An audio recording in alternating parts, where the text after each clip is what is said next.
Happy New Year, everybody! It's the WrestleTalk Podcast review of Raw. Happy New Year, all! And what a way to kick off 2023 with some technical issues. Woo! Our favourite.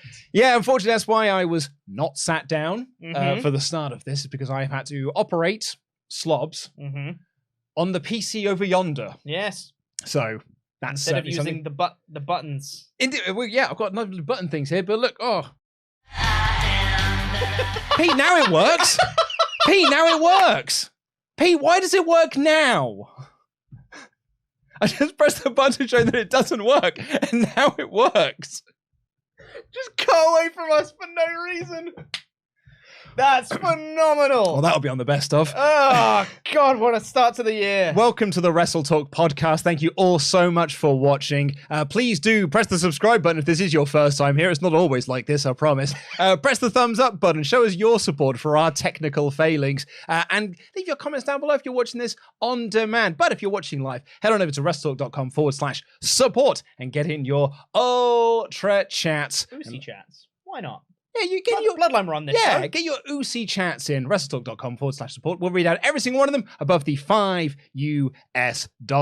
We are live. We're live, pal. We're live, pal.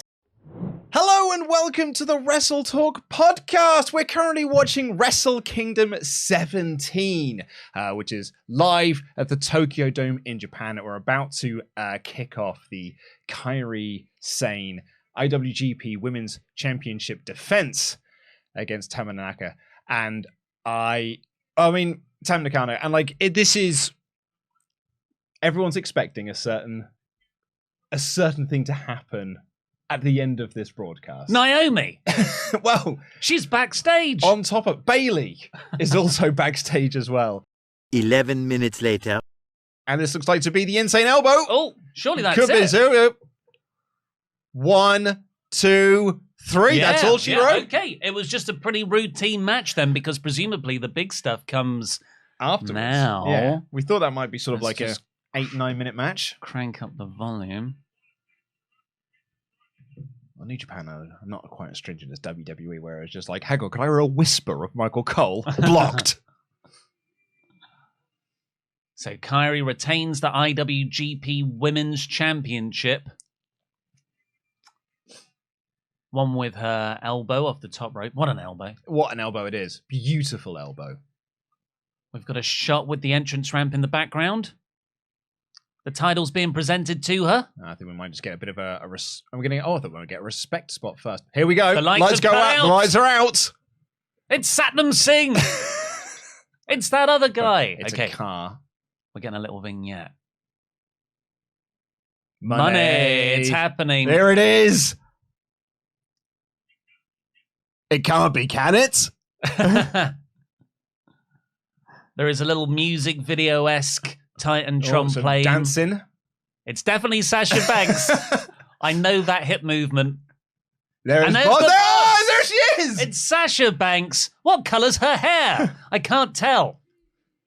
Mercedes Moné. Moné. And she has walked out in a sort of geisha uniform with a magnificent headpiece on. A semicircle representing, I guess, a rising sun. That being Japan. It could be. Or like, I thought it was Statue of Liberty, but yeah, you're right. What? It's a very cool, like, little... It's the land of the rising sun. Yeah, it's a very cool wig piece that she's gone on as well. Lots of different colours to it. Blonde and blue. It's blonde and blue. And she is just walking down confidently with her hands like that. This is one of those bizarre visuals. You know, like when Cody returned at WrestleMania? Or Jericho in Wrestle Kingdom all those years ago. And you start watching, you'd be like, I can't quite believe I'm seeing this with my own eyes. But this is Sasha Banks stepping into a New Japan ring. Full credit to her, because she could have gone to another promotion, but she loves wrestling. She loves the art of it. She loves the craft of it. And she's gone to one of the most artistically fulfilling places to do that craft, which is New Japan. Yeah.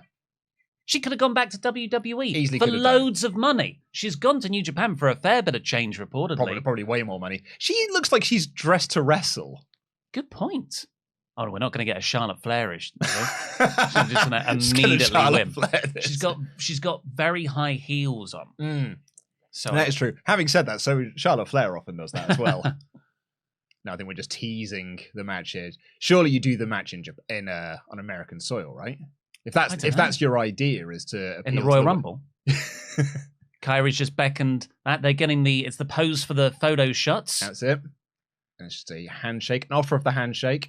Be careful. Are we going to get a heel Sasha Banks? Surely.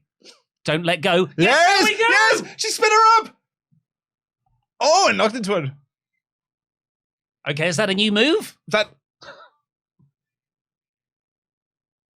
It was I thought she was going to do a gory bomb into a knee type situation. She kind of did a round the world flip and an arm breaker, and that appears to have knocked Kairi out. Yeah. Maybe the move was on her head. Promo here. She knows a thing or two about making history. Claps. So she is both New Japan and Stardom. Matt Morgan. The CEO of the women's division.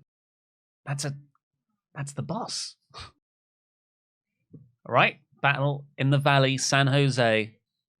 She said, bitch. It is serious. You can bank on money. Because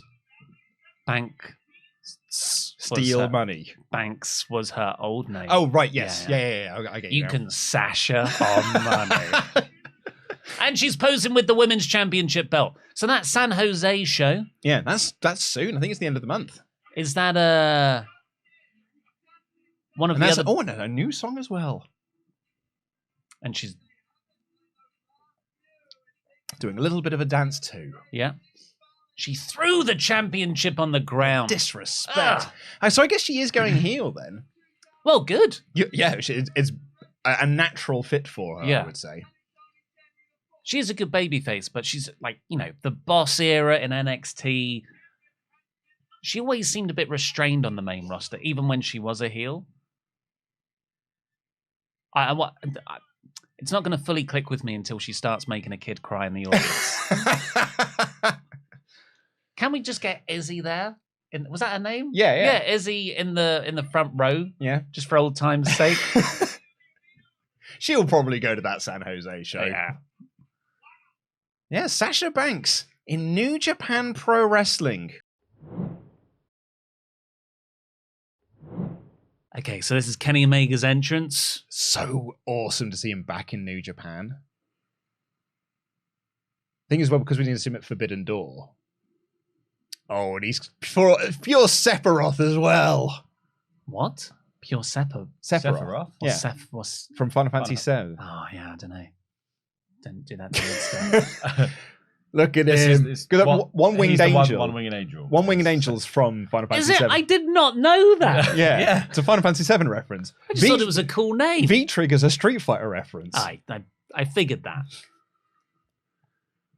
Kenny's like, yes, full anime again. Yeah. This is what I wanted. People understand me. I've been wanting to do this for 3 years. Look at that face. That's a cleaner face right there. Why with Terminator fonts as well. Why is he like, no, I'm going to save my most interesting stuff for when I'm in New Japan? Because when he goes to AEW, he has to be bored for the first year of his run. Kenny Bormega for 2019 through to 2020 until the heel turn. Here's me sadly walking through. Because Tony spent all the money on Jon Moxley's theme, and they have no money to license anything for anyone else. That's why. It's like, can you just film me walking sadly through Shibuya? That's going to be my entrance. That'll be my entrance Tron for a while. You can have a backpack on? Yeah, I'll have a rucksack. Probably, yeah. It's got tissues in there for when I get sad. But this is the Kenny we've missed. Who have we got for this, by the way? Oh, to win? Yeah. Ospreay. I'm going Ospreay. I'm going Omega. I think he had that. Omega had that line where you are in 2 years, you might be good enough to beat me, but right now, not. And that's the way if this is a New Japan feud, that's how they book. So there's a Wrestle Kingdom 19. Yeah. So Ospreay's going to lose this one. He's going to lose the next one. He's going to lose the one where he should actually win, and then the following year he'll win.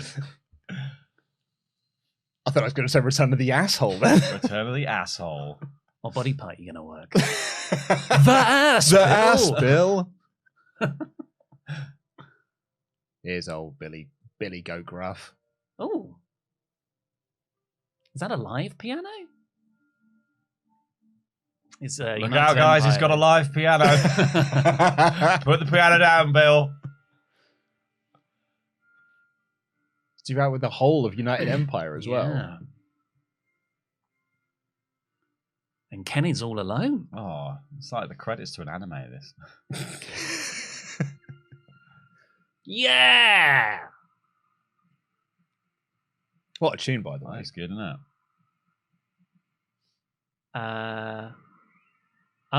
Who?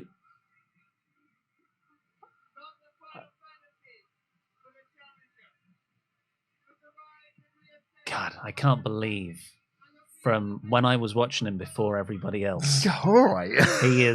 He's now here on the biggest stage in Japan wrestling, Kenny Omega.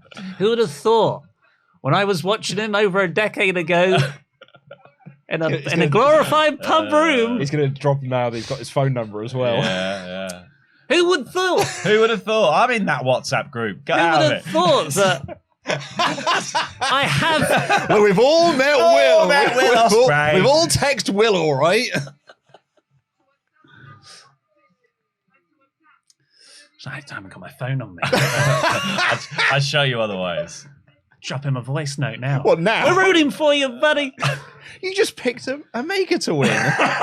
Well, but Laurie and We're Luke. rooting for it to have a good match, but not win. yeah, well, yeah, Importantly, not win. yeah. I'll see you win in 2 years' No, time. it's better for your story. It's better for your development, Will. It's much better for your development if you don't win right now. I'm sure that's what Tony Khan said. He's Yeah. already booked him to lose every match in Oh my AEW. God, yeah. That's another reason why he has to win here. Surely. Who He's done are- his time. Yeah. But is Kenny just going to come in to lose? Is it for the United States belt? Yeah. Ooh. Which does change things, doesn't it? Does change things, yeah. Of course, it's for the United States belt. Well, maybe Tony Khan was like, oh no, FTR have lost all their belts. I need to add more in. Give me that US one. Okay, so the match has started. Has anyone got the time? It's in front of you. There's a clock, We've right? had a clock there the whole time. It's been here practically the entire time you have. So we were having a slight debate in the office about how long we thought this match would go. Yeah. Ollie's concerned because he's booked himself a gym appointment. Not appointment. They're called sessions. I don't know. I've never been to one. Yeah, because I thought, this would be wrapped up by, I've got an hour and 3/4 before it begins. Surely they're not going to go an hour and 3/4. Well, I'm pretty sure it's only a 60-minute time limit. Yeah. Well, maybe it's a draw. Could be a draw. Oh, yeah. Just do they go the distance? Remember when we used to have Don Callis on the WrestleTalk channel?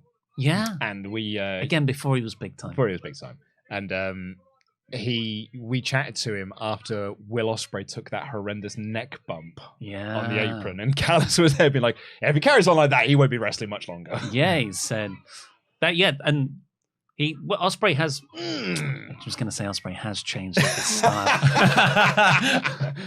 As he gets violently pushed off the apron and does a back bump into the guardrail. Well, it wasn't on his Shut neck. up, then. Won't it? Should we add stars? So currently, Oh! currently, like this is a very good, well performed match. Of course, we're only like 5-7 minutes in, so it is Phenomenal currently a forearm. 3-star match for me. So when moments of drama, we can add on quarter stars, half stars. Quarter stars, half stars. I mean, it depends on how big it is, I guess. If we counted the fact that it's happening in Japan, yeah. You're right. Instant. There is 4 another. stars. There is another star there. Yeah, it's So true. we can add that on at the end.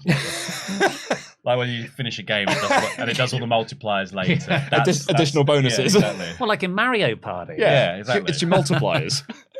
You collect multipliers along the way. Yeah.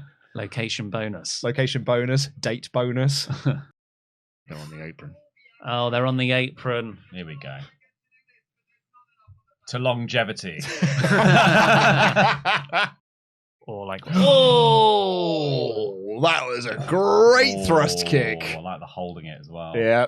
that was an actual Oh, kick. no, he's... No, Oscar don't tap. put your back to him. He's going to German you. Maybe not. Oh!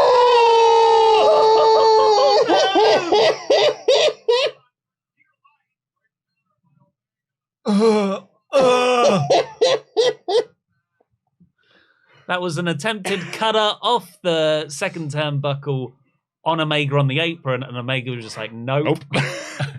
So Ospreay just landed on his back. What were you saying earlier about Will's changed his style? He's changed it. Generally. It's not as neck-based anymore. Yeah. It's not as neck-based, and it isn't 3 times a week. He'll break any other bit of him, though. Yeah. Well, his neck's already smoked, so here he's we like, go. here comes the Japanese table. Tiny little table. Tiny little table. It's a Tiny painter's table. Yeah. It's a car boot sale table is what it is. Do you know what it is? You'd get barely a selection on that. Though. Yeah. A couple of old typewriters, and you've used up the whole thing. Old teddy bears that nobody wants. Yeah. What? Some CDs that no one's yeah, gonna much play. better to jump on it. Yeah. So table isn't set up, it's just resting for a His foot went through it! Oh, His foot went through the table! Ow! that doesn't happen to those tables. So he misses. Oh, he gets the side of him though, doesn't he? Yeah. Oh, his arm was under there. Omega just did a here's Johnny face. Superb. God. It's a very real chance of getting a big old bit of table stuck in you there, wouldn't it? Okay. Half a star. Or 3.5 stars. What, not for the Oscar River, like holding onto the ropes? I'm tempering myself. I don't want to end up with 9 stars. Why not? Davies. Oh! Oh, Will's Osprey's firing back. pissed. Oh!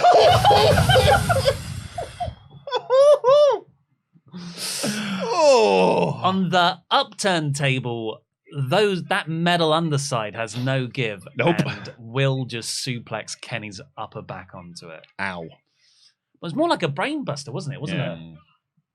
Oh, where's... Probably just to make sure that most of his weight fell on the metal bit. Yeah, Osprey's up top. To the floor.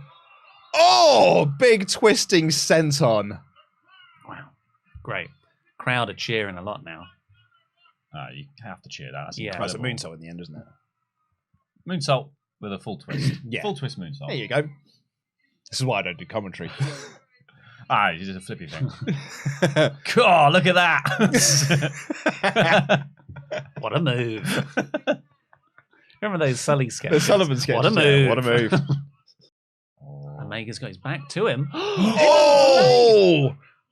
Hidden Blade-esque. From the second rope. That's a kick out.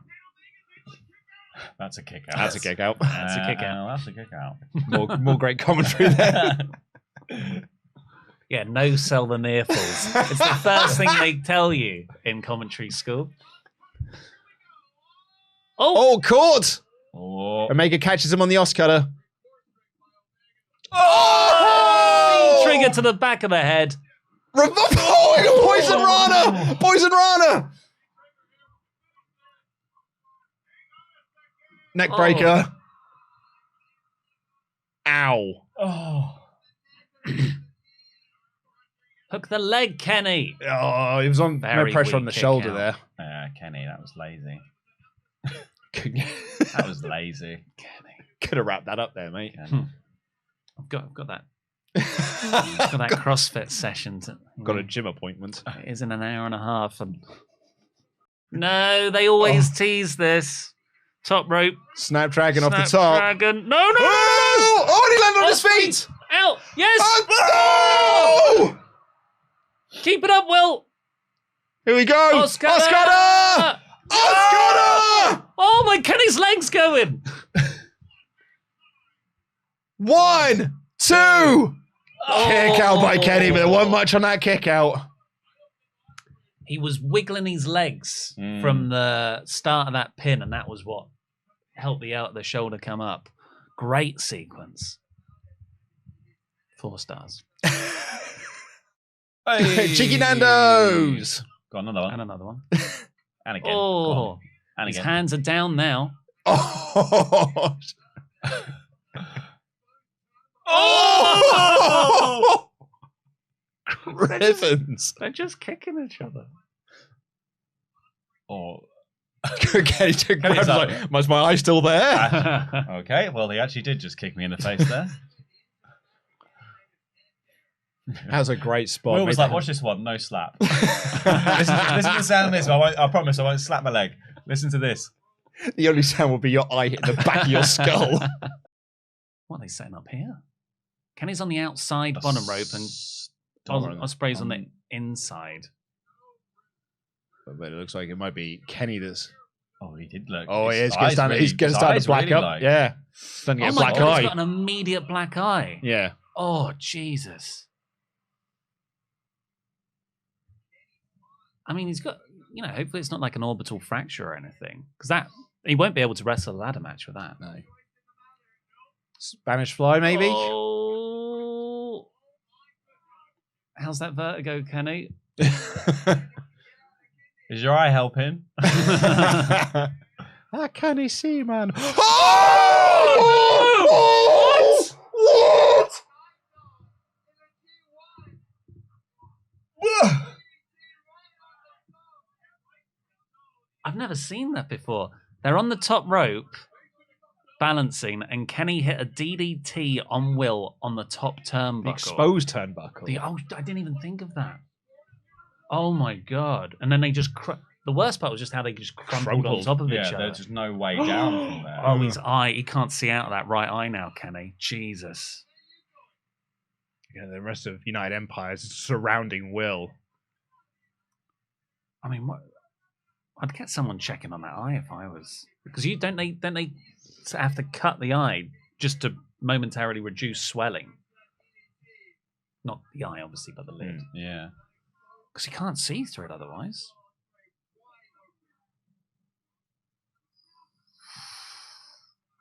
Is Kenny going for a count-out win? Oh, my God. Oh, the blood. So that was a blade job, surely. A hidden blade. Hidden blade.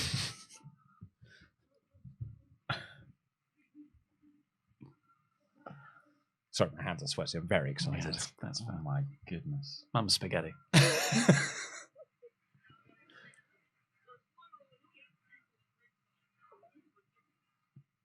So Kenny's got a big black eye and Will's got a big red face.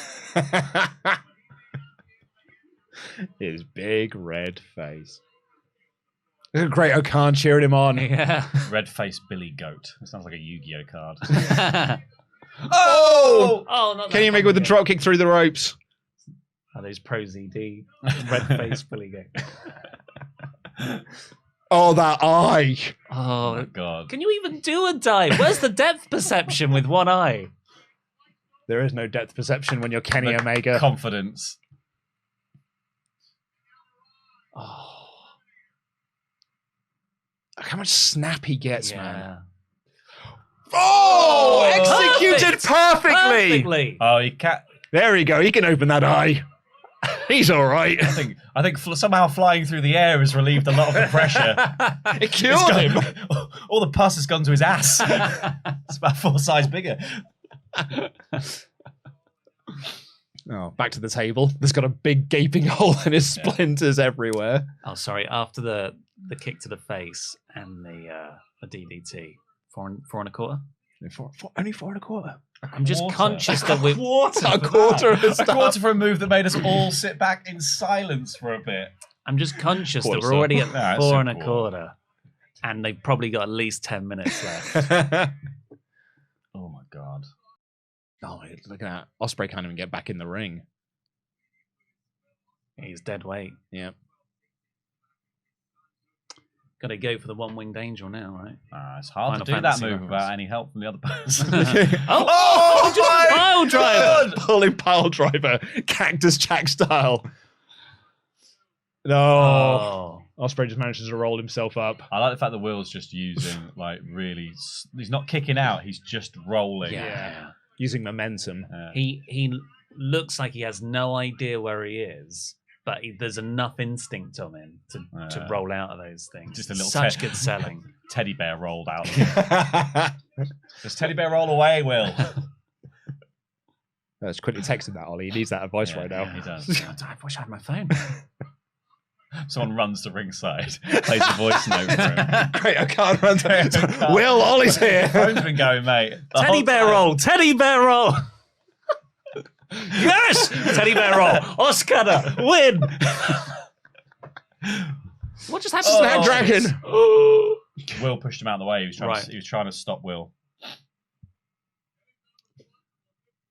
Omega has managed to Reverse black eye.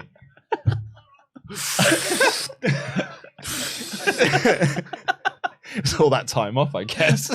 Gave him superpowers. He's Wolverine. He's like, I had all my injuries. Not today. Uh-oh. Just Omega's gonna have Here to we go go, turn though. around into Yeah. it. he's gone full coke, hasn't he? He's those eyes.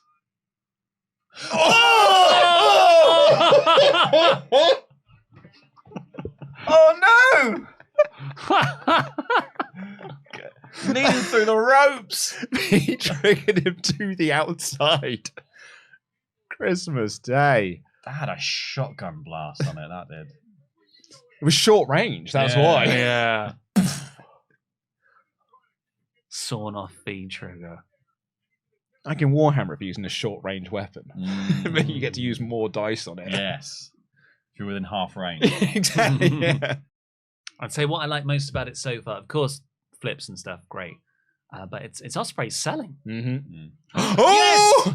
Will just bounced into the ropes unintentionally. Knocking Omega onto the exposed. No, is that is That's that the exposed I think turnbuckle. Knocked him right in the knob. the dick, Bill? Oh god, what are we doing now? Oscar maybe. Oh no! Oh, Billy! Can't even climb. Oh, Will. If that was a mistake, he's worked it in brilliantly. The crowd are more into him now. Oh, Will's selling, man. Yeah. He's going for a Hurricane Rana. No! No! Oh! Oh, Will! Omega reversed it, throwing Ospreay over his shoulders. Onto the exposed. Well, turnbuckle Oh. again. Ospreay just looks concussed. Yeah. Oh, Oh, V-trigger. He's got his back to Kenny in the corner. This is what's gonna Pure do. V. No, no. It's just Oh, no. Oh, dear. Oh, Into the one wing. exposed turn. Surely Yeah. one winged angel. when you had the United Empire also going, Yeah. will move. Will move. Oh, What's Kenny going for now? Ospreay doesn't look. Looks like No, No. no. He's trying to set for a one winged angel. on the second rope. Get out of it, Will.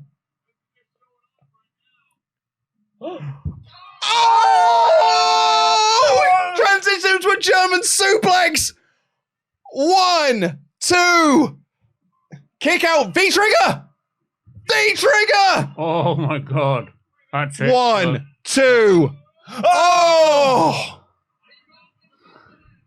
Oh wow. Oh, Will. 4.5.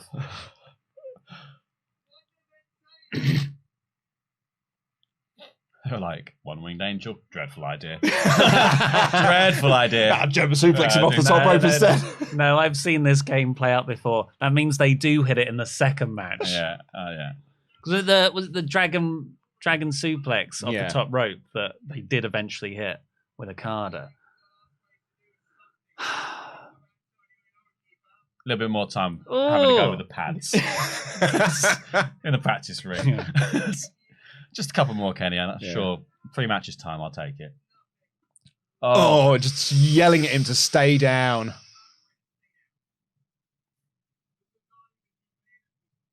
But in a good non-John Cena way. Stay down! Get up! Bump 'em feet! You see his SmackDown match. Yelling out spots right in front of the camera. You talk too much. Oh, he's He caught the caught it! foot! Will caught it! Will caught the foot! That was on the third attempt, but Omega is still on top here. Come on, Will. He is yelling at himself to power up. He's goating up. Wait, what is a goat noise? This scream. It's true, they do. Yes. Oh, the kicks by Will. Chop. Kicks. Chop. Kicks. Chop. Chop. Kick. Oh, blocked. V-trigger. Oh, Will reverse. Powerbomb. Beautiful. 1, 2. Oh! I thought that was over. That was a late kick out there by Ken. Like, I've got my brain going, but it's just a power bomb, and I've got the other part going, but it's not kicking out. It could be a steal for Will here. It could be a steal. Yeah. I still think Omega I was going to say, they're almost telling the story of Will making the big comeback. Set up, hidden blade. There we go. Surely now he's going to try and hidden blade him.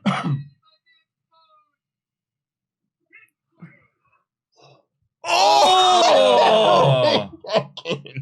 That was just a hidden blade to the front of the face. Yeah. So just a blade. Oscar! Top rope! Big springboard Oscar!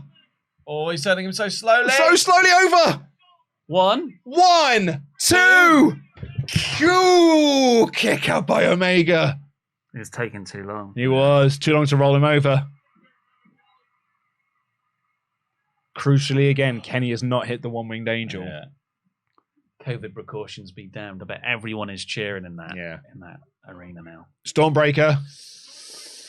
Kenny reverses. One-winged angel. One-winged angel. Oh, one-winged no, no, angel. no, no, no. One-winged angel. Reverse. Reversal. Roll up. 1, 2. Oh, picks him up. Styles Clash. Styles Clash. Styles Clash. Styles Clash. From Ospreay. Styles Clash. But he cannot capitalize. Didn't fancy a pin then, did you? Hidden blade. I'm going to do my own move. Thank you very much. Carl Anderson's backstage would be like, he did what? I don't actually care. It's already on his flight home.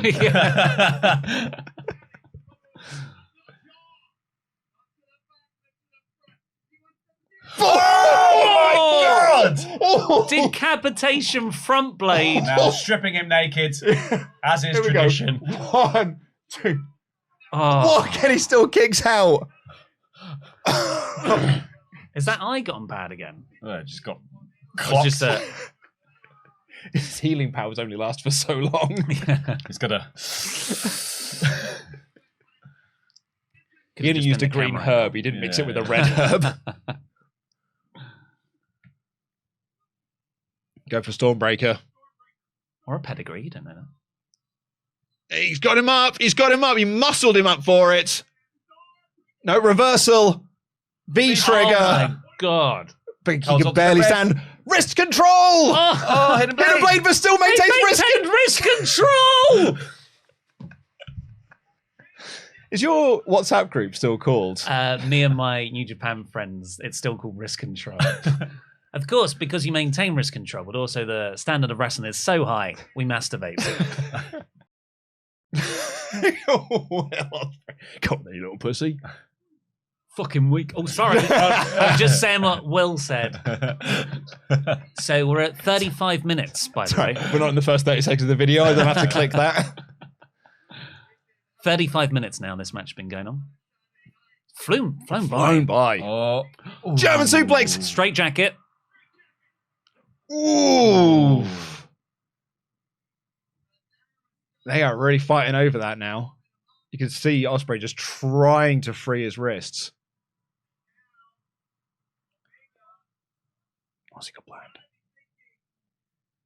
She's going to let go, kick him Nah. in the face. No, It's just a gonna knee. It's a beat- trapped like a- knee. Oh, Will the spat at him. One-winged angel. One-winged Yeah, it's angel. I coming think this now. might be it. This is probably Yeah. This it. might be it. One-winged angel. One-winged angel. That's it. 1, 2, 3. Ugh. Incredible. Great match. Incredible Great, match. great match. Kenny Omega, the new United States champion. Hey, could be a double champion come next Wednesday if they win the trios belts too. Very Fantastic. awesome That was match. incredible. Just 2 years. 2 years to wait till he gets win back. It worked out so well for Naito. He's got a 78% win percentage. Just don't count anywhere else he's worked this year. Don't think about it. Yeah, don't think about it. No. Well, there's trios losses. Oh Yeah, my God. I wish he had his proper Bullet Club cleaner music. I don't know, but this is great music, though. This is cool. also from Final Fantasy. Is it actually from Final Fantasy? Yeah. No, it's... Sephiroth! Kenny can barely stand. He manages to get to his feet with the help of Don Callis and his very sparkly shoes. Oh. Don Callis is just wearing fashion vomit. He's challenging Seth Rollins, basically. Yeah. You think you can look like a twat on TV? Yeah. Wow. No bucks. No. Oh, that eye, though. It's gone back in it. Yeah. As soon as the bell rang. Yeah. He relaxed for a second. We've held that belt. It's well scuffed up. Oh yeah, Cody and Brandy let us hold it. Yeah. Held it. It's immensely heavy as well. It is well heavy. But it was battered. Who did Cody blame that on? Because Oh, yeah, I he can't handed it to us. I remember. was like, this is a bit scuffed. I Mm. can't remember who he blamed it on. Oof. Look at that, Will. That is determination Yeah. in his eyes. Oh, Next they're time, still bud. staring at each other. Yeah. Is he trying to touch He's the trying belt? to reach for the belt. Oh, it's great storytelling. It's awesome. Cannot wait for a rematch. Yeah, that's it, right? Cannot wait to see them do it again. Well, My that is God. an early match of the year contender. I think as most people expected it to be as well. Would you give it 5 stars? 100%. 4 3/4. Just because I'm not like I'm not immediately thinking 5 stars. So to me, it's not a 5-star match, but incredible. And I think the next match will be even better. Well, that's all you can do is build from that, really, Yeah. can't you? And the problem with me and Laurie giving it 5 stars is, well, I'm going to have to give 5.5 next. I don't mind that. Do you want to talk about the next match? Well, it's about time some true stars showed up. Oh, God, we've had John Moxley, we've had Hangman Page, Homegrown this, Oh, God. originals that. Chris Jericho, Ricky Starks, blah, blah, blah. It's time for the true stars to step up here. In my world, Team TNA taking on the Acclaimed for the AEW World Tag Team Championships. The Acclaimed, do you know what? They've had a little bit of a pop here and there in those bingo halls. They've sold a handful of t-shirts. There are some people who think the Sesame thing is funny, but the real stars of Jay Lethal and Jeff Jarrett can save this tag team division that has been floundering. And this match, look, I know everyone is really high on Omega versus Ospreay because it weren't half bad. But it was not Team TNA versus the Acclaim for the AEW World Tag Team Championships. If this isn't in the top 5 matches of the year at the end, I'll don't know what's happened. Well, I think by default, it's in the top 5 AEW matches of the year so far. Jeff, okay, so I'm going to read you this tweet I got today because it really, really made me laugh. I'll find it for you now. I should have had this prepared. Roy sent me a message saying, remember when Luke Owen was excited about Jeff Jarrett and even said, quote, as excited as I am, he's probably not going to be on screen every single week. Now JJ is challenging for the tag titles. Do you know what? I'm so happy to be wrong. I've never been happier to be wrong. So happy that I was so wrong. Because Jeff Jarrett is an awesome, awesome carny heel in an old school carny wrestling way. The heat he got from the crowd. Who else in the Guns certainly aren't getting this. It was genuine heat. It was genuine. It was not go away heat. That was proper heat. And there are a few better at it than Jeff Jarrett when he's in the right level. If it's a mid-level, That's the mid-card perfect thing, spot for him. perfect. Comes out here, the last outlaw. He has saved Jay Lethal's AEW run, as well as Sanjay Dutt and Satnam Singh's revitalized this group. And I loved the finish of this. Match was, baby faces run wild. The heels take over. Get a commercial break. Heels continue to work over Caster. Bowens gets the hot tag. Earlier in the match, Billy Gunn got ejected from ringside because Daddy Ass got ejected from ringside because Jay Lethal slid out of the ring and slapped Billy Gunn in the face. So Billy Gunn everyone's referee's like, no, you get out of here. And then towards the end of the match, because Sanjay Dutt and Satnam Singh were trying to get involved, the referee ejected them too. And in the melee, Jeff Jarrett hits the greatest finish ever. Everybody takes it flawlessly. It's never looked terrible. He hits the stroke. It's a masturbation reference. And he goes to pin Anthony Bowens, who gets his foot on the ropes, and Sanjay Dutt pushes the foot off the ropes. 1, 2, 3. I legit thought they'd switch the titles. So did I. And what's more surprising is I was okay with it. This match was so fun. It really is last week's music video rap that took this feud from this is a bit of a waste of a tag title feud. Sure, wasn't Sanjay Dutt's rap, which was which was better than Caster's one. To an act, it's made this feud, and Jeff Jarrett, I must say, for a 55-year-old guy, he looks it's like Chris Jericho's 52. Yeah, he looks totally fine and very orange. Jeff Jarrett looks the same as he did in 1999. Yeah, I don't understand. I have no idea how that works. Unlike they're celebrating with the tag titles and stuff, the crowd are going boo because Team TNA have won. The Acclaimed are all sad and stuff. Aubrey Edwards turns heel and announces that they cheated, and they announce this match must continue. Boom, Anthony Bowens with the roll up. 1, 2, 3. The Acclaim retained, and such as it is. It's old school Memphis wrestling, which is what Jarrett excels at. And then I was like, that was such a perfect match. It was such a perfect finish. Every single person was perfect. And later on, Jeff Jarrett cuts this promo where he called it Carney BS. I was like, it's even more perfect now. They will be having a match at Battle of the Belts. I've never wanted to watch a Battle of the Belts, but I'll be watching that one. I had an absolute blast with this. My daughter got up from her slumber and came down, was having her bottle of milk in the morning. And she was so cheery this morning. She was so happy because I get up early, I come home late, so I sometimes don't get to see her. So she saw me, she was like, "Oh, this is brilliant!" She just wanted to play with me. She wanted to clap and the bottle and this and the other. I could not focus on her because she was desperately trying to get my attention, and I was like, "Kid, Jeff Jarrett just won the AEW Tag Titles. I'll deal with you in a second." Oh man, I thought you loved your kid more than anything in the world. I underestimated your love for Jeff Jarrett. Overall, I thought this was an incredible show. Best show of the year by default, 87%. Yeah, this show ruled. If Team TNA had won the belts, it would have been show of the decade. But you can't have everything, I guess. Will Campbell. Hi, guys. I imagine Luke went from 0 to 100 back to 0 in the span of about 3 seconds when Jarrett and Lethal won, then lost the tag titles when he watched it back this morning. He confessed that he ignored his own daughter. Though I do have to say that the Sanjay rope push was a great fake out. Yeah, no one has to I will admit that spot was good. We can all just say it was good. So we can all say it was very good.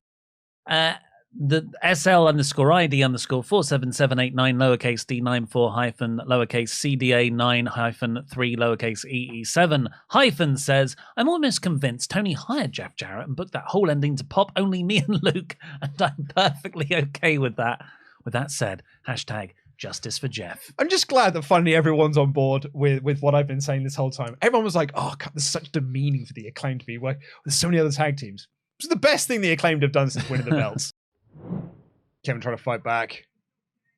Oh, spear! Ow! Surely.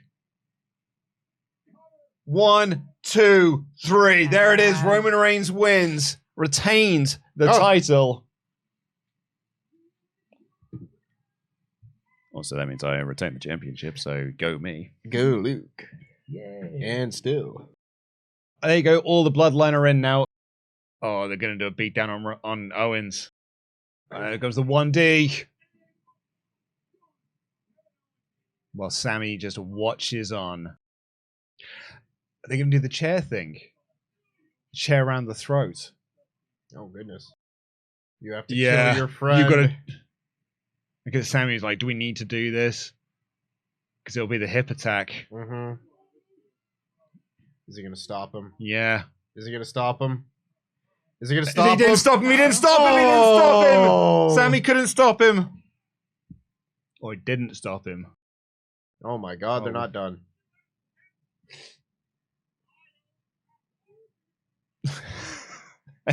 Who asked for handcuffs, my tribal chief?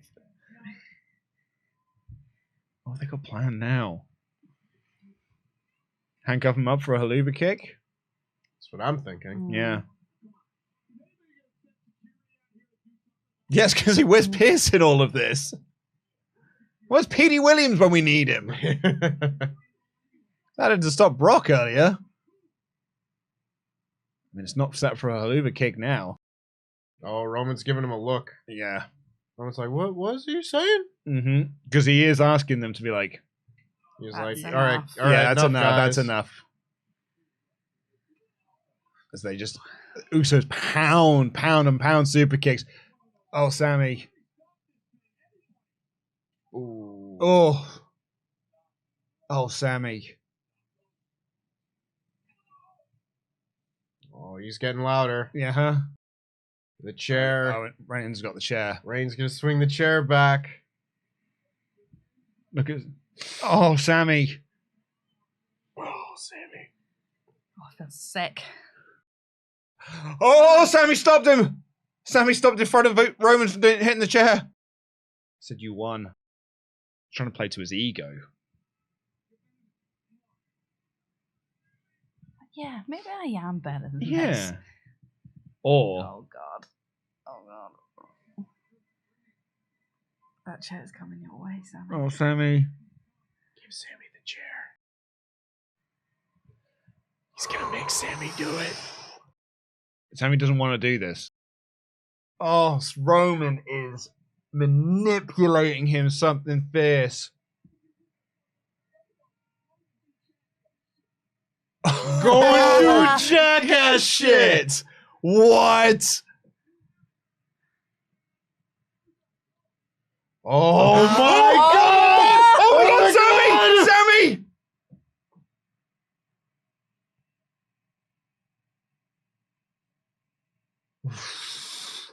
Oh, they staged that. Mm-hmm. They staged that to my make you God. think.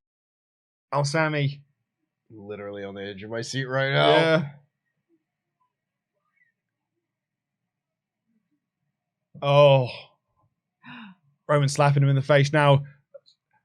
Oh. Oh, Sammy and Roman going nose to nose for just a brief second. Is that just Oh. him again?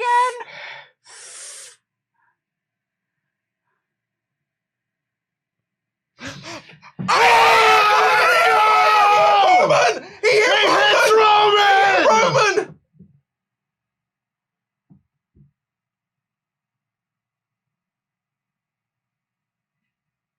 And he apologized to Jay. I thought you were my brother, man. No! No! The super kick by Jimmy. You see, Jimmy there is like, he ain't your brother, I'm your brother.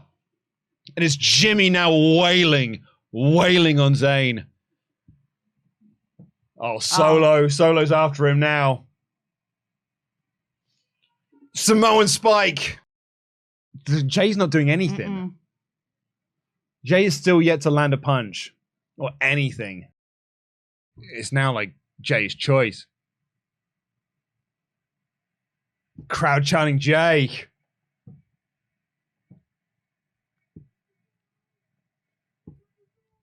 Oh, what you doing, Oos? Jay's rolling out. Jay's leaving. Jay's leaving.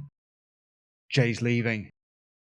Listen to that pop for Jay going out.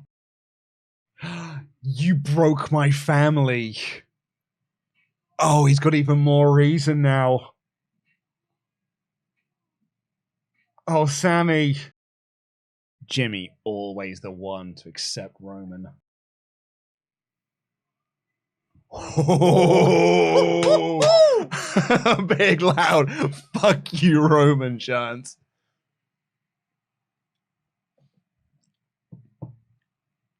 Oh, spreading the petals. Sammy made his choice. One last final super kick there to Kevin Owens by Jimmy. Just Because. Just as it was at the tribal court, Jimmy just sit there and just do what he's told. And Solo, of course, the henchman, is just doing as he's told.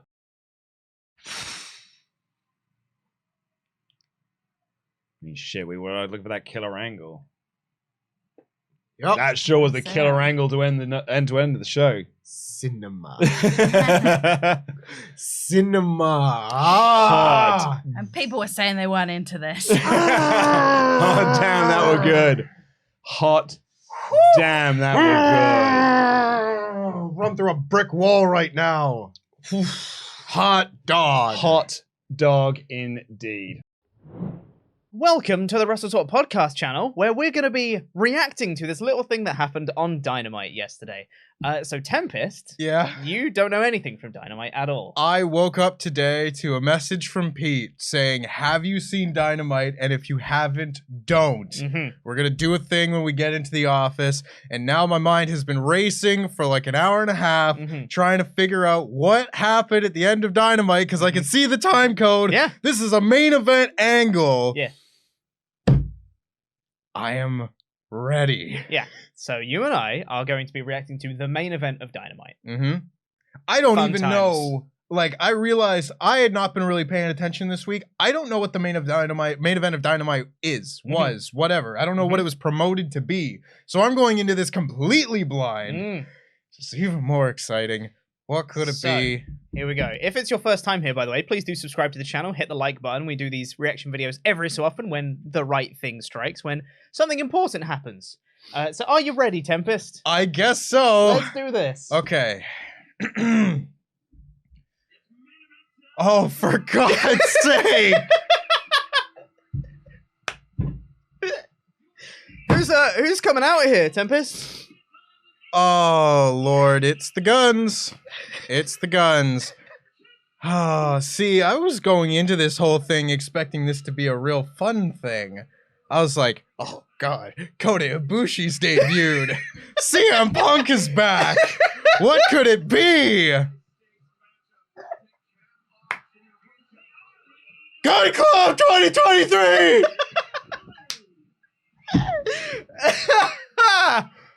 Oh, at least we get the acclaimed rap. Uh-huh. Oh, man. Yo. Oh, my God. You having a good time? See, when they announced this match, I was like, okay, it's not happening at Revolution. Maybe we're gonna be okay. Hot dog. Tony Khan, you have some questions to be answered. Hey, man. We'll see. We don't know what's gonna happen. I don't know what's gonna. Anything could happen. I could have been brought into this room to see the Acclaimed retain their tag titles. Hey, man.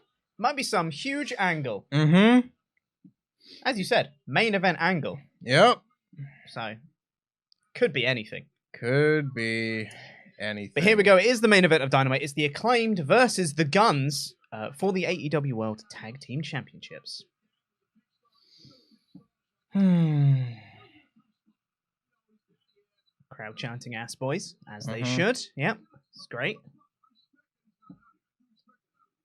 Oh, boy. He did that's a DX thing.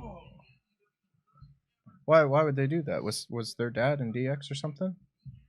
I don't know who that is.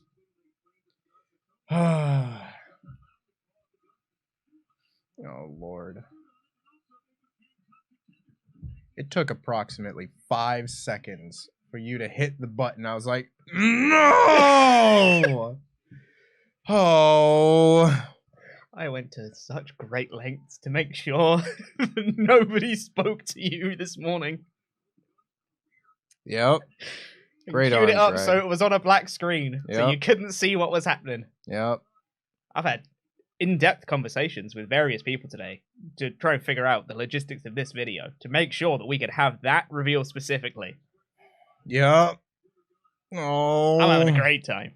Yeah. I don't review Dynamite. It's not my job.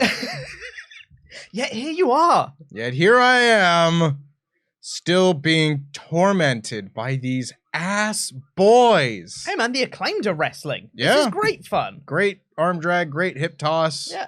Going for the scissor me timbers. Man. I'm also really pleased that the Guns came out first out of Guns and Acclaimed. Mhm. So we had not only the reveal of, oh no, it's this match, but also specifically the Guns were there for you to just react to, which makes me really happy. It was great. Gun Club 2023. I said all this. You did. I said I'd given up. This is the thing with me as a wrestling fan. I never all the way give up on something. No. I'm always willing to give it more of There's a at chance. least 1% that's still there. And there's always the chance that I'm going to be hurt worse than I have been. Oh. I just have to see.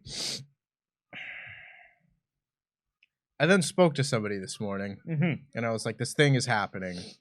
I can't look at what's happening on Dynamite." And they were like, "Okay, I'm gonna check. I'm not gonna give anything away. Yep. I'm not gonna spoil anything for you, but I gotta know." And they looked, and they were like, "Okay." Okay. And they were like, no matter what it is, I've given nothing away. Yep. Because we then spoke about like Kota Ibushi and stuff like that, you know, and you know, it was a lengthy conversation. We were just talking about New Japan stuff, and they were like, would have the same conversations no matter what it is. I've given nothing away, and I was like, you're just trying to cover your bases here and try and really subvert my expectations. Yeah. Boy, did they. Yep. My expectations did. sure were subverted. Yeah. Bowen's hot tag, though, is wonderful.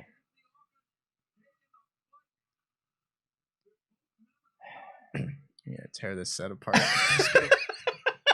Flip the whole Not enough of table. working here. I've had enough. Oh. What are we talking about? We don't even know what's going to happen in this. No. Anything could happen in this match, Tempest. Anything. Or after the match. Who knows? Absolutely anything. Listen. If FTR come back at Revolution, and this is like a 2-week thing. Yeah. Rough Rider. What's a 2-week thing? Nothing. Nothing. Right. Nothing. But if yeah. FTR, if FTR come back and make this a really short thing, I'll still be upset. But I'll be less upset. What would you be upset about, Tempest? I don't know. I don't know what there is to be upset about I right now. don't know. We're just watching a perfectly fun match. Great super kit from Anthony Bowens. It was really nice, wasn't it? Double down. Double clothesline. Everyone's down. Applause from the crowd. Great match, Tempest. Come on, get hyped.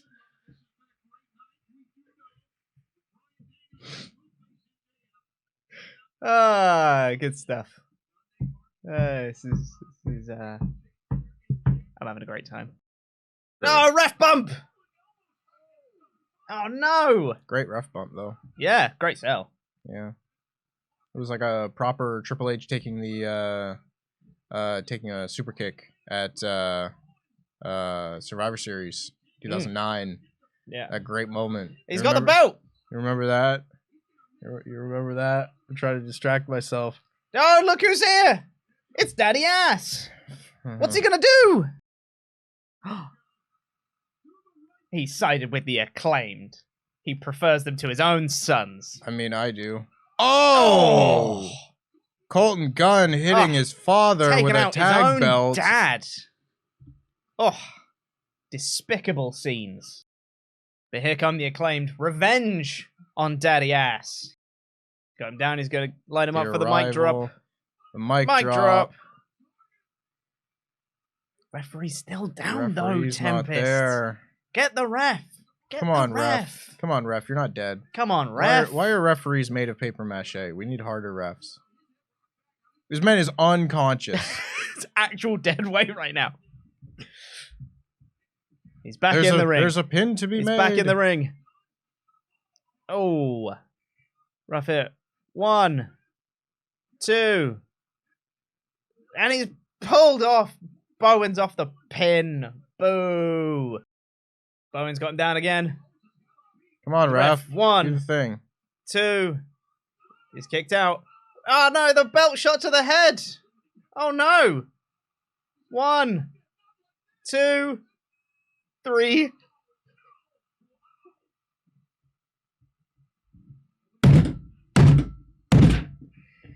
Ah! You literally slapped the batteries out of the TV remote. The Guns are the AEW World Tag Team Champions. How do you feel, bud?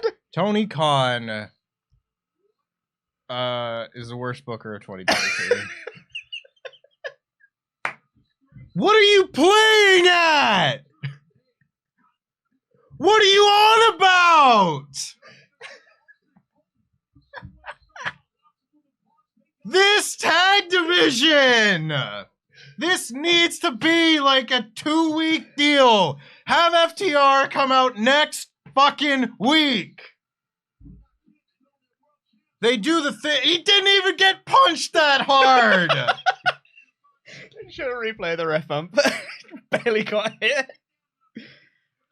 Like, And they cheated to win. they cheated to win. Boo hiss. Was anyone done with this acclaimed run? Was anybody over it? Tony Khan, apparently. What are you on about? Why have the firm won something? Man looked at the firm and went, yep, tag champs. I forgot they were in the firm. Have they even been in the firm? Have they even interacted with it at all? What's happening? Oh, God. I thought Kota Ibushi was coming. You've gone from Kota Ibushi to the Ass Boys winning the AEW World Tag Team This was Championships. cruel. I thought I was being brought in here for my specific love of New Japan Pro Wrestling No, it's- or something. It's for your specific hate of the Ass Boys. This was mean. And now I have to have a conversation with someone about hiding pain from me. Hiding something that was going to hurt me. The crowd are not happy. They're chanting bullshit. I'm not happy. Yeah. God Club 2023! How's the main event of Dynamite? Well, I guess I'm not watching Dynamite this week. Woohoo! Well, apparently the rest of it was absolutely fantastic. Oh, It was that's just- great. Just, you know, That's how you leave them. this. No, don't play their music. I'm not going to applaud. I'm not applauding this. What? Crowd aren't too pleased. And there you go. That's the main event of Dynamite, Tempest. There you go.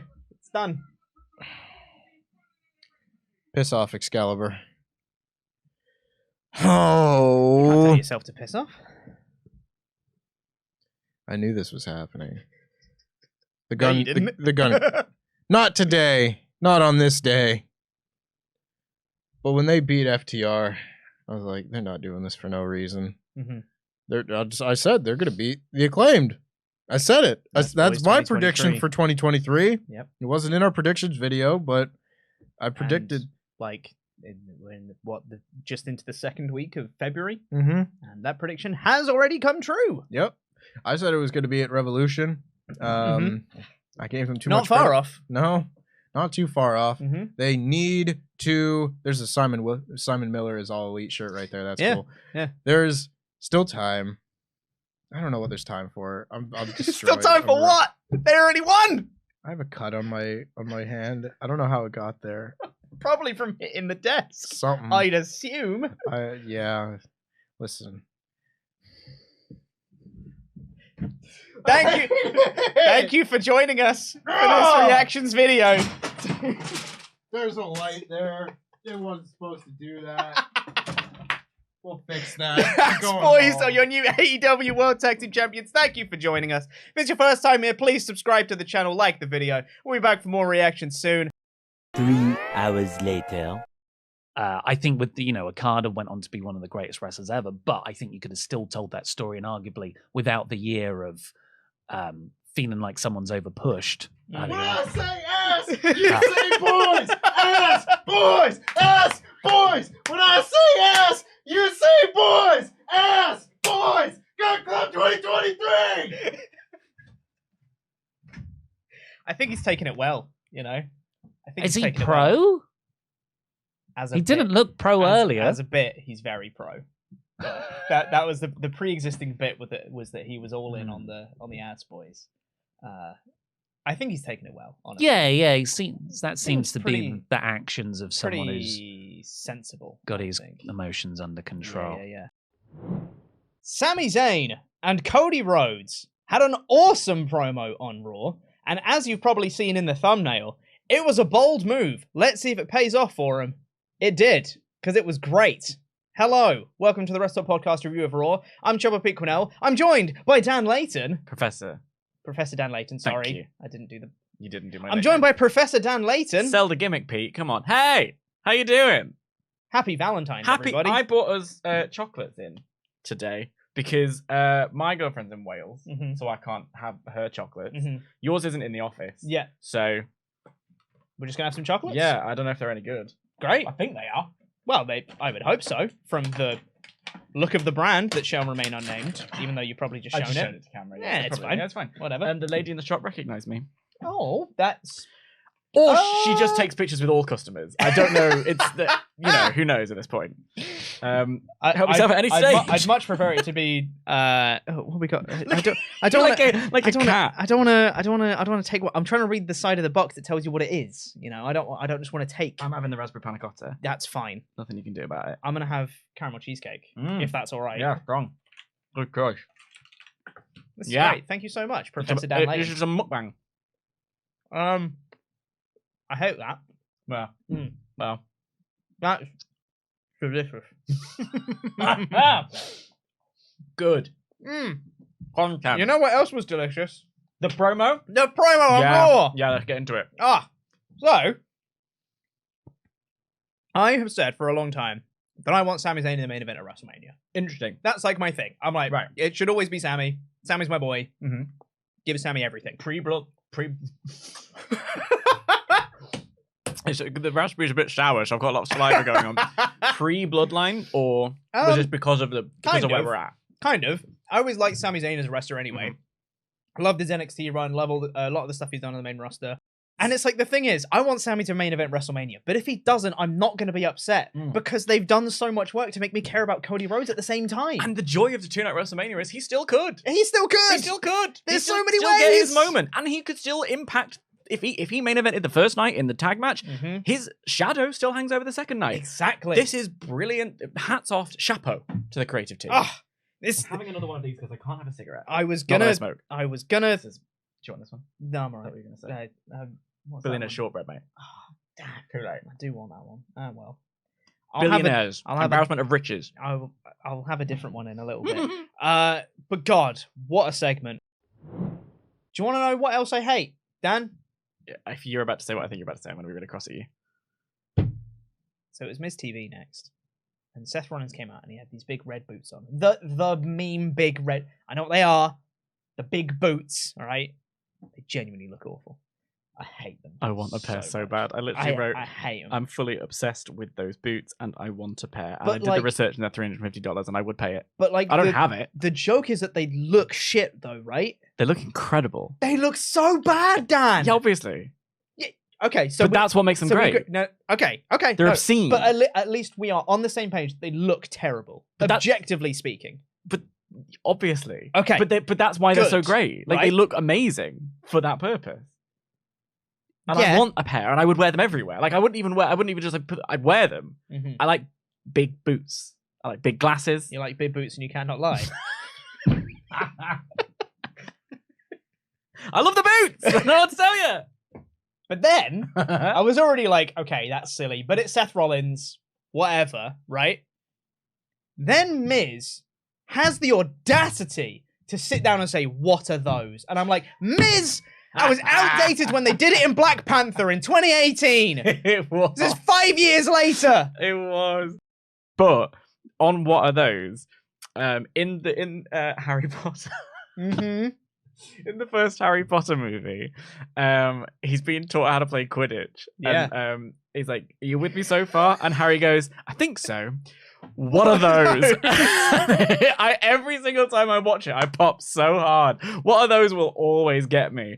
And I'll tell you, they are fabulous boots. They're not, though. They're awful.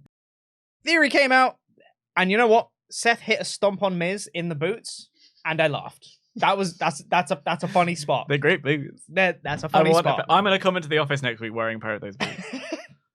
Theory stood tall. Fine. But I'll tell you what, let's get into your Ultra chats on this, your Usi chats on this. Please join the conversation on WrestleTalk.com/support. We'll read out every single one of them above the $5 level. I don't know if the Buster Groove here's name is a reference to the PS1 game Buster Groove. But I'm going to pretend it is because I will never ever run away. Anyway, hey guys, normally I don't like being the negative. Lots of stars there. That's 6 of them? Yeah. What word could that be? Bum. But Sammy's loss just bums me out. Maybe that's why I thought of it. If even the hottest acting years doesn't lead to championship run, then what does? Cody Rhodes. That's what does. Feels a bit as if my interest went down the drain. Love you guys. Stay juicy. I'll try my best. But I mean, fans don't hate Cody Rhodes. No, they do not. Fans still really like Cody Rhodes. Cody Rhodes is not a bad option to beat Roman. Yep. And that's why I think I'm not as upset about the Sammy loss, because I have a good option in Cody Rhodes. If Reigns retains at Mania, I might be a little mad because it's like, come on, gang, Come on, at some point. But I think that's why I'm not as upset about Sammy losing, because I still really like Cody Rhodes, and he's good, and he's a good option to beat Roman. It's not a bad thing. It's okay. So let me know in the chats if you remember Buster Groove on the PlayStation. It's a well good game. A little longer than a few minutes later. And amazing! The Buster Groove Ultra Chat didn't say, here's another Ultra Chat, only because Luke got the reference. I will never ever run away. I'll be here to fight another day. I will make you realize. What a tune! That's capital T tunage right there. Please don't let us get a copyright strike from your immaculate singing. Yeah, because like the bots are going through. It's like, hang on a crack. Is that that Buster Groove? Buster Groove From that PlayStation game from 1998? I think it might be copyright strike. Byron Saxton interviewed Candice LeRae, and she's Johnny. Okay. We want to talk about Candice LeRae. I noticed in your script this morning, you didn't put Candice LeRae. No, Candice LeRae. No, you didn't. You put Canide LeRae.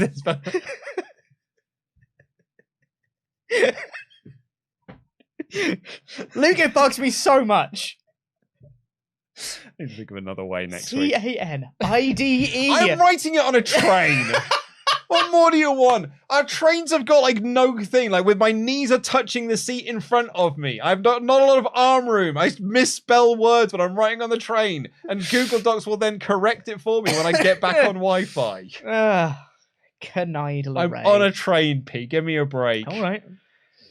Anyway, Byron Saxton interviewed Kaideen.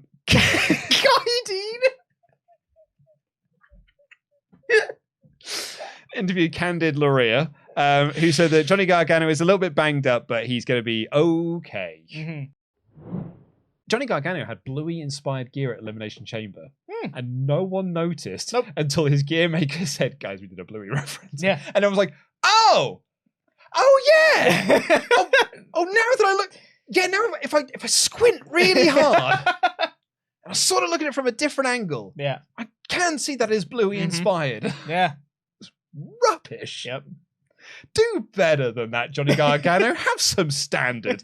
You're representing Bluey here. Bluey! You try harder, good young man. I will get on the phone with you, Johnny Gargano, and I will have words with you, and then we will talk about our favorite episodes. Yeah. And we're all going to agree that it's camping. Camping is the best episode, followed by Baby Race, probably.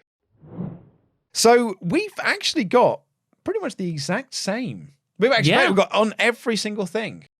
I mean, there'll be matches to be added. That we've got Dynamite and we've got Rampage to add these two. But Tony, if you're watching this, and you'll be watching this before Dynamite airs, just think about it. Think about the length, Tony. Just like what I want you to do is I want you to put on, because I know you own it, Limp Bizkit's Chocolate Starfish and the hot dog flavored water. Skip all the way to My Way, because the opening on it's like, think about it. Oh no, that's a different Limp Bizkit song. What's the Limp Bizkit song I'm thinking of?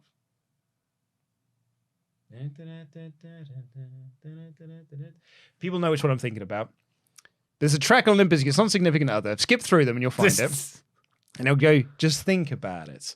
That's what I want you to focus on. Right. Hello, this is Luke Owen here. I am recording this about half an hour after Ollie and I finished doing our AEW Revolution 2023 reactions, and I've just remembered the track is rearranged from the album Significant Other. Rearranged is the song that I was looking for. There's a lyric in there which DJ Lethal does a little wicker with it, and it says, just think about it. So think about it, Tony. Anyway, that's all from me. Back to those lads. That was a long bit. But I think we all agree it was worth it. Yeah. Just think about it, Tony. Just think about it. Think about the length. I think that's actually what the track is called. So it should be quite easy to find. Just think about it, Tony. Just think about it, Tony. Okay. When you're booking the Revolution card for 2023. Oh, he's Rings got his the arm. goes for the heat Gonna go seeker. for the heat seeker. Hits it! Heat seeker. 1, 2. Oh, and he kicks out!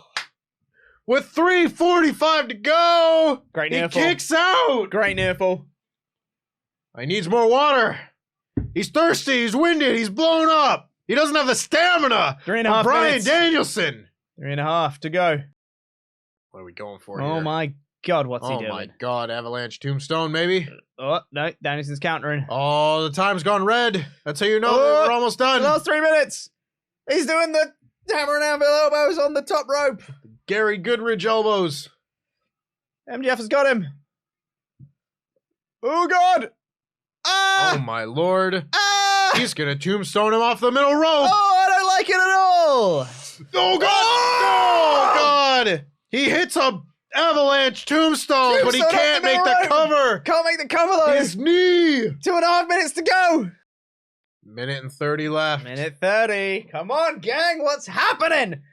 Danielson's still out from that avalanche tombstone. Yep. And that knee is really bugging MJF as well. He managed to get the cover. The kick out from Danielson. Oh, but he Counter into rolls the him. single leg Boston Crab. That's such a good counter. The crowd went nuts for that. That's awesome. 30 30 seconds. And Danielson's in the driver's seat. Doesn't go for the tap. 20. MJF's eyes are bugging Oh, out. 15. It's going to end in a draw, isn't it? Yeah, it is. It's 10. 10 seconds. 9. Oh, he's grabbing his arm. 7, 6, 5, 5, 4, 3, 2, 1. And That's it's a it. tie, and then he taps. There you go. MJF is still the champ. Is that how we're leaving things? I think so. Could well be. MJF retains after a draw. Yo, they're giving this man oxygen. He's dead. Crowd are not happy. Oh, What?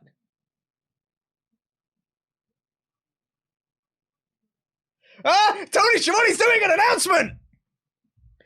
What's Schiavone saying? He's got a thing in his earpiece. And now we have a singles match between Danielson and MJF. All right. And Danielson is all the way up. Bell has rung. Everyone's getting out the ring. MJF is left alone. Oh, he's pushing the ref. Oh my God. Danielson. 1, 2. Oh, and he kicks out. Great near fall. Oh, and he kicks him in the dick. In the dick.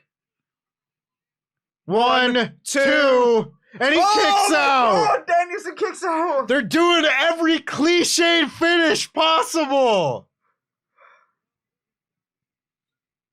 Look at the knot on MJF's forehead. What? 2 cliche finishes, one after another. Oh, He's got the belt. he's got the belt. Rimsburg's going to take the You can't belt do off that. him. Brass I know, he's got knucks. the ring. Oh, he's got the ring, not the brass knucks. Nope. Oh, Missed it. Danielson. Poison Rana. He's still got the ring on his Still got finger. the ring on, though. And he's doing the yes chants. He hits the knee. Oh! What a near fall. What? MJF kicks out of the knee. Whoa! Oh my God! He's still got the ring on, man. He's still got the ring. He's still got the ring on. You never know what's gonna happen when he's got the ring on. Danielson pulls him to the middle of the ring, kicks the knee. And again. And again. He's got that He's single got leg the Boston single crab. Once again. Oh, and Bryce Remsburg is sees taking the the ring. He takes the ring taking the off ring his off him. finger. Oh, he thought about tapping, but he's not doing it. He just made it. Yeah. Made it to the ropes first. Oh, and before he taps to make Danielson Danielson think he he's wins. Oh, Oh, he's going to hit him with the oxygen tank. Oxygen canister. He's going to hit him with the oxygen tank. Oh, but they're really setting this But up. they're really setting it up. Like, Bryce is watching, right? He got him. Surely Bryce would have seen that. Bryce! Bryce, what are you doing? Surely you see that. Oh, and he's gonna win with the look. Oh. Oh, but Danielson's not out. Oh, maybe he is. He might be now. I think he's out. One. One. Yeah, he's like out.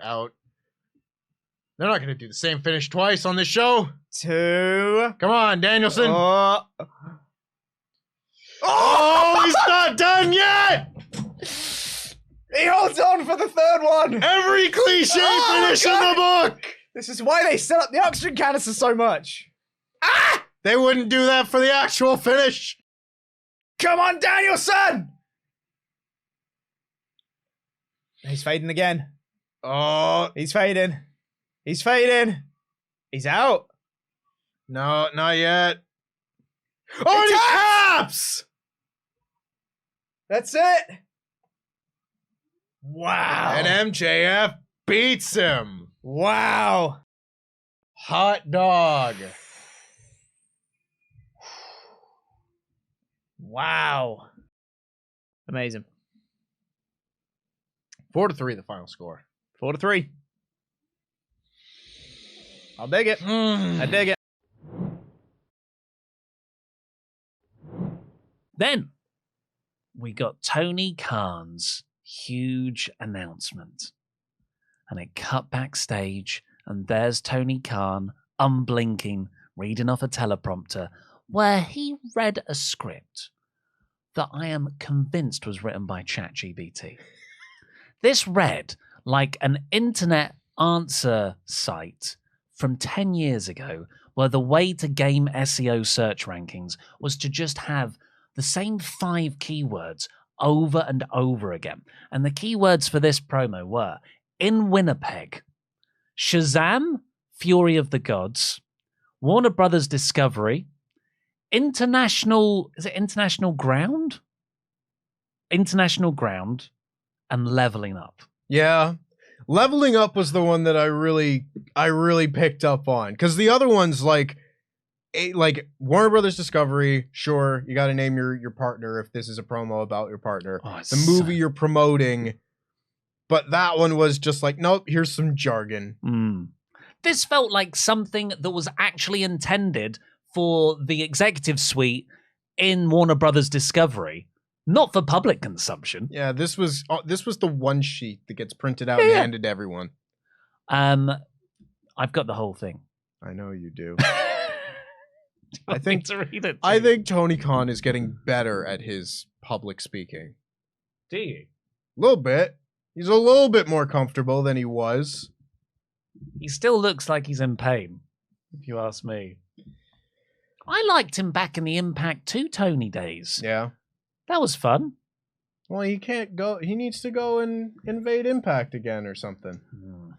Do you remember the whole thing? Absolutely not. Just listen to how ridiculous this is. This was all done in one take from Tony. Mm-hmm. I'm. You know what? I'm going to try and do it in one take. Go for it. If I screw it up, I'll go back to the start. Oh, Jesus Christ. We're going to be here for a while, folks. I'm here tonight because the All-Atlantic champion, Orange Cassidy, has requested an open challenge match next week in Winnipeg against Double J Jeff Jarrett. I'm honoring that request. Next week in Winnipeg, it will be Orange Cassidy versus Jeff Jarrett. And this match represents an important milestone for our company. I'd like to tell you about it tonight on behalf of AEW and Warner Brothers Discovery. Next week marks the 5th and final defense of the AEW All-Atlantic Championship on international soil. It is the only AEW Championship ever to change hands on international soil. And next week, in partnership with Warner Brothers Discovery to support the release of Shazam! Fury of the Gods next week, in Winnipeg, it will be Orange Cassidy versus Double J Jeff Jarrett for the AEW International Championship. Next week, in Winnipeg, we will level up the championship. It'll be a huge match, a huge milestone for AEW, and all of us are so excited about the release of Shazam! Fury of the Gods, and we can't wait for next Wednesday Night Dynamite in Winnipeg. Orange Cassidy versus Jeff Jarrett for the AEW International Championship as we level up the championship in AEW. This is me when I'm trying to get my word limit stretched all the way out to fill up an essay. How many different words did he use there? I did a word cloud. Yeah. And it's like championship, AEW, soil. Like, was really weirdly big. Yeah, that was even more ridiculous than I remembered it being. Yes. Sorted out. I did it in one take, though. It was very impressive. Oh, You should be very proud. There was a few bits there where I was like, oh no, I'm going to fluff this next word. I don't actually now want to go back to the start. You've made it so far. Oh my God. We give a lot of flack to WWE for the Mountain Dew, the bad branded content, worst match ever. Mm-hmm. What was the Netflix film? Army of the Dead. The Red Notice. What with the golden egg match? Golden egg stuff. Yeah. This was shockingly bad. And then they play this trailer for Shazam with a couple of clips of Orange Cassidy and Jeff Jarrett spliced in like it's some YouTube teenager who's like, I'm going to make a really cool trailer with shots from random superhero movies and a couple of warm-up shots from my favorite wrestlers. This was awesomely atrocious. We need to put this in worst match ever somehow. Worst promo ever. Worst promo ever. It's our new show coming soon. Oh, sorry. I Should have been the thumbnail. I've honestly watched it 4 times. It makes me laugh so much because I just keep thinking that's the last in Winnipeg. There's no more in Winnipegs. And then he says like 3 more, and it makes me laugh harder every time I hear one. And then, just the gall to say, barefaced on camera, and all of us are so excited about the release of Shazam! Fury of the Gods. Please re-sign us next year, Warner Brothers Discovery. Yeah. You've got your masters to serve. I understand. And, sometimes you have to take a couple of losses like this for the bigger picture. But that doesn't make this any less ridiculous and just corporate synergy. You remember when they did the Bear Country against Jurassic Express, King Kong versus Godzilla match? I thought that was the right way to do good this kind of integration. thing. Yeah. This, not good integration. I'll see the movie, though. I like Shazam. Yeah, I really like the first Shazam movie. Black Adam's so bad, though. I've not seen it yet. Oh. You know what? I do recommend it because it is sometimes funnily bad. That's good. I'm tired of boring, nothing bland superhero movies. But it is also boring and bland sometimes. Darn. But you got Bronholm as Dr. Fate, which is actually a really good performance. I feel like there is maybe some people are getting, I'm just so frustrated. This isn't the AEW I used to follow and fell in love with over the pandemic years. And then they see yet another match of someone they have no idea who they are. And they're like, it's just that all over again. I feel like, that could have been just something that flared up what was actually a bit more of a legitimate concern that we have all expressed. It was done in a babyish, crybaby way. And my larger point to come back to was I think that backlash and a lot of backlashes on Twitter seem to have pushed AEW to go overboard. And I think this episode, whether it was always the plan or whether it was because that they were getting some flack online, this was excellent.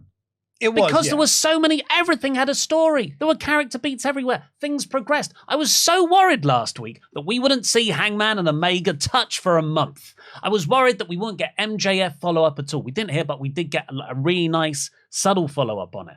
But we got really meaty, substance-filled chapters to develop all of those best stories. I don't think we'll ever know whether it's correlation or causation that the where's the story crowd prompted Tony Khan to essentially be like, well, you want story, do you? Here's all the story you can eat.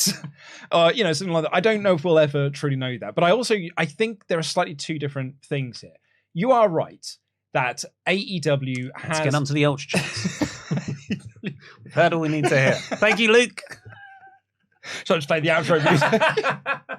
Play it.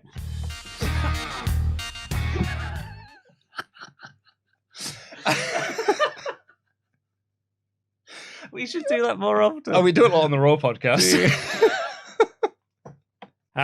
Gotta apologize for Streamlabs losing this user's name, but between Ollie's bad taste in AEW and Luke's terrible taste in new metal music, I think we have found the best wrestling duo in all of YouTube.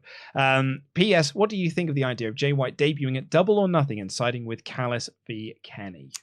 I'm if Jay White goes to AEW, I'm not really invested in him being a part of this story. I know he kicked Omega out of the Bullet Club, but I feel like the meat is between Bucks, Hangman, Kenny. It's a bit of a Deus Ex Machina to chuck a Jay White in. I think it is as well a little bit. Like when you think the Elite storyline, even with Cody and stuff when it was with New Japan, wasn't really a Jay White story. He wasn't a factor in any of the stuff that they were doing. Kota Ibushi was. But I don't think like Jay ever was. Having said that, if you want to put Jay White versus Kenny Omega on TV or pay-per-view, I'm not going to be upset about that in the slightest. And also, just to clarify on this username here, you spelled new metal wrong. So look who's right now. It's Luke Owen, DAD, once again. Play the music. See us out. There it was. It's like our own personal thingy to curb your enthusiasm. Could we get that built in? I want a different like end credits to a show every time we make a joke. And it will always end when one of us is proved right about something. Like Alan Partridge. And I had the last laugh. Last call for Omega chats, by the way. WrestleTalk.com/support. This first one hasn't had their name recorded. Please do let the mods know so we can give you a proper shout out. But they say, All Elite Wrestling are in the chat. "Oh, hey guys. no. They've done this before, and it wasn't a verified." This is a verified one. This is a verified All Elite Wrestling channel, and they've just said that they thought the show was okay. So, thanks, guys. Thanks for dropping by. Let us know that you thought your show was mid. Well, I hope there's no anti-AEW chats in here now. It's going to make things very awkward. But if they are, they do not reflect our own thoughts and opinions. Told you Tony watches! Thank you for the stories, Tony. Thank you. Thanks for listening. Colostopia, Punk is the mastermind behind these attacks. First Hangman. I hadn't thought that. Who covered up his face on the truck, Ollie? I hadn't thought of that. First Hangman, then the Elite. Or AEW still in the chat. All Punk had problems with. BCC plus Punk plus Bryan Danielson, or Takeshita versus Elite Hangman Cold Cage match. That's a very big blood and guts right there. So Kenny Omega victorious after beating Jeff Cobb. Jeff Cobb, Thanos is away, and the Blackpool Combat Club surround the ring. And Danielson's music hit, but it was weird. Like the Tron didn't play; it was just the music. So I was like, "Is he coming? Is this just a distraction?" And then he turns up, runs down, tells Blackpool Combat Club to stand down. It was almost like he was, and I think that's why this feels like a heel turn, because it was almost played out like a heel turn for someone who never actually turned babyface in the first place. Because he came down and looked like he was trying to save Omega, stave off his former stablemates from attacking him, helped Omega up, and it was like, me and you, we'll fight these guys off. Second Omega's back is turned, runs at him, Busaiku knee, lays him out, LaBelle lock, and all the others kicking him while he's in the LaBelle lock. He was at one point just grabbing him by the nose and just reaching up while flexing. Oh, it was rad. Yeah, it was proper old school Danielson heel where he'd on purposely beat people while doing the arms pose. So there was it was wonderfully played out because the crowd all went, I thought you were going to turn. Well, that's cool. We want to see Danielson and Omega together. That's also okay. So they'd invested in that. Meanwhile, I'm at home screaming, turn on him! Turn on him! Omega goes to fight one of them off from the apron. And so my cat does this thing where she'll be all chill, just chilling like that, being a cat. Yeah. And then kill mode. Just changes like that. And in the kill mode, she'll do this. Now, audio listeners won't be able to see what I'm about to do, but video people will. Right, okay, so I don't know how to tell you this. Your cat is not in kill mode. You have told me stories recently about how your house keeps getting surrounded by male cats. She's charging up to pounce. She's charging up to have sex with men cats. Or women cats. But it seems to be men cats because they're the ones that are surrounding They're the ones that are surrounding the house and going... Yeah, and she's inside trying to trigger your cat flap to let the other cats in so they can come in and have sex with her. Just have a giant gangbang on my floor, so my that's kitchen like, floor. When you're saying she's in kill mode, she's like, there's a man around. There's a man cat around. I see your point. But this is a cat thing that cats do. They shake the booty before they pounce. Before they have sex. That's what Danielson was doing. He just suddenly started to shake his booty to power up the running knee. Are you saying that Danielson was in heat? Maybe. He was putting the message out there to Claudio and to Wheeler and to Mox. Good heat, brother. He was working the ass. Anyway, he turned on him. But it was so good. Like, I wrote in my review that hasn't gone out yet, by the way. YouTube has some processing issues, so... Yeah, it's not just us. You probably won't get the on-demand version of this for a while, but thanks for watching live. We think that's okay. We can see chats coming through. Oh, yeah, people are watching this episode. Yeah. But the... What was I going to say? I don't know. You're so distracted by doing your little sexy dance. The cat butt wiggle. At least what you know. Well, now we know what you're like on a Friday night. Twerking. Yeah, you've had a bottle and a half of a red Bordeaux. A Prosecco. Bitch juice, they call it. Bit of lady petrol. You've sunk it down with a nice pink G&T. Oh. And you're like, oh. But I've lost my thought again. Do you want to shake your butt? Did that one? I think it's because it was my birthday last night, and we're not used to late nights. No, we played a couple of board games. Still left at 10. Yeah, I didn't get it till after. It's a weekday. It was a weekday. Should we see what people are saying in the Omega chats? I think we WrestleTalk.com/support to get your opinions in. I'm just Marcus. Ollie, please never do that again. I came in just as you were doing that. Now my problem with this is, does heel turn feel a bit too soon after his emotional babyface promo post MJF? Or maybe it was there all along. Here's what I say to you, Marcus. And Nathan Cooley adds, if Matt is out injured, they have a freshly returned Adam Cole, baby, or free agent Jay White. They could both use both have history with the Elite, so it would make sense for the story. Cole is there, that's true. Or Matt Hardy. Yep. He's always like last time. He's always an option. Always ready. Always willing. Here comes Logan Paul. Swooping in. It's a great entrance. That's Great question asked by the chat. Who's the mascot? mascot. Well, yeah, because he's got out with his little drink that he has, right? Prime. So you have the mascot reveal that there is someone under there, like a Jake Paul, for example. Underwear. Because he's got the mascot dancing with him. Also, you can't see him at the moment. Oh! But he's got a mascot that's dressed up as his... I understand. As his drink. I thought you were just talking about the drink bottle. I was like, Jake Paul's not that small, mate. He's got a little borrower in there. Oh, see, look. Oh, there we go. The drink has pulled Logan Paul out the ring. Oh, it's KSI! It is KSI! It is KSI! Holy shit!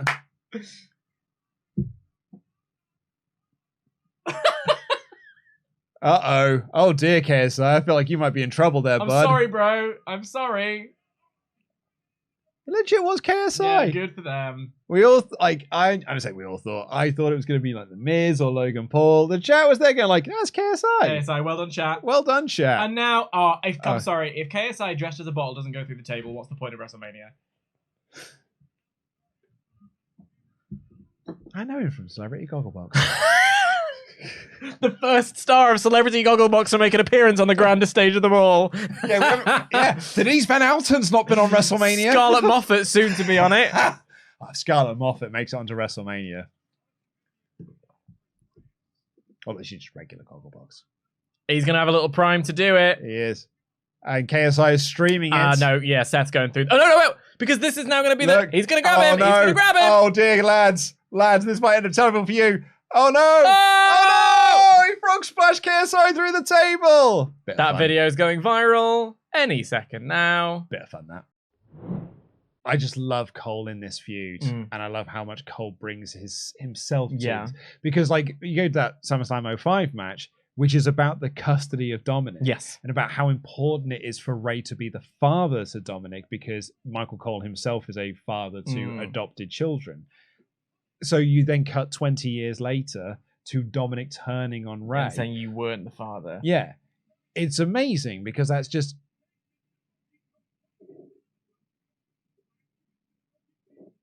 Didn't need this one to be sponsored. Go on. Continue talking about the... Continue... Fuck you, WWE! Fuck you! Continue talking about the emotional heft of the angle. Go on. There was a giant cinnamon toast crunch there. I wonder who's in that one. Maybe Vicky Guerrero's in the cinnamon toast crunch. Bloody hell. Oh, it's so bad. No need, Angela. I don't know why I picked Angela. I don't know. I hate it so much. Oh, dear. That was such a shame. Thank God the live crowd didn't see that. Well, they saw the fucking mascot. They absolutely did. I apologize for my outburst. Look, it's all around the branding as well. It's completely taken me out of the match. That's a shame. That is such a shame. I mean, I guess their argument could have been the ex-condom storyline is silly, but nah, man. There's no need for this kind of branding. No need for it. 15 minutes later. I somewhat regret my comedy I tried with my freak out over the sponsorship. Oh, I didn't think that was. I thought that was legit, and I really felt for you in that moment. I thought it might be really funny to freak out that way, but people will clip that out, I think. I liked it. Good. Well, I think it sold it. Top rope. Oh no, they're going to the top rope. Are we going to get a super... super one and done? No, we aren't. They're going for suplex. Sammy's tripped out Jimmy. I don't think Jay knows. Yes! The Crusher! Get him! Look at Zayn! Zayn's coming in! He wants it. He wants the tag. He wants the tag. For the tag! And he's going for the corner. He's going for the corner! Get the tag! This is it. Surely. Surely. Haluva kick. 1, 2, 3. Come on. Come on! Get him! Get him, Sammy! Look at the face. Look at the eyes. He's staring at. They're staring at each other. Yeah, he got him! He got him! He's gonna catch him. He's caught him. He's caught him. He's caught him! I'm sorry. I love you. Oh! Say it.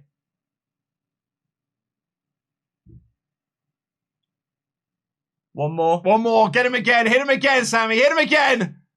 Haluva kick! He's caught him again. Jimmy's in. Jimmy's in. Stunner. Stunner to Jimmy. I think it's surely now. Going for the third. Look at him. Look at him thinking about it. Third Haluva kick. And that's got to be it. 1, 2, 3. Yes!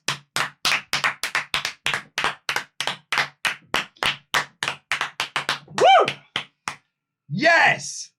That is exactly what it needed to be. That ruled. I can't believe it. They finally won. Look at Kevin Owens, after so many years, has finally beaten the Bloodline. the main event at WrestleMania. Because he needed his brother with him. In LA with his brother. Look at them. That's Look it. at them. It's the realization has hit Kevin Owens. This is what he needed. Cinema. They've finally beaten the Bloodline. Awesome. Look at the crowd. Yeah. Look at the crowd. At that. Wrestling, man. Nothing like it. I'm so curious now what they're going to do with those tag belts. Oh, with the pyro and everything. I'm so glad it was the main event. I know. Make them one set of belts. Start a whole new show. I don't care. Unify everything. Yeah. Unify everything and start again. Just, Oh my God, that's beautiful. If you don't have all the pacing issues of here's all the sponsored content we've got to do, you cut out and the peacock ads and stuff like that, then you make it a much more easy flowing show with these great matches constantly. There's a way to have it be a one-night main if you want to. Candles. Brood. Or is it demon? Brood. Or is it demon? Brood. It's edge. But is it just demon. dead silent? I think there's some ominous music in the background. It's like a droning noise. Mm-hmm.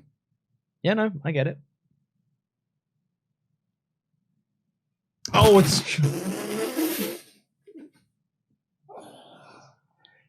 it was all to set up an advert for the Pope's Exorcist. I was just talking about branded content and sponsorships. But in the end, it doesn't even matter. It does matter, Luke! Pete, if you have a problem with this branded content, take it up with his boss, the Pope. The That's why he's the Woof. fucking demon. The Hell in a Cell is not red anymore. Yay! But that's why that's why this match had to happen, because he's the demon Balor, because it's sponsored by the Pope's Exorcist. Pinot, Fuck me. Pinot Grigio, Pink Fizz. What? Russell Crowe. It's Russell Crowe doing a promo for this match. Shh.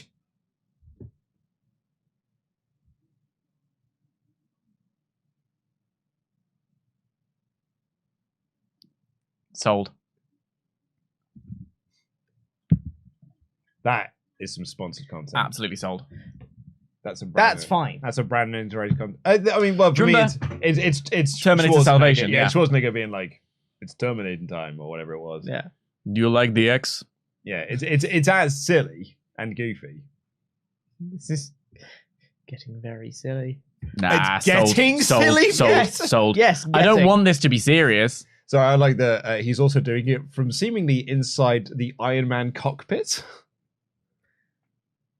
It's where Edge did his promo with the 3 candles as well. Oh, we're dimming some lights.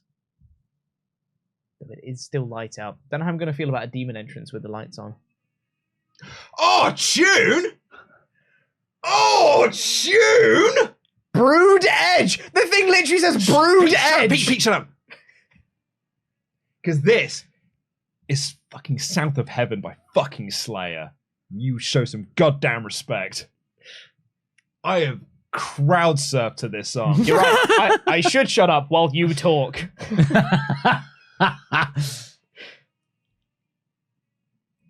Your guitar is shaped very weird. Wait for it. Give me. Ooh.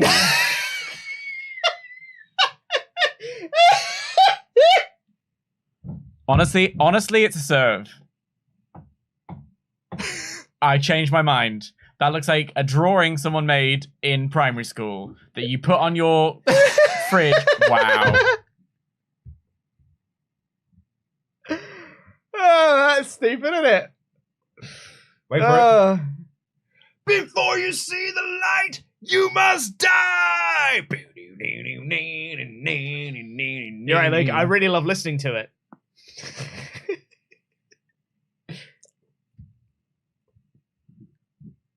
Brood Edge. Like, the Titantron says Brood Edge on it. It's just weird. So Richard just been going, Slayer!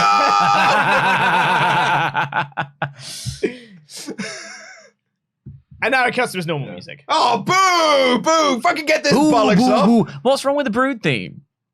It's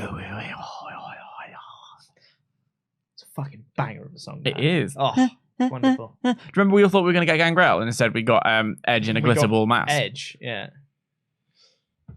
Brood Edge. So So it's PS1 graphics in real life. very good. So many polygons. It's just what's happened there is we were told that was Brood Edge, but that demonstrably was not Brood Edge. Yeah, no, like not even a little bit. And now we're just Oh, getting little Edge. Christian on the back, now though. we're just getting Edge. Guys, we've got Slayer. But, you know. Nobody cares. Whoa! Leighton. I just want it to be shady. That's the thing. Like, it sounded like a very good song. Like, I'm not dissing Slayer by any stretch of the imagination. It just was weird. Oh, it was fucking nonsense. Yeah. That was some goofy nonsense Yeah. right there. That's possibly the funniest WrestleMania costume that ever has been. Ooh. It was a little bit like cosplay that you go, I see what you've gone for. Nothing is worse than Triple H's Terminator entrance. I was just thinking then, was that worse than... Was it? It's so Oh, bad. But that Tri- looks stupid. Are you saying Triple H's Terminator one doesn't? I think it looked better than that. Oh, The wings were stupid. The wings were The very wings were silly. very silly. Very silly. It's just the entrance. If the entrance is here. Thump, thump. I almost want to crank it up, but I don't want the stream to get taken down. Yeah. So we'll sing it instead. We can do a little bit. Just one more. Adrenaline in my soul. Something, Cody Rhodes. And he's got the Cody Vader as well. Wait, Cody Vader is that's back. AI. That's real. That's AI. It's real. That was a very weird shot, but I liked it. Yeah, It was real. And it's Cody Vader, and he's got his big angel wings. Listen, as well. listen. Oh, that noise! Mate, that was That's gotta awesome. feel good for him. Oh, And he's all regal. He's gone full military. he is full on Homelander right now. Oh, yeah. He's got fucking wings on his back. It's because he's a big old American angel. He's an eagle. Or yes, that's something. absolutely right. He's an American Yeah. eagle. In America. His kids are there in the front row. Yeah, with Brandy. Oh. Babyface moment. Hey, she's got headphones Kids are on having a because nice it's too time. loud. Kids are having a nice time. Luke can't watch. Can't watch. Oh, Oh. that is lovely. Take And she's the taking them off. headphones She's like, I want to hear it. Have a wave. Oh. Oh, and a little cuddle. Oh. Oh, wow. It's a moment for him as well.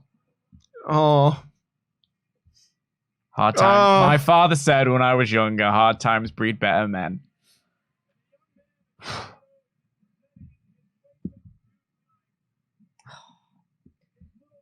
His weight belt's got all the Oh, all it's the wrestling companies in it. It's Brody Lee's son. It's little Brody. That's a beautiful thing. That's beautiful. That's so special.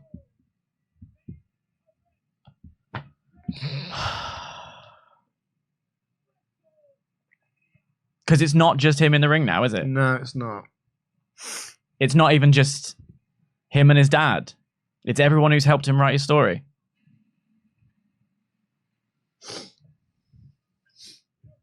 Got my other gin in it. It's upstairs. I'll go and get it for you now that I've seen that. Because Roman's going to take about 9 years to watch the ring. So 9 years is my favorite timeline for that joke, by the way. You're right. Yeah, I'm fine. Do you want a tissue? I'll be okay, sir. I got my sleeve. Thank You you. got your beer. You're fine.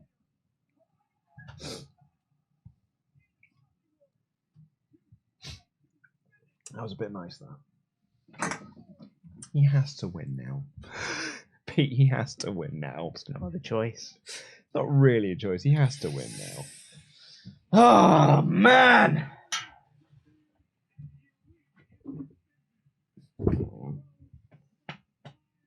Love you, bud. Love you too, mate. Oh man! God damn it, Cody. Ugh. Why does he keep doing this? It's nothing like wrestling, is there? There's nothing like Fucking Cody is what there isn't. Jesus Christ! Oh, God. Crikey, I feel like meerkats for a second. God, I need this.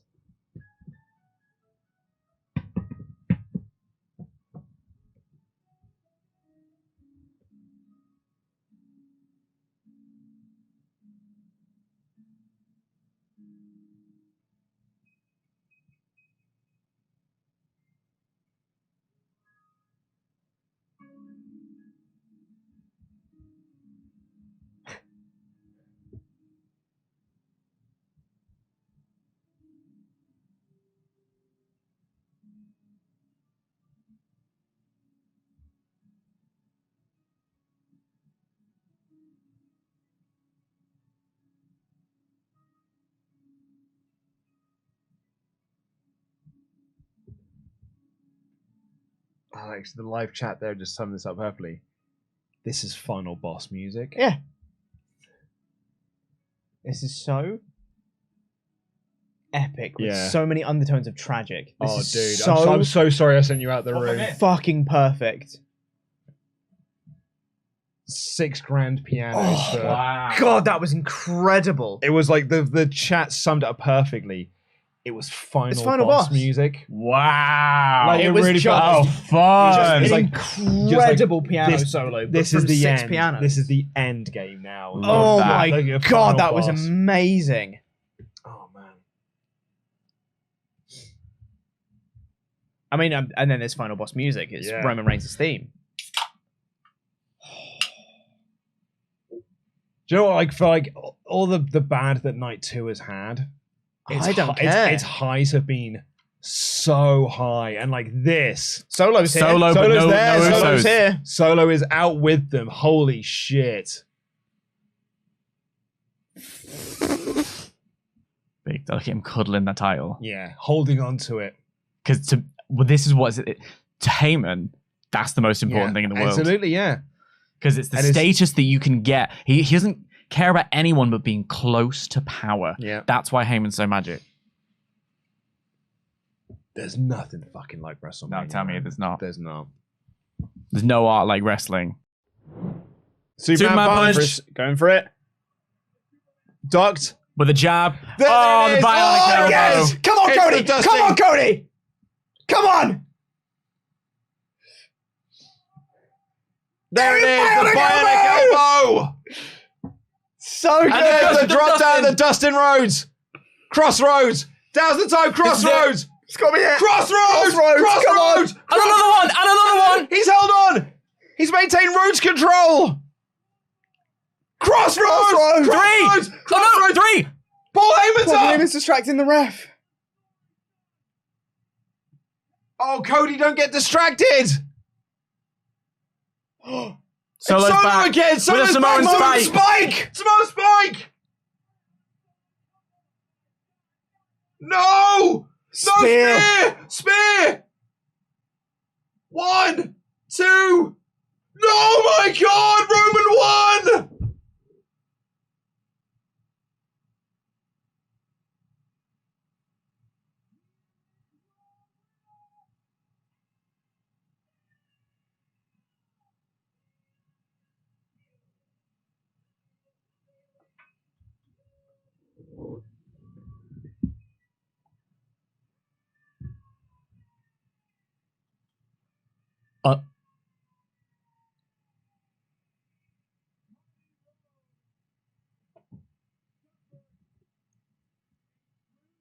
He won.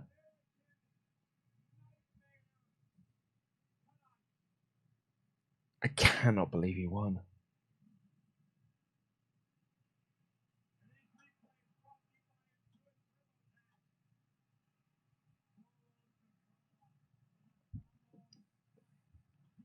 Holy shit.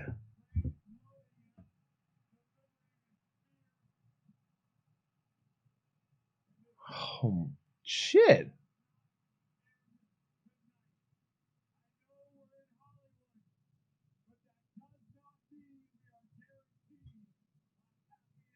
Wow. Wow. Unfucking believable. Wow. Unbelievable. Roman Reigns retained.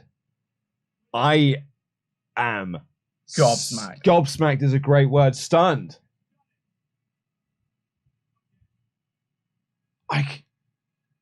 Who is it then?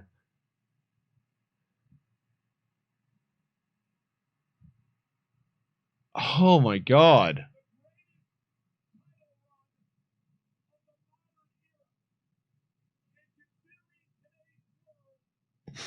There was a chat, then they just ran past. They just went, so now what happens? Yeah, I mean, yeah. Yeah, so now what happens?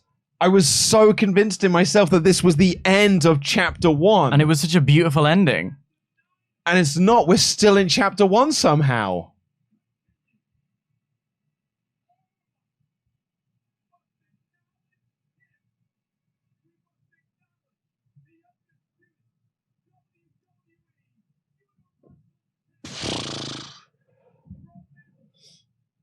Like, I honestly do not know how to feel about There this. is always 1%. That's it. I even said during the match, oh, Brandy being at ringside doesn't mean that. Yeah. Because it didn't mean anything for Sammy. And all the while I said that while believing in myself, there's no way that Roman's winning. In the same way that I thought there's no way that Drew's losing. But I was so much sure of Cody.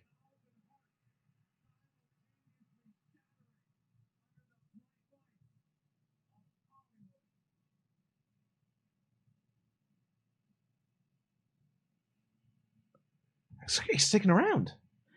Because that was the report is that like once he drops the title, he's going away for a while. But he still got them belts.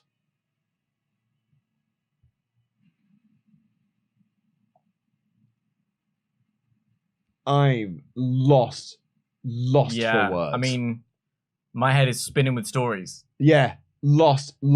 Look at him. Look at that shot. Yeah, that is the shot.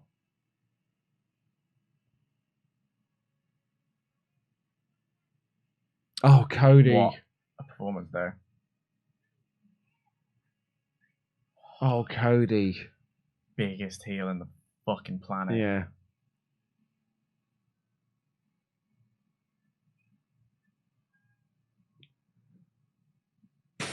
Man alive. Pete's gone I catatonic. was going to say, Pete's been very quiet.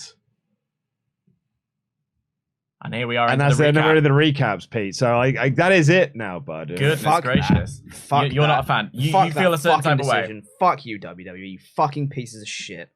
Fuck you. Not on board. Not on board in any way.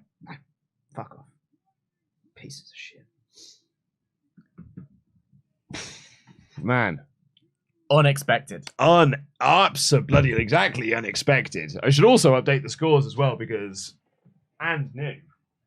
Because not only did I get that wrong, I lost points on it. I mean, wow. Wow. That was a terrible call. What a waste.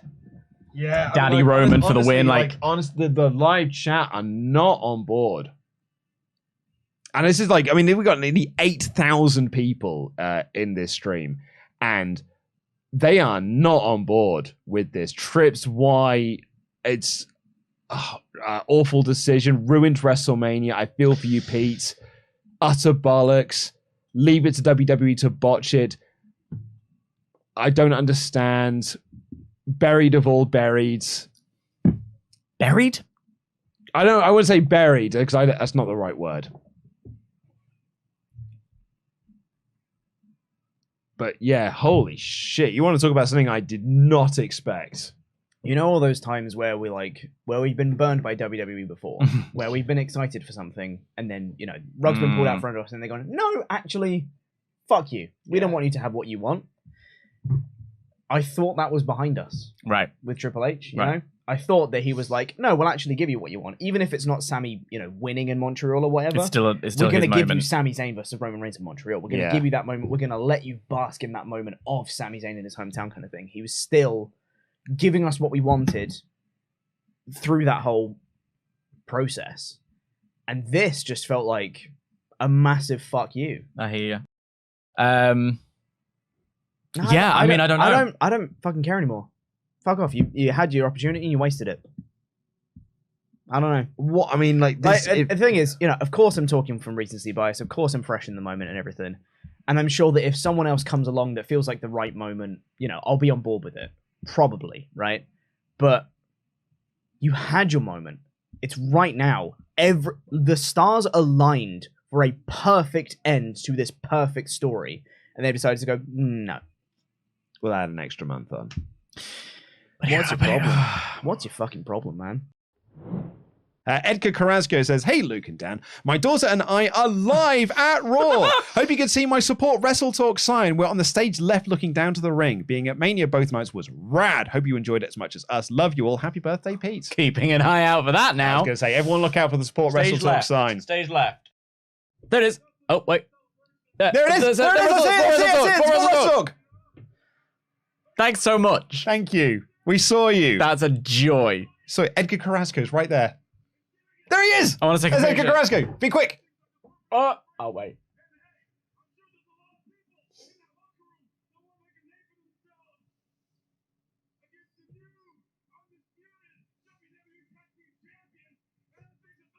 Got it. Look at that. He's waving it. Go on, Yeah. Edgar. I also noticed as well in the live chats, Edgar Carrasco, the man with that support WrestleTalk sign, was in there just to make sure that we all saw it. Go into business for yourself, Edgar. I love to see it. I love the fact, you're at Raw Live, and you're just like, better check in. Just make It's sure. called priorities. I'm It's here called for it. priorities. I absolutely love it. Oh wow, Edgar Carrasco here says the Beach Ball made a cameo Whoa. appearance at the show behind the announcer table. It was taken away quickly though, hence the Oh, man, don't know I what guess word. BS chance. Yeah, maybe? BS chance. Oh, yeah, BS chance. By the way, my daughter posted and tagged you in a picture of our son on Instagram. Can you go to the Instagram? I'm on it. Apparently, we just got a very clear sign as well of Edgar's Support WrestleTalk sign. There it is. Oh, I thought that's what it was. It was the no, Vancouver. Vancouver. It looks so similar. We've got a couple of... Oh, Edgar Carrasco has linked us to the Instagram thing. Oh, I've got to try and copy this link now. God bless Edgar Carrasco. He has linked us to it. His account's private. That'll be why we can't see it in the Instagram That's why tag. we can't see it. Yeah, Edgar, but so in love with this whole sign I game. love this. This has been a long-term story throughout Raw. It's had more of a long-term story than Raw Genuinely, actually had. Edgar's sign is more of a compelling narrative arc than we've had in the entire show. But yeah. No. Edgar Carrasco. I'm sorry. I've got to stop you. There's an Edgar update. Oh. There's an Edgar update. To the chat. Sorry, it was on private. It's now available. Right, I'm going. I've got the link. The Mod Mother has sent me a clickable link. Here we go. Oh. View story. Yay! There it is. I will screenshot this and I will put it up on the stream so that people can see it. There we go. Bear with me, everyone. I'll Fill be the here. time. I'll be here filling the time. Interesting little note there. I don't know if you all clocked it. Roman has a massively taped back. Don't know if something happened to him last night. Way!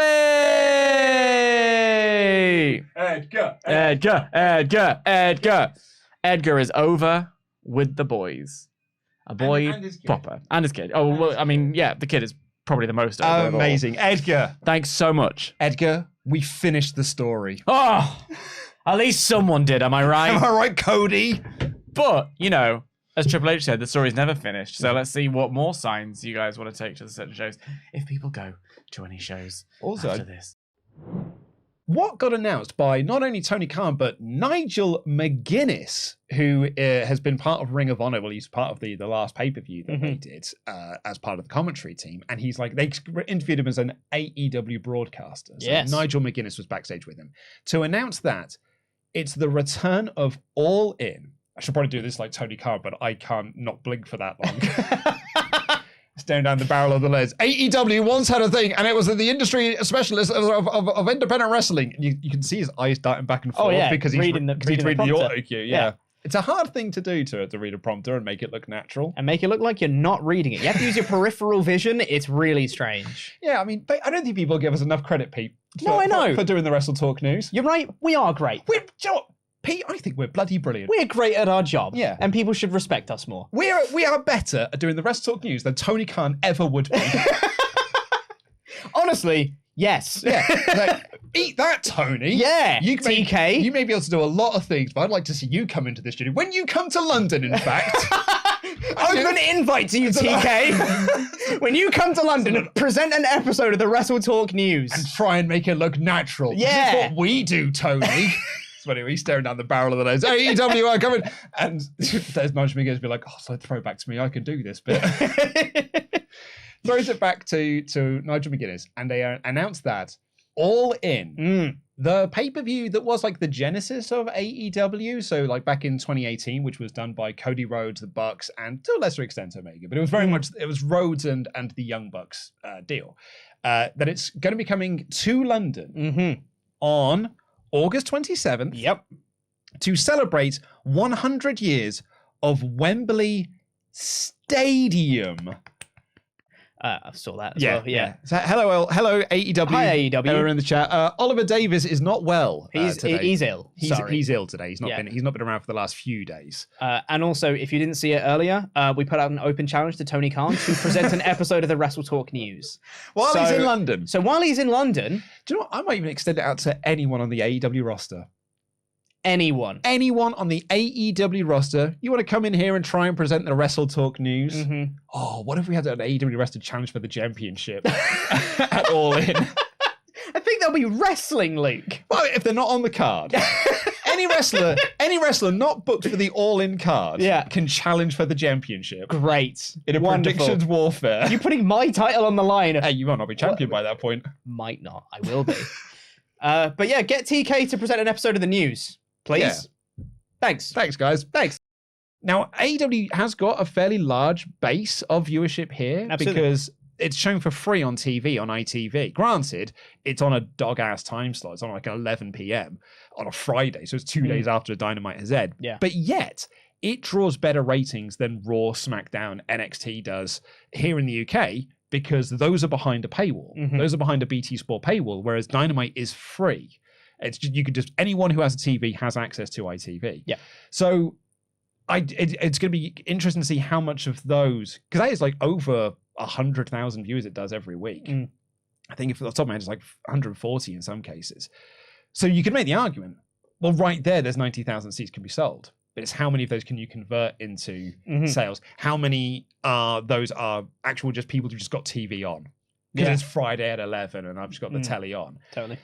I'm so curious to see. I wonder if we do a poll.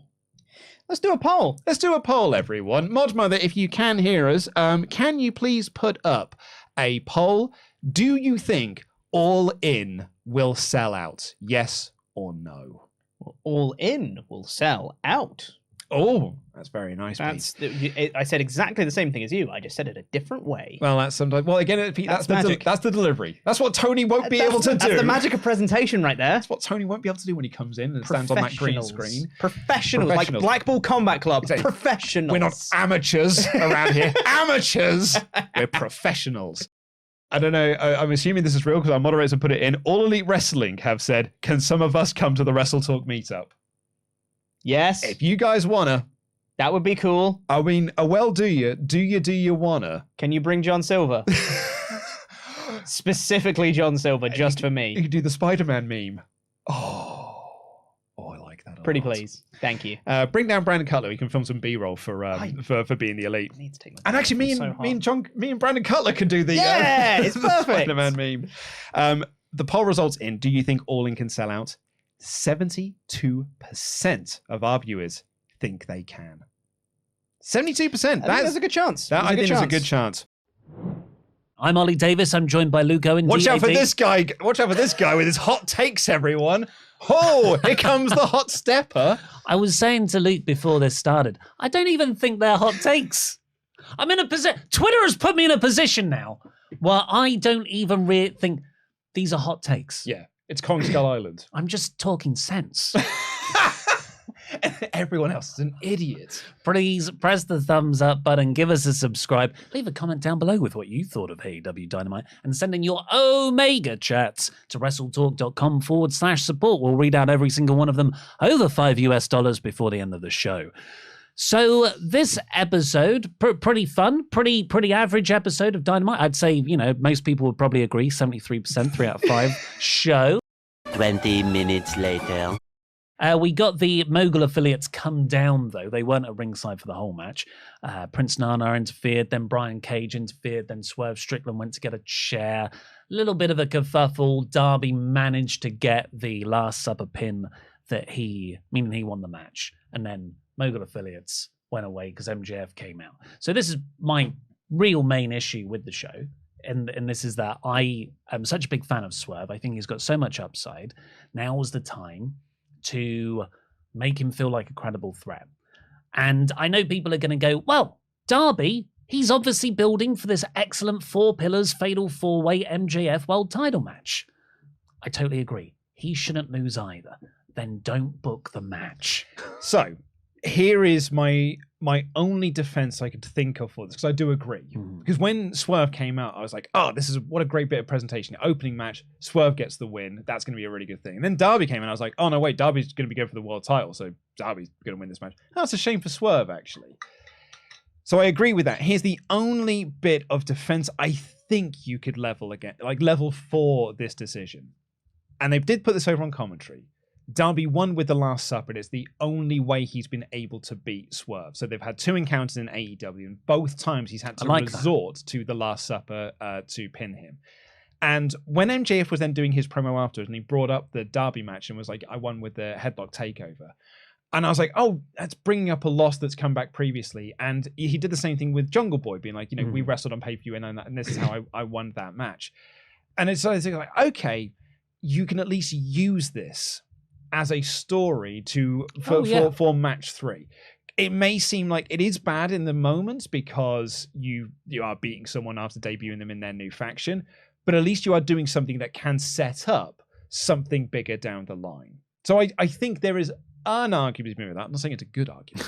I'm saying it is an argument you could give. The better argument is don't book the match. Yeah, I totally agree with that. I want to see Darby and Swerve be forever feuders, and Darby just keeps on beating him with the same pin until he doesn't. And that's a huge moment. I don't think now's the time to tell that part of the story, though.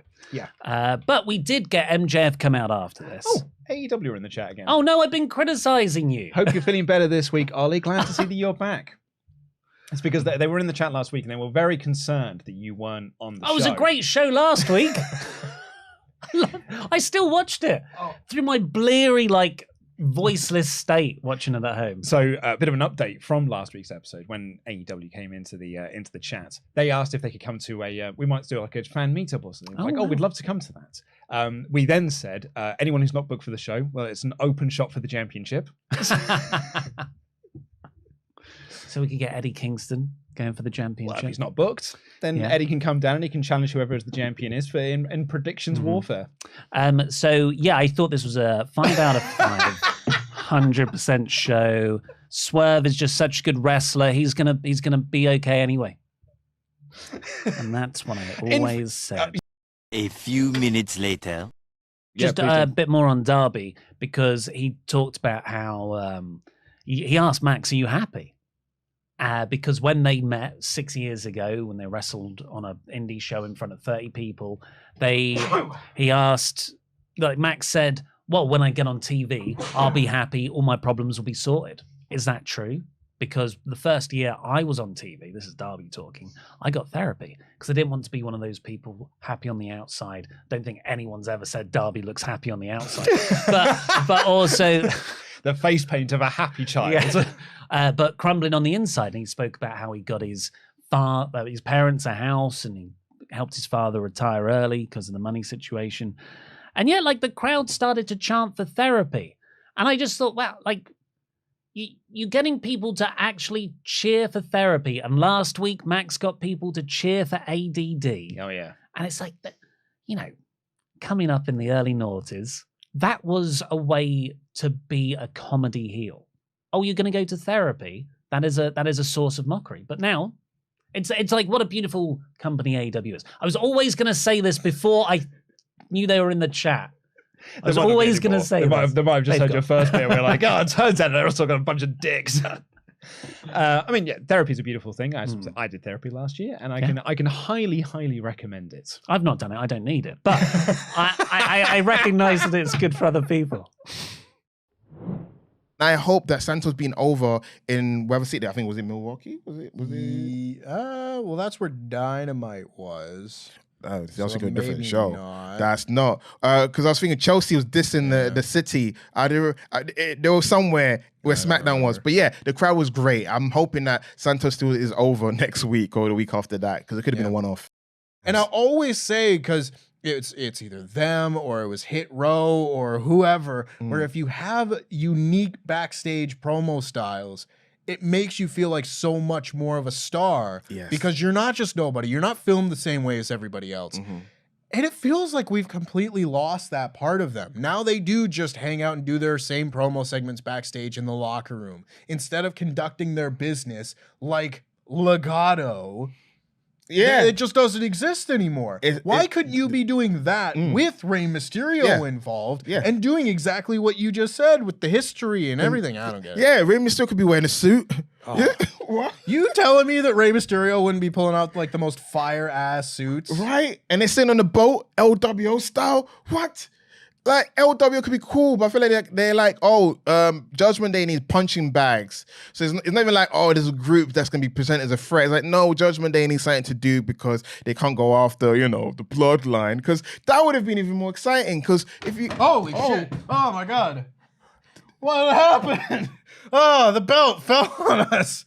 Oh, it scared the crap out of me. He saved me. Guys, you saw that. Tempest saved Sack. Go on social media and tweet about how Tempest prevented me from being killed by that belt. Okay, so the old Jam That Championship. Yeah, you hold that. The old Jam That Championship is haunted. It's telling us, wrap it up, move to the next segment. That's what we're gonna do. Yeah. You get it. You get it. Push legato. Push legato.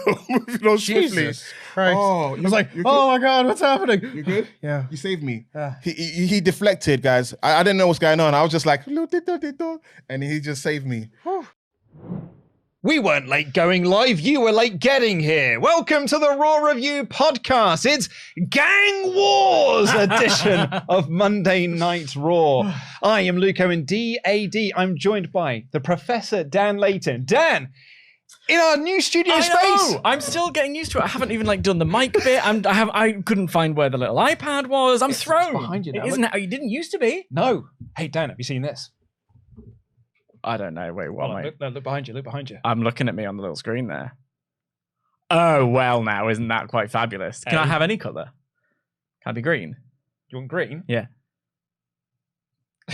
I'm changing it back to I was going to say put it back to blue, yeah. Terrible. But it's fun that we can. Terrible for podcast listeners. Welcome to the WrestleTalk Podcast. Please do press the subscribe button if this is your first time here. Give us a little thumbs up to help us in the old algorithm and give us a comment down below to let us know what you thought of this episode of Monday Night Raw. And if you're watching live and you want to get your thoughts read out on the air, you will need to go to WrestleTalk.com/support. We'll read out every single one of your messages above the $5 US level. But producer Rich has set my microphone up really weird. Yeah, I know they're all quite a bit odd, but I'm getting used to it now. Yeah. I've figured it out. Look.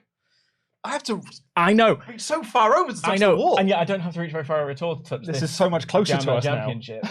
Also, it's not that warm in here. We did have a bit of exercise just now where we both ran to the bathroom, but also I then I was like, well, I'm kind of chilly, so I've put on a jacket again, which is nice because it used to be quite stifling. Did a little bit, yes. What a treat. We'll go into a little bit more about why we were slightly late to this show. Once we've done the main talking point of this show,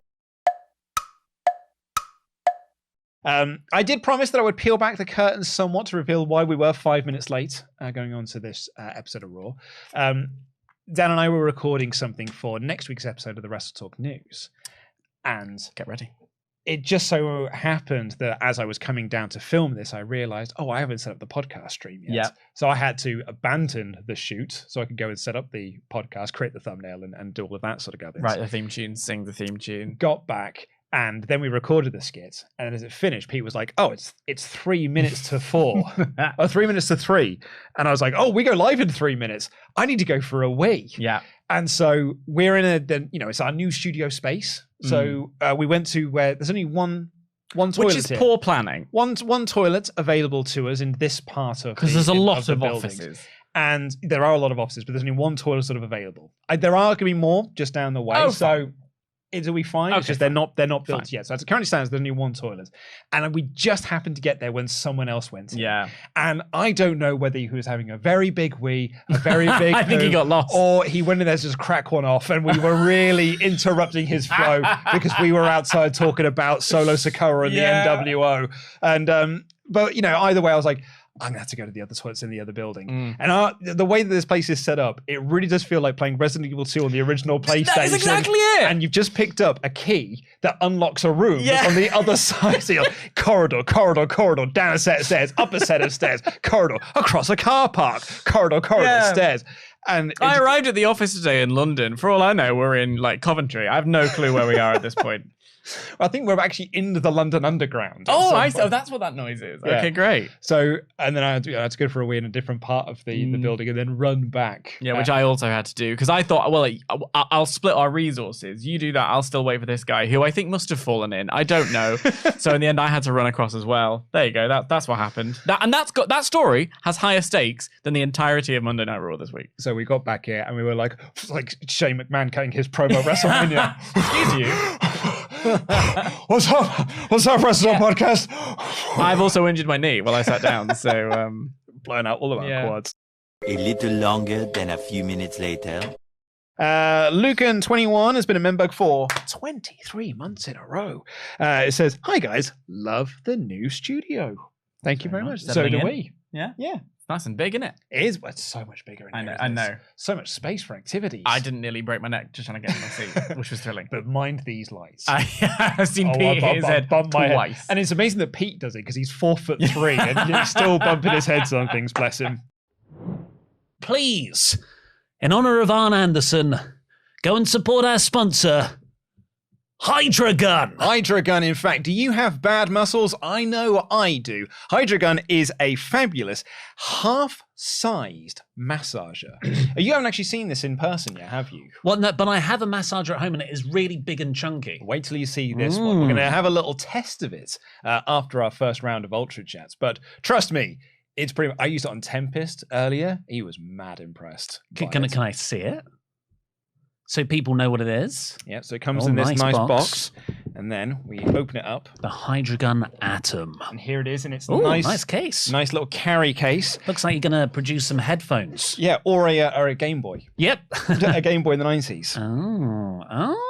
Oh, that is much smaller. Yeah. The Atom here, this is half the weight and size of a full-size massage gun. Can travel with, it's got a battery life for 5 hours. Because I've tried my massage guns in the past. Yeah. It's not really done much for me. But this, I've really, really liked. And it comes with various different heads. I So you see. can do for massage intensities. There's the blunt one. There's the fun one. So I'm going to use this on you later. I think I've pulled a muscle in my back. So Yeah. we're going to try this on me after we've covered the first segment.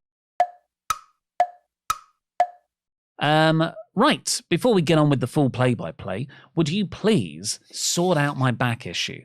Because this episode is sponsored by Hydra Gun. So yeah, I mean, for a bit of, that's the wrong way around. Oh. So I see now. Yeah. Okay, so I mean, a few people might know, but you know, some people think I talk about it too much. I'm a dad now, and so because of that, I've got a toddler, and that toddler asks to be picked up. You know, I'm not chasing her around the house and stopping her from touching electrical sockets. I'm picking her up because she wants to be lifted up and stuff. Pete does the same with me. Yeah, and you have to pick him up and stuff because he just goes, Yeah. and you pick him And up. so it's often a burp. Yeah, and you know, and then you got to carry around the house. Like Wardlow and Powerhouse Hobbs brag about and they say like, oh, I lift so much weight. Try having a toddler, mate. Like honestly, I'm doing way more lifting than you are. It's the sheer reps. Oh, the reps that I'm putting in with my kid is so much more than Wardlow could ever possibly imagine. Rank amateur is what Wardlow is when compared to what I'm going through on a daily basis. But because of that, my arms hurt. Yeah. My back hurts. My leg hurts. Things like that. But that's where things like this come in handy. A little Hydra Gun.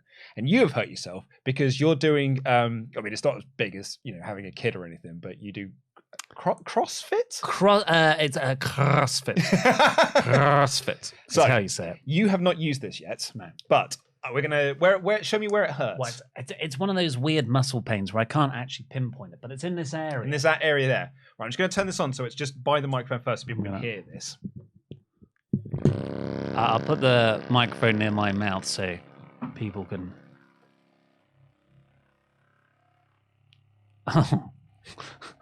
Oh, that go back. Go back. Go a bit to the right. To the right. Up a bit. Oh, up a bit more. Oh, can you just go in circle motions? Oh, that's really. I thought I'd have to do an impression more, but this is genuine. This is a shoot massage. Can you go back to the left, please? Up a bit. Up a bit. I feel like you're chasing it around. Go. Where do you want me? Can you press a bit harder? Oh, jeez. Go down a bit. To the right. Ah, that's it. That's the bit. That's the bit. I felt that as well. Push harder. Push harder. I'm getting stopped now. Did you feel it? I felt the muscle there. I literally had to pull over it. Is Honestly. that better? Oh my! I feel like we're doing a snake oil act. like there's someone in the crowd. Hey, has anybody had any ailments? I've got some ailments. Well, drink this. Yeah. And you just.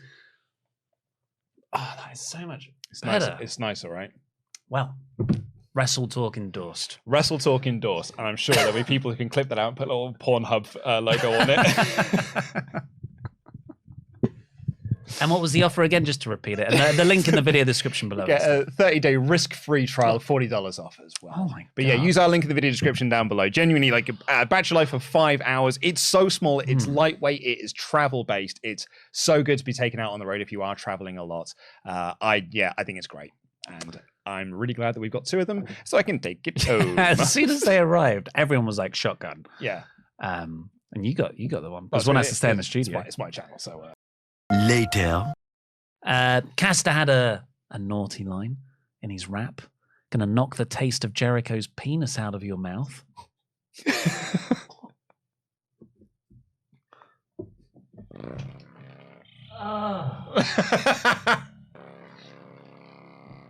Mic drop for the win. A little later. And finally for today, Kevin says the only thing that sponsor segment lacked was Ollie saying, "You filthy effer," straight in there. Oh, yeah. Well, let's play us out while we do one more shout out to the Hydra Gun sponsor. Absolutely, we can do. Also, I'm just going to quickly close the poll. Ollie, you may be out of step this time round because 56% gave it a thumbs up, with 38% saying it was thumbs in the middle and only 4% saying it was thumbs down. I agree. Oh my god. Keep it there. Yeah, I'm keeping it right there. Go up slightly. Slightly? About there? Yeah. Yeah, is that the one? Thank you so much to this episode sponsor, Hydra Gun. We've both got bad muscles here, but look how much see how much that shifted there? Look how good this Hydra Gun does for your bad muscles. Left. It is half the size of other hand massages you can travel this around with you or keep it around while you're traveling. It is effective for targeting deep issue pain, which is what I've got. It's clearly what Ollie Davis has as well. We'll be back on Tuesday, actually Monday, with the next episode of Worst Match Ever. Take care, everyone. I've been Nico and DAD. This has been Oliver Davis. Jam that jam. This is where I started to lose my rag a little bit with Kevin Patrick, because Why? it's not just like there was, again, the phrasing of WWE Hall of Famer and saying this over again. Kevin Patrick, after every single pick, went, brilliant pick. Like Sami Zayn and the Usos, brilliant pick. Oh, brilliant pick. Asuka, brilliant pick. The New Day, brilliant pick. Wow. Brawling Brutes, brilliant pick. I was like, if they're all brilliant picks, Kevin, then none of them are brilliant picks. Or maybe the roster's just that good. They're all brilliant. Brilliant pick. Brilliant pick. It was just the button on his little push thing was broken, so it was just stuck in. Brilliant pick. Be Brilliant a child. pick. He was he wasn't paying attention to the draft. He was just picking his nose. Anyway, you mentioned just before we started, you had a few Kevin Patrick isms to note down. We've got a few Kevin Patrick isms this show. I tuned him out mostly this week. However, I did note down this one, which is when Shinsuke Nakamura was making his entrance, and he said, "Hey, forget about the coronation in England. The true king has arrived." And he can say that because he's Irish, and he doesn't believe in our monarchy. This didn't have a lot of heat, but I thought Stark did what she needed to do here. She went in and got a decisive win over Cross, winning with the, as the Americans would say, Z360. This was where I started to get really cross about Kevin Patrick. Go for it. In fact, I wrote down Cross versus Stark, aka the Kevin Patrick nonsense segment. Because as Nikki Cross was coming to the ring, he goes, "That little bundle of chaos." And I was like, what? And it's coming from your gentle bring him home to your mother Irish brogue. It makes Nikki sound lame. It makes her sound cringe. Then slightly later on in the show, in the match rather, he called her lovable.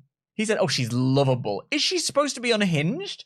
Or is she supposed to be lovable? Because at the moment, all I know is she sits there going like this and counting on her fingers. Like, I don't know what. When is Eric Young coming back? When is he coming? What she's about? She comes out, she runs, she's not. It's all a bit devised drama. It's all a bit cringe. And Kevin calling her a little bundle of chaos, a lovable little bundle of chaos, is nothing.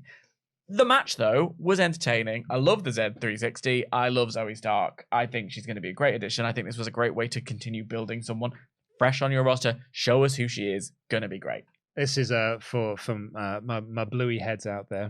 I think did Kevin Patrick call her a little bundle of chaos? A little bundle of chaos. It's Muffin, right? Can I, just before we go on to the next part, can I give you another Kevin Patrick must be stopped moment? Please do. Which was when they gave us a recap of Cody and Brock from earlier on in the show. And it was like something had happened in the ring. I think it was the end of the Trish segment, Becky segment, and they were off. And then it cuts to Kevin and Corey, and Kevin goes, now this is what happened earlier on in the show. Like he was on CBBC letting us down gently. And it was like, that was exciting, wasn't it? But it wasn't exciting earlier on when Brock Lesnar did something quite naughty. And we wouldn't behave like this. We're going to show you the package. You might want to have a grown-up present just in case it gets a little bit too scary. Bugger off with this, Kevin Patrick. You're supposed to be selling it like it's intense and scary. And like, oh, no. So, right, he is a bit CBBC. He's a bit CBBC. And God love him. He's a nice guy. I'm gonna take that back. CITV? No, he's CBBS. Oh, he's CBBS. And we don't need CBBS. We need Channel 5 After Dark on 1999. Didn't like it. Makes me cross. You gotta finish it. I know! Why won't it do it? Get good. I'm pressing R2 and X and it won't do it.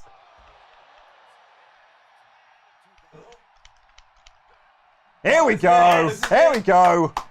How much time we got? 2 minutes 15. No! Yes! Yes! Come on, yes! Yeah! Count one! Up you get! Up you get! 2! Count faster, ref! It's crap! 3! Ah! 4! Who's the man? 5! Don't nudge me! Don't do it! This is... 8! No!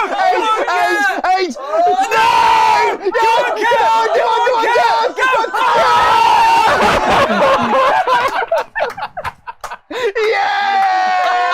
Too sweet me! Too sweet me! I can't believe you nudged me. What are you, 12?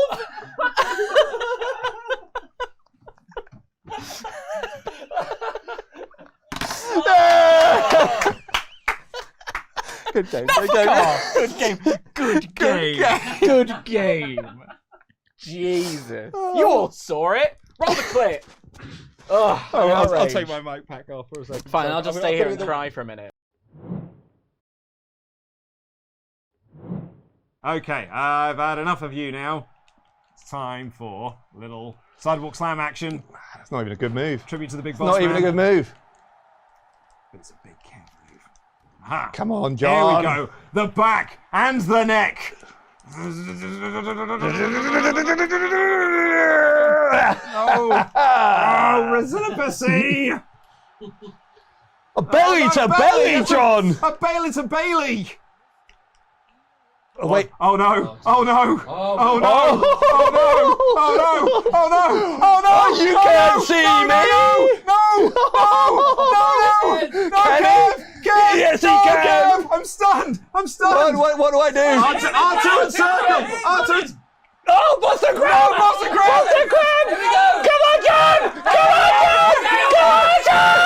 Come on, John! Come on!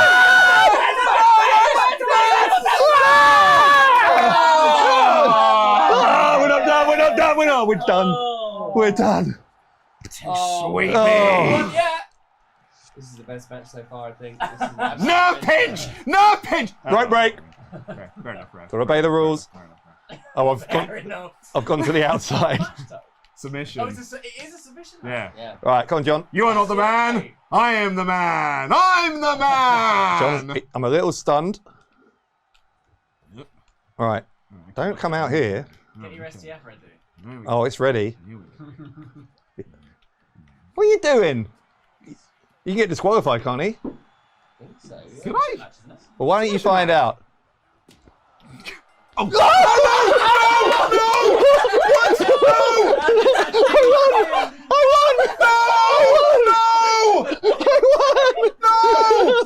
No! I won!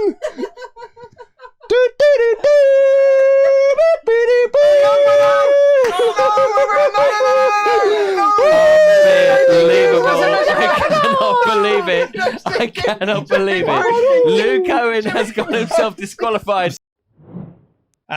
Gunther came out to introduce the Battle Royal. I thought this was a bit of flagrant false advertising by WWE Raw. because they advertised two things. Yeah. That Gunther will be on the show and there will be a battle royal. What it turns out was there was a battle royal and Gunther was there for it. And then we had some Kevin Patrick nonsense because Kevin Patrick said, wow, here he is announcing a battle royal for the Intercontinental title shot. Kevin, you announced that to me about half an hour ago. What are you talking about? There's a great bit of Corey Graves coming up later, which I can't. There's a lot of Kevin Patrick nonsense this episode. And then we got Xavier Woods versus Dominic Mysterio. This was a rematch from last week, and it was the exact same match that we got last week. Same match. With the exact same finish. Yep. This was only more annoying because it was Kevin Patrick and Corey Graves arguing over absolutely nothing. Also, trust Kevin Patrick to bring up Mother's Day. You absolute nice guy boyfriend. Yeah, because it was Mother's Day over the weekend in North America, and in Ireland you would call your mammy. And because Rhea is Dominic's mammy, he was saying it's a Mother's Day gift for Rhea Ripley because she's his mammy. But Corey Graves, being thick as he is, did not understand what Kevin Patrick was saying. So they just argued the piss over this for so long. Corey Graves got so irate in this argument. You could see him because I was watching them, not the match. He was shoot irate in this segment. My brain was melting out of my ears for this whole bit. I was like, oh my, just talk about anything else. Ding ding ding to your last call for Ultra Chats here. Mr. Toff 2 has been a member for 4 months in a row, said, I finally worked out why KP rubs me the wrong way. Every time he finishes a sentence, it sounds like he's cutting to a commercial. Yeah, he does. See you on the 27th. We will see you there. We'll see you there. That's how he finishes. Mr. Toff 2, please do come up to me and say, hello, I'm Mr. Toff 2. Because then I'll know who you are. Sorry, there's a chat that caught my eye there. It just said, I think at the end of the day, Kevin Patrick is better than Corey Graves. Take a shower. Jake WTW says, I'm not defending Kevin Patrick. This is the Kevin Patrick show. He's going to be thrilled. Because he's not very good at his job. But Corey's line of, you don't tug on Superman's cape when JD attacked Dolph had me howling. I mean, I like Dolph, but that's a bit of hyperbole there, Corey. That's one of Corey's favorite things to say. You don't tug on Superman's cape. He says it for everyone. Yeah, he says it at catering. It's a really weird thing. I think Kevin Patrick's a nice guy. We've ragged on him every single week. I think he's a nice guy. I think he's in the wrong job, not the wrong company. I think he does a very good job as an interviewer. I think he shouldn't be the play-by-play guy. Right, so the headline of this show was the epic, brilliant closing angle of Don Callis. Of Karen Jarrett's debuting in TNA. That's absolutely right, everyone. Here we go. This is the actual thumbnail for the show. The actual elite have shown up in TNA professional wrestling. You made a thumbnail. Well, okay, so I got this message. Where did I get to? Because obviously we put the tweet out being like, can't all talk about Karen Jarrett. Luke Owen wrote this tweet. There's no way that Luke Owen doesn't lead with the debuting Karen Jarrett over the elite. Oh, you got to start off with the small guys. Come on, you want to build up the anticipation. For the thumbnail, don't be basic. Go the elite reunion. Go the big story, Karen Jarrett. That's from Dan. If Luke Owen doesn't insist on Karen Jarrett being used for the thumbnails down today's Dynamite review, you'll be very disappointed. That's from WrestleBox. Luke Owen's going to be so happy. That's from Yuri Bird. I can't wait to see what Luke says about Karen Jarrett and the debuting. Luke Owen's going to lose it for this. That's from Not Your Buddy Pal. Well, I know Luke Owen liked the beatdown, but I wonder if he thinks the Team Center used the wrong guitars to attack FTR. Guys, they're working you. They did that on purpose because they don't know who these indie dorks are. They're just hitting people with actual star-like weapons. You know what? Screw it. Lead with it. What happened, Luke? No, we'll save it. We'll talk about these little indie geeks first. And we'll John Moxley! Yeah, we'll talk about your little flippy floppers and you guys that just bleed all over the place. And then we'll build... Jeff Jarrett doesn't bleed all over the place. And then we'll get to the actual stars of the show. It's coming, don't you worry. Karen Jarrett. Unbelievable. I was tempest earlier. I said, did you know what happened on AEW last night? And he said, oh, I heard that Karen Jarrett showed up. And you know what I did? I got my glass and caught his little marked tears. and it was refreshing. And then I went on Twitter and I saw Kate from Fightful was like, oh, Karen Jarrett. And I was like, give me more of your marked tears. Oh, that's so lovely, so refreshing. What's it taste like? It tastes like victory. It tastes like stars. Let's see what you all think on the Omega chats. Graham Shaw says, I'm still trying to decide if the Elite lining up with a trash can between Kenny and Hangman was an accidental or intentional metaphor. It's definitely intentional. And speaking of trash, damn it, Tony, you should be booking fewer Jarretts, not more. They make everything worse. Strong disagree, Graham, but I will collect my glass so I can have your mark tears. I don't think they make everything worse. It's just they're good until they're not. But they never are bad, so...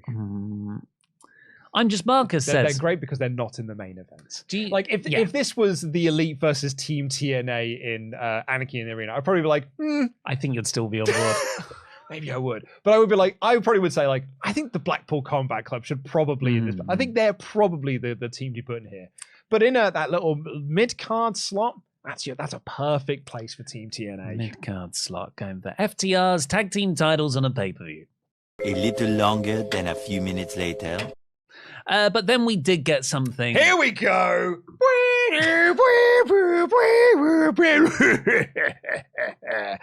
So, Tony Schiavone is in the ring, and Team TNA come out for a promo. Immediately, this segment got off to an amazing start. Oh, yeah. Because they've got guitars with Dax and Cash in on them, so 2 guitars are involved. It's a 5-star angle already. FTR come out and immediately push Satnam Singh off the stage. And Satnam Singh takes a wicked bump off the side of the stage, goes through all of these tables. It's great.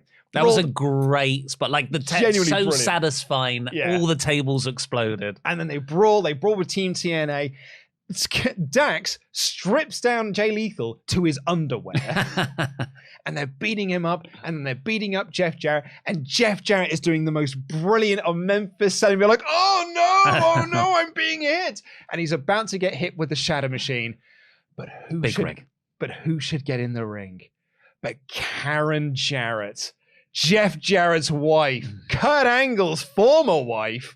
And she gives Cash a low blow. They lay out Dax. They then lay them out with guitars, and they all celebrate with the titles. Bree-woo, bree-woo. This segment was perfect. It was so silly. It was so much fun. When Satnam Singh stormed back down to the ring, it's the most cool Satnam Singh has ever looked, not in dungarees. With his top off, he looked awesome. Because he came He's out got like I don't think I've seen him without a top on. He's jacked. He came out of the ring like, you mother... Like, Yeah, because yeah. they pushed him off the stage, Yeah. and he's got his shirt ripped open, and he gives both of them double choke slams. Oh, it was so good. Satnam looked awesome. 5-star segment. Yeah, I loved all of it. I've got reservations about the Karen stuff. Why? Because I've been She had here. so much great. Name me one bad Karen Jarrett. Do you remember when we did that TNA show where they went to it was Jeff's their honeymoon, wasn't it? And he just took the kids. Took the kids to Universal Studios. Remember how good those were? Well, you liked them more than me.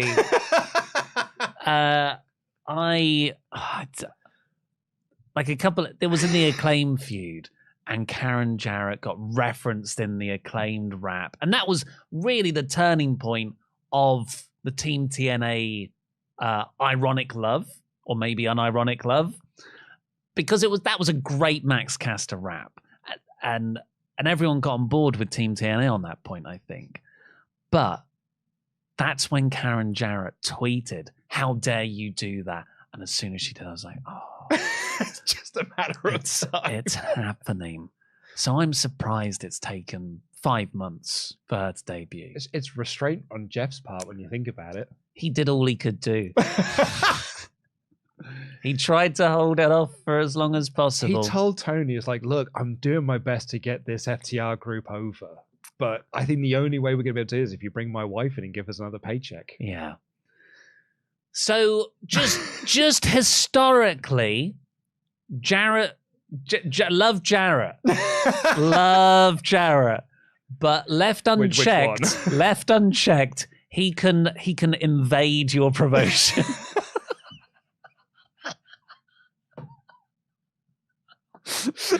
And you might, a lot of promotions then amputate limbs to get rid of the Jeff Jarrett infection. And then before you know it, Tony Khan's looking at his Todoist, and one of the things is gold. Yeah. So yeah, I'm just based on past performance, I have reservations that Karen Jarrett's there. However, I had those same reservations when Jeff turned up in November, and I have really enjoyed his work. So I'm just being honest. That's where I'm at right now. Who else from TNA's past? Like, I thought the only way this group could ever get better is you put Dixie Carter in it. Yeah, Dixie Carter, 10A. Well, Russo's the main man, isn't he? Oh, okay. Well, you've got another TV show to write. You put Vince Russo part of this group. That is the one way to turn me off Team TNA. Honestly, Tony, it's fine. You just need some ideas. You can approve all of them. But but Vince Russo's great wrestling mind. He can just fire over a couple of storylines, see if you like them. Yeah, that's how it starts. That's how it seeps in. Yeah, I thought the segment was superb. Bree woo.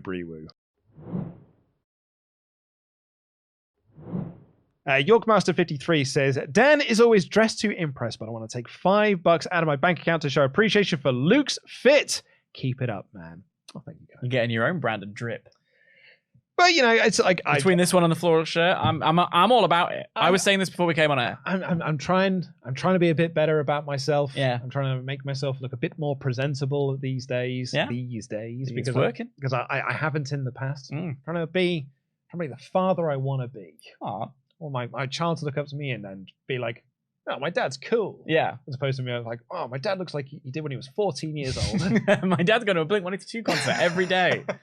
Oh, I wouldn't have gone to Blink-182 concert because hot take, they were okay. My friend has a Blink-182 tattoo here, and I always bully him about it. Not because Blink-182 is bad, because the tattoo is questionable, and that's coming from someone with a tramp stamp. Is it the smiley face logo? No, it's the three. It looks oh, like the take off your pants and jackets. Yeah. I would argue the worst of the Blink albums. Because hey, look, I was listening to Christina Aguilera. I can't help anybody. I think Enema of the State is pretty good. Yeah. For 1999. I think Take Off Your Pants and Jacket. 1999 was a good year for music. It really was. It was a great year. It was probably the best year. Korn's Issues came out the same year. So does Slipknot's debut album. It's a great year. But I don't think Take Off Your Pants and Jacket was as good of a follow-up.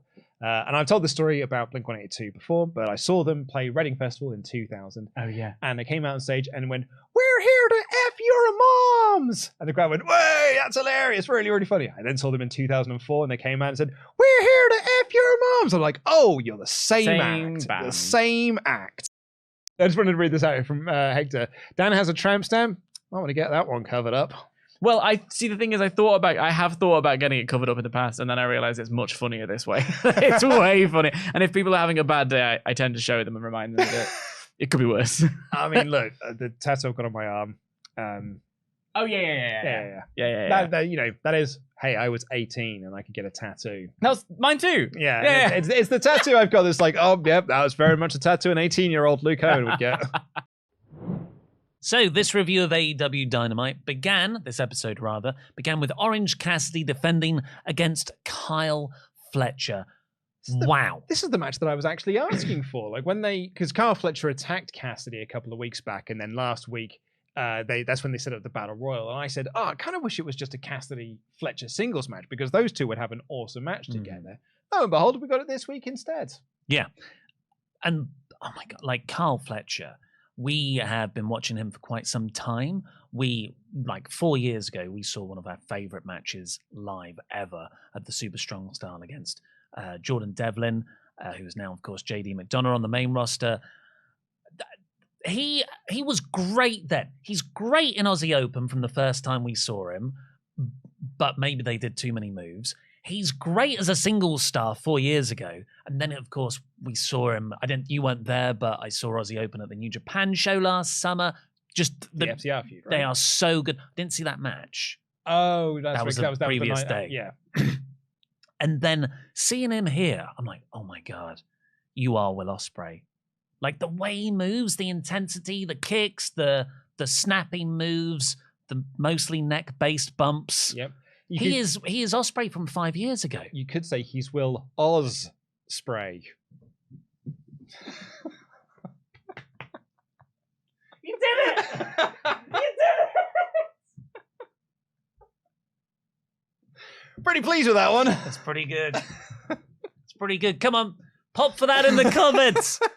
You're not going to get anything better all weekend. We'll end the stream there. Play it.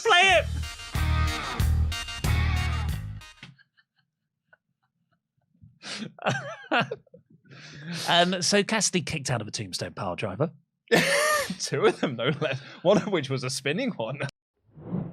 Let's do last call for Omega chats on the AEW Dynamite. We have Graham Shaw. Battle Royal prediction. It opens up with Orange getting the Andre spot. Everyone gangs up to eliminate him, ensuring a new champ.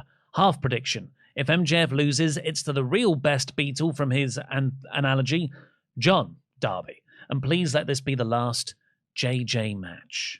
JJ? Jeff Jarrett. Jeff Jarrett, yeah. Lots to unpack there. I don't think Cassidy is losing that Battle Royal. I don't think MJF is going to lose either. But also, I think that, and I don't want this to be JJ's last match because obviously he's so great. Ain't he great, you might ask? Is John the best Beetle, though? No, Paul is. I always thought it was George.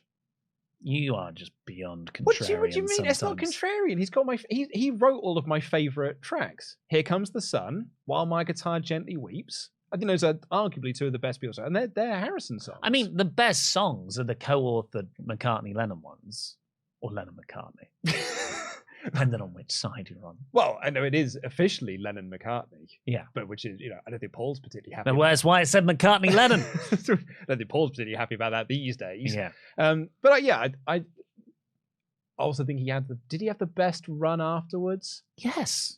I mean, well, Wings. They're only the band the Beatles could have been. What was I listening? Coming up. It's a great song. But is it George good though? Yes.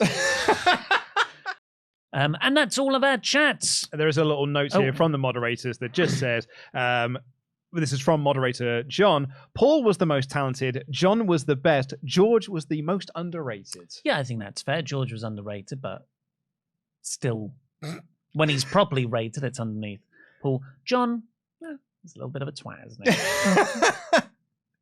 I think in my rankings, I think it is George, Paul, John, and poor old Ringo. Poor old, but he's just happy to be in the 4. Not even the best drummer in the Beatles. And Duct Tape 702 has us. First time ever sending in one of these. Didn't get to watch Raw, but I do have a question for Dan. Having discovered you have an acting theatre background like me, have you found that wrestling has influenced your work in any way? Because it certainly has for me. Yeah, I mean, so I've been acting since I was about sort of 7 or 8, and I did dance as well. Are you surprised? And musical theatre and things like that. For me, wrestling is about it's the improv element of it. It's also, when I was doing wrestling training, it's holding your body and carrying away, I guess, combat in a way. But that kind of live response to the crowd and stuff like that is a very useful bit for actors. In fact, when I was training at London School of Lucha Libre, there were a few actors that were at Lambda, I think they were, but they were also just doing wrestling training because it was something that they loved, but they also liked what the strings it added to the bow, because it's all about performance. It's all about, in a way it's mime, because you're like, you're being, this is what I'm talking about when I talk about Finn Balor doing his promo, is that thing of being able to react in the live moments, but also when you're responding to the crowd in the moment, you're telling a story through, you should be able to tell a story when the bells go, between the bells, like the physical, this hurts like this, or the peril element to it. Like, there's a thing in Lita's VHS that she always talked about, which was that in Mexico, they like the mystique of the mask. They like not knowing. In America, they want to see the facial expressions to be able to tell the story and communicate that. So it's a massive help. It's a great, wrestling, as far as I'm concerned, is like Broadway with body slams. Do you want to hear how wrestling got me in trouble with some of my cast members? Please. When I was at school doing drama at GCSE, A-level, in fact, because I'm old. You remember in the old SmackDown games? Yeah. You know, if you get knocked down, you have one you animation. Again. You're never gonna get you down. But if you are like knocked down and knocked out, yeah, you go into the starfish position, and so like the player spreads out even further, and that is an indication for you as the player. They're very weak now, and now it's probably a good time to pin them and stuff. We were doing dance theatre, and we were doing this routine in which there were lots of different bits happening. So like 2 people would come on, they would do a dance routine about a battle, and then you'd both fall down and be taken out. And then 2 more people would come in, and they would do it, and it would be around like the bodies and things like that. I used to do the starfish thing, the SmackDown 2 animation of being like Iron Prophet KO'd and stuff. My like other cast members like, you're taking up far too much space. Use your body right. And that's it. And I was like, but this is how you convey that you. How are the audience supposed to know I'm ready to be pinned?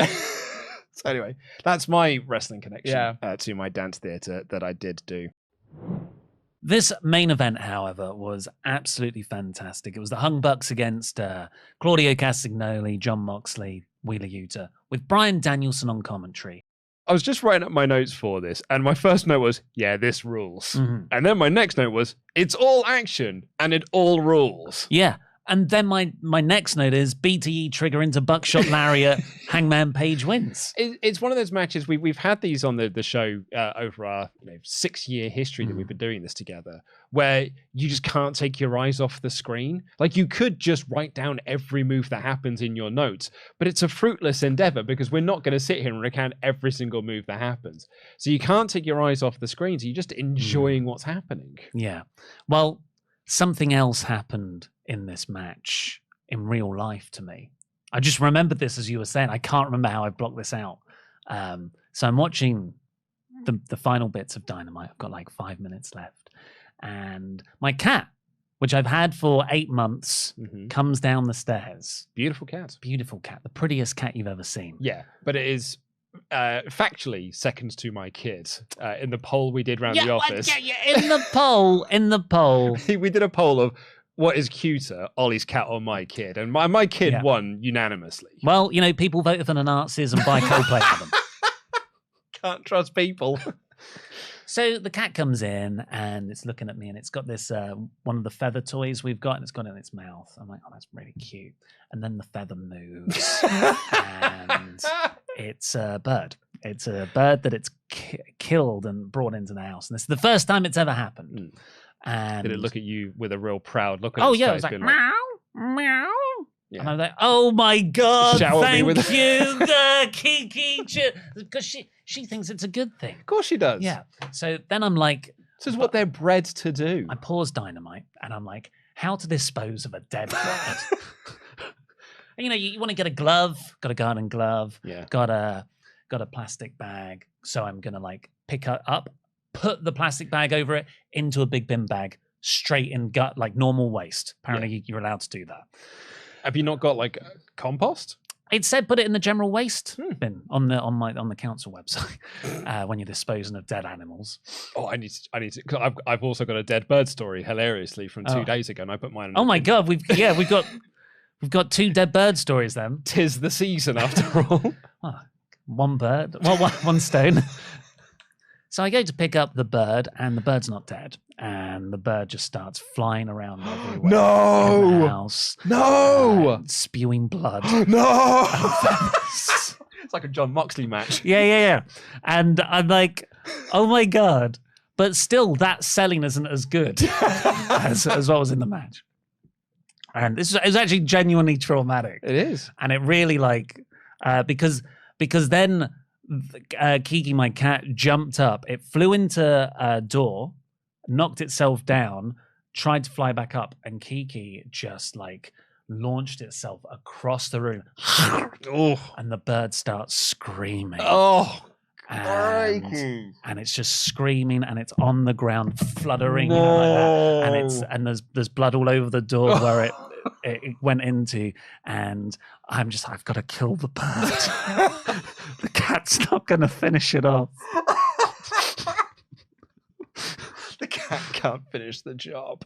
The cat doesn't. The cat won't kill it. And it was about half an hour of me just looking at this bird and trying to maneuver it, poke it into the garden so I could smash its head in with a shovel. God.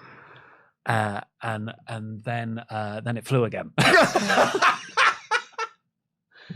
It flew again. It went onto the work surface. Kiki attacked it again. It smashed 3 glasses on the kitchen work surface. And I just, in this moment, I had closed enough doors I just ran out the house into the garden, and the bird followed me. Like that, and it just flew away in spurts. And Kiki's just walking around like meow meow meow. What a fun time that was, hey? That bird's got quite a story to tell its mates when it gets home. No, Luke, it's going to die a slow and painful death.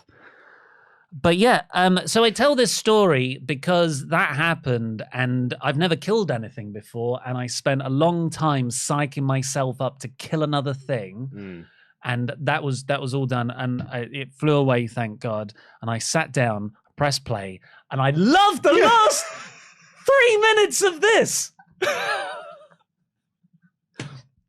Like, even though all that stuff happened, I'm like, my heart's pumping. I'm like, I can't write my script after this. I can't even eat. And then Eddie Kingston's music hit to make the save for Hangman Page. Well, not really the save. He just wanted to deck Claudio, I think. And I just forgot about everything. Yeah. That's the power of how good this final angle was. Unknown username, please do let our moderators know, says Luke, Ollie, 5 out of 5 Dynamite for me. Loved those final moments, and the MJF stuff is always incredible. With his return, who do you think Eddie's first feud will be? Dream matches for Collision. Also, RIP John Squawksy, the bird that couldn't be killed. John Squawksley. Is John Squawksley the name of the bird that attacked? Well, yeah, came into my living room this morning. But Eddie's, it's Blackpool Combat Club by the looks of things, or at least, Claudio and Danielson. Blakey says, I think they're trying to make Sammy a babyface because they don't want people to boo a new dad, because it feels weird and people don't want to boo him when he talks about his daughter, and Sammy wants to talk about his daughter. Well, I mean, Blakey, don't have him talk about his kids. No one likes people going on and on about their kids, and I just had a kid, and now it's part of my identity and my nickname and everything. People hate that. I was going to use myself as the example. If we wanted to turn me heel, I wouldn't talk about my kid because that might endear people to me. Yes, it's that a lot of wrestlers have kids. A lot of baddies have. Danielson's got kids. They don't all make it part of their character as soon as they know. Yeah, Danielson's a heel. He's got 2 kids. He's got 2 daughters, no less. He doesn't, but it doesn't make him a babyface. Actually, because he was accused of neglecting those children, was part of the MJF Danielson feud. Also, we've got to stop bringing up birds as well, because his kid's called Birdie. My story was way less harrowing as well. Do you not think it's the pigeons trying to come back? What happened with yours? So we've got birds nesting in our guttering, and a little fledgling. I clearly tried to fly and was a bit too early, so and because I live in a 3-story house, it fell. Yeah, it fell some distance, and so I went out of my back gate. Well, it's also because you've got the baseball bat, and as you're it waving. comes down, take it, batter. That one died.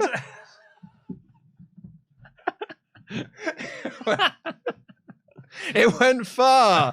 No, and I went to go put something in the garage, found out my back gate. I was like, oh, that's sad. Yeah. So I put it in the compost. But apparently that's not the right thing to do, so maybe I've got to go and rescue that and just put it in the bin. Dekavenko says the cat didn't finish the story.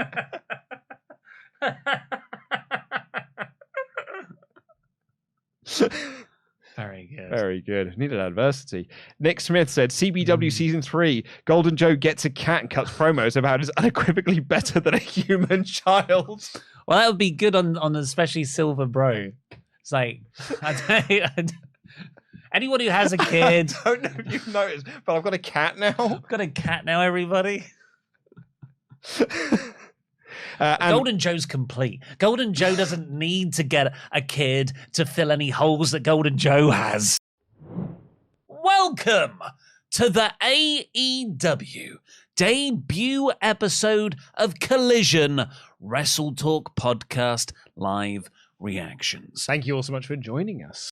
We're watching this via Fight, which means we will watch lovely, lovely ad breaks. We do, and we also get to see like full matches, whereas the Americans will go to that restaurant quality picture-in-picture. We will have just the picture and commentary.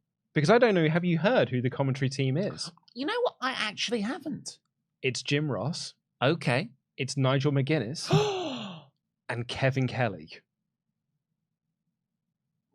What? I've been waiting all evening to tell you. And actually, Jim Ross only does the main event, so the bulk of the show is done by Kevin Kelly and Nigel McGuinness. Are you freaking kidding me? I have been so... And I was really hoping you hadn't seen that either.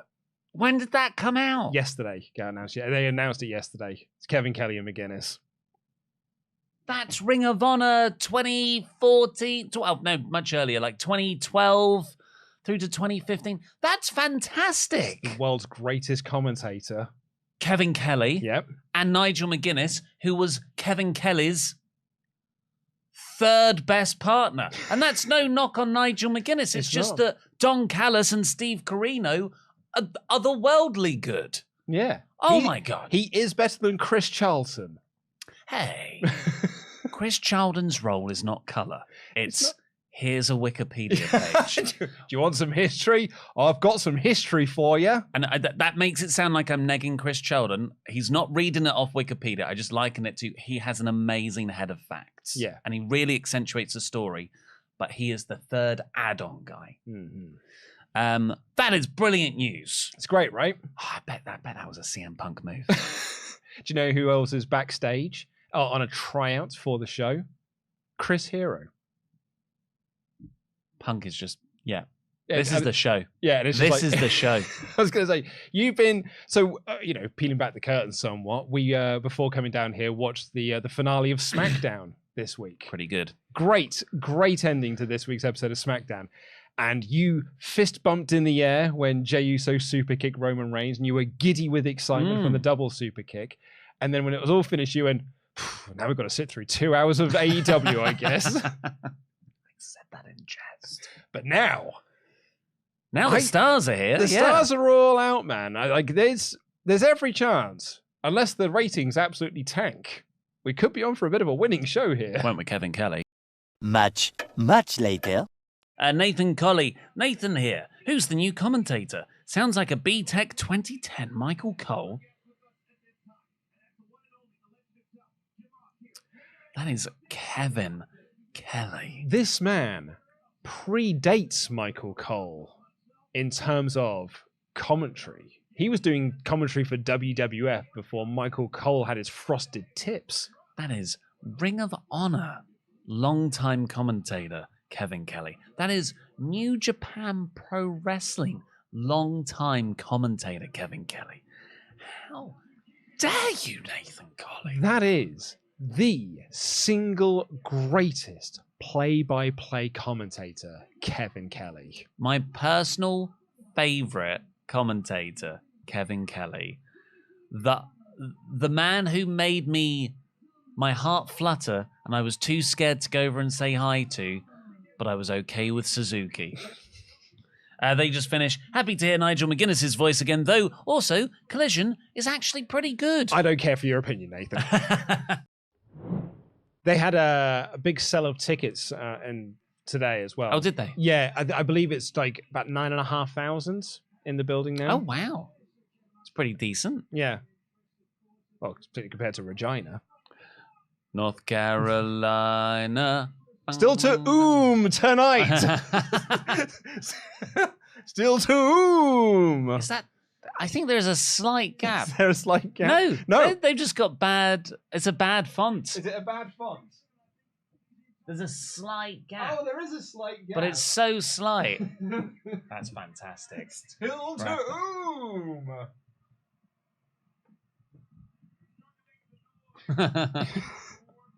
It's on all of them. This is where they're like, then this is going to happen all night.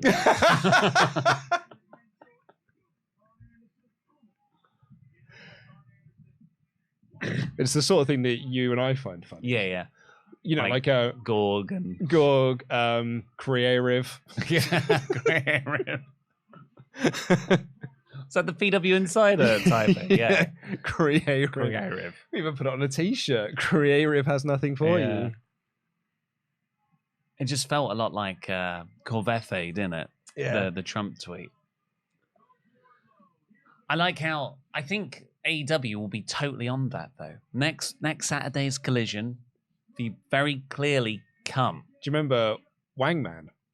Wangman Page. Wangman Page. Wangman versus Danielson. And they lent into it. They're very good at fixing those bits, but not necessarily good at dealing with massive conflict between the most important people in their company. Well, you know, Punk said, I've tried. Oh, yeah, you can't. I tried. What else can you do? Tried. And then Rhea Ripley was set to take on Natalya. My first note here is, lol, what? Yeah. And then Corey made a reference to her Instagram story. I haven't seen it. The Instagram story. I don't follow it. I don't think it's actually, it's not appropriate to tell on a podcast either. Oh. Whose Instagram story? Well, Rhea Ripley's Instagram story. It was a thing. Is it a naughty thing? Well, it was not her though. I don't think she realized it was a naughty thing that she had shared. Okay, I'll tell you what. I'm going to whisper to you very quietly so the microphones don't pick up. How does she not know what she's sharing? That's fantastic. We've all been there, Rhea. We've all done it. Christ. Okay. There's this whole thing on Twitter yesterday being like, "Oh, Rhea, no!" Oh dear. Don't investigate any further, children. Counter the one-wing angel again. Going for the Stormbreaker. Countered. Oh. Diving elbow. Stormbreaker one more time. Going for the Stormbreaker again. Oh my God!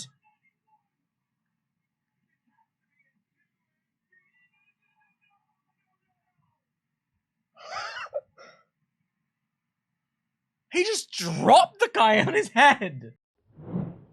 Sting teamed with Darby Allin in the main event against Le Sex Gods, Chris Jericho and Sammy Guevara. That wasn't Chris Jericho. Oh, my apologies. It was the Lame Maker.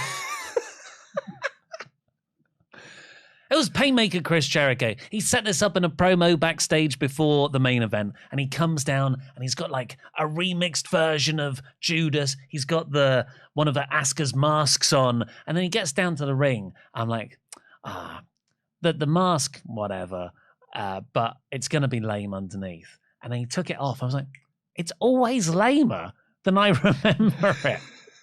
Do you remember when you thought it was a work? Yeah. And when you thought, he's working all of us. He doesn't think this is cool. He knows this is lame. And he's working the internet marks. This was when he first debuted it in New Japan against Naito. He didn't do it. Did he do it against Kenny? Didn't do it, Kenny. Because he was the alpha, wasn't he, against the Omega? So it was against Naito, and to my eye, I thought he was intentionally bulking up in the gut area. Yeah. To give that impression of, I'm just a big, burly, slightly out of shape bruiser from America, and also crap makeup. Crap makeup. And I made the argument. No, I think Chris Jericho thinks this is cool because Chris Jericho's a fan of Kiss, so he probably thinks this is well cool. And he genuinely believes there are two different realities with different Sinbad movies. Does he really? Well, he had someone on his podcast to debate it. He did. And that person also said that, time shifted and the reveal in Empire Strikes Back is different from when it was first released. Really? The line reading is different from when it was first shown in the cinemas to how it has become now. The timeline's shifted somewhat. As in, it wasn't I'm your father. Yeah. Spoilers. Yeah. What was it? Because the line is, no, Luke, I am your father. Uh-huh. But I think this guy's argument was, I can't remember what it was now, but it is like he said it was a different line originally, and the timeline shifted now, and it's now changed into what we now know it as. I love that people like that exist, that their instant thought, as mine would be, oh, my memory's getting worse. I've misremembered it. Yeah, I'm getting dumb. There's something wrong with me. It's, oh no, the fabric of space-time is incorrect. How? Well, I liken Jericho a little bit to Joe Rogan. My favorite Joe Rogan meme I've ever seen is Joe Rogan interviewing Principal Skinner. And Principal Skinner says, "Where I come from, we call them steamed hams." And Joe Rogan replies, "Yeah, I've heard that before." I feel that's what Jericho is, because Jericho just brings these people on and he's like, "Really? Oh, is that what's happened?" The guy's like, "Yeah, absolutely, yeah." I would say Chris Jericho is a very, very, very, very, very poor man's Joe Rogan. Anyway, he's a good wrestler, though. I really enjoyed this main event. He sets up a ladder in the ring and he starts to climb it. I'm like, oh, I mean, it's still quite far, but I've seen him jump that far to hit coffin drops and whatnot. And he was going to go to the top of the ladder. And then a great bit of camera work. You then see Sting climbing the other side and be like, "No, son, I've got this." I'm like, have you? And Darby looks at him and is like, "All right, for your funeral, bud." And then I can't remember, but I imagine he then walks down and very carefully holds the ladder. Yeah, I mean, in the... Whoa, crap! You all right? That hit you. No, dodged me. It dodged you. The title belt just fell off the set. Whoa, look at that. That was scary. That felt like we tampered with the timeline so much. Space-time's getting revenge. Someone came to hurt us for talking smack about Jericho's podcast. Do you think Sean Ross Sapp just came in yesterday and screwed everything? Did you show him this room? I did. Yeah. Then that means that we have our number one suspect. It's never fallen down before, Sean. That's right. It hadn't fallen down before he was there. That was almost t-shirt wall days-esque. That was a lot heavier than a t-shirt. Here comes Hobbs and Christian Cage. Christian's coming in. Help me, Christian. Help me, Christian. Christian's what Jesus also said. Fight forever chance. Yep. That's the name of the game. They did the thing. Pete. Oh, shit, there goes Hobbs. I've got the hang of this now, lads. Don't worry. I know what I'm doing now. There's only 25 other guys. Oh, Sammy Guevara did a little bum spin. Oh!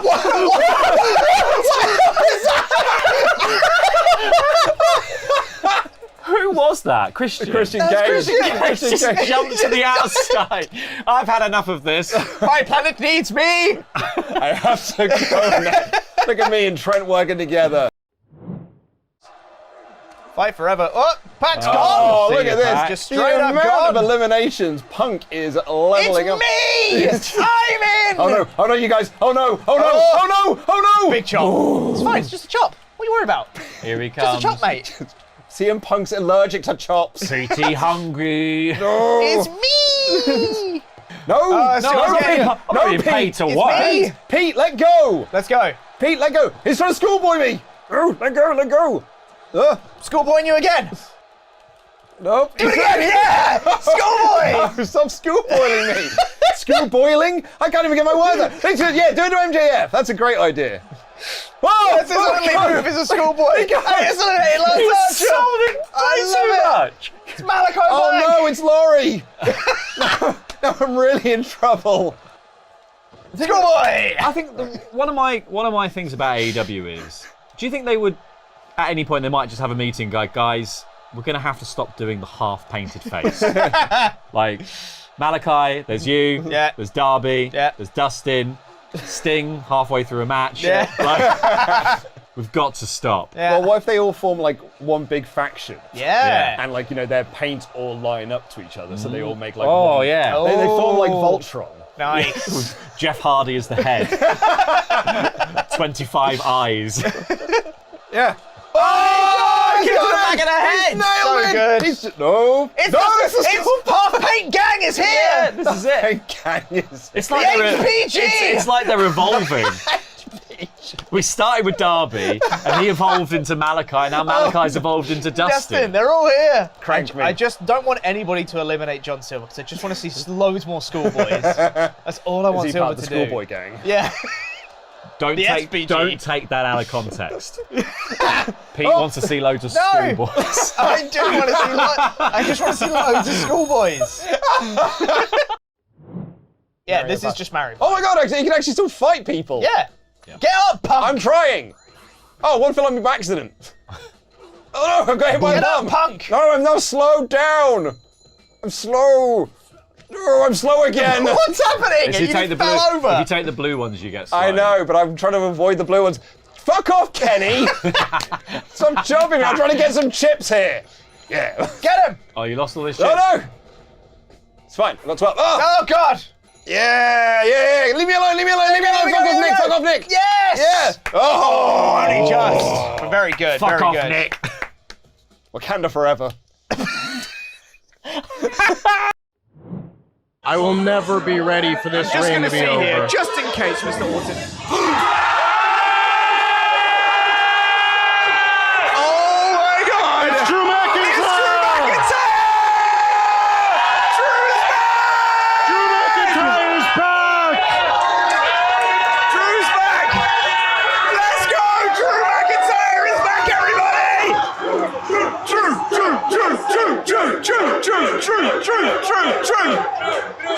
Amazing! Drew just walking with purpose down to the ring. Gunther standing with the IC title.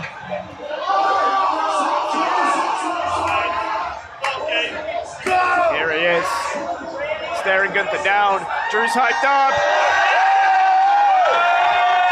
London crowd love him. We love him. Staring Gunther down.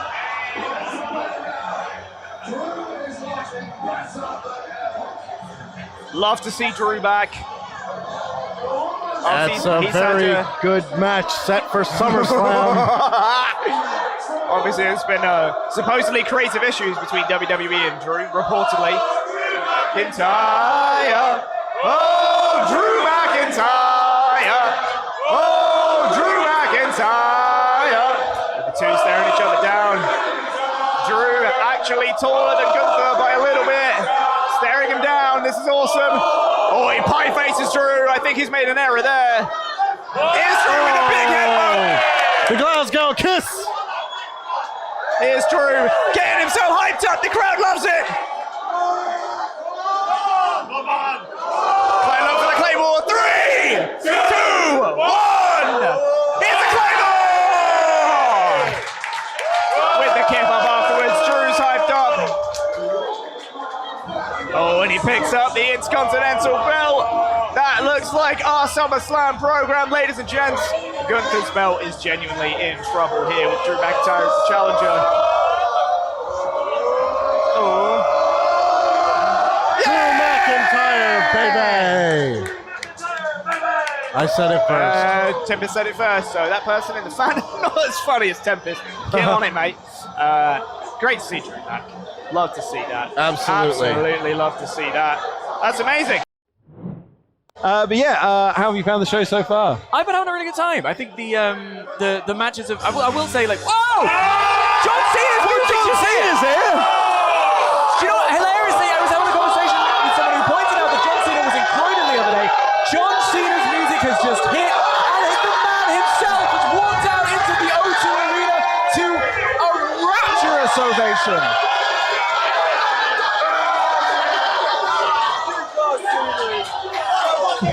Unbelievable scene. Turns out John Cena's here, everyone. John Cena, he doesn't miss a big event, and he knew the London crowd were going to be up for it. He's got the Sport WrestleTalk colours on him. Holy shit! Holy shit! Let's go to work, Stu! Holy shit! Holy shit! Holy shit! Unreal. Holy shit! Holy shit! What's he doing here?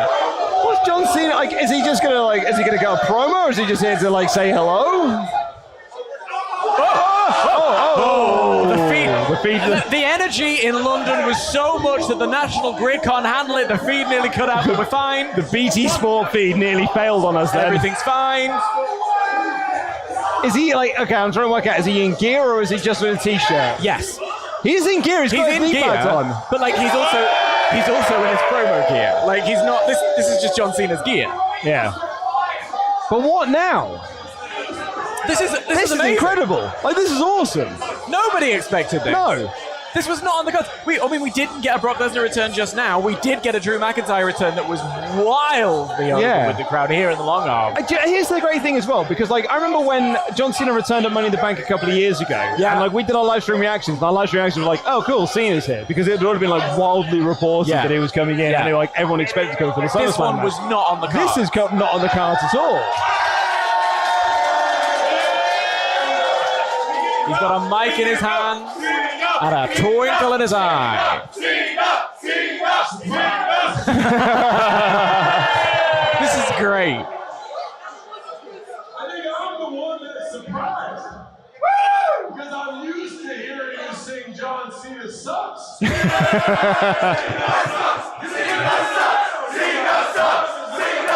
Let the man speak.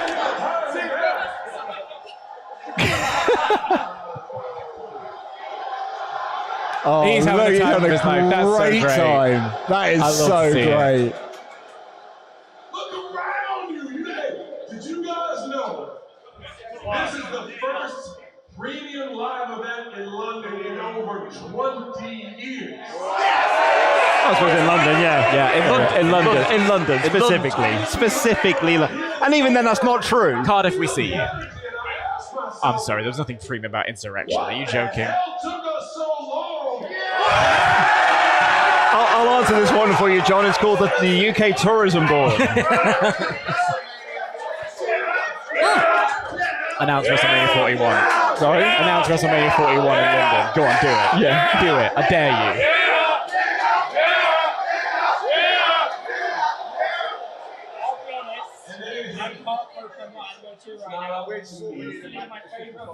It's up to the decision makers. They don't necessarily know how to feel about London. I mean, it's a big shit. We're not telling you guys anything you don't know. They think this is kind of a hostile environment. What? Couldn't possibly be. Not us. Not us. You know. Hostile. That guy's fuming.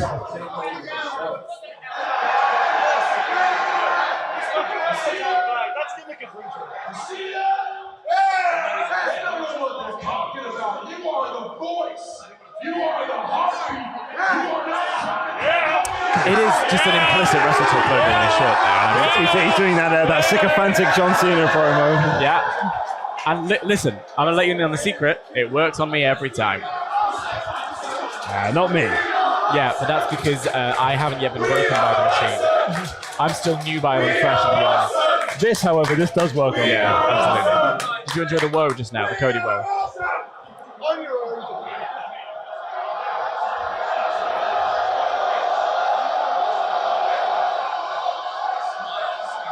We are chanting in unison.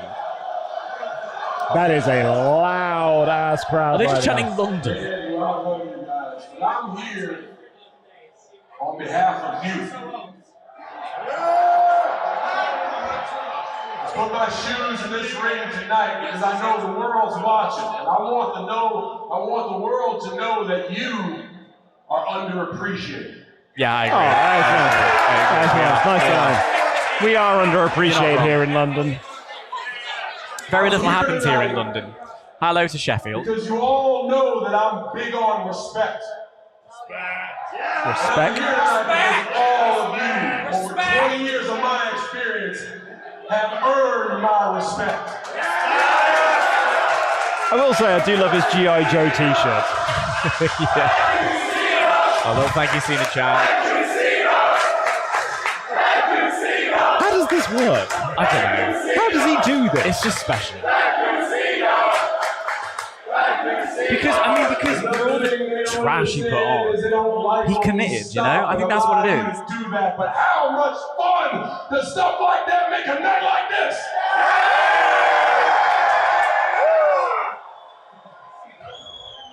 You cheer, you chant, hell, you care. I'm here to try to bring WrestleMania to London. That's what I'm talking about! What? Wait, what? They are testing the waters for a WrestleMania here in London. That's not him saying it's happening. He's not saying it's happening, but they are looking and hinting. And when WWE hint that a WrestleMania in London could happen, we could get it. Right now, He's the greatest of all time, damn it! for one more match. I'm here because I know when they play those trumpets, people watch and people listen. And right now, I want to give something to an audience I love. I want to give them a chance to tell the world, to tell the people who make decisions what we already know. Take a moment right now. Let them see. Let them feel. Let them hear what WrestleMania is about. What are we getting WrestleMania in London? I feel like we've got it at this point. Grayson Waller. It's fucking SpongeBob. Here he comes. Here he comes.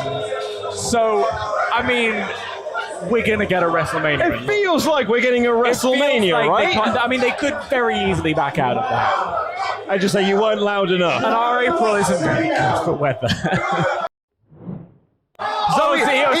Io Sky in the ring. Where's Bailey? Where's Bailey? Pushing the second ladder Bailey? out. Don't bother, Io. Just climb. Come on, Bring Bailey. it home. Come on, Bailey. Bailey, you've got this. Bailey, you've got this. Oh, this could well be another moment of damage control. Io is on the hard cam side. Io is up. Io is halfway there. Io is almost all the way there. Io is almost all the way there. She has got her hands on the briefcase, but it's being tipped who over. is it? It's being tipped over. It was Bailey! It was Bailey! Yes! Bailey! Yes! Bailey! Yes! Let me give some colour for people. Bailey, climb! Io Sky was pushed off. We couldn't see who was doing the pushing, but it was Bailey herself. Bailey, climb! It's every woman for herself in this Money in the Bank ladder match. And now Bailey is climbing the ladder. I want to know if you'll be my girl. Becky Lynch back on the other side. Becky's up! Oh! She's using the other half of the handcuffs to finish Bailey. Holy shit! Oh, that's unreal. That is unreal stuff. Bailey, no, mate! Oh, vile. That was... you say fuck, Becky is up, Becky is climbing, Becky is up, and Becky is climbing. Becky Lynch, but Bailey is climbing back up, and Io Sky making her way There's back Io into the ring. Io pulls out Becky Lynch. Becky Lynch boots Io. Bailey. Becky is up. I don't Becky's know how this halfway is up going to go again. at this stage. Bailey, yes, Bailey. Go, Bailey. Bailey has pulled Becky to her level. Oh! No, Io Sky. Oh my God! Io Sky using the handcuffs to handcuff both Bailey and Becky together. They are trapped halfway on the ladder. This is your moment, Io Sky. Climb. Neither Becky or Bailey are able to climb anywhere other than halfway up the ladder. Io, climb, woman, climb. Io is going. She's going to climb over Becky Lynch. She's going to go Stay over Bailey. Bailey. This is the moment. This is the moment. This is surely This it is now. it. This is surely it now. Surely now. Dan Layton is about to become the champion. Come on, Io Sky.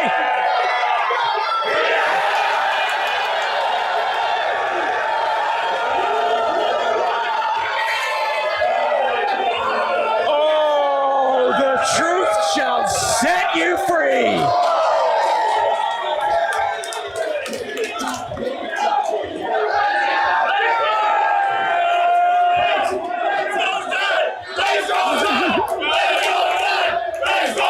Oh, it feels good. It feels good, everybody. You all knew it was coming, but all we needed was one final spot, one final moment to prove that the truth shall set you free. Dan Layton, the new Money in the Bank, the new Jam in the Jar holder, as Pete Quinnell, the Jam That Champion, who by that match I think has more or less guaranteed himself the win tonight, stares daggers. Right here, baby. It feels like it is unlike Donkey Kong. Step back. Do it tonight. I could do it tonight. He is threatening to jam it in tonight. As Tempest, I feel like on Canada Day, no less. It's all over now, right? Mod Mother Jenna, just a quick update on the scoreboard. That was worth 2 points, so Pete is on 7, not 6. So it's now currently 7-2. Unreal. Now you might think Unreal. it is over. However, Seth is Tempest Joker pick, which means you will get 4 points for that match. What? Oh, in the championship. Yeah, in the championship, yeah. So really, I mean, the next match. But Pete still gets 2, so Pete will be up to 9. And then it kind of would all come down to, oh no, that's not a title match, is it? That's not a title match. So I think Pete's won it. Tempest. So hang on. So that match has brought Pete up to 6. Because he's also got Seth, and he'll also get 2 points. That is right. He has won. Yeah. We have it. Which means I have got an announcement to make to the live crowd. Between you and me, while the live crowd are going to celebrate Pete's championship win, could be tonight. I could take it. I could take it if I wanted to. In the meantime, while we get a little video package, I'm going to get to some of your Ultra Chats. Oh, amazing. Marine Dahas has gifted a membership. Thank you so much. And Hannah Allen is back. Some love for... Oh, I'll wait. Maybe I'll wait for this one. It's love for Luco, and I'll wait for him to come back. I'm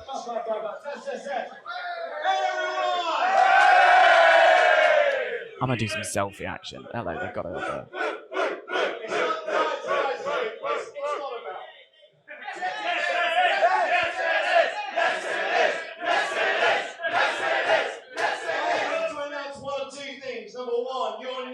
Gem in the jar. It's all about the truth.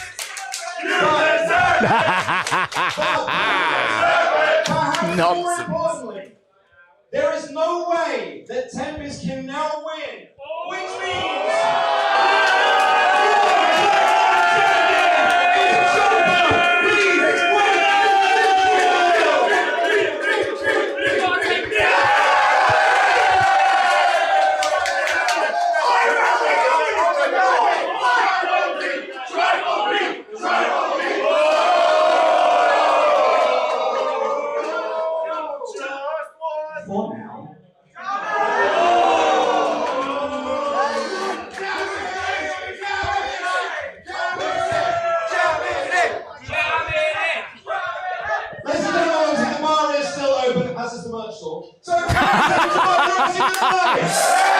Thanks so much for being here. Here's a little bit of entertainment. Give us your money. That's what we were saying just there. God, wrestling's nonsense, isn't it? Well, Dan, that was, I would say, what a moment. I nothing if a fan of a moment. I was saving this Ultra Chat for you because Hannah Allen wants to give you some love. Can I just say, Luke, we have never met in person, but you're one of my favorite people. Your love for the weird shit I also like. I look forward to anything you're in, and the world of wrestling, your voice. And in the world of wrestling, your voice in particular. Lots of love, guys. Thank you so much to everyone who sent in an Ultra Chat so far. Please do continue to send in your Ultra Chats, and we will read them all out. Thank you, Hannah. That really does mean the world to me. Thank you very much. This Canada Day. Do you want to have a moment? Speak to the people at home about your loss. On Canada Day, no less.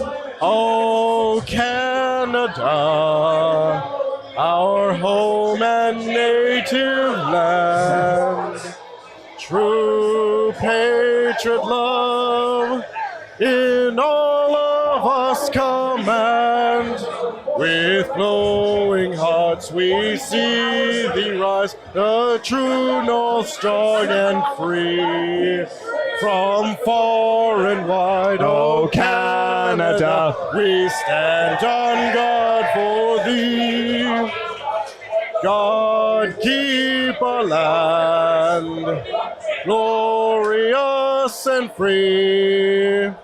Oh Canada, we stand on guard for thee. Oh Canada, we stand on guard for thee. That's all I got. Thank Happy you very Canada much. Day, Sam Happy Biff. Canada Day to everybody. I don't know where Dan's gone. He's still here. Thank you all. Have a good night. I'll be on for the main event. Happy Canada Day. Watch AEW Fight Forever. Road to the Elite mode on partsFUNknown.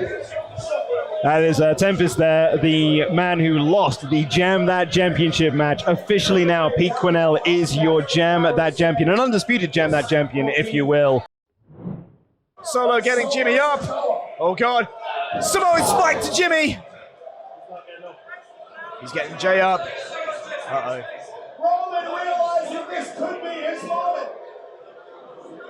He's lining Jay up for a spear here. Ooh, here comes Roman bouncing off the ropes. Spear to Jey Uso and a Samoan spike at the same time. And the referee's here. This referee sucks. He's stacking Jay and Jimmy on top of each other. Oh my God. This has got to be it, everybody. This might be the end here. Roman pinning both of them. Shades of Mania 37. 1, 2. Oh, and a kick out! A kick out from Jey Uso! The Usos kick out! He kicked out! And a spear plus Samoan spike. Jay kicked out of both of them. This is unbelievable. The crowd here at the Long Arm Bottle Brewery are going insane. I'm going insane. What a near fall. Unbelievable.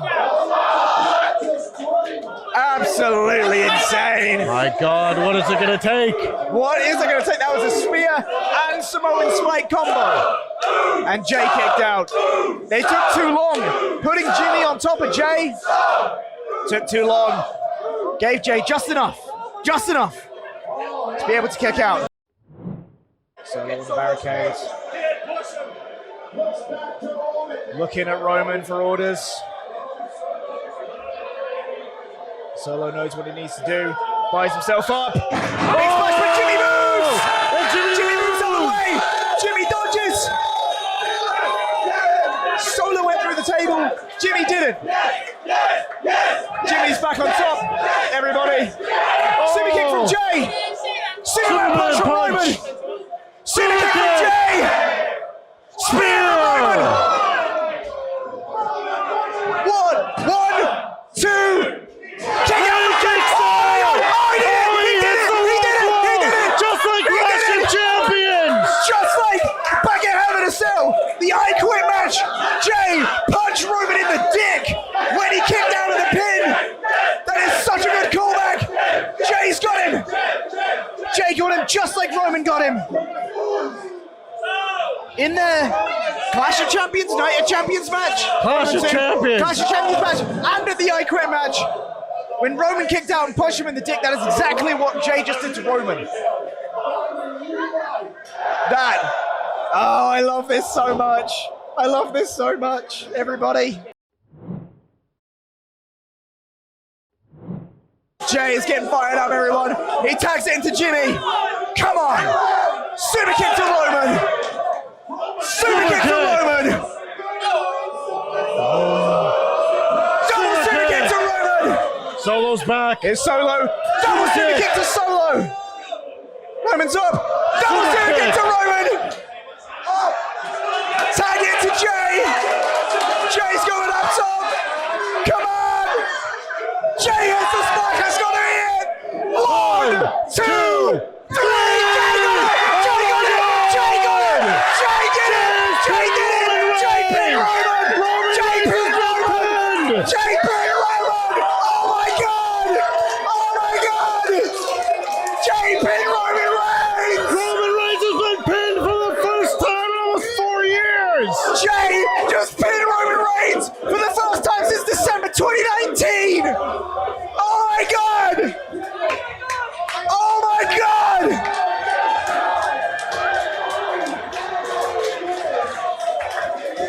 Oh my God. Holy shit. Holy shit. Holy shit. Holy shit. Holy shit. Holy shit. The Usos just pinned Roman Reigns. Unbelievable. Yep. What a win for the Usos. Unbelievable. Jay just pinned Roman Reigns. They won clean as a sheet. Jay and Jimmy put away the Tribal Chief. Unbelievable. Absolutely insane. In brilliant fashion as well. I say clean as a sheet. Jay did punch him in the dick. But you know what? That's payback for 2020. Yeah, turnabout's fair play. Turnabout's fair play, man. Oh, man. So good. So good. And Jay putting the final touches on it as well. Absolutely amazing. 1, 2, 3. Jay put him away. Absolutely incredible. The crowd in the O2 Arena went absolutely insane. Everybody here at the Long Arm Pub Arena went absolutely insane. We went insane. What an amazing finish to this match. That was unbelievable. Solo's done on the outside. Roman's done on the outside. Jay and Jimmy stand victorious over Roman Reigns and Ospreay, and they have defeated the Bloodline.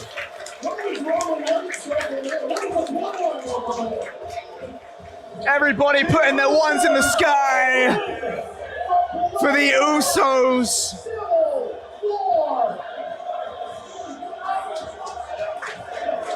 Unbelievable. That was awesome! That was awesome! That was awesome! That was awesome! That was awesome! That was awesome! Absolutely incredible. Roman is despondent. Ospreay on the outside doesn't know what's happened. Seething. And that, ladies and gentlemen, is the end of Money in the Bank 2023. We go off the air with the Usos standing tall, Roman and Solo on the outside, defeated. What a way to end the show, Tempest. What a way to end the show, Pete. My God, the first time that Roman Reigns has been pinned since December of 2019. Well, hey, at least I won. I chose the Usos. So it was last prediction wins. I won. That's how we've always done it, right? Last prediction wins? Yeah, that's definitely it. Listen. Regardless. 9-7 is not a blowaway. Decisive victory is what I'd call it. Anyway. This is never going to end. This is never going to end. Paralyzed shift again! Paralyzed shift! It's alright, he's going to go for the pin. Oh no! Double pin! Double pin! 1, 2. Yes! Yes! Oh! Yes! Pin him! Ref count! 1, 2. Yes! Wait, was me, right? Was me, right? Wait, was me though, right? So you pinned first. I pinned first. Sit down. Yes! Yes! Yeah! Victory! Time! How did we walk out with the AEW title? Injured. Classic. How did we walk out with the AEW title after all that? Well, let's get into the rest of this episode of Monday Night Raw. Actually, before we do, Dan, can I just take I'm just going to take a quick photo of us. Oh, I see. Because I'm on Instagram now. You see, absolute Dan. hustler. I'm on Instagram now, Dan. So I'm gonna put up an Instagram post while we're on air. Luke yesterday said, "Dan, can I ask you a technical question?" I just do that one again. He said, "Can I ask you a technical question?" I said, yeah, thinking it's going to be like about analytics or about, how posts work, like what hashtags to use or whatever. He goes, these messages, are they private? Because okay, so private messages haven't been a thing since 2001. Look, dude, it's because I don't know. Like, for all I know, I was writing on his wall. I don't know what it was. His wall. I haven't thought about walls in years. I don't know. I'm new to the Instagrams. Like, I don't know these. Talking things. about walls and things of a long time. Joe, today is a special day for me on a fully private lesson. This is 10 years since I moved to London today. Is it really? I'm a decade Londoner. I've lived here longer than I've lived anywhere else. He's literally doing the whole post now. Okay, so what I wanted to do is I'm going to post this on my Instagram now, on my Instagrams, and I want everyone to go and follow me on Instagrams and comment on this post. Chad is ace. Okay, look at you. And I want every single person to go and do this. Hashtag Chad is ace. Yeah. Hashtag Chad is ace. Hashtag content. Don't do too many hashtags. Maybe just Chad is ace. Yeah. Hashtag Chad is ace. Okay. Really is.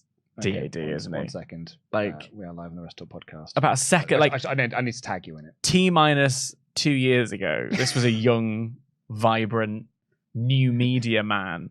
Now he's a dad. Oh, I've just got Instagram. Can you show me? In fact, you say they're doing that. I've got a funny bit. Have you? Yeah. Have you really? I've got a very funny bit. Here we go. People are already starting to like the photo. There we go. You ready? Yep. Just sort of, if you put those at the end of your nose. The absolute state of this. Sorry, I actually to just make sure that I've done this right. He's holding his phone down there and he's...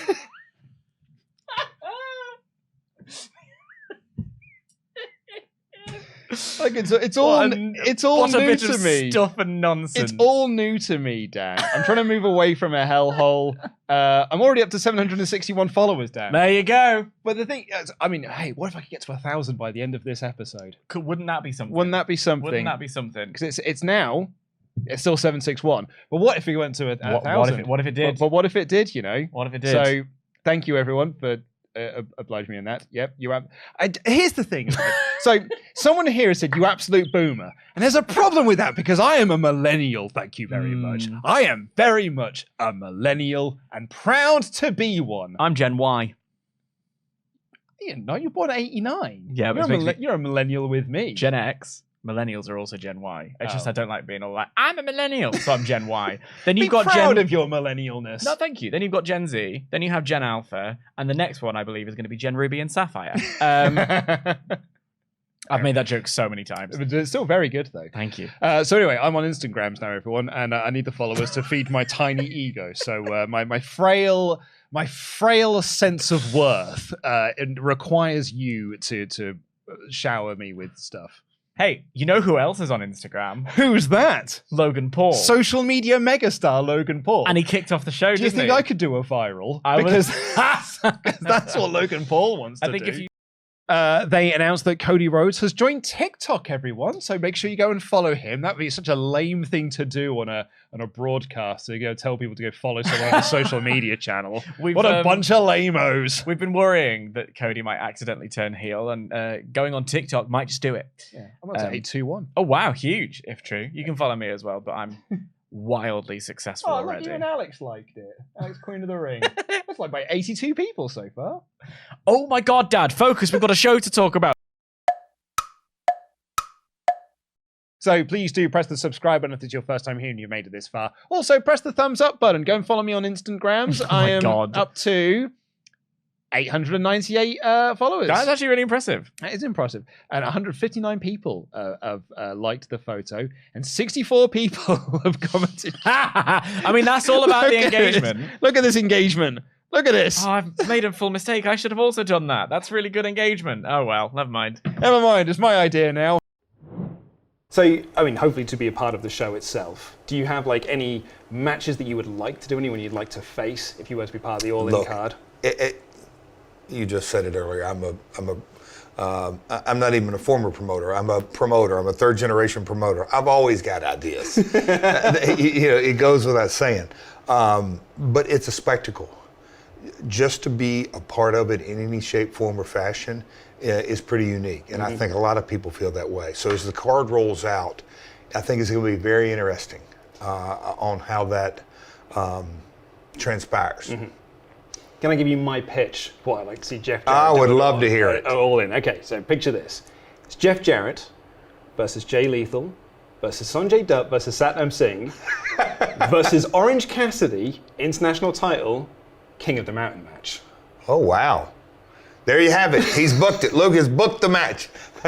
Satnam, come on now. Satnam, he was it. That's the great, I mean, because you've got a lot of history. If I know this correctly, you've got the most wins in the King of the Mountain match. I'll leave that up to you for you to determine that. I'm pretty sure I checked that earlier. Okay. That's correct. Jay Lethal's got a lot of experience in it. Yeah. Sanjay has. Satnam Singh's the wild card in there. You can just walk up and hang that belt up. Yeah. And you got Orange Cassidy against all four of you. And Orange always finds a way to win, does he not? He's on a winning streak. You know, we're having tongue-in-cheek. Pretty unique group, wouldn't you say? Yeah, I was going to ask you about this group. Do you have a team name? And why isn't it Team TNA? I think it's much bigger than that. Honestly, I do. We've kicked around a few different names. There's a few guys in the back that have tongue-in-cheek, but then not tongue-in-cheek, and say, here comes heat, there goes heat. Here comes heat, there goes heat.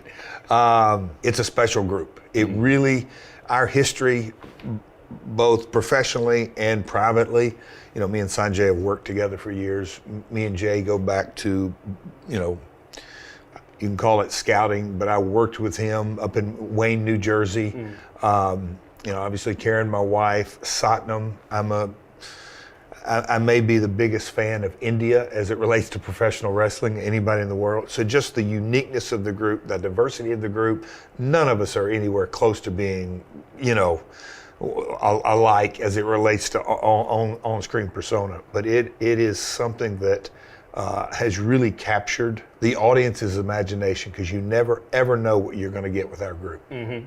So, I mean, can you give us a bit of exclusive? What are some of the team names you have kicked around? Oh, I can't let you in on that, because then people would start voting. I like this. Do you have a team name? WrestleTalk? No. Oh, well, for our group. We refer to as Team TNA. Oh, okay. And that's only because, like, I'm a big TNA mark. I got so, you. like, you know, and I hear you. I see you, I see Jay, I see Sanjay, I and see. I'm like, that's Team TNA. Like, that's my era of TNA, no less, as well. So that's what we always refer Fair to enough. you as. Fair enough. Okay. I mean, actually, I do have to ask you, because you mentioned the concession stand brawl that you did with Mark Briscoe. Yeah. Like, the stuff you were doing with Mark, like, you got a lot of praise online for the stuff down at the Briscoe farm and everything. How fun was that, filming with the Briscoe family, and, you know, with the respects to Jay and everything, and with Jay's relationship with Jay Briscoe, no less. How much, like, or did it mean to you? How much fun was it? That's right up my alley. You know my career. That you know, that is something that if you would have had your crew doc style just on that day of, we'll call it production, I think people would in a lot of ways just kind of be in amazement how you wouldn't have known when the camera was on and off. That banner, you know, the authenticity that went into that. There wasn't, and I've been on a lot of shoots in my career that, you know, I hate to say it, but the reality is take 1, take 2, take 3, take 4, take 5, take 6. There was never any of that. They just kind of turned the cameras on and we just kind of rolled through it, and, you know, you got to block shots and stuff like that. But, and I don't want to say it was all ad lib, but for the most part, it really was. Papa Briscoe, the lines that they delivered about the 2 clowns down there and which one, that's all off the cuff. Me mistaking the baby for a little girl, and Mark, that was all authentic. When the shoot was about over, I walked past the riding lawnmower and I said, "Hey, Mark, the key's in that?" He just kind of double take at me and he goes, "You're not really?" And I said, "Oh yeah, I'm really." And so I got on it, and not far from that was the tractor. And Satnam looked at me and I said, "Can you drive it?" He looked back there and he said, "Yeah." And Sanjay's like, whoa. And Satnam, you know, he came to America when he was a kid, but, you know, he comes from a small village in India that farmed. So it wasn't the first time he had driven a tractor. So all those little bits and pieces that came into it really made for some magical TV, and I'm glad that everybody enjoyed it. But it's. I think it's when we see a different side to Jeff Jarrett in this, because it reminded me a lot of, I believe it was for Slammiversary, you and Karen were doing your honeymoon at Universal Studios. And the skits there, and you mentioned it's like it does just feels like all ad-libbing, and that's kind of the same thing with those skits. Yeah, and that's something that it goes without saying. I love the in-ring product. It's my first love. When I was a kid, I dreamed of having matches. But once you kind of get into the business and understand it, the real character development or the real emotional connection that, look, I'm still the biggest wrestling fan, but when I watch it, you get emotionally connected to a character on TV through those type of pieces, personality, character development, It's the things that people remember. Oh, without question. Taking us to a farm and seeing, that's another funny story. Sanjay trying to buy overalls in the DC area for Satnam. They don't make them that size. Call up Jay Lethal down in Tampa, went to a Tampa Walmart, yep. Just right off the rack, Satnam's overalls. So those kind of things, and seeing Satnam and Sanjay in overalls, and Jay in his sport coat, and me and just the whole thing is good. I could just talk about TNA, but I won't. I won't just keep bringing up some TNA stuff. But I did want to ask you about your theme song. Now, if you don't mind, I do apologize. I'm going to bring up my phone for a second. Oh, boy. Because I love the My World song. I think a lot of people do. But I want to ask you about these lyrics. So, the earth is not your place. The pale skin is on your face. If you step inside with me, you will see a king. He ain't dead. He is Jeff. You want to talk us through what those lyrics might mean? He ain't dead. He is Jeff. So what is your question? Well, what are those lyrics? Sorry, I don't know my pen though. What do those lyrics mean? He ain't dead, he is Jeff. It's something that my friends and I have been quite obsessed with over the last 20 plus years. He ain't dead, he is Jeff. Can I give you a little inside track? Absolutely, I would do. In writing that song, I think He Ain't Dead, He Ain't the Rock. Did you ever hear that version of it? Oh yes, that's really rung a bell with me actually. I completely forgot think that about was out, and the Rock is trademarked. Mm-hmm. So I think we went back in and in the way the artist Dale sang it, he had originally written it. I might have to hum it, but that last line we tweaked a couple of different ways. But that was at TNA, My World, the whole theme hit it. The top riff is something that to me it grabs. Okay, we know he's coming. Yeah. So what your question is, what does that mean? What does that mean? What does it mean to you? That song, in a lot of ways, has become kind of my anthem, my identity of when the red light's on, that is my world.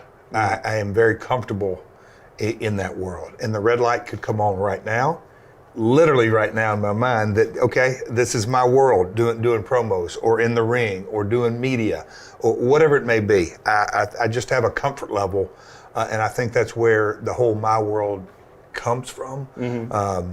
I guess I can tell you a little story. It's unique. We're coming up, I think today is the 1 year anniversary of Ric Flair's last match. Is it really today? Yeah. Of course. Yeah. I think it's the 1 year anniversary. And last year when we, go to the ring, Jay Lethal goes to the ring, and me and Karen go to the ring, and then I was outside the ring talking trash and Conrad and all that. And Jay leans over to Karen and says, "He's lost his mind. Like, what is he doing out there?" And Karen turned around and said, "Welcome to my world." Just kind of, but it wasn't welcome to her world. It was welcome to my world. Yeah. That's what he's doing. So that's kind of the whole mentality. Yeah, here we go. Figure eight on the injured knee. Yep, there you go. There's the figure four. You gave the middle finger then. Come on, Asuka. Oh, I don't want this to And be then bridge to the figure eight. bridge into the figure Is she eight. going to be able to hold it? Asuka not involved. Asuka's on not the around. outside. And no, there's Asuka's Asuka. there. Oh, the miss! Missed to Charlotte! face. No Missed DQ in in a Charlotte's triple face. threat match. No DQ. Oh! She ducked. Done the kick. Oh, roll up. 1, 2, 3. She's done it. Bianca Belair wins the match, rolling up Asuka while in a figure four.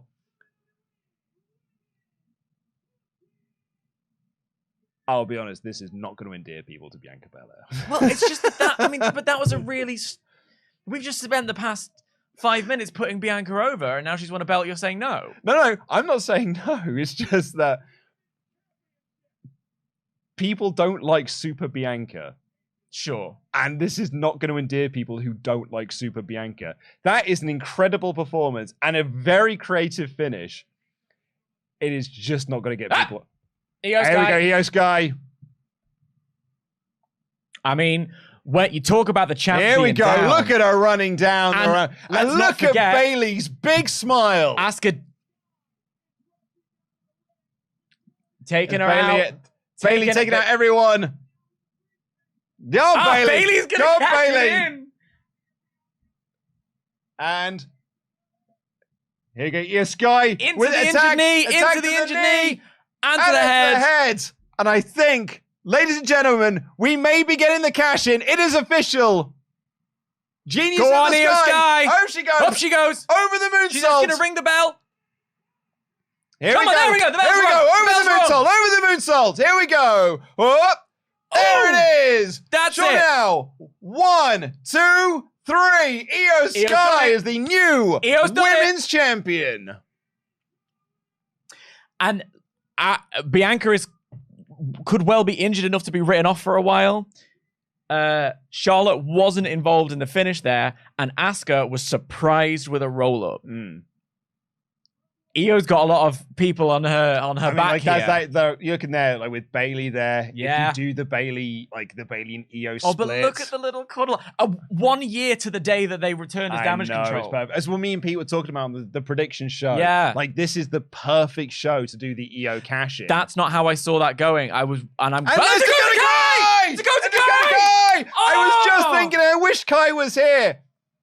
We were saying on the prediction show, this is the perfect show to do the Io cash in. Yeah. 1 year since Look, since the debut of the group. The thing about Damage Control is that their booking didn't work, but I like all three of them and I like their unit. Yeah. And I think that's why I was so disappointed by it so much. So I'm really pleased that they get this moment together. That's great. I just think Roman has lost twice already since WrestleMania. Lost at Night of Champions, was pinned by Jay at Money in the Bank. And I was saying to people at the Money in the Bank watch party that I think you give Jay the visual pin on Roman Reigns here to show that Roman Reigns is fallible. And make us believe that Jay could do it. To give him that bit of momentum into SummerSlam. But ultimately, I don't think he's the guy. Yeah. My only thing I would probably push against the idea of just going for the visual pin is that loads of people have had visual pins on Roman. Oh, I mean, like Cody had a visual pin. But Sammy had a visual with a pin, literal, Kevin with had a ding, visual ding, pin. ding. I mean that not just like, oh, I've seen you could do it. I mean, like we right. saw him pin and Yeah, he yeah. pinned him and he won. He did the finishing move. He had his shoulders to the mat. It was counted and a bell rang. Yeah. Jay is the only person to have done that since Baron Corbin. And we've seen it. Yeah. So that gave us enough to believe that he could do it. But I just feel Roman at the end of his reign, this is his first defense in WrestleMania. I don't think he's going down on 3 losses in a row. I don't think the drama has quite peaked. Reached its crescendo. Yeah, I think it's on the way. I think this is a break from... He's still got Solo. He's still got Solo. There's Jimmy. They did the big stretcher job for Jimmy. The castle hasn't crumbled yet. And it's... For those reasons, Luke...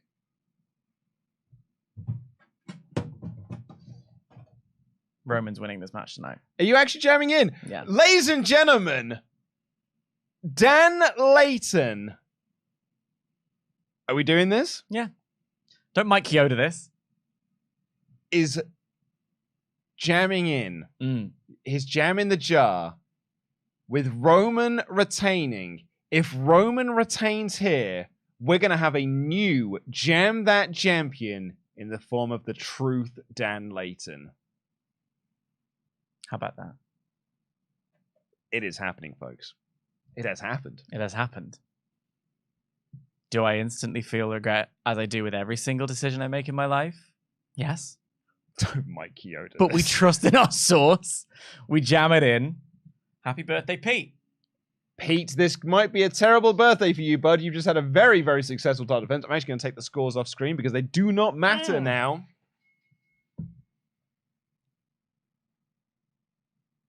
Tribal Pete.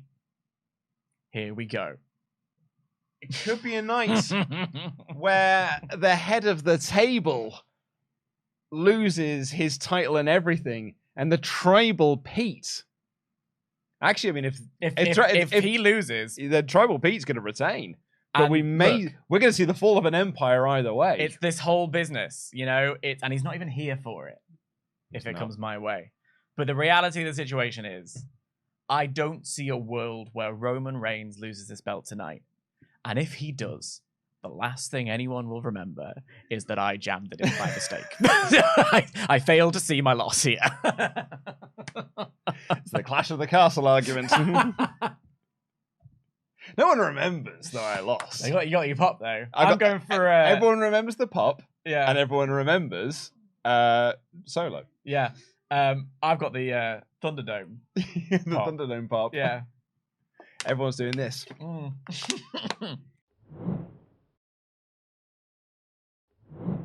Jay is climbing with the help from someone in the crowd onto the barricade, and he's splashed. Big splash through the Solo table. through the table, through the announcer's table.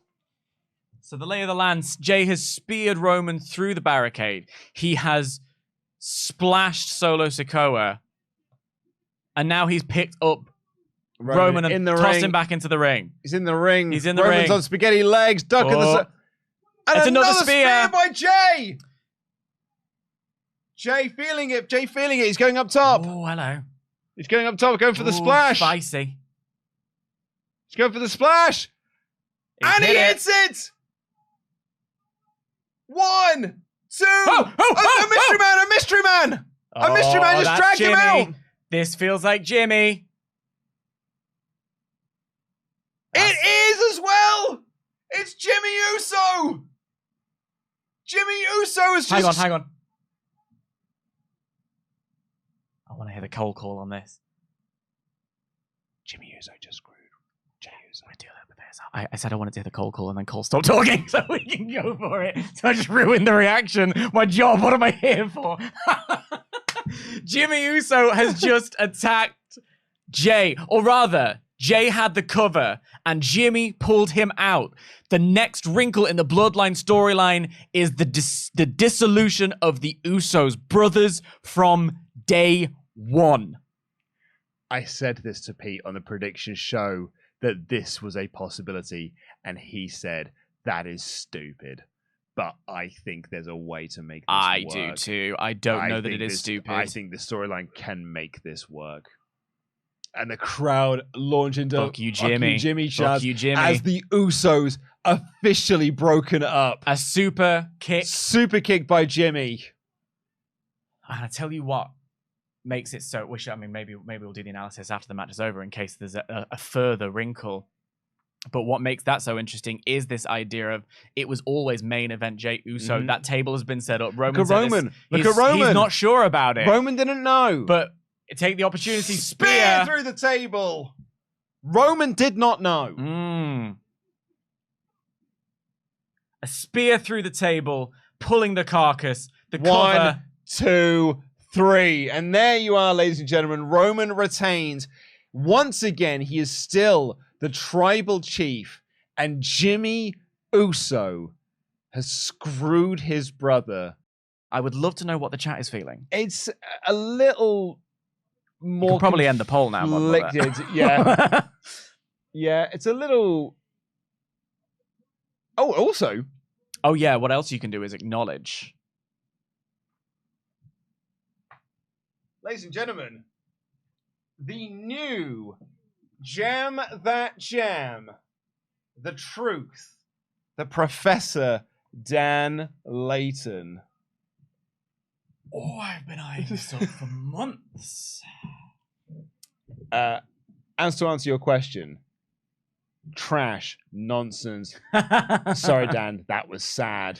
Just when you think the story can't get better, very bad. I liked it. Dog trash, liked it. Not a fan. You may not want to look at the chat right now. It's Jump the Shark, stupid, FFS. I don't know how to feel. I'm done. I don't get it. I understand. I do understand those reactions. And I also am willing to accept a little bit of criticism insofar as back at Mania, I mean, Pete was having his 10,000 yard stare. And I was kind of like, you can call it copium. My creative brain started kicking in and I was like, hey, what's my next storyline? What do I do with this now? Where do I go from here? And that's kind of what's happening now. I'm like, oh, what do I do with those performances? What story do I tell next? So that's how my brain just works. Other people are perfectly valid in their response to just hating that. What this was every single member of the JAS getting to cut a promo and saying that they're leaving the group. And the end of it was Sammy saying, I will wait until you make your decision with Don, and then I will make my decision, and I will be there regardless of what that decision is. And then he leaves. And Jericho stood in the middle of the ring, and they were like, well, coming up next, it's the Young Bucks and the Hardy Boys. I was like, oh, is that it? Start the show with the Young Bucks and the Hardy Boys. Yeah. Like this, it went on and on and on and on, because I don't know if anyone's noticed, there's a lot of members of the JAS. Daddy Magic says that he bought a Jericho t-shirt with his first paycheck, and he'd been told by people like Eddie Kingston and Kevin Steen. Kevin Steen. If you don't know who that is, you little marks, that's Kevin Owens' old Ring of Honor name. Yeah. But apparently the Kingdom is a step too far for Ronnie Davis in terms of Ring of Honor references. Everyone's got their limits. Kevin Steen's old entrance music came on my random Spotify playlist on Sunday, and I was like, sitting in a McDonald's at midnight after my pub crawl. Also, no, I'll tell you, you weren't just sitting in McDonald's, were you? What else were you doing? I was texting you that I completed the mile and I had lied. Yeah, what you were doing is you were sat in McDonald's lying to me.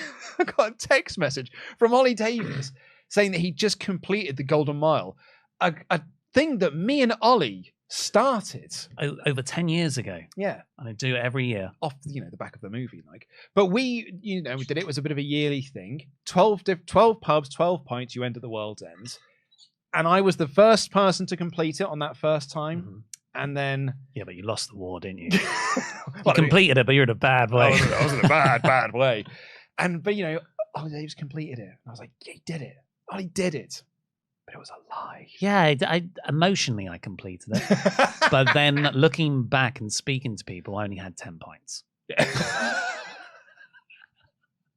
But I felt like I'd done. I felt like I won in that moment. So I think my truth was I hadn't lied. Yeah. And the first thing I did was tell you that I made a mistake.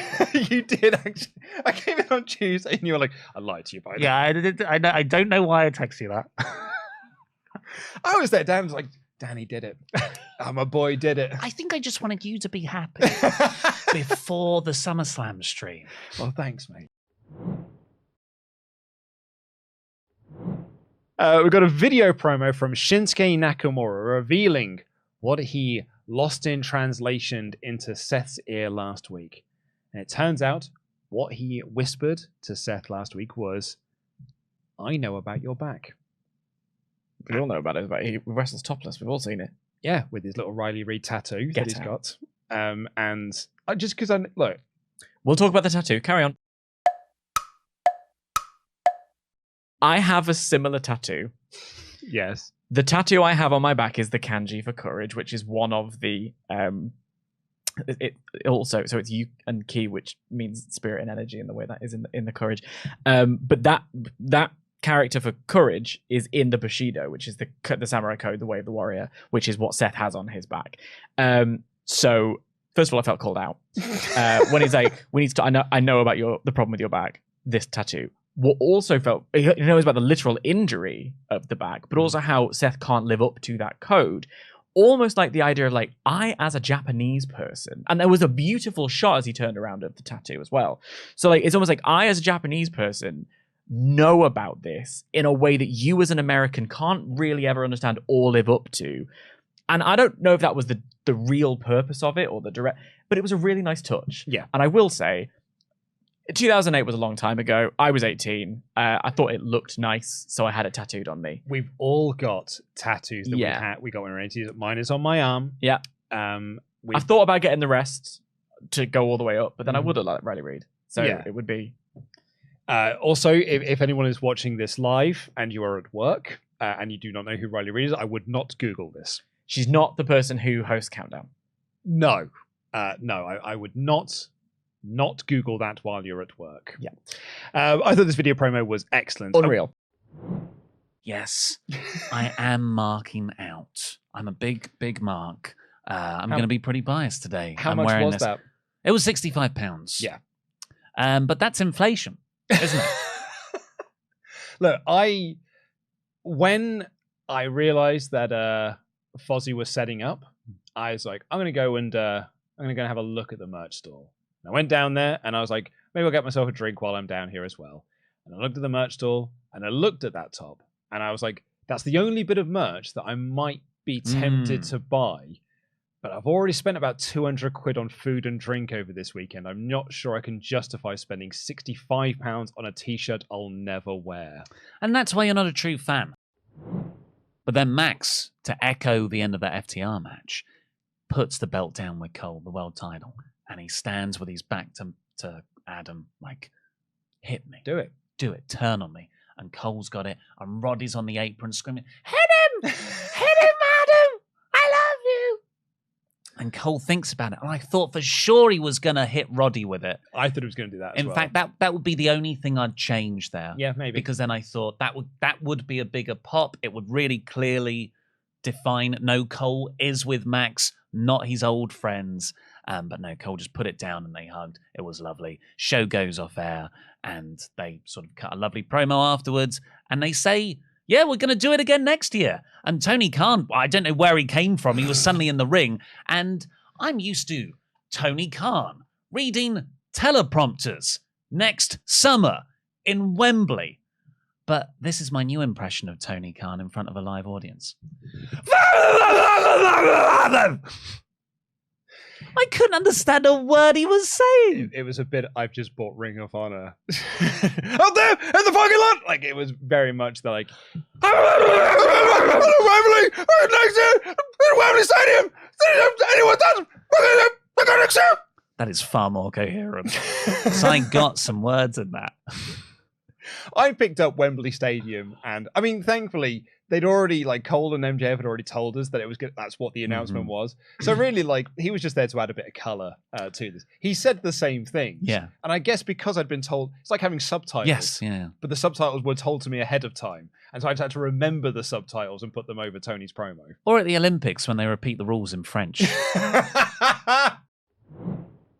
We got to crack on because we got loads of chats and we've also got a very long rest of the show to get on with. Keep on getting in your chats to WrestleTalk.com/support. Falling Downer.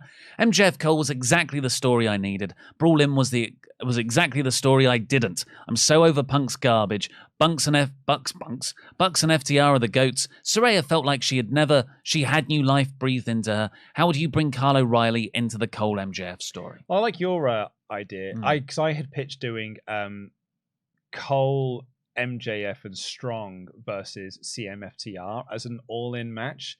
And the idea of like Adam Cole trying to convince Roddy that MJF is a good dude and MJF being a bit concerned about having another friend. But you could do that with Kylo, right? Yeah, like put Kylo in the strong spot and then just do him against the Kingdom. Or, where's the lie? You can have Bobby Fish, where's the lie, taking on CM Punk, the man who says, tell me when I'm telling lies. Exactly. And that promo could just mirror off each other for infinity. And as we know, with Bobby Fish, the only man to really kick out the GTS. On the last point I wanted to make on Falling Down, this thing of the Brawl In story, because I'd heard about, not through like inside source or anything like that. Sean told me. Just came up and it was like another fight. I thought he was like ribbing, and I was like, oh yeah, good one. He's like, no, for real. There's been another fight backstage. And I was like, oh come on, man. So I text you to let you know, but I meant to say, don't tell Dan. Oh. Because I suddenly thought, I was like, oh no, I'm going to ruin Dan's night because Dan's trying to have a nice time and he just wants people to be friends. Now we're like, they've had another fight backstage. No, I was intent on ruining Dan's night. I sang hardcore country at him through most of through most of the evening. Dan Layton got very, very upset. So the Rev Pro show, Mickie James was in a triple threat match, and the crowd chanted hardcore country, and there was like a call and response. Like one half of the crowd would do it and the other half of the crowd would do it. And the start match, it was a very cute thing. Some people then decided, we're just going to do this for the whole match, like it was the Dragunov Guns thing, and it got old quite quickly, and it worked in the Dragunov WXW thing because the whole crowd were doing it. This was like 6 lads in one area and 7 lads in another just being dicks. And Dan was so heated and so hot about this.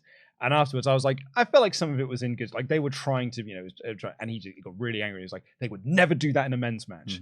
So I took great pleasure in letting him know. I was like, oh, there were a lot of fans in where I was that were doing their damnedest to not enjoy FTR and the Bucks. Really? Because they just wanted to chant about Cash Wheeler. Oh, yeah, because Cash Wheeler's got a gun. Yeah, so that one was the only chant that they started that caught on. They had 14 others that they were trying, and they were, football fans. They just had various different style of football chants and stuff. They were doing their darndest to not enjoy this match and just make chants about Cash Wheeler that will get over. Oh, it's nice in a way that, wrestling fans being dicks is almost equal opportunities. That's what I said to Dan. I was like, you see, they don't just hate women. Sometimes they hate men too. Andy Sandbox. For Luke, when MJF called out, quote, the bald guy for the first question in the press conference, I was hoping it was you, and it was. Congratulations. How does it feel to also lead the question that booked Kenny Takeshita for All Out? You're canon now? Yeah. Really? Well, yeah, because I asked Don Callis about Will Ospreay and Takeshita, and that led Callis into cutting a promo that announced the All Out match. I don't think I was the catalyst for it. I think they would have announced it at that point. No, I think it came to him in the moment. And he was just like, I think you should book this, Tony Khan. But yeah, like it was... I mean, MJF could have called a whole number of people in that room the bald one because I wasn't the only person there. But I was the first guy to get a question asked, and it was very fun. We're basically best friends now. Well, me and you, we could probably put this on the description of the podcast. Both of us have been somewhat roasted for our heads by MJF. It's true. I mean, because I did one of MJF's first interviews when he joined AEW ahead of Double or Nothing. And he roasted me on that one as well for having terrible opinions because I told him he wasn't going to win the Battle Royal. I said, I think Hangman Page is going to win. And he was like, well, you're an idiot and no one should listen to you. But yeah, it was very good fun getting to do that. And I just saw Amanda Savage, who was one of our website writers, in the chat saying that one of the thumbnails that she picked for press conference images and stuff is when Tony Khan was just smiling at me while I was asking him a question. After that, we got the Sting Derby versus Christian, Swerve Strickland coffin watch. Double coffin match. I just assumed there'd be 2 coffins. I thought so as well. And that you'd have to put both of them in a coffin and shut them. Yeah. I also thought there was one coffin. I thought they might have changed this match after Terry and Bray's passing. I thought they might have changed it because there was a bit of online chat, and I was like, I wonder if this will go down a bit. I never once thought that, and I don't think anyone in the building did. And I haven't seen anything about it online, so I don't think it would ever have been a consideration for them. This was fine. A lot of people really enjoyed it. It was fun, but the show was a bit long by this point. I just wanted to get to the main event, if I'm honest. But we did get Sting and Christian Cage in the ring at the same time, and a TNA chant broke out. Do you know who started it? What? Did you? No, 3 count. 3 counts. TNA. So I was there in the press area, and Sting and Christian Cage faced off against each other, and I couldn't help myself. I just went, TNA, TNA, and a group of lads laughed, And they then joined in. It was the same people who had done the cash wheel stuff. They joined in, and some other people down there joined in. And then before I knew it, it kind of spread around. But yeah, 80,000 people you got chanting TNA. Jeff Jarrett couldn't do it. This was a fun match, though. Lots of spots and Sting sort of. Oh god, he did a Scorpion Death Drop on the coffin. I just want to say, I don't think I was the only person that thought to do a TNA chant. Like it's just like if where we were, 80,000. Like we couldn't have got all the way around, but certainly in the area that I was in, and that was an area that people had. That was done by me. KO got busted open at some point. Not sure when that happened. Yeah, but so there was this really cool bit where I think it's the first time Dom gets involved. They're brawling into the crowd, and Priest and Balor are like getting worked over. And Dominic appears. He takes out Zayn and KO, and they disappear for a bit. And the camera just holds on the Judgment Day members. They're yucking it up. They're putting their arms around each other. And I thought, Zayn and Owens are going to be standing right behind them. The way the camera is just like on purposely not showing the background. Then the camera moves round as the heels look behind them. And behind like a table, Owens and Zayn have done a costume change. They're wearing some form of Pittsburgh ice hockey jersey. The crowd go wild for it. And Owens is covered in blood. I don't know when that happened. Did he blade on the jersey? I don't know. Maybe it was new and there was a tag in there? Because I thought that what happened was he got hit over the head with a trash can before, and I saw him go into the corner. I was like, oh, like has he got a cut or anything? And no, he was fine. I was like, oh, okay, great. I thought he'd been busted open or something then. And then like a minute later, he comes up and he's covered in it. And I was like, well, was that the spot? Was it just delayed? Like I don't know. But yeah, when he came up from there, just absolutely covered in it. Looked great. It's a cool visual. So what was because they weren't just generic jerseys. They weren't like Owens and Zayn. They had significance. I think if you want to hear it, go watch the edited review because I got Tempest to send me a voice note explaining it, and it's a minute and a half. KO and Sammy also did a hockey reference. I don't watch hockey. I didn't get it, but we have someone here at WrestleTalk who does watch hockey. So, Tempest, can you explain it to me, buddy? So Payback was in Pittsburgh where the Penguins play, and Kevin Owens dressed as Mario Lemieux, one of the greatest hockey players that has ever played the game, who wore 66, was one of the greatest players of the 90s, won 2 Stanley Cups, had to retire for a while because he got cancer, and then he managed to come back in miraculous fashion, and it was one of the greatest moments in the history of the sport, and he came back, ended up being a part owner of the team before they drafted Sidney Crosby, whose jersey was worn by Sami Zayn in this match, and they even played together for a season. They lived together for a season during Sidney Crosby's rookie year, and Sidney Crosby ended up going on to become one of the greatest hockey players in the history of the sport as well, and he won 3 Stanley Cups with the Pittsburgh Penguins, and they ended up being one of the greatest franchises ever, which is hilarious because that franchise almost went bankrupt in the 2000s before Mario Lemieux bought it. It's unbelievable.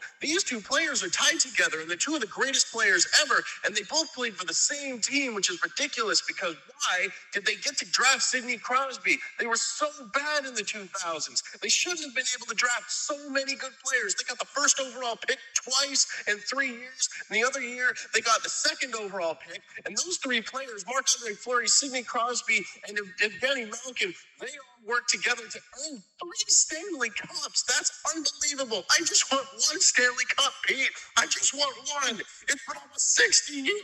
Okay. Thank you, Tim. Thank you, buddy. I think he's got some issues. Let's go watch that. It's on there. I had a great time listening to it. Right. Well, we're going to need to get into the show. However, Dan, slightly embarrassing here.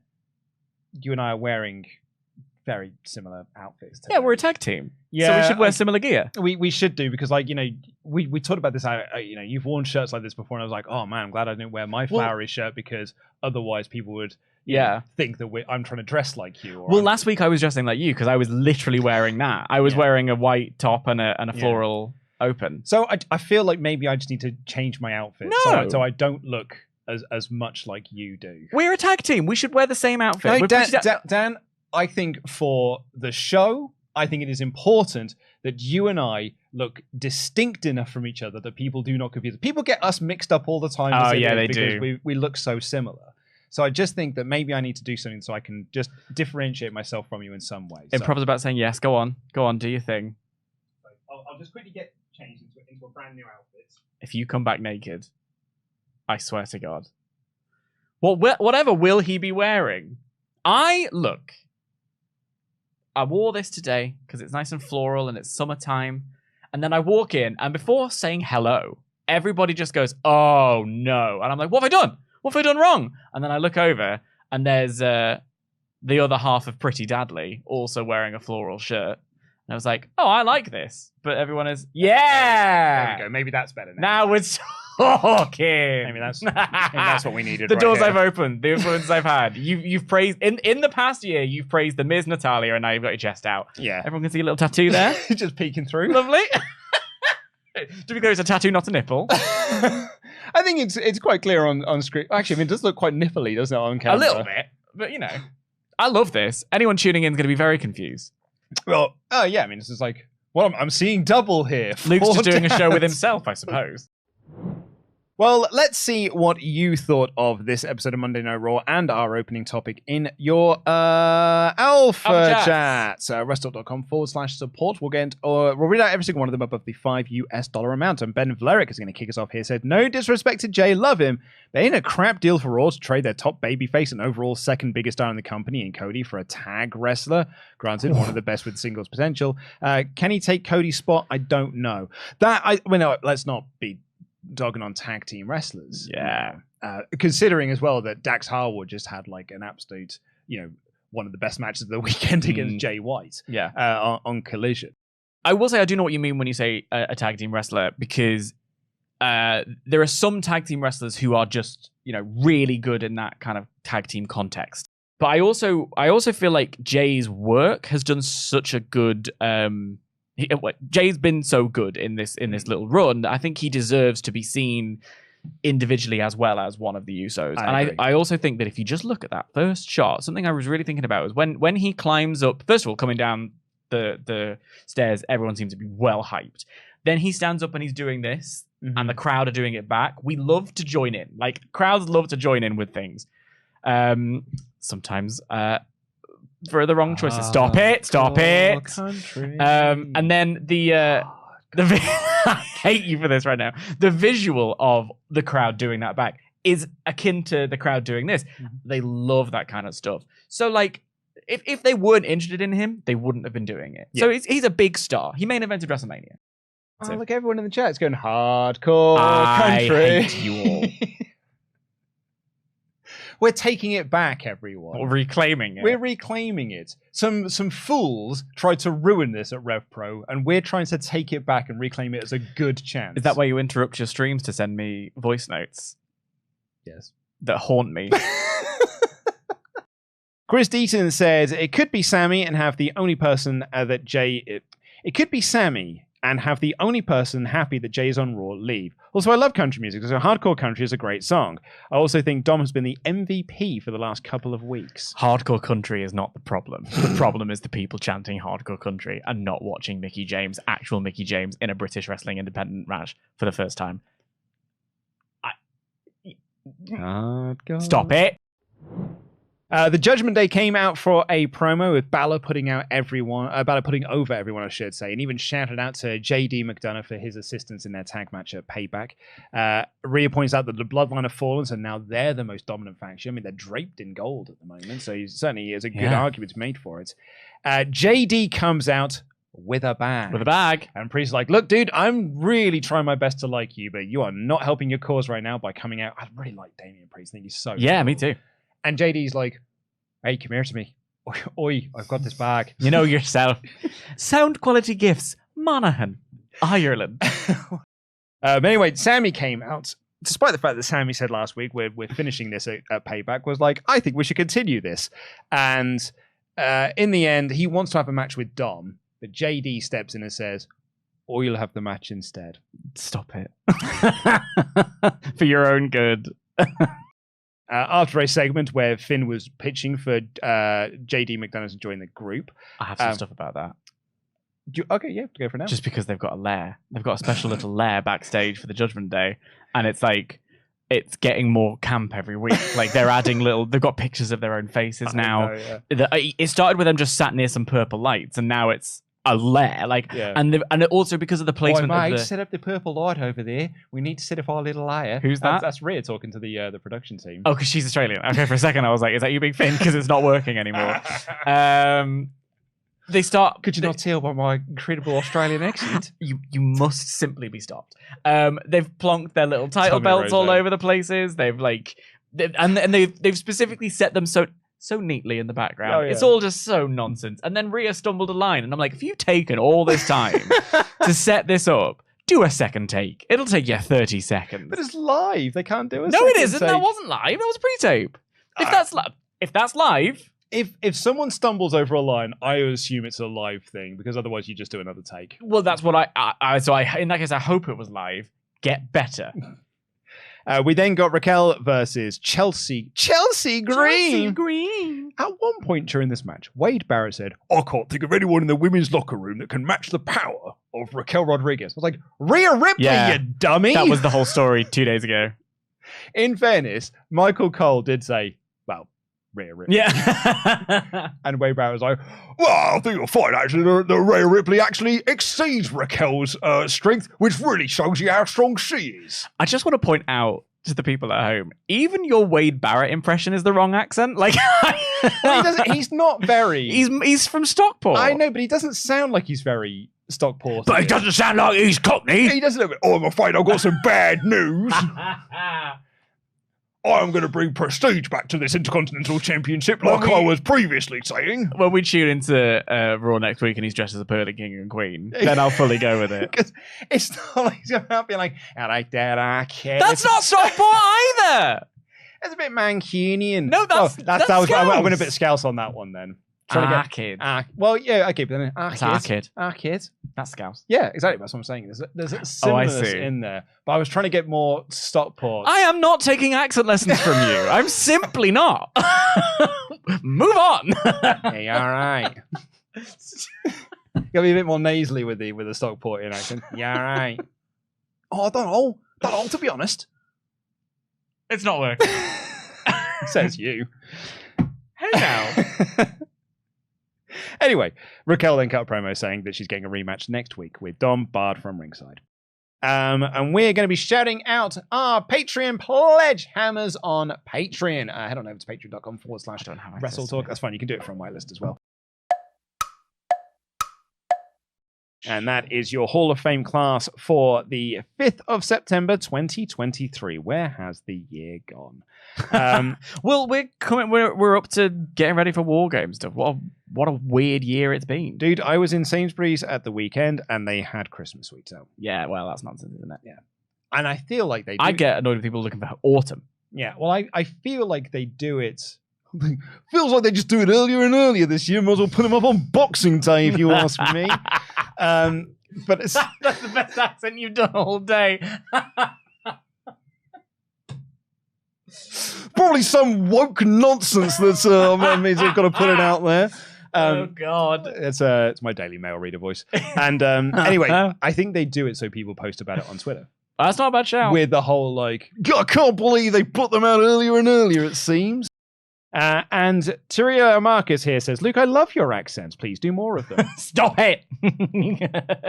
Jonathan Cantres has become a brand new member, and Brandon Brown has become a brand new member. Let's just have a quick check, see if that was the last of our chats. I believe it is. We'll have another check in a second, but I'm going to end the poll. In about a month's time, Luke's going to have a tombola of accents that he's just going to whip out at any given moment.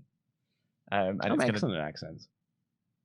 Okay. If I say that you are, this is the thing. If I say you are, maybe you'll stop. But if I say you are, maybe you'll carry on. And I think I'm damned if I do and I don't. It's a lose-lose situation. Or it's a lose-lose situation. I mean, I can't do an Irish accent. I can do a few accents. Irish, never. Yeah. I've tried. Can you do? Well, now you put me on the spot and I feel shy and I don't want to. Typical actor. I'm like, well, I don't want to be at work. I don't want to be at work. Right, what did you think of this episode of Raw? I liked it very much. I can't do it. I'm on the spot. I used to be able to do it quite well. Cheese on a stick. Jeff Jarrett walk into the room here. Hi, Luke. I remember you from WrestleTalk. We worked together loads. We've been friends for a long time. I certainly didn't forget about you in the press conference. This is bad. This is very bad. Wrap it up. Swedish people. I'm from Sweden. That's an in joke. That's specifically that's an in joke for for those who know. It seems that Bryan Danielson is on a final countdown. Oh, absolutely spectacular. Stand, please. Everybody clap. Everybody clap. See what he did there? Very good. Because he sort of announced a retirement on this episode of Collision. A little bit, yeah. A little bit. Jey Uso rejects the Judgment Day, or perhaps the Judgment Day is no more. A couple of weeks now, I've given you a lot of props and you've deserved them because those puns were really good. Like you did a bit about Bryan Danielson and that he's on his final countdown. You've done very well. That one, I'd like you to apologize to the people immediately. The Judgment Day is no more. I am Luke Owen, D-A-D. I'm joined by your James that Jampion. Stop it. The Professor, the Truth, Dan Layton. The pay-per-view's in 2 weeks' time. I don't know that this is the point. What direction we're heading. They don't really bother at this time because remember last year, like there was that great run of Triple H has had a number of good pay-per-views. I think you can't take that away from him in his time as head of. Way more good than he has had bad. One of the bad was the October pay-per-view. It was Extreme Rules, and I remember watching it and being like, "Am I wrong or is this crap?" And like Peter replied, "Oh, it isn't just you." Yeah. And I was like, "There you go. Okay, fine." So it was something we were really excited about, in large part because we had the Bray Wyatt tease, but also. Yeah, that was one of the examples of it just being a bit mid. And then there was the Logan Paul thing, which was a nice diversion, I suppose. But generally speaking, one on. Yeah, we feel like we're on pause until the Saudi show. And the same thing happened from November through to the beginning of the Royal Rumble. Like this yeah, that's true, because is the taint of the year for a reason. Because we were like, oh man, can you imagine what a Triple H booked TV show is going to be? He's got 2 months to book a Royal Rumble, and what he did was wait till the last 3 weeks to book a Royal Rumble show, which meant we just had 8-7 weeks of nothing telly. And we talk about it in terms of like the main events and the card will be great, so just be happy with it kind of thing. And it's like, sure. And at the very least, they do put things in places, even if it is a thing that I've seen already. Like I say this as a person who finishes Friends and goes back to watch Friends again, but that's 10 years worth of Friends. There's a bit of difference between each season. You want to enjoy that Rachel Joey dynamic. I skip past that bit. Come on. Outrageous. A fun few episodes, that. No, they made Rachel stupid to match Joey, and that was a absolute betrayal of that character. I disagree. Nope. I mean, this is a topic for another podcast. When you and I don't understand. We do this every week. You and I start Friends talk. Happily. I would absolutely would. And then we can do Frasier talk. Oh, is the spin-off? That's the Patreon exclusive. We finish Friends, we do Frasier, then we can do Will and Grace. Point being, there's people watch things over and over again. Should we do that as a poll? Was Rachel and Joey actually good? Sure. Well, it was bad. Mother, if you can hear it, can we do? We need to get the crucial data here. Was Rachel and Joey actually good? Yes or no? The answer is objectively no. However, it's objectively yes. No, it's not true. But point being, people watch things over and over again. It's just different when we're watching this for what would be, by the time we get to end of November Survivor Series, about 6 months. April, May, June, July, August, September, October, November. Well, that's upsetting, isn't it? Goodness gracious, you could hatch a baby in that time. So yeah, I like the War Games match. I just don't want to watch it. Well, till then. Yeah, I like this. Good, the poll. This is absolute nonsense. But if you were to give me 2 options, do I want to see, or 3 options? Do I want to see Roman Rock? Do I want to see Roman Cody? Do I want to see a triple threat? I'm picking Roman Cody because that's the story you started. Like I don't want to Game of Thrones this. Right. How dare you? First of all. New poll. Was the Game of Thrones ending good? No. I think I might win that one. I said that if I want to see Roman Rock at Mania, I'll happily watch it because I'm not stupid. But I don't want the title anywhere near it. Yeah. Like you'd have to. For me, it's like, okay, take the title off Roman, and where do you do it? My head, Cody wins it in Chicago because he's or Royal Rumble if you want that big stadium feel, but keep the belt away from The Rock. Right, we're going to get into the main show itself. But before we do, we're just going to give a quick shout out. We've got a guest in the room We do. today. An exam invigilator. Yeah. New starter has joined us today. Ben, do you want to just come over here and just say hello to the fine people? Everyone, this is Ben. Hi, fine people. Ben, you might want to come in a little bit more. I'll do that. Yeah, just say hello. Hi, everyone. Ben, what do you do? I am a production coordinator, so I Into the microphone if you wouldn't mind. I coordinate production. Obviously, I don't host. Hence they're not knowing what to do. Yeah, I coordinate production. I send emails and all that jazz. Ben, everyone. Ben, what's your one wrestling fact? I know that in 1998, Undertaker threw Mankind off of Hell in a Cell, and he fell 16 feet into the announcer's table. He did. What do you make of the Rachel Joey storyline from Friends? Oh, man, like... wasn't necessary. Thank you. Wasn't necessary. Right. If they had done it maybe 2 seasons earlier, it might have been better. No, Ben, you're fired. Get out of here. Way to piss us both off. Ben, everyone. Ben. Someone said it's like Luke, but with hair. Joe will take. Ben's a handsome man. We got a recap of, speaking of less awesome, a recap of Seth and Nakamura from the past few weeks. Okay, so here's my thing with this one. First of all, I was like, oh, he's got a spooky entrance for Halloween season. He's got a lot of, like the mist, and then he's got his big old spooky coat. Cole keeps on going on about how he's got new gear. I say he's got the same gear with a slightly different color palette. Well, it's black and yellow now. That makes absolutely no difference. He's a baddie. Well, it was black and red, wasn't it? Yeah. So now it's black and yellow. Well, yellow's an evil color. Ah, right. You seen them Minions? Quite like the Minions. You basic bitch. Are the Minions actually good? Do a poll. Becky Lynch and Tiffany Stratton drew a 26% increase on the ratings for NXT. Over 1 million people tuned in for them. Over 1 million people tuned in for their match. And they went overtime. I wanted to check whether or not it was because people were tuning in for what was following. What's following NXT tonight on Indie USA Network is the Expendables 3. So, like, it's not like the big appointment television show or another sports match. People are going to get ready for the Expendables 4. Maybe. But fact of the matter is, people wanted to see this match. Stuff was going on. Oh, it's on. I'll watch that. They tuned in. It's a big match. It's a big match. And a 44... I think Becky Lynch is a draw. Yeah. She's an actual star. She is. 44% increase on the key demographic. The World Cup final last month was attended by 75,000 people.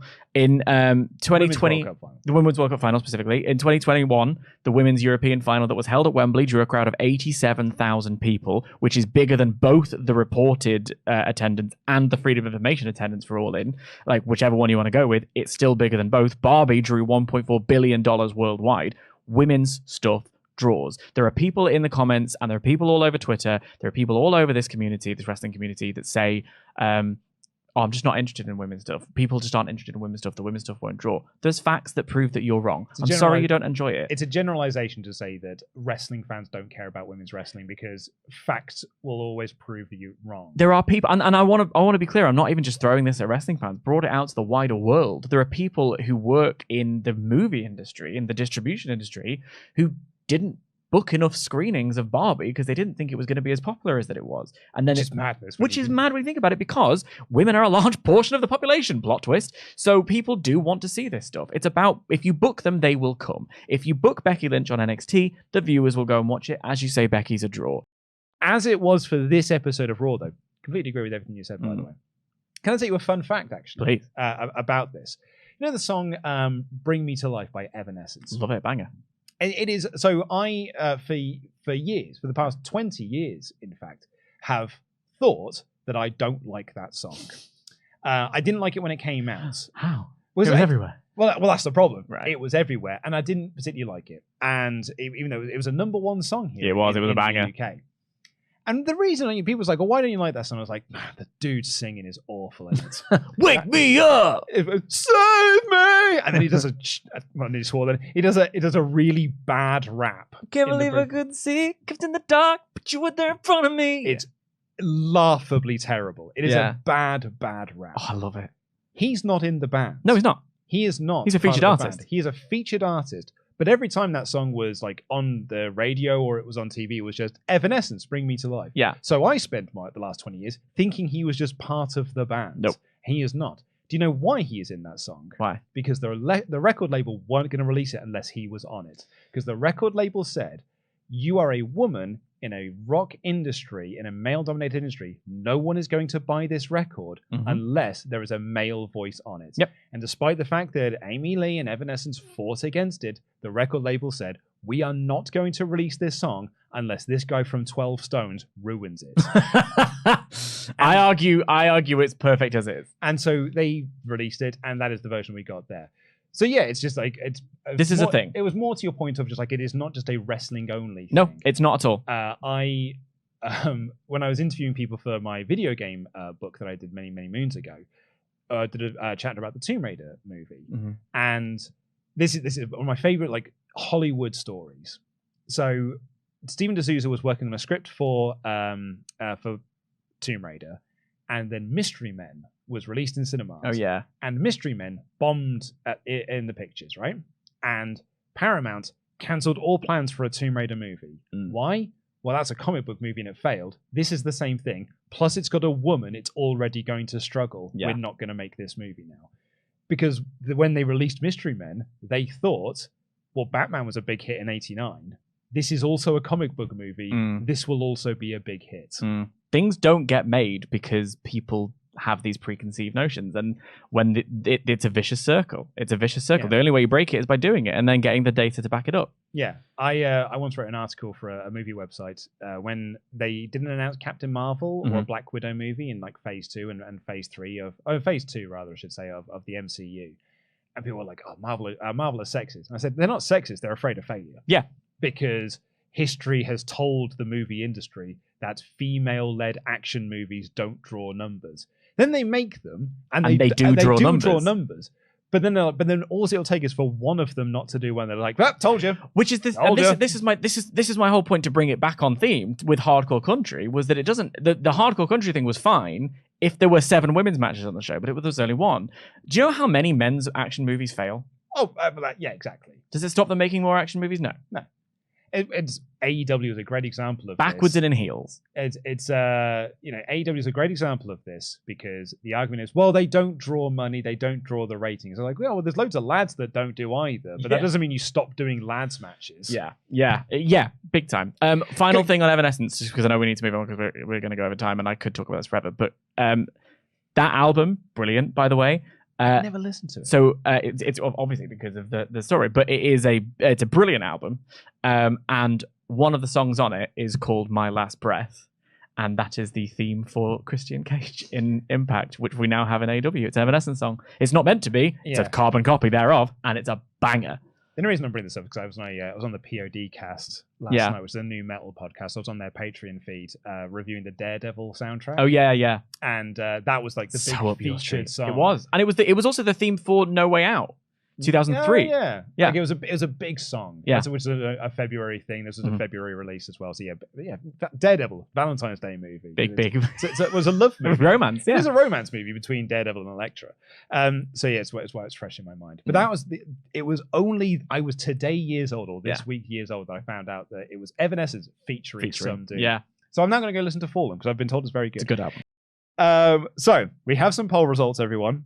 Was Rachel and Joey actually good? No. Won with 66% of the vote. There you go. Told you.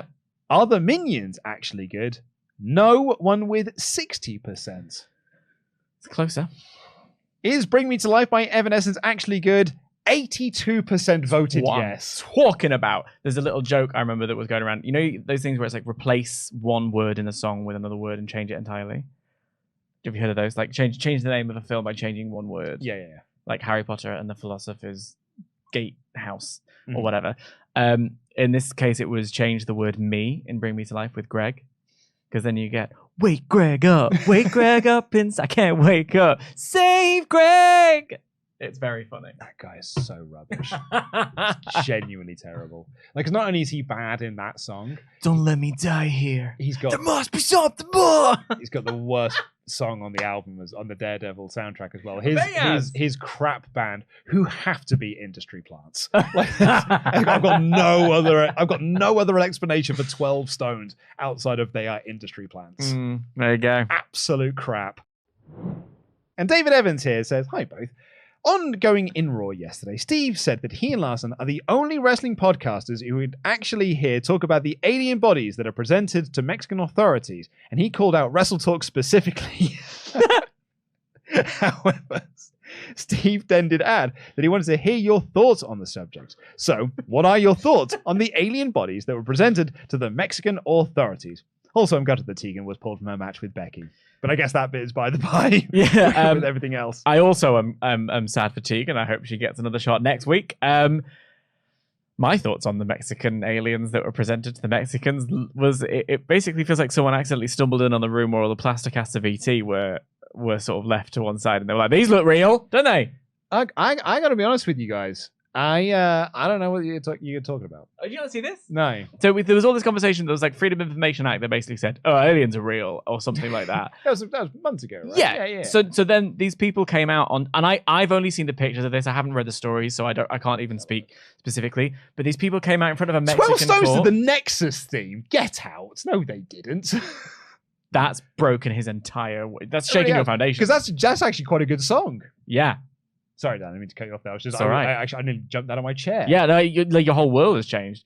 They searched Mexican aliens and they basically presented them in front of a court. I think I'm going to get really weird things if I. Oh, you probably end up. Well, you'll end up on some form of Republican mailing list. And I don't want that. No, okay. So search aliens, Mexican authorities. Yeah. But basically, they were presented to a court, and it was like fact check. Aliens not confirmed. Yeah, Okay. but like, look at the images. Image search. Okay. That's just Reuters aren't going to give you images. Okay. Image search. Images. Yeah. They look like ET. Yeah. They don't look real. They don't look real at all. Yeah. They were like, these are aliens, and I looked at it and went, all right. And then people started taking it really seriously, so I started questioning whether or not I knew what was going on. But there you go. Maybe there probably are aliens. NASA remarks on 1,000-year-old bodies displayed in Mexico. What does NASA have to say about this? See, the thing is, I mean, they made up the moon landing. People what are they don't. gonna talk about? Luke! People don't. I don't believe that, by the way. People don't come to us. The Shining was Stanley Kubrick's admittance that he faked the moon landing. Is that a thing? They think The Shining is his confession? Yeah. Oh, The Shining is 100% his confession that he faked the moon landing for NASA. I used to live with someone who thought that the moon landing was fake because Buzz Aldrin had confirmed that it was not real, and it was an Onion article. I swear to God. People don't come to the show to hear us talk about aliens. They come to the show to hear us talk about Joey and Rachel, Evanescence, and the Minions. That's what we provide. Every podcast provides its own little flavor. Even in our house, there's the grown-up conversation on the Dynamite show, and then there's us. Like there's the SmackDown one with all of Sat's excitement, and we have these. Everyone has different flavor, you know. So, Stephen Larson, if you are watching, and I know you are, I don't think they're real, mate. So sorry about that. I will believe it when an alien comes and knocks on the door and says, "Would you like to come to Scene Queen?" Yeah, absolutely. Yeah. Who's older than me? And I can be like, cool. Now I'm not the oldest person there. There you go. 7,000-year-old alien at Scene Queen confirmed.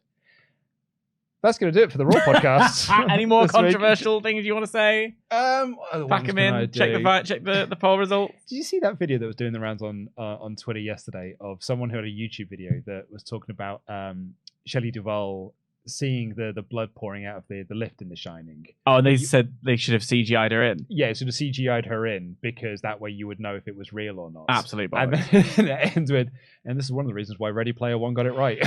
I have to believe that that's a parody. That's what I said. Yeah. I thought that has to be a Yeah, joke. I'm almost that certain it is. final line at the end has to prove that is a gag. Yeah, it's almost certainly a joke. Yeah. But even so, there are people out there who do think those things, and that's why culture's dead. Society is over, everybody. It's a shame that we've got a poll running at the moment. We could have done, was the moon landing fake? You must be stopped. Yeah, please do keep getting your Ultra Chats in, by the way, WrestleTalk.com/support. If any of our staff members are watching this in the office, first of all, thank you very much. But also, can someone bring me a cup of tea? That'd be great if I could have one as well. I'd really appreciate it. Just bring me a cup of tea, please. Yeah. That'd be lovely. I hope someone's watching this now. please do keep your eyes on WrestleTalk.com for any more latest news coming in about this. And I'm also going to assume that no one in the office is watching the stream because no one's bringing me a cup of tea. Yeah, going to assume not, 'cause there's a distinct lack of tea that's being brought to us right now. Who could I message in the office? Ben? Oh, Ben will do it. Ben doesn't make tea. Oh, Ben doesn't make tea. You're so right. Tempest. Tempest. Very good. Tea, please. That didn't work. Tempest is bringing tea. Good. Hello. If you haven't heard, Shelton Benjamin also gone. No! I know. Yeah, that's what we were saying. Which is unfortunate. I'll get it from you because you don't have your mask on. Also, is that 1 cup of tea? You didn't ask for a tea. Luke! I didn't ask Tempest to get me a tea. I just said tea, please. Oh. I thought it was implied. Awful lot of milk in that one, Tempest. Tea. Yeah, will do. Has it got any sugar in it? No. Why? Do you want a lollipop? Thanks, Tempest. We're not making light of the very serious news here. We got to try and make our own fun. We have to try and make our own fun, and tea is the way we do it. Thank you, Tempest. Oh my god, you actually made me tea! I wasn't expecting it! Well, I made Luke a tea, actually. There's less milk in it. Thank you. So, and there's no sugar in that one? No. Oh, cool. I will swap that. Dolph Ziggler. Dolph Ziggler's gone. No way! Yeah, Dolph. Yeah. What? Yeah. Do you want me to sort of mic out for you? I mean, how many more are there going to be by the next time I have to make a tea? It's every time you make a tea. Yeah. I mean, there was all the stuff with him going to AEW recently, like Ryan Nemeth tweeting about it and stuff. So, yeah. Crazy. Right? That's the most shocking thing I've ever heard. You've ever heard? I'm more shocked by Dolph Ziggler going this time than anyone else that's gone the other time. Felt like a lifer. Strowman, none of that. Yeah. What? So there you go. Tempest is surprised. Tempest has opinions. Tempest was shocked by that. Yeah. That apparently is we weren't. the most shocked. The most shocking thing he's ever heard. Ever heard. That is... Well, I'm not going to call it hyperbole, but it is. But yes, Dolph Ziggler. It was like, I said, do you want to give me a mic? Someone was like, nah, just let him shout. The Texas death match between Bryan Danielson and Ricky Starks was absolutely fantastic. And you could say a star was born. I was gonna no sell, but then the X was so loud. Also, actually, should just point out as well, bit of admin that we need to do here. A lot of people watched the 3 counts. Oh yeah, from last week, in which I made a very funny joke. And okay, so here's what happened. 2 weeks ago, you made this pitch on the Raw podcast that was Alba Fire and Isla Dawn placed a curse, on the tag team belts. An actual curse, a witchy curse on the women's tag titles, and we all thought it was hilarious. Can I give you a little fantasy booking for the women's tag division? It requires a little bit of retconning, a little bit of just go with it. But they've acknowledged this curse on this belt on television. They've said these belts are a little bit cursed, right? Yeah. They were unified with the NXT tag titles, which were held by a couple of witches. Like, those characters are witches. What if they put a hex on the belts? Put it in the show. Right. There was a segment in NXT where Isla Dawn was invisible. This is what I'm talking about. If they're a bit witchy, work with it. Make it so that they're like, yeah, the reason this keeps happening to you is because you took these belts off us. Also, we channeled the crystal that Mercedes Moné put in the belts when she stomped away. I'm convinced there's one in there. I love that idea. There you go. Because we're going to be doing, the serious feud with Shayna and Zoe Stark. Yeah.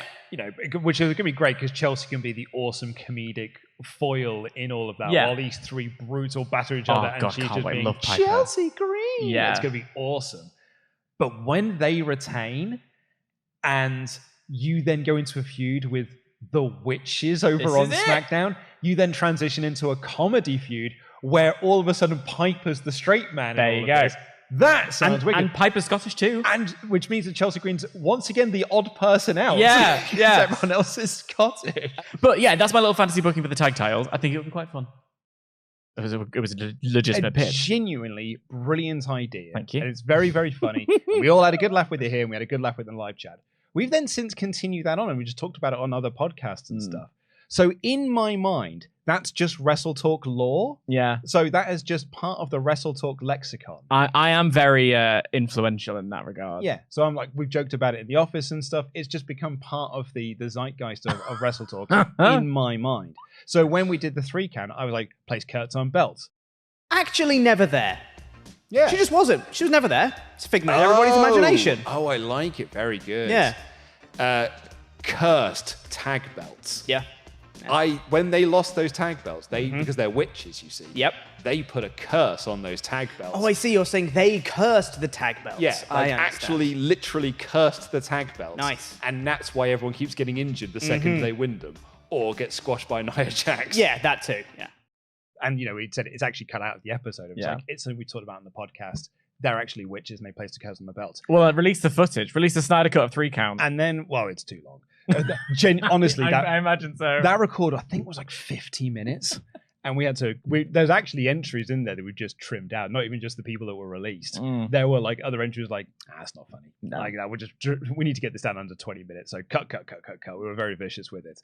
And it wasn't until Saturday morning when I woke up and had loads of people message me and like, you predicted the witch curse thing. And I was like, oh no. Oh, people think it was my idea. Oh no. People think it was my idea. Posterity shows. And so there's only when you shared that video, I was like, nah, I'm going to lean into this. Yeah. By the way, this doesn't count, because the people who watch Collision don't watch Dynamite, don't watch Raw. I know there's some crossover. I'm going to read you to filth tomorrow. You just wait. Yeah. And that's absolutely fine because I will do the apology once again on that show. I'll do it again I'll do it on this show. I'll do it again on that show. All right. If you want, I'll already get cut out of the episode because we've got to keep them under 20 minutes. I guess I'll do it on the 3 count. But we'll do that. We're like, nah, we'll cut that bit. No, I'll let you have it. This one time. This show opened with Cody Rhodes. Do you want me to do my apology again now? Yes, because Chelsea Green not on the show. Please. Chelsea Green not on the show. Live tweeting the whole thing. Thoroughly entertaining read. If you want to go back and get a new bit of piercing analysis from one of I would argue, the top stars. I don't know why she wasn't on the show. I think she's had a day off, but she was live tweeting the whole thing. It was very entertaining. Pointed out Cody's threads, which just looks handsome in a suit. We love to see it. Is one half of the women's tag team champions. So that'll give us a segue into your groveling apology. So I talked about this on yesterday's Collision podcast, but if you did not see it, that on 3 counts, I made a joke about the Alba Fire and Isla Dawn placing a curse on the women's tag titles because 2-3 weeks ago, you had made this groundbreaking genius. Groundbreaking genius. Fantasy booking I would say, pitch. bit of fantasy booking to say that they've placed an actual curse because they're actual witches. They're witches. And we all had a good giggle about it. The live chat and I had a good I giggle meant it. about it. And we all thought it was a very, very good and funny idea. And then since then, we've just been talking about that as if it's an idea. Yeah. Or making it just like, well, those belts are cursed. The witches put a curse on them. Yeah. Yuck. And in doing so, sort of just convinced myself that was all part of Wrestle Talk lore now. Forgetting that the podcast and main channels often are different audiences. And I realized this when I woke up on Saturday morning and everyone was tweeting me or sending me Instagram DMs being like, you got another prediction right on 3 count. And I was like, oh no, they think that's my idea. And it was not my idea. It was Dan's idea that we have all just sort of like all joined in on because it was such a good idea. But the genesis, the start, the beginning of McGillicuddy from this moment came from your massive brain.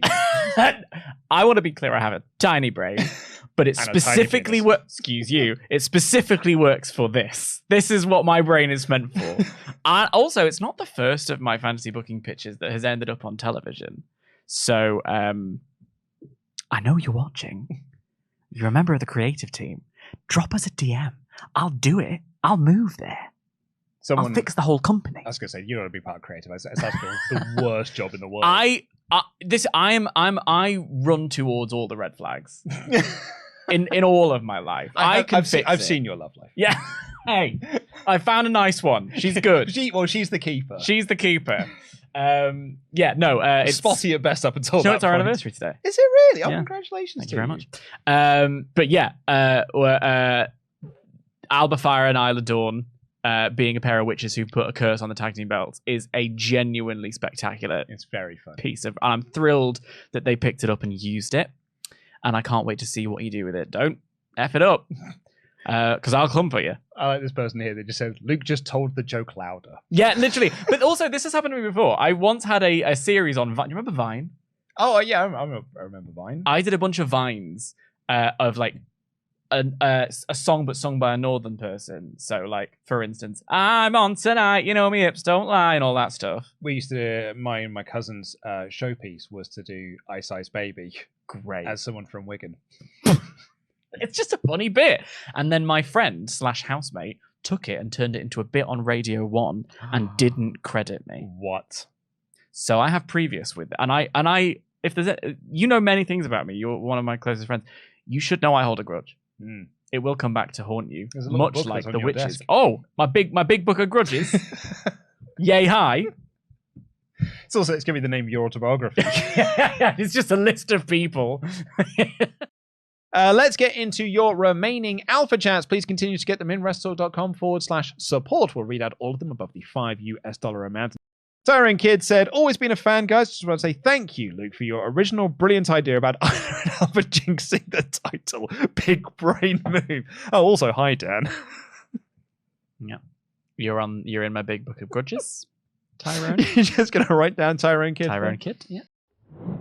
There were people who believed that Edge was a lifer in WWE, but it turns out you didn't know him. Surely you'd have said, like, you thought you knew him. Because, you know, you think you know him. You think you know me is like the line. What did I say? You didn't know him, or something like that. Yeah. It wasn't the right thing. Yeah, it wasn't quite the right thing, was it? Do you want to do it again? Retake.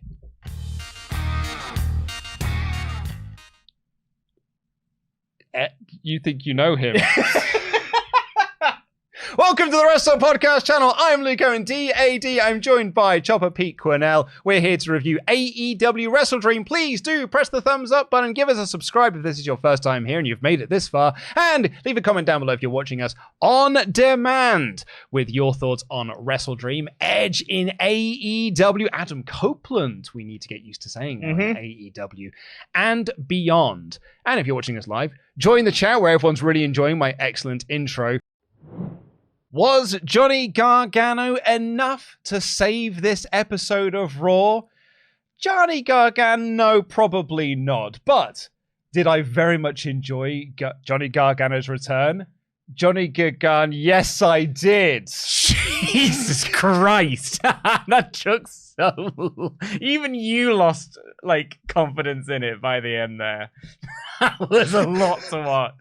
I'm Luke Owen, DAD. I'm joined by the Professor, the Truth, Dan Layton. Your Jam That Champion, no less. Welcome to the WrestleTalk Podcast review of Monday Night Raw. Please do press the subscribe button if this is your first time here. Give us a little thumbs up as well. Leave your comment down below with what you thought of this episode of Monday Night Raw. And if you're watching live, join in the live chat and get in your alpha chat. Yeah. WrestleTalk.com/support. We'll read out all of them above the $5 as I looked at the live chat and see how everyone enjoyed my nailed it. Yeah. Yes. Oof. Jeez. Bloody hell, Luke. That was brutal. Look, if there's anything we've learned about wrestling, it's not how you get there, it's whether or not the closing moment, like, sells it. A brutal lack of wrestling on this 3-hour broadcast. Yeah. It was quite a disappointment. But this was like a final 20-odd minute match to round us out, which is what you want for this IC title picture. You know, Yeah. That's the whole point of this. The workhorse belt giving you the banger of the week type deal. So I thought the show was kind of built nicely to build towards that. Yeah. Because if you have lots of 20-minute bangers, then your own end 20-minute banger doesn't feel quite as special. Right. Yeah. I mean, it's finding there is an in between where you have Yes. the balance of good wrestling and then entertaining story. That's where I'm at. We talked about this on our prediction show for Fastlane will be going out tomorrow. And that was kind of our feeling about the Fastlane card compared to the WrestleDream card. Yeah. Like WrestleDream was 14 matches. Nonsense. Fastlane is 5. Similar nonsense, but the other side of the nonsense spectrum. But like, there's a happy ground in Yeah. the middle here where it's like every match is given enough time, Yeah. but it's not 5 matches. 7 or 8 matches is a good amount of matches for a wrestling show, a pay-per-view. And a yeah. TV show, I would say probably about 30 minutes to 45 minutes. No, 30 to 40 minutes per hour of wrestling, I think is fine. Like, we used to make... Factoring in ads. We used to make fun of WCW because there was once an episode of Nitro that had no wrestling in its first hour. Jesus, and like this was, this had 20 minutes before a match started. We used to make fun of Raw for that when Triple H was on top and he used to come out and like, it's my weekly 20-minute promo. And it's like, all right, okay, fine. We had that on the Raw After Mania, didn't we? Yes, it was like, all right, okay, fine, Trips, what do you got to say this week? Name the game. It's like 20 minutes later, and then Shelton Benjamin comes out for a 3-minute match. And here we had like 20 minutes of chat before we got into wrestling, and then it was a short match, and then there was another 20-odd minutes of talking and stuff. Anyway, let's get into the rest of your alpha chat. York Master here says, top guy in WWE is Roman. When WWE is in a rut... When AEW was in a rut, Moxley got them out of it. Gunther is top champ on Raw. Becky main evented WrestleMania, not Seth. When he got top prize as a face, he crumbled. Seth wants to be seen as so bad, but the best he can be is Triple H. Damn, Dad. Is that what your dad said that? I'm confused by the who said this? Because it's in quotation marks. Well, I'm assuming Dad, his dad, York Master's dad said Or did that. you say that at some point because you're DAD? Oh, I don't think I've ever said that. I mean, I agree. That's like, so I'm talking about WrestleTalk Extra a lot, but I called Shane Douglas the Triple H of ECW. Always having the longest match, and it's the worst one. And I see, Seth wants to be the top guy so bad, but at best he's Triple H. The thing, I love Triple H, so I'm too biased to really say anything about it. That's funny. Tony Khan sat over there in one corner, and Triple H is in the other one. They're both just staring daggers at. They get nice things about me. Once the show's finished, they go off for a Starbucks together. They have a great time. Yeah, they just want to pit us against each other. Yeah, they teleport away. Yeah, happy days. And a note from Modmother here asking why my Triple H impression sounds a bit like Macho Man. It does. It does. Macho Man is a bit more up here. And now do Macho Man. That was really sharp of me. Give me some praise. That was very good. Let's get ready to suck it. Now do Triple H. Okay, let's do this too. Let's get ready to suck it. That's Triple H. No, yes, Triple H could go much higher at the end with the suck it. Okay. I can't. Oh my god.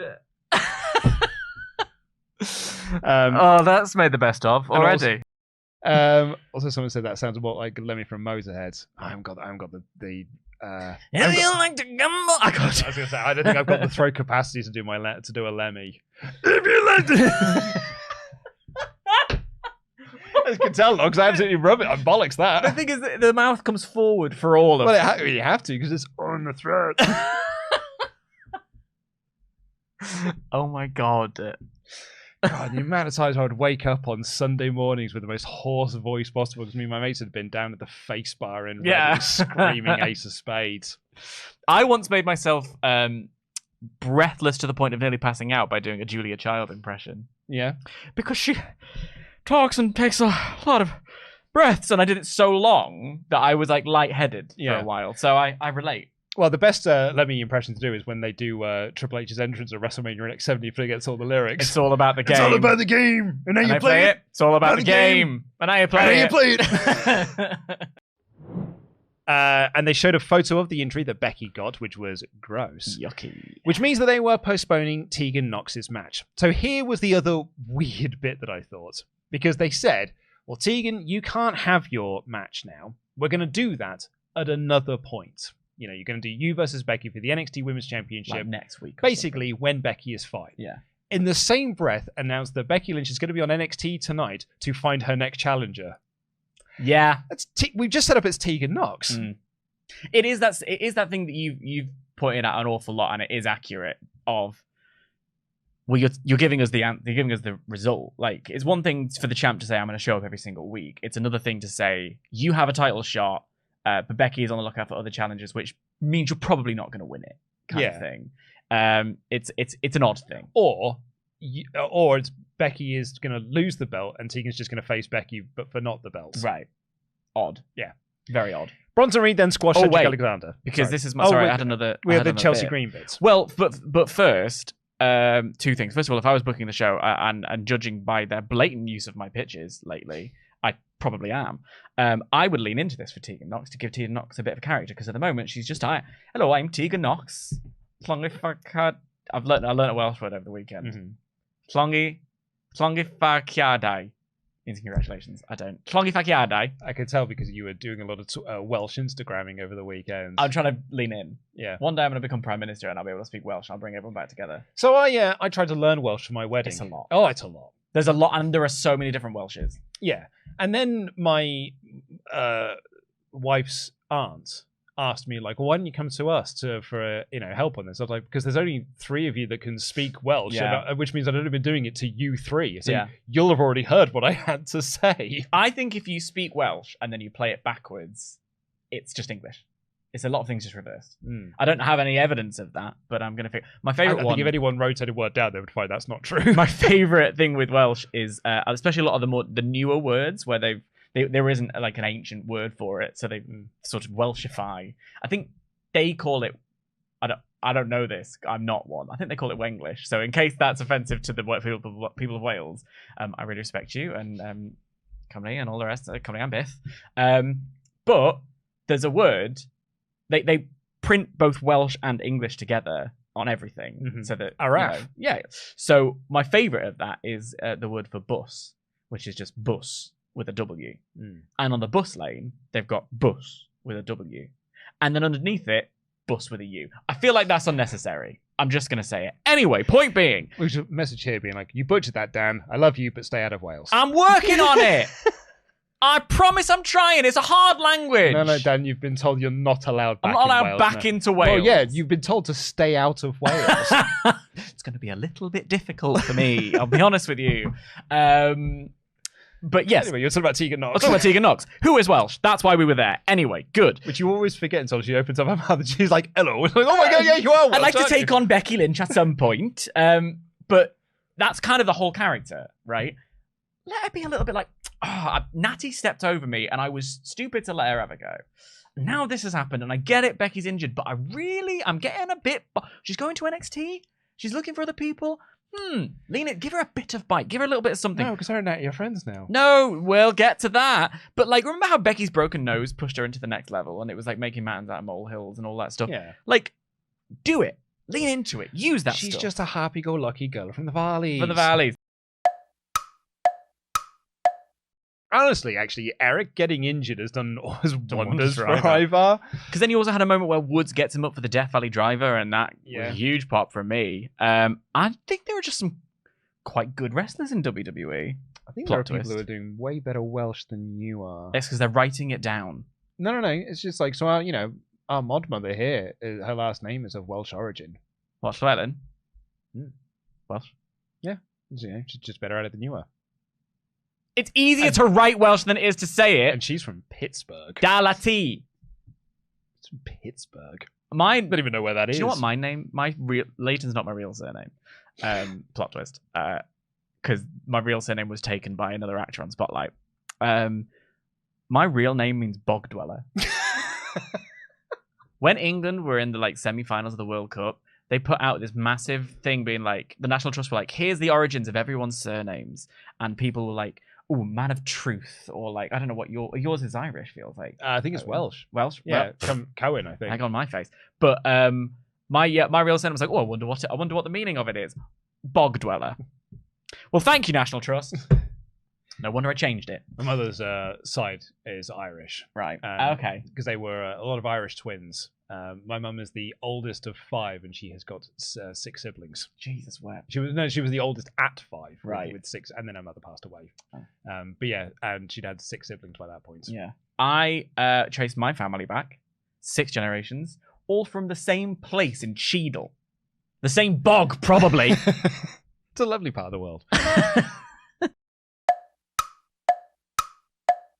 The guilty hats here said, I'm sorry, Dan. It's harsh to tell you to stay out of Wales. You tried, and that's more than most of Wales.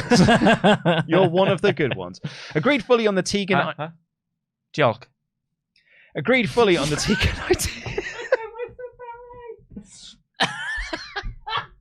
If she's watching, she's going to leave me. Agreed fully on the Tegan idea. Have her on NXT tonight, refusing to be looked over instead of the natty turn that we'll get. How old would Brock Lesnar have to be for you to be able to beat him up? How old's he now? Old. 72. How old was he in his prime? I presume we're putting him in an aging machine, but I'm not waiting until he's... No, exactly. No, it wouldn't scale. I'll be too old. Yeah, exactly. Then I'd be too old. Still beat me up. Yeah, exactly. So, well, it's either we put him in an aging machine or we build a time machine. Mm-hmm. We should go forward. Brock Lesnar's on his ranch. Rocking back and forth with his shit. Smoke starts to fill the field. This rickety time machine. Sullivan comes out and clocks him in the face. There, I told you. 76. Beat him up. and then like go back into time. Yeah. Sable comes out with a little tray of iced tea. What happened, dear? I don't know. He keeps rocking. But I've developed a Yorkshire accent. I was going to say, why is he northern? You clearly haven't been listening. Yeah. I'm going to go here, guys. Might be rocking the boat. It's pretty crazy. Yeah. Well, I'm going to go here. I feel quite comfortable going here. Oh, I think I know what Dan might have done. So currently, Adam Pearson thinks he could take the youngest version of Brock Lesnar. The youngest version of Brock. Yep. Tempo. I'm gonna go here. Interesting. Somewhat not confidently, but we'll see. Larry? I'm just gonna put myself next to my mind buddies. Yeah. That sounds good. What a sandwich. We're not going to be mind buddies for long. Goodbye. Hey. Okay. All right. Okay. Adam Pearson, please explain. I will. Adam's like current age. I have thought this through. You joke. Yes, I have. 46. So 2 years ago. Well, no. The question was, what is the youngest age you think you could beat Brock Lesnar? I reckon I could beat him now using my Make-A-Wish that I mowed.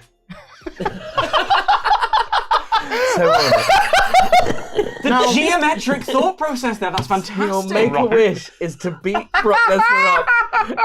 Brock just has to sit there and take it until he's knocked out. That's spectacular, Thor. Wonderful work. I love the logic. God. I love the logic. Wow. Well done, I Adam love that. Pearson. That's incredible. Wow. That's really good. I'm almost devastated to ruin it immediately. But I was very. I took the question to be like aging machine could go either way. Yeah. So I've said 7. I think We de-age him. Oh my God. But once he gets to 8, he started putting on the Just muscle. sort of He started doing the work. Well, but maybe because I went back in time and at the age of 7, just gave him a clean lariat, and he was like, "Well, I've never been beaten up like that again." What, you couldn't beat him up as a baby? Why did you go for 7? I did take a second and go, should I put 5? And then I went, no, I wouldn't be a 5-year-old. 7. Your morals would stop you at 5. They start to get a bit mouthy at 7. Do you know what I mean? Oh my God. I want it. Wow. Very good. I love Oh, that. these are great answers. Laurie? I went for a respectable 80. The jump is real. Yeah, that's valid. But I will be watching every day. Just Check waiting that for man. Yeah. Watch his back slowly arch, and I'll be there. Where would you start? When he's collecting his gyro. I went for 89. I've just Jesus. I saw what was his name?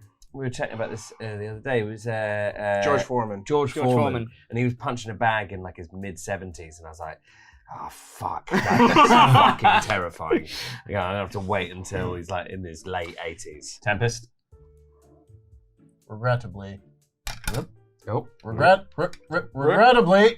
85. Yeah. In the 80s era. Yeah. Similar thought process to Sullivan. I remember watching a video of former amateur wrestler Danny Hodge, who was an inspiration to many of the tough guys of the the mid 1900s and such, he was able at like the mid 80s maybe to like crush an apple in his hand and put a guy in a headlock where he was like, okay, but do it for real, and he just went and like almost killed the guy. Oh my god. So I don't fuck with these really old amateur wrestlers, but I was like, I don't want to put like 90. That's ridiculous.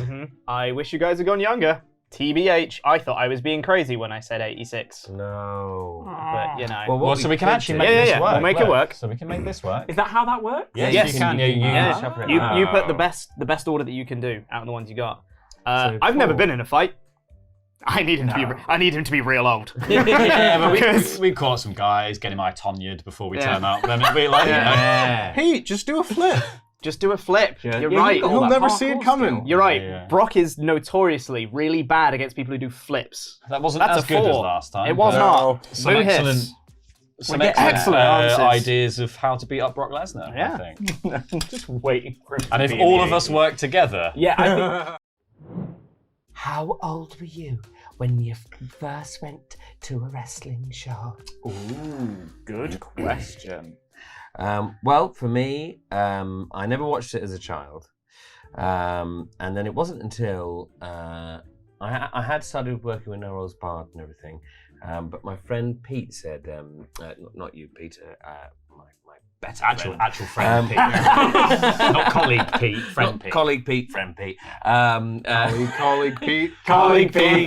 Colleague Pete. Colleague to all, friend to none. Good friend Pete invited me down to a pub in Balham. We love you, Pete. I'm really glad. Do you know that when Pete was 17, he went with a colleague to I'm really glad this isn't playing on any of my insecurities or anything. This is great. This is really good. We love you, Pete. We love you. Anyways.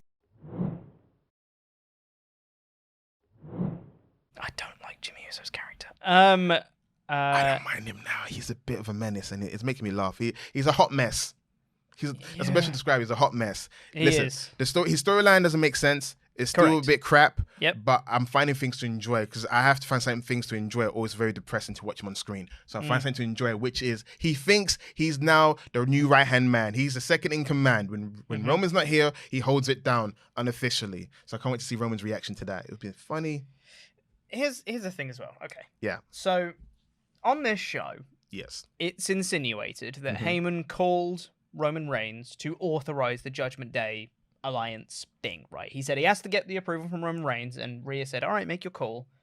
And then he came out, shook her hand, and said authorized, right? Which pretty heavily insinuates he called Roman Reigns. Roman Reigns said okay. They were also hyping up on commentary that Roman Reigns has not given any judgment on Jimmy Uso. Jimmy Uso can say that he's in the bloodline, but until Roman Reigns says so, we don't know if he even is. If Heyman's in constant contact with Roman Reigns surely would have said, Jimmy, piss off. You're not in the bloodline, right?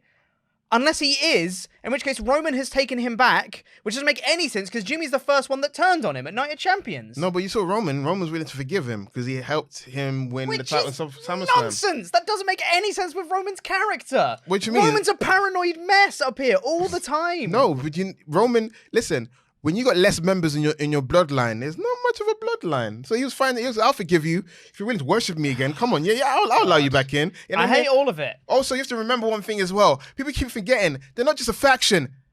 It's family. They're family. They are family. Sure. It's family. Family squabble all the time.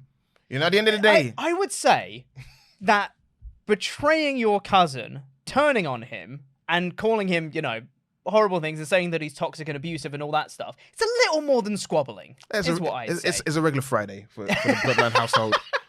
Amount of time Alpha and Seeker just headlock each other in the kitchen, saying, I should get the splash, I should get the victory. They grew up in, you're telling, every time about the Bloodline, they're close what? They're tribal combat, they're squabbling, they're training with each other, they're smacking each other. You think it's a simple, easy household full of jokes? No, there used to be a lot of fighting, a lot of competition. That's what breeds that kind of success in the bloodline. It's in them. I cannot believe that you're defending this. I mean, why not? I mean, come on. That's what makes it fun. Pete, you go in and I'm like, actually, what if, Yeah, I be the heel, you baby face it up. All right. I'm not a baby face. I just like to create a alternative point because there are people in the comment section that kind of think that way. Because if we're both thinking the same way, they're going to feel oppressive. My views are never heard. They're going to say in the comment section, you guys suck. You guys never see what I want. So I'm just saying, like, do I 100% believe it? No, but at the same time, I'm saying it because maybe that's how they see things. Sure, we may not see it, but they see things obscured. They'll be like, "This is great TV content for everyone." Look, man, I saw online that people were super hyped with that main event segment, with all the run-ins from Jay and Kobe and stuff. People were like, man, that's the hottest SmackDown ending in years. It's so great. I'm so glad people got something out of it. I got nothing out of it because it's so expected. We've seen these people team up before. The people were announced to be there. There was nothing exciting about it all. I'm like, this is the standoff that we've had for months. But would you argue they wasted this Mexican standoff a month too early?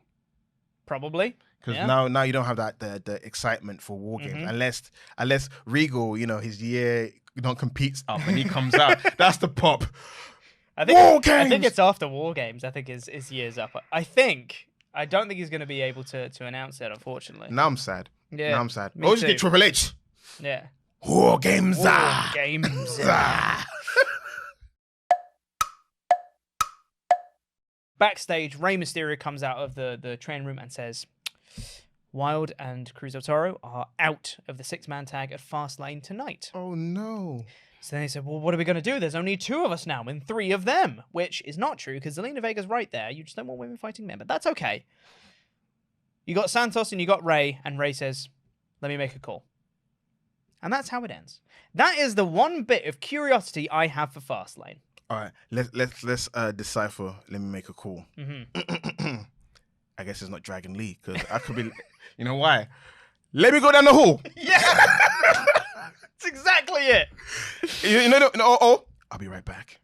Yeah. Them ones says, I got an idea. He's like, you need to make a phone call. Needs to make a call. And then I don't know. It'd be really funny if it's Dragon Lee though.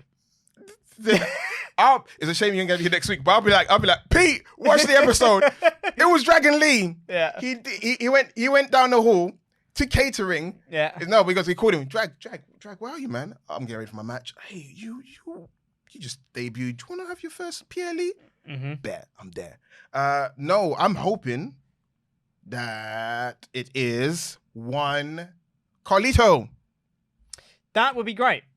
That's what I assumed. Yeah. Because, LWO for life. Absolutely. I kind of forgot that was a possibility. I forgot Carlito was there. That's the right choice. Bring back Carlito and then the new team of Street Profits and Bobby Lashley still wins. Because Santos turns heel, right? No. Yeah.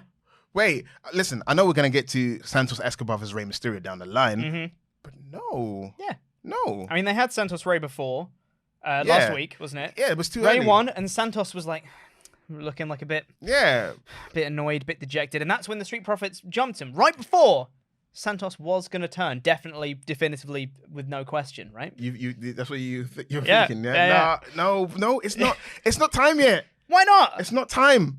Why? We have. If you're going to bring in Carlito, swap out a Santos. You're fine. No. LWO is still strong. No, it's not. Like, I'm hoping. This is what I'm hoping. I'm hoping he takes that LDF back with him. He takes his crew back. Oh, that would be fun. Yeah. Like, we're out, guys. We're out. And then you just have Rey and Carlito as a tag team. Yeah, and Zelina is torn between where her loyalty lies. Because I think she's too in. I think with Cruz and Joaquin, they haven't had enough success in the group to be that nostalgic. Yeah. They're like, I'm tired of being a job guy. Where's our van? Let's start kidnapping people again. Yeah. But no, it's not time. I feel like it has to build even more. Dude, you just create that. You're making my brain is breaking in front of everyone's eyes because I'm trying to see if what you're suggesting is actually a better idea. The whole out of nowhere. What is he doing? Oh no, Santos. But I feel like it's too quick because I feel like it's a WrestleMania feud.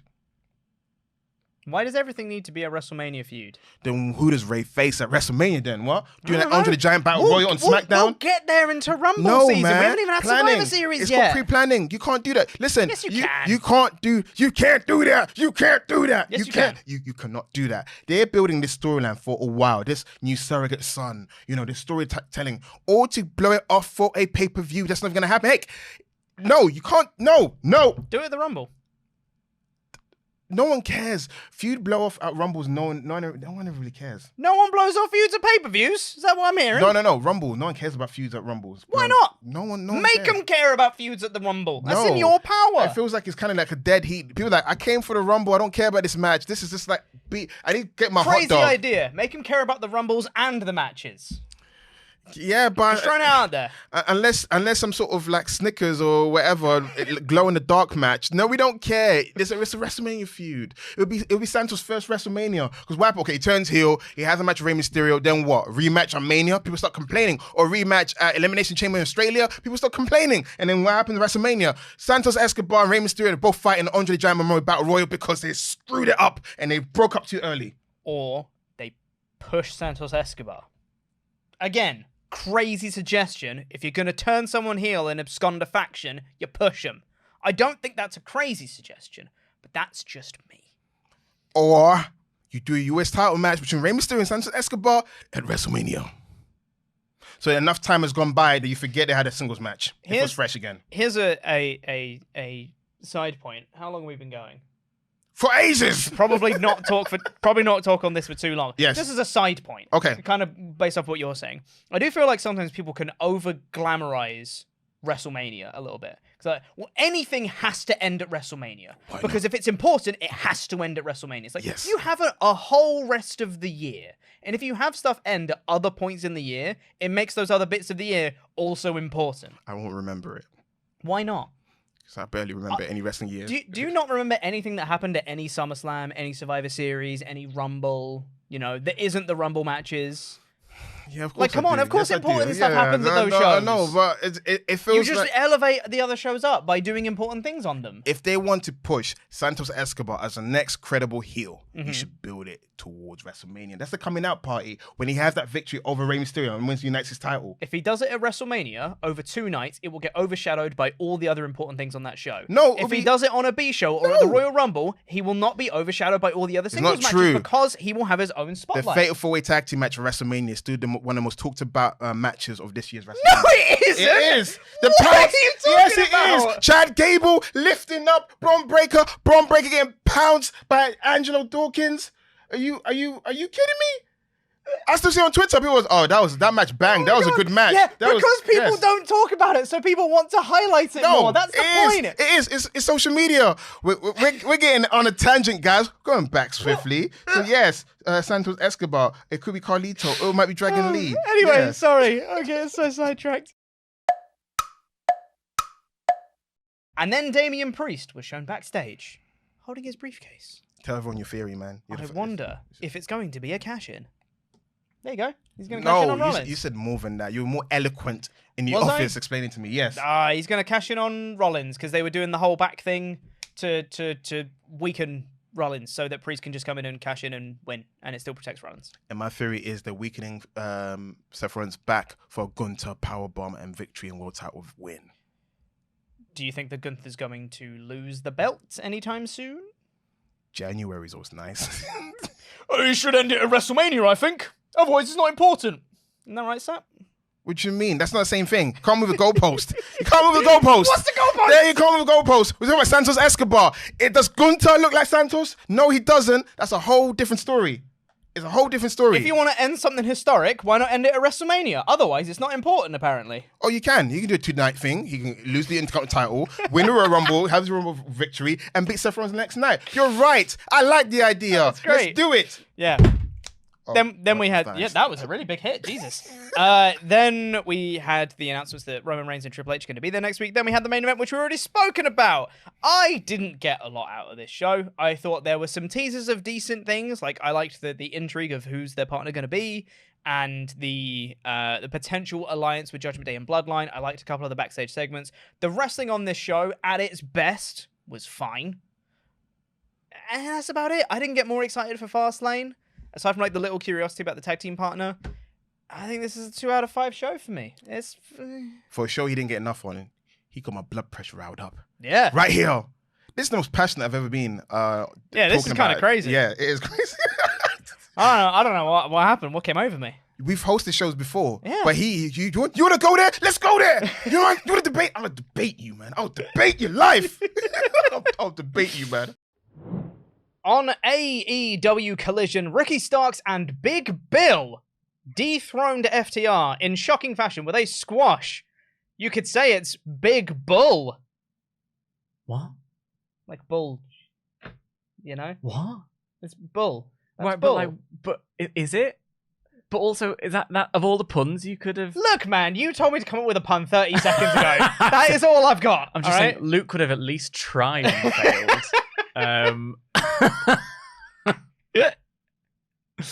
Well, we're going to talk about it. Yeah, we are. Is it Big Bull or not? Is it a stark reminder of Stark's reminder. Thank yeah. you. Yeah. Of what happens if you run afoul of Tony Khan, maybe? Whoa. Or if you leave what? Mine is now better. Yeah, look. In my defense, and this is the reason that I look a little bit disheveled, regular service will resume in like a couple of weeks or whatever. Yeah. But it's the London Film Festival this week. I have not slept in about 2 weeks. I'm wearing a t-shirt on the stream. Yeah. That doesn't happen. We're wearing a t-shirt from the same company. That's absurd. We're basically a tag team. Look at us go. You got a spare beanie, Lionel? I think I might actually. I'll find one somewhere. Season 1 get up. Anyway. We've already spoken about Tony's movie, which was next, and Saraya and Sheila and the title change. Callis and Takeshita with the cards. Oh no! Before that, so that was where they announced that Jericho's been taken to hospital, and like Excel was like, "I'm gonna, I've got to make a very sad announcement now." And I was like, "Oh man, like what next? Who's like, injured now? Who's injured now?" And then it was a storyline one, and I was like, "Oh, okay, that's better." And then Tony Schiavone was like, "But I've got the better announcements to make." It's like on Bake Off. I've got the very sad news this week of saying who's gonna go home, which means I've got the nice job this week.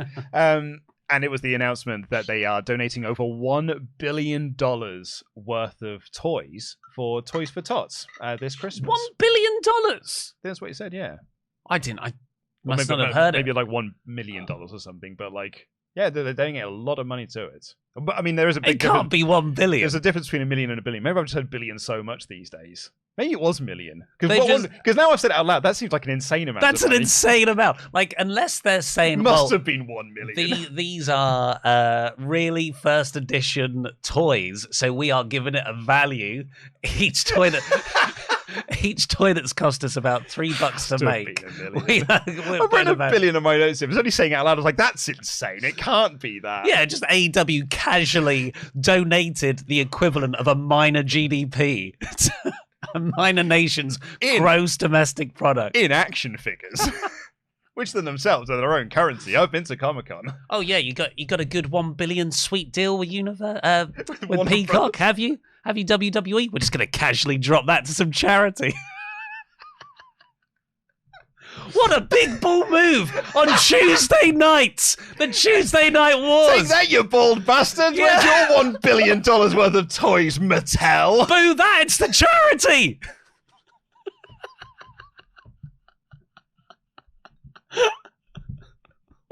Billy. Can you imagine how much toys that would be? The kids would be like, Have you got the action men? Like, I'm just...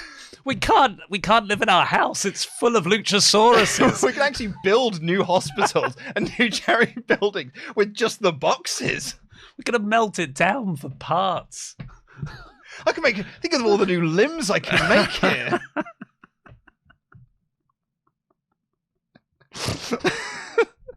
But then Callis got his promo. Yeah. Let's hear the rest of your Omega chat. Andy Sandbox said, "It's become comical how these shows were stacked and promoted. I don't mind the shots back and forth. I'm here for the chaos. But I'm dreading the discourse later today when the ratings come out because I want both companies coming happy with the shows." Here's a great way you have this, Andy. Just don't go online. Just read the number. Brian Alvarez just tweets the numbers, doesn't he? So Yeah. just look at the numbers and then don't read any of the discourse. That's it. You know the numbers. You've got a fact. You can form your opinions with that Yeah. fact, and then go and watch. Last night's Bake Off. I haven't seen it yet, No. so go and watch that. Unless the numbers don't say what you want them to. In which case, then you're going to have to dig down and you're going to have to find ways to justify those numbers to fit your own narrative. That's where it'll probably go off course. I think if the numbers don't look like the numbers you want them to be, I would probably set aside a good 2 to 3 hours, create a couple of Reddit accounts, start a couple of new Twitter accounts, and really just go to town on the discourse. And the big winning argument, if you're pro AEW in this and you lose, then you say, well, $1 billion went to charity. Not $1 billion. Billion toys. $1 billion. I thought you said $1 billion worth of toys. But then we've changed it now to $1 billion toys. It's $1 billion toys. Either way, there's loads. And then if AEW win and you're pro NXT and WWE, you just say, well, they had to give all that money to chat. They bought those views. They bought the view. Just had a budget of all the action figures watching a TV don't count. Just be a good couple of first name bunch of number accounts, and you'll have a great few hours. Or just watch The Bear on Disney Plus because it's the finest show of the last 10 years. Anyway, Luke, that's a big claim. What are you talking about? What show's been better than The Bear in the last 10 Succession. years? It's not been better than The Bear. Honestly, The Bear is the finest bit of television in the last 10 years. You haven't finished it, have you? I haven't finished it, no. And I really enjoy it. What are you doing? You're Kong Skull Island in there again. Mate, when did you get to see this too? Oh, that's so good. What professional wrestling record do I hold? What professional wrestling record do I hold? Deepest V. No. Deepest V. Most unnecessary nipples on a podcast. Deepest V. Sluttiest presenter, brackets low cut top. Which is basically Deepest V. You got a brand, Dan! You got a brand! I know, what are you doing? Well, I tried to make my clothes better to mic up, Lauren! I like the idea that you only have deep V's because you open up your t-shirts like a wrestler's do.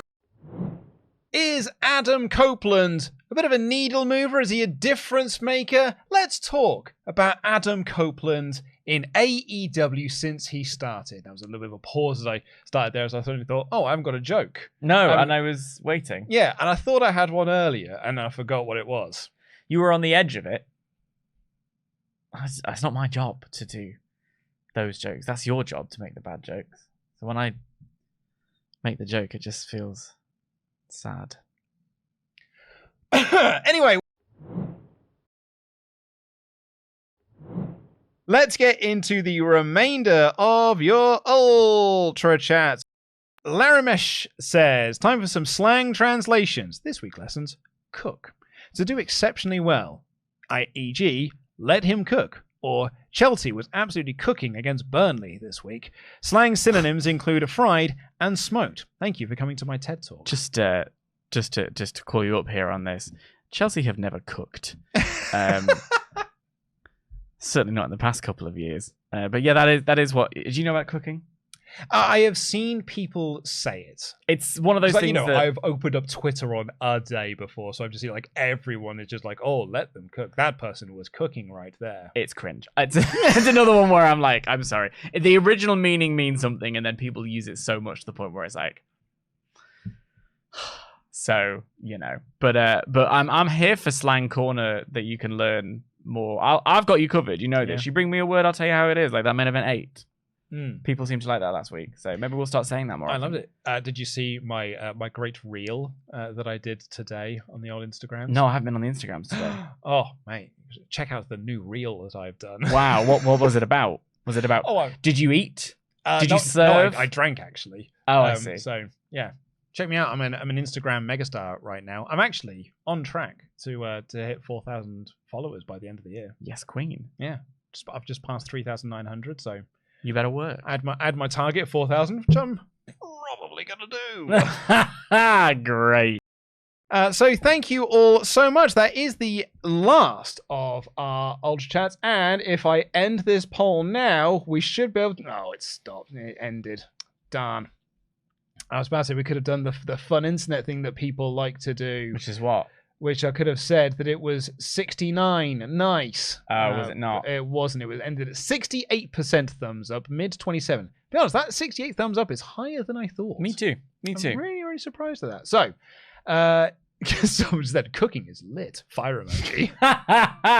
That does sound like a text that I would send, in fairness. Did Cody Rhodes and Jey Uso lose the tag titles? Yeets, they did.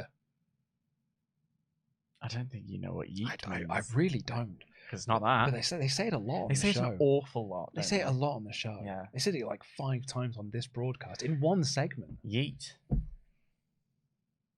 Welcome to the WrestleTalk Podcast review of Monday Night Raw. I'm Luke Owen, DAD. I'm joined by your Jam That Champion, the truth, the Professor, Dan Layton. Please do press the subscribe button if this is your first time here and you like this sort of crap on the internet. Joining me for this episode, I'm joined by Ollie. Hey! It's No, you can't do a bit. That's it. Do a bit. I was No, gonna you can't say- do a bit. We're doing the introductions. I'm joined by this person. You say hello. That's how it goes, Ollie. I'm joined by Ollie. Delightful salt and pepper, man. Delightful salt and pepper, Matt. Oh yeah, Man. the comments call Ollie the delightful salt and pepper man. Oh, that's nice. It's nice. Thanks, man. It's because the front part of his hair comes from his ball sack.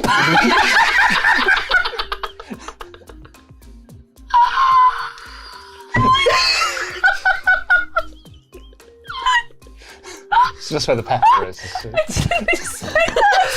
It's the best line I've ever heard. We're done. And that was Sounds Fishy. Thank you for joining us. We'll see you next week. Fuck me. There's been a murder. I'm joined by John. I'm joined by Sullivan. Hello. I'm joined by Holly. And I'm joined by Luke. Hello there. This week we're playing Sounds Fishy, everybody. Oh, wow. The delivery was just... That's... I'm sorry. It was so good. Next question. El Santo is known as the biggest Mexican wrestling star in history, starring in a number of movies and comic books. His first film translates to what? Sullivan. Santo versus the biggest man in the world.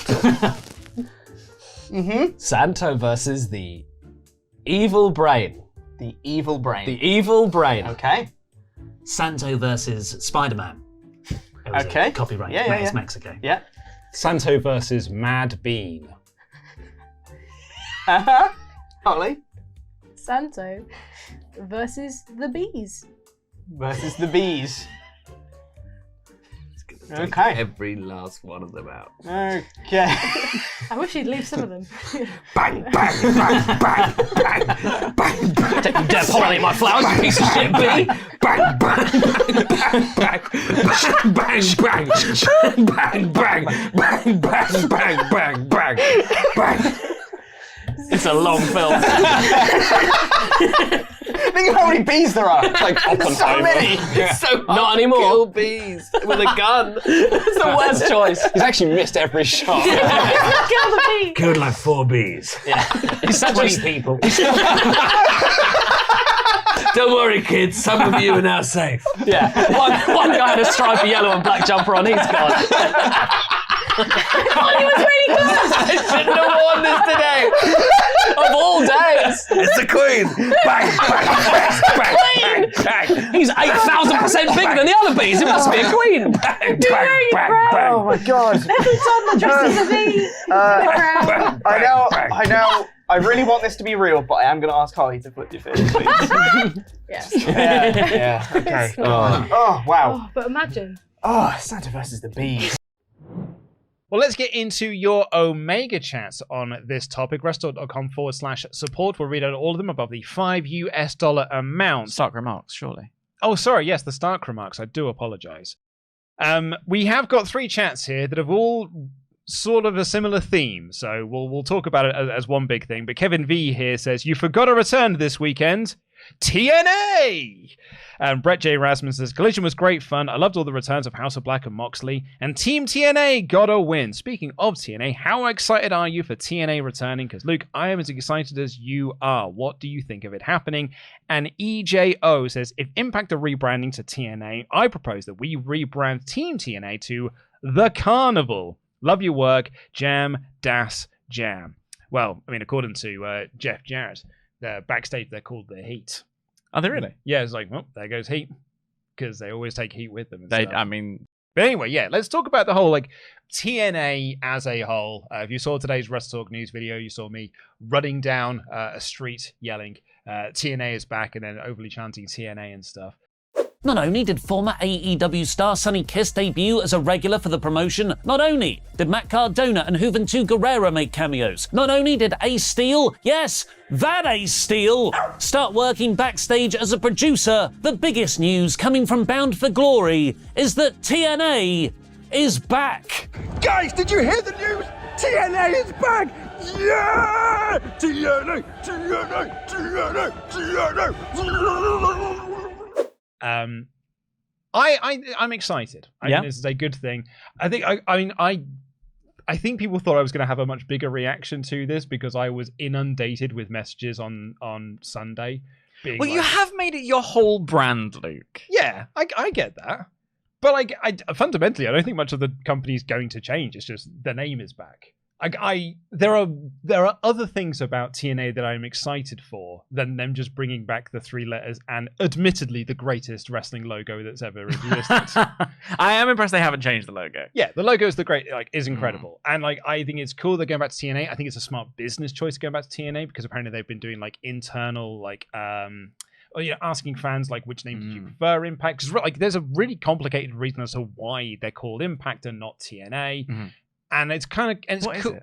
Well, so basically what happened was there was a big legal battle, ownership custody, like real life, not kayfabe version, between Dixie Carter and Billy Corgan. And then Jeff Jarrett got involved because Jeff Jarrett had left and he'd started another company called Global Force Wrestling.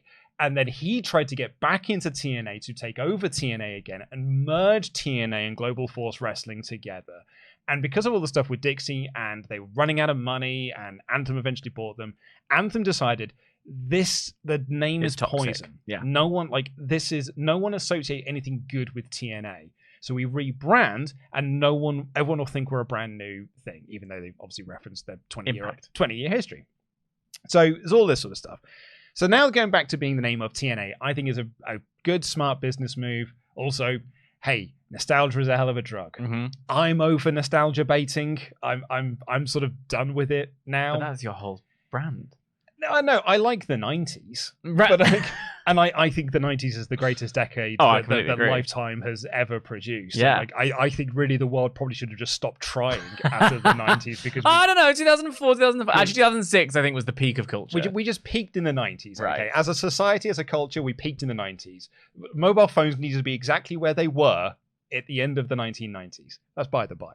But I'm not going to be excited if you tell me that, we're doing a live action version of Gargoyles. That was a show that you liked as a kid. Or we're going to bring back this show. You liked that as a kid, right? Look, it's back. All the original stars back. That was exciting 5 years ago. But I think I'm a little bit past it now. On a personal level, I get why other people are excited. But I haven't watched the new Power Rangers thing that was on Netflix. Oh yeah, I didn't watch that. Because it was yeah, I mean, I'll get around to it eventually, but if you'd have done this 5 years ago when nostalgia baiting was kind of a new thing, I kind of think I'd say 5 years ago, it's probably slightly longer than that, because I think it's Force Awakens era and Jurassic World era was when we were kind of in this whole the old stars are back, but it's a new story kind of thing, right? Well, it's interesting because and I'm derailing us fully to go on a media studies conversation, but there was something about, especially, did you see the film Free Guy? Yes. There was something about Free Guy that was pitched very heavily as this is an original story, it's cool, it's whatever, and then it devolved by the end of the movie into just a IP dick measuring contest. It was look at all the things we own. Yeah. And that kind of is what when you do see this like Ready Player One like crossover, like Space Jam, the new Space Jam, it really is just showing off we're a monopoly and we own everything. And that for me, it doesn't feel as fun because it doesn't feel like character driven. It doesn't feel like it doesn't understand. The new Frasier is excellent. And the new Frasier is excellent because it understands what Frasier was. Because it's, I haven't done enough to check whether it's the exact same team or whether it's just Kelsey, who's the follow-on, Kelsey Grammer. But the first episode of the new Frasier has the difficulty of a new sitcom in an age where we don't watch multi-camera sitcoms where there's a laugh track and we're introducing new characters, and it does feel a bit weird, and there's an element of like sinking in. But there's a beautiful moment at the end of the episode where Frasier talks to his son about his late dad, who obviously was a massively important character, not just in the show but in Kelsey Grammer's real life. And they have a very serious and very heartfelt conversation, and it moved me to almost tears. And it was like, oh, you understand. You're still Frasier. You get it. That energy is still present. That's what nostalgia is. Like if TNA are able to somehow take that kind of underground third-party thing that made TNA interesting at the beginning, before it all got a bit mental with your Bischoffs and Hogans and all that. Yep.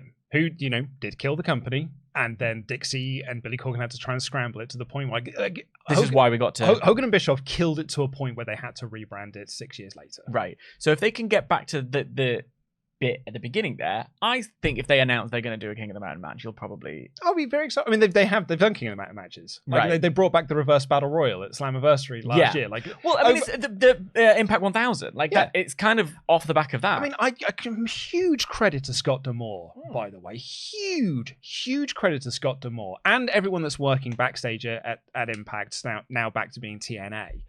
Because they really show that you can scratch and you can claw and you can get yourselves back. Because they are back. Like Impact, the last year that Impact have had really has been like this underground whispered thing of like, have you heard that it's good again? It's like Super Eye Patch, Wolf's most recent video is The Simpsons is good again. Like that's kind of what TNA has been. It's like, have you heard? Yeah. TNA is good again. It's also like there's things that we'll talk about the women's division in Collision, because like surprise, I've got stuff to say. But like that's when we talk about women's wrestling across the board, a lot of people say, oh, Impact have been doing a really good job with it. And that's one of the things I think is one of their great strengths. Yeah. And like, when people say like, are you excited for TNA? It's like, no, there have been stuff I've been excited about TNA before they changed the name from Impact back to 3 letters. Yeah. I'm excited about Giselle Shaw. Yeah. I'm excited that Jordan Grace is there. I'm excited that Sunny Kiss has now joined the It feels like a roster. very real possibility that Will Ospreay is going to. That's exactly. I was about to say, like Will Ospreay and Speedball Mike Bailey. It was so, like, what was exciting for me over the weekend was people on Sunday being like, "Did you hear TNA had a match of the year contender?" I haven't heard those words since 2007. I think Mark Markuson might have said something about it a little while ago. Right? But you know what I mean? Like, it's that thing. It's like it's just these whispered things that are starting to like bubble up to the surface. Because even the one that Mark brought up was like, is what wrestling fans talking about. This was like, and it's even then it's that subset of wrestling fans. This was like everyone was talking about. Have you heard about the Will Ospreay Speedball Mike Bailey match? And that might be a show then, or do much better pay-per-view numbers afterwards, because people will buy the replay to see Ospreay versus Bailey, because it is incredible. It's such an incredible match. And it'll be like, I think it'll end up probably being on, top list of matches at the end of the year, because it was that good. That's the stuff I'm really excited about. I'm excited that they're doing work with What Culture, and with Simon Miller having a match with Joe Hendry. I'm excited they're doing work with Cultaholic, and like Tom's going to be doing a voice. Like that's cool. Yeah. That's why I feel like Impact, and even before they did this whole TNA rebrand, they were feeling like a cool product again, because they're doing great numbers over here in the UK. They're doing really well in terms of the tour that they're going to be doing. This little mini Northeast/Scotland tour that they're doing. It's working. A deprived region, by the way. Like they have been. Yeah. And like, I love that it's like a Joe Hendry tour. Like it's Glasgow, it's Newcastle, and it's Coventry. Yeah. Like it's Joe Hendry hotspots. And that's a really smart thing to do. That's the stuff that excites me about TNA. It's not just that they've changed the name back. There's been stuff way before the name change that I've been like, this is something to keep an eye out on. And like watching Bound for Glory today, it just feels cool. It feels revitalized. What it feels a little bit like is, and this is going to sound like I'm damning it, and I am absolutely in no way damning it with my choice of words. This feels like seeing My Local Indie on TV. because it's slightly smaller things. The way crowds sounds like when I go to indie shows in London. Like that's the sort of crowd. Like when I went to go see Defy. Yeah. Like that's the sort of crowd atmosphere I was hearing. And it was during the Chris Sabin Kenta match. I was like, this crowd just sounds like indie crowds that I'm usually a part of. Like I'm going to be part of one tomorrow night when I go see Riot Cabaret. And that to me is just like so exciting. And I'm thrilled that it took them changing the name back to TNA, but people are talking about TNA again. So that's really exciting. That's what excites me. Here's the best thing I can say about the TNA rebranding in terms of how much of a game changer it is. And I don't think it's just the TNA rebranding. I actually do think it is the work that they've been doing for the last 4 years to get us back to where they are now. And how good of a show Bound for Glory was, not just off the back of Ospreay and Mike, but also like Sabin and Shelley in the main event and this and the other, Jordan Grace, Giselle Shaw and this lot. Is 3 weeks ago, if we'd have put like a poll up of like, where do you think Will Ospreay will sign? If we'd have done like 4 options, you done WWE, AEW, re-signs with New Japan, or goes to Impact. Impact would have been dead last. Yeah. And it would have been like 1-2%. And it probably would have been mostly AEW, probably a smattering WWE. WWE, I think, would have been in second, but a fairly distant second. I also think it would be a generous second. A generous second, and I think New Japan would have got the same sort of number as WWE had done. Done that poll today, it's a completely different story. Like just off that weekend, it's a completely different story where Will Ospreay signing with TNA seems like much more of a likelihood than it would have done 3 weeks ago. And to use your FPL again, that's your Haaland buy. That's your premium. You spend a lot of money on that. Bring some eyes to you, then you can showcase the rest of them. Same with Trinity. Imagine Mercedes Moné. Yeah. Mercedes Moné joining Trinity for a bit in TNA. Absolutely. And like you just said 6 months ago, no, absolutely not. Now? Yeah. I don't know. So the interesting thing about Mercedes is that if I would have seen it happen. So when Trinity signed, it definitely felt like Mercedes went off to NJPW and Trinity got a consolation prize. But then actually, when you pay close attention to it and you see what they're doing. That's what I was about to say. Like to recontextualize what I meant there by like, I wouldn't have seen it happen. I think if it had happened, people have said like, oh man, what a joke. Right. She went to Impact. She went to LOL TNA. Yeah. Now it'd be like, oh, she's gone to TNA. Yeah. That's what I mean, right? Yeah. So yeah, that I think is generous. There was someone there being like, guys, you're not answering the Ultra Chats. We were, because all of the Ultra Chats were asking us about TNA. Well, it's happening, folks. The Miz is turning babyface and is going against Gunther. I am Luke Owen, DAD. I am joined by the Professor, the Truth, your gem, that champion, and the Miz #1 stan, Dan Layton. Yes. Well, I'd like it to be known. I thought I was being cute coming in like Halloween adjacent. Like I'm Halloween bounding. I've got a little... Sorry, the hair was getting in my mouth for a second then. What are we doing? What's cute, Dan, is that earlier in the thing you said, oh, I could never wear a Halloween costume because I'd always feel like I'm the only one who's wearing one. I don't want to Bridget Jones myself. Well, we were talking... So I've got my little Freddy Krueger-esque jumper on, and that's about as much... And I painted my nails a vague shade of purple. There's actually more red when I look at it. So, like... It's quite maroonish. I was going to try and do little pumpkins, but then the orange I bought turned out was just glitter. So... There's not a lot I could do. But then we were talking about Kane at the Undertaker's retirement showing up in the only one in gear, and I was like, that's why I don't go to fancy dress parties, because like I don't want to be the only one dressed in a But you're not going to be the only one to go to a Halloween party dressed up, are you? In Bridget Jones, they had a Tarts and Vickers party, and then she showed up in full Playboy bunny gear, and it had been cancelled. No one told her, and she was the only one dressed in costume. That's my permanent fear. I don't think that's going to happen if you're invited to a Halloween party. No one's going to cancel the Halloween party. Keep it on Halloween. Picture the scene. Dan, we've decided to just have an elegant Halloween dinner party. Why have you come dressed as the Joker nurse? I would say I need new friends. Okay, right, that's fair. Because who is organising That's fair. a Halloween dinner? So you come as Sideshow Bob? Yes, of course. Welcome to the WrestleTalk Podcast review of Monday Night Raw. I was trying to keep this one to an hour. I've got to get back to trick-or-treaters, mate. Nah, mate. However, we're clearly building to something with Shinsuke. I don't know what that is. And if Shinsuke just says, I'll have an open challenge at Survivor Series, that is going to lead to a lot of people thinking that it's a Punk return, or it's a Randy Orton I hear return. voices. I hear voices will hit. We think that would be a disappointment, is the thing, if they tease it. Do you remember how last year, I've been thinking about this a lot lately. This time last year, we were talking about the women's War Games match, and it was in Boston, and you could have a big hometown return for Sasha Banks. And it was never going to happen, but a lot of people were talking about it could do, and like, whatever. So they gave us Becky Lynch early to make sure that we weren't disappointed on the night. It's one of those, I think. People are getting carried away. Yeah, I'm sorry, it's not my microphone. It's fine. You look wonderful, darling. It's also because I've just suddenly realised that there's stars on my costume that were put there by my friend's 4-year-old because she was giving me stars for being such a good patient. She was putting plasters on my hand because I was bleeding a lot and it was really stingy. And then because I was such a brave boy, she was giving me little stars. Were you really? No. Oh, okay. She was 4 years old. She was just telling you that it hurt. Yeah, exactly. Yeah, she was telling me, I pretended this hurts a lot. This really hurts. I don't. It's my worst night of the year. And she gave me stars because I was such a brave boy. I moved into the tower to escape children as well. My prompt for this one was Arn Anderson's Glock. Oh, I didn't see that. Oh, okay. I Great take cat. for free. Well, I saw nothing on the paper. Love that. No. Awesome. Great start, everybody. Which started with this drawing of this. Okay. It's simple. It's minimalist, is You what get it it? is.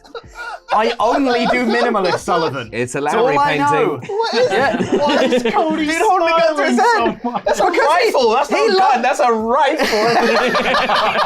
At best. Cody's having a great time in the promo. He's loving it. Which So then led to I the guess guess- of Bang Bang. Bang bang. Bang bang. Okay. Oh! Possible, you know. I see what you were drawing now. Yeah. And I see what No, I get Tempest it. was drawing now, but I just get didn't it. see it as Mick so Foley. I just didn't know who this was. Uh-huh. So Yep. I didn't know who that was. That is it. I would have tried to do that. You're right. I would have like. It's because I thought he was holding something. And I didn't know what he was holding. And I didn't know who he was. Is he just giving a couple of L's to someone? Well, Like, here, that's the take thing. these L's. I didn't know who it was. I didn't know it was Mick Foley. I was just like, it looks a bit like. Can you see why I'd guess this Well, now? what you just said about the Doink L's, holding 2 L's. which is impossible to draw with the rules. With the rules, right? Yeah. That's true. Yeah, that is It's absolutely impossible true. prompt. Yeah. It's not my fault. I was given Doink holding 2 L's. Come on. Which then led to. That's an amazing Doink the Clown. I love I that. started to draw it out and I thought, wait a second. I just scribble it out. He's holding nothing. This is. Can't hold anything. Let's go. It's so adorable. Oh no. Doink, everybody. Wow, okay. Kofi Kingston ice cream. What? Why did you not get Kofi Kingston from that drawing? What world does Kofi Kingston look like that? He doesn't look like that at all.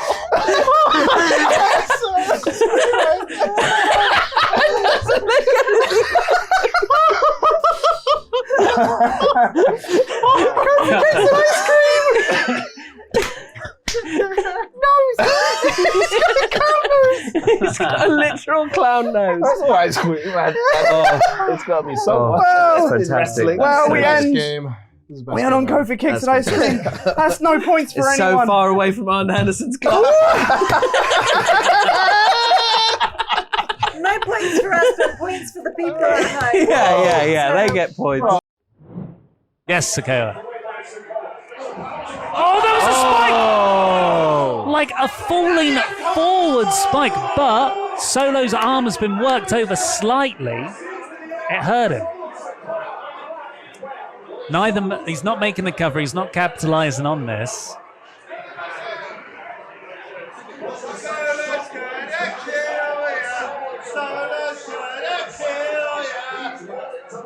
It's a great hair transplant. I can say that. And a second. That's I mean, are we going for a third? He's just gonna hit an AA. Yeah, like that's Solo's rub that he hit 2 finishes. Oh, whoa! Or not. Oh, Cena, you just The finish.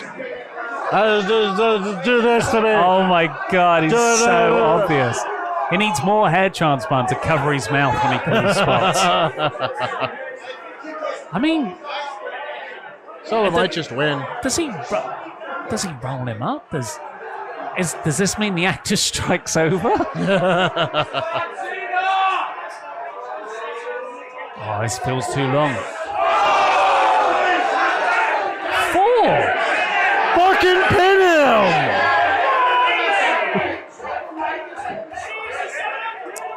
What is he gonna do? Another one? Just keep going at him. Like the knees in a Blackpool Combat Club. Oh! Oh!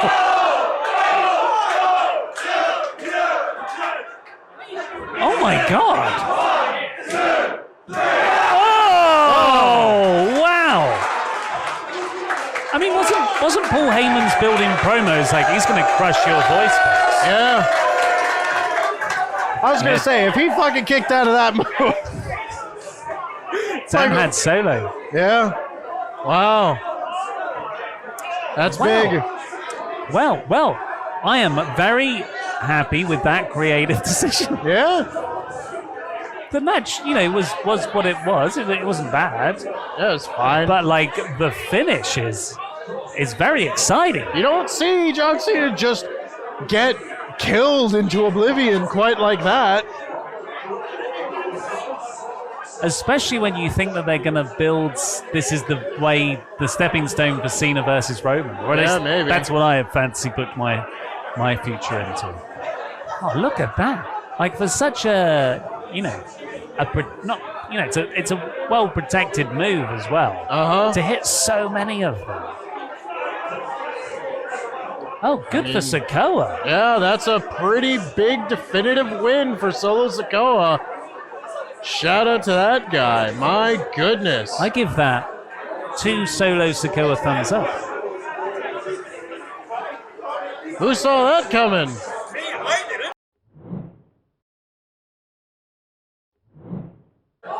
Oh! Who's this guy? Is that a fan? Oh!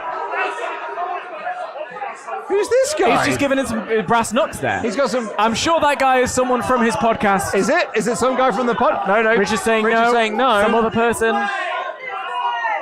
The crowd is saying not this way here at the one long lucky no! put- Oh no! They've gone and pulled it out of the hand. There's a prime bottle. Get the prime bottle. Get it. Who is this little man? Who is this guy? He's telling him, be quicker. Don't worry about it. The ref won't even see you. It's stopped by. Surely this is Santos Escobar has stopped him using the brass no knucks. ma'am. Not on this occasion. Oh dear, Picked sir. up the knocks himself. This is going to backfire on you, whoever you are. Have we found out who it is? Does the chat know, Rich? Oh, hello. Santos has chased him off. I wondered whether or not his manager, Logan Paul's manager. Logan Paul's down for the 619. And now raising up. Oh, but he's picked up the knocks. He's got the knocks. Oh, but it is a 619. He hits the 619. The ref's still distracted. One lucky punch! He hit the punch. 1, 2. Logan Paul is your United States champion. Logan Paul has done it. The US title. With a lovely bit of shenanigans there from what we have discovered is Logan Paul's manager. The crowd mixed here. Mixed reactions. There it is. Logan Paul is the new United States.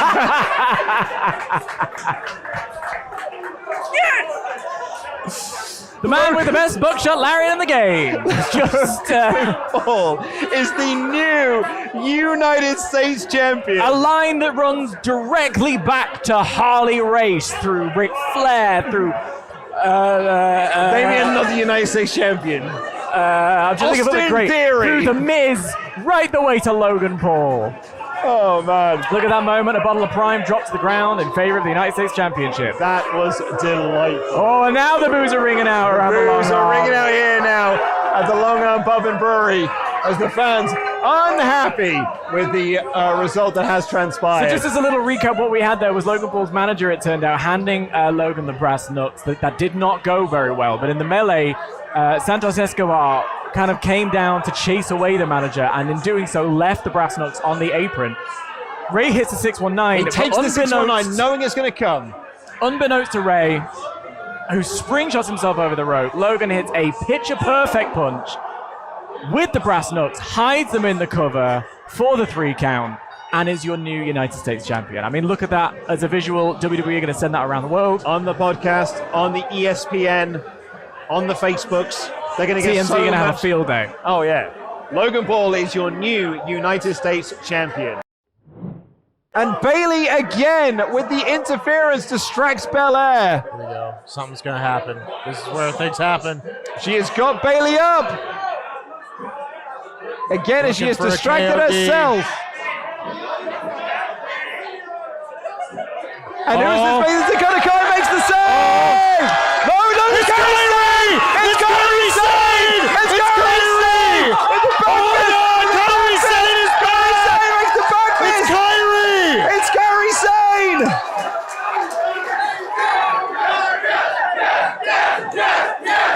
That was the report from Mike Johnson.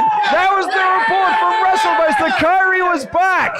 The Sky Pirates have been reunited! And she's taken Belair out! Belair into the ring post! The referee is oddly distracted still! Former IWGP Women's Champion! She is looking for a count-out victory! And she may get one! What does this mean for Damage Control?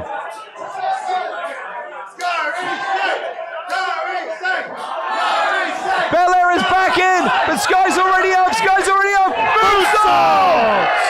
1, 2, 3!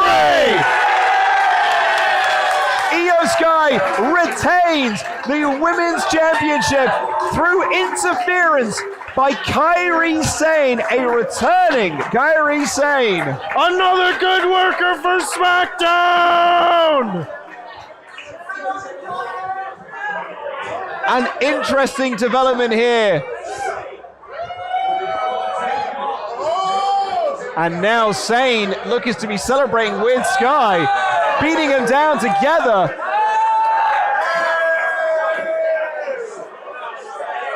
Where does Bayley fit into all of this? She's going to be setting up for the greatest elbow drop in the world. The insane elbow. Kairi is up. She is ready. She is going to drop this down. It's going to be awesome, everyone. Oh, yes! God, that rules. Oh, now Bayley. And Bayley. The truth is set in. Bayley has just realized that Sky has another friend. And Kairi Sane celebrates with Io Sky. My friend, you have got something interesting coming up on SmackDown, it would seem. Yes, it certainly does seem so. Finally! Finally, we get some new blood on SmackDown. And it comes in the form of the returning Kairi Sane. Someone who never once held the singles championship on the main roster of WWE the first time around. But maybe now that infraction can be rectified with a long-running potential title match with Io Sky. My God, we were talking about Bianca and Charlotte potentially being a WrestleMania title match. I wouldn't be upset whatsoever if that ends up being a match for WrestleMania. Like that a lot. Right, now let's get into the rest of your Alpha Chats.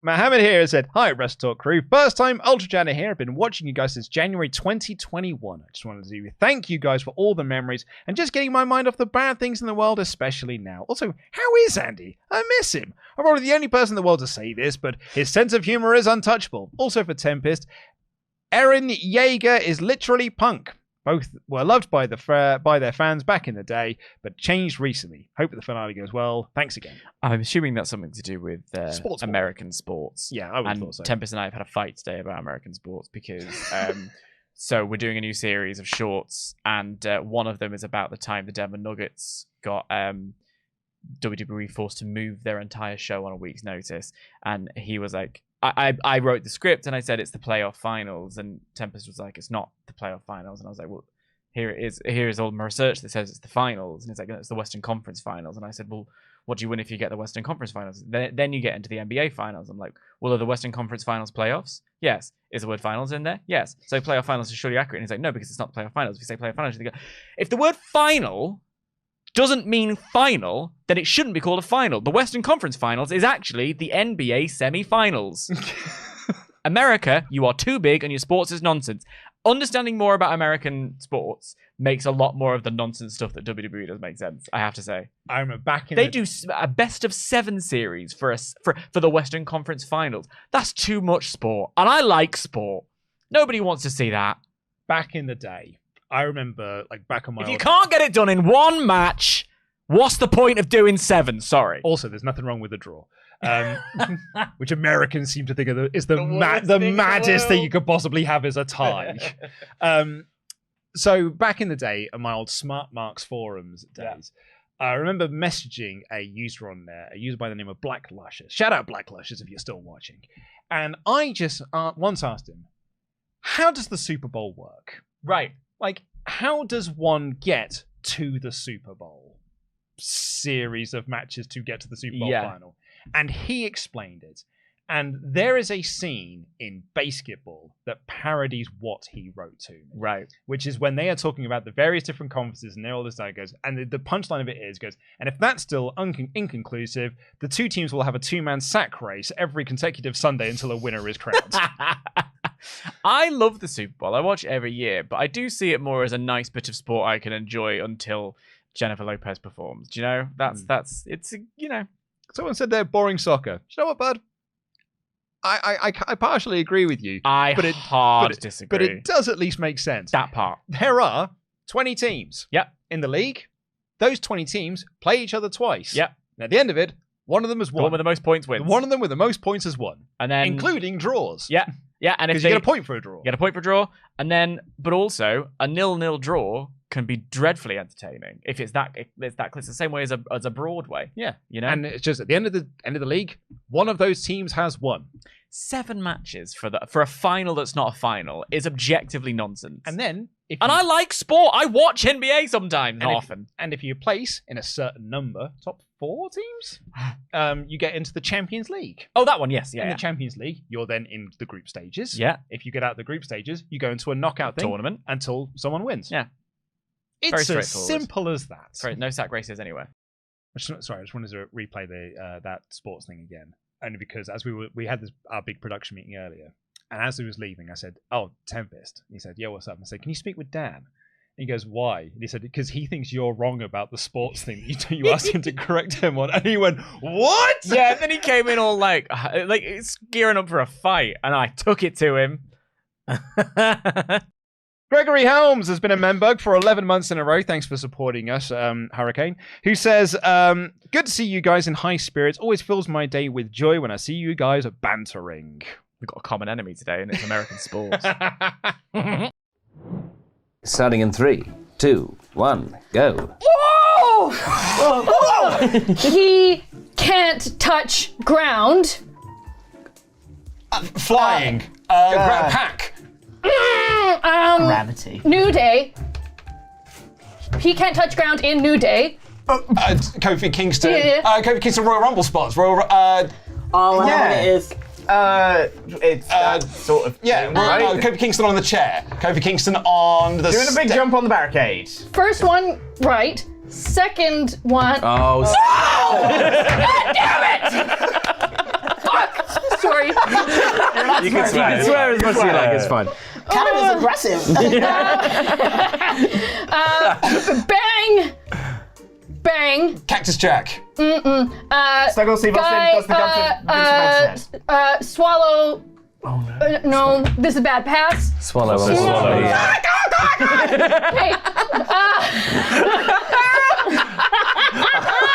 This is amazing. Nay, girl. Nay, girl. And Mickey James. Oh, like a horsewoman? Yeah. The horsewoman. Charlotte Flair. Like Charlotte Flair, Bayley. Becky Lynch, Bayley, Sasha Banks. Does that count? Come on. Yeah. Four horsewomen. Okay, yeah, that's better. Yes. Yeah. Okay. Oh yeah. Okay. Jail. Jail. Jail. Oh, God. Vince McMahon goes to prison. No. What's his name? What's his name? Horseman. It's time, I'm afraid. Tommy. Flippin' heck. I don't know if you were enjoying that or whether you're having a terrible time. So many things. I am ashamed. That's 2 no's, 1 yes, and 1 for the pile of unused. God. Wow. Oh my God, that was I'm incredible. Still only talking one word. I shame. shame. Bad. Oh man. Oh my God. Holy smokes. It was the followed by fuck! And a yes! Perfect for a I thumbnail. get excited. Wow.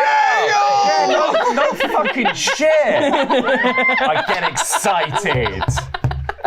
Wow. Fantastic. Oh my God. We need a heart rate monitor. Hear it. I'm breathing. It's not your turn for another 5 goes. Can't breathe till done. Anyway, guys, welcome to No Holds Barred, a lovely board game show, very calm. This next segment was fabulous. The Miz had a face-to-face with Gunther. And Miz opened up here talking about how, like, I have always been about respect. And Gunther comes out and he has this line where he's like, I don't have a lack of respect for you, Mike. I have zero respect for you. And it was great. That's a great line. And then Miz fires back by talking about the icons of this industry. He's like, yeah, I'm a character. I'm a larger-than-life character. But so was Macho Man Randy Savage. So was Mr. Perfect. So was the Heartbreak Kid Shawn Michaels. So was... I mean, he said Bret Hart, but I don't think that one really counts. But he said, well, when Bret Hart gave someone a kid at ringside sunglasses, I wanted to be that kid. I wanted to grow and be like those guys. And they were all Intercontinental Champion, and that's why I love that belt so much. I wanted to be like those people. I idolized those kids. And I was sort of bullied at school for, idolizing these sorts of people. And he calls Gunther a one-note bore. Effectively, there's a line in the Transformers movie when the Decepticons are trying to decide on who is their new leader, and the Constructicons think they should be the leader, but Soundwave was like, no, it should be me. And one of the Constructicons says, no one would follow an uncharismatic bore like you. That is what the Miz was calling Gunther, was an uncharismatic bore. He's so wrong, but he called him an uncharismatic bore in so many words. And then Gunther just destroyed this poor lad, because he just says, Mike, when you were a kid idolizing those heroes of yours, you were bullied for that. You were bullied because you're a weirdo wrestling fan. And then you grew up thinking that you could be a wrestler. And what happened when you became a wrestler? You were bullied by all of those heroes that you idolized because they know what I know. You do not belong in this ring. You belong behind the barricade with the rest of the weirdo wrestling fans. That's my champion. He is my champion. He should be the absolute star of everything that this company is doing. He is a magic, perfect wrestler. He's so good. The crowd did not know how to react to this segment. They just started chanting USA because they're like, I don't know what to do here. So they just started chanting USA, and Gunther shot that down as well, being like, well, that's typical. Told you they're weirdo wrestling fans. You just started 3 letters that mean nothing to me. And it shut it down completely. And then he just turns to Miz and he's like, maybe you just need to be bullied some more. what are you going to do about that, Mike? Pie face him starts pushing around. What are you going to do, Mike? What are you going to do? Yeah, you're going to do something. And the Miz fires up and he fires back and he punches up at Gunther, and then Gunther boots him down with a kick because he is the ring general. He is a pro wrestler. He is the man around these parts. But the Miz is the Miz. So the Miz low blows Gunther and he stands over him after hitting the skull crushing finale, holds aloft the Intercontinental Championship because he will do whatever it takes to win this belt. This is sports entertainer versus the pro wrestler, and this was a perfect segment to do all of that. I loved this. I did too. I thought it was absolutely great. And I loved it as a segment. I thought it was great. I'm really excited to watch the match. I think it will slap. This match is going to be great. Yeah. This match is going to be so good. And they've given you everything you need to know about this segment and this match in this segment. I thought it was so well done. Both of them I thought were fantastic in this segment. Didn't like Michael screaming, "Do it for all those weirdos." Yeah, we got like put me off a bit. 2011 Michael Cole all of a sudden jumped back out like, "Come on, Miz! Come on, Miz!" I was like, "Oh no! Oh no! No, not you! I thought you were banished into the recesses of the past." But no, 2011 Michael Cole reared his ugly crap commentary head, and I've got a real terrible feeling we're going to hear a lot of him. Yeah, I don't want that at the pay-per-view. Well, we won't because we'll be doing the live stream. Yeah, if you don't want to hear bad commentary, Michael Cole, come to the live show because you'll just have us being all loud together, so it's fine. Can I share you my really weird thing about this segment? I'm going to be very personal here, and I'm going to do my best to do this without crying because I have done that in the past when I've gone to these sorts of levels. Okay, so I was in therapy last year, and one of the reasons I was in therapy is because of my low self-esteem and my lack of self-worth and a lot of these things. And I discovered through my therapy that it was all from bullying when I was a kid. I repressed my bullying. I do self-deprecating humor about myself because I use it as my defense shield against the sort of like very traumatic childhood I had when it came to bullying. One of the reasons I was bullied is because I was the weird kid. I was called a weirdo at school. People bullied me for being the weirdo. Oddly, not for liking wrestling, because the people who at the time it was kind of the people who bullied me also liked wrestling. Yeah. So it was the one thing we actually got to sort of bond over. When they weren't beating me up, we were talking about what Stone Cold Steve Austin was doing. It was a very weird time. But I was bullied I played video games, I played board games, I played Warhammer 40k, I listened to Nu Metal. So I was, and I had long hair. So I was, bullied for all these sorts of things. But one of the things that people used to tell me was like, "You're weird. You're a weird kid. You're the weirdo. You're not like everyone else. You're not normal."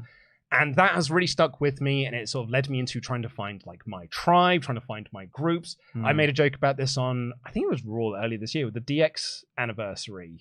Was that last year they did the DX anniversary? It was the start of this year. I wasn't. I think it was that. I did the show with you, I'm pretty sure. Did we? Pretty sure you and I reviewed it. And there's a line Corey Graves was on commentary, and he was like, "Hey, if you're not having fun with DX, then you're not part of this tribe." And I was like, "Well, funny enough, that's actually what I'm in therapy over." Yeah, no, I do remember that. Yeah. So anyway, talking about these things. So I had such a weird time with this segment because, if anything, I'm the Miz in this segment, but the person I'm cheering on the most is Gunther. Well, I'm like, yeah, that's my champ there. I think that's what I'm saying when I like. Look, both things can be true. That is what I want from my big villain heel champ.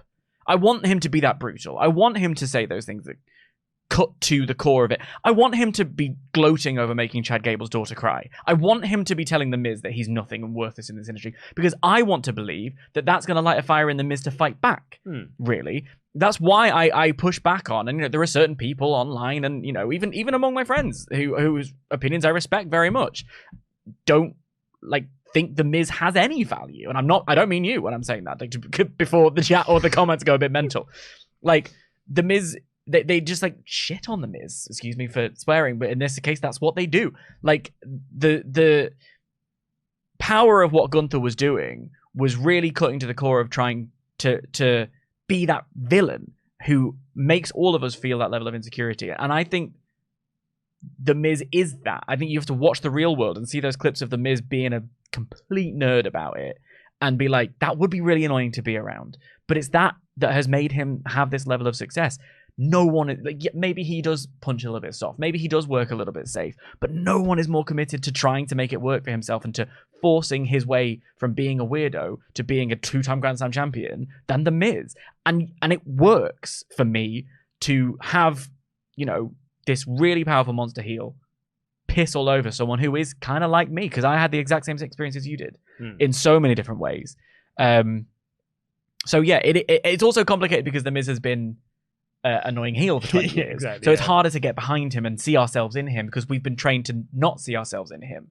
But because he's the A-lister, he is above all of us. But and also this idea that you aren't living up to that bell is not true. It's just objectively not true. Yeah, I think that's the only. And I'm not going to say any criticism about this segment because it's not, because this segment was perfect. But The Miz being like, you're a one-note joke. I'm like, you're not making. Actually, I think if anything, he's made that title more relevant than anyone has, including you, Mike. That's what I'm saying. It makes Gunther saying that to Miz. That's what this should be about, not about whether or not Gunther. It's the same with when Gunther was being like, "Oh, it smells here in this town." Yeah, that's not work. Gunther. That's not Gunther. We don't need that in this thing. We don't need this is better for what it is. Yeah. So I completely, I'm with you. Yeah, I loved this, but it was so great. Yeah. But I'll have to talk about this with my therapist now. I'm gonna have to call her up and be like, hold an iPad and point at the. Yeah, I'm gonna have to play her the segment and be like, isn't it weird how I'm behind Gunther in this, even though I'm the Miz in this segment? But anyway. Thank you all so much to our wonderful moderating team, who will be in effect for this coming Saturday when we do Survivor Series live reactions. But we're not just going to be doing them here in the studio. We're going to be doing them live from the Long Arm Pub and Brewery in Shoreditch in London. Don't just take it from me. Oh. Let me cue it up. Take it from me. Do you have...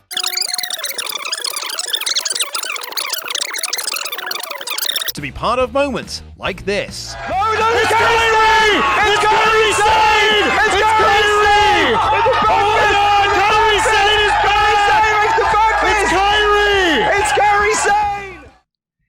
Dan, while watching that clip, just was like, "Oh no, I'm wearing the same t-shirt there." And then we both realized I'm wearing the exact same outfit in that video as I am today. Fabulous. Hey, look, it works for you. Thank you, bud. You're eating. It's because I'm going to Hustle tonight. And I wanted to make sure that I looked cool. Yeah, when I go to a wrestling show. I think you've nailed it. So I was like, well, I need to wear my cool t-shirt and wear a nice bit of flannel because that is what will give me the respect that I so crave because of my low self-esteem issues, Dan. It's all a vicious circle, isn't it? Judgment Day absolutely, unquestionably in control. This is standing great tall. stuff. Every single member of the face team are currently laying flat. The table now being repositioned by the Judgment Day. Tempest thinks it might be CM Punk. He just did to me. I don't think it is. I mean, it would be spicy. I mean, it would be spicy. it would be, wouldn't it? But we're going to go for Razor's Edge. Razor's Edge through the table. Onto the injured back. Razor's Edge through the table. Beautifully executed by Damian Priest. They are fully in control, but they can't get the pin. Here we go. Here we go. 10 seconds. 10 seconds.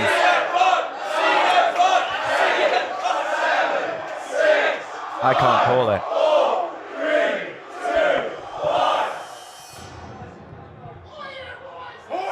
There's nothing.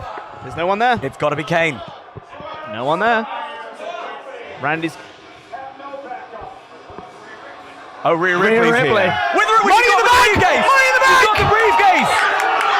With the money in the bank. And Jessica Carr, the referee's coming down with her. The Razor's They just Edge. took out Seth. The Razor's Edge. They just took out Seth with the Razor's Edge through the table. Is it going to be Orton that's going to stop the cash in? There's Orton! Randy Orton's here! Randy Orton's here! And there he is. There he is! Look at him! With a little look to camera. Oh, he's in great shape. He's counted the numbers. 1, 2, 3, 4, 5. He picked up his phone. The cash-in has been interrupted by the Viper, the apex predator. But he is taking his time.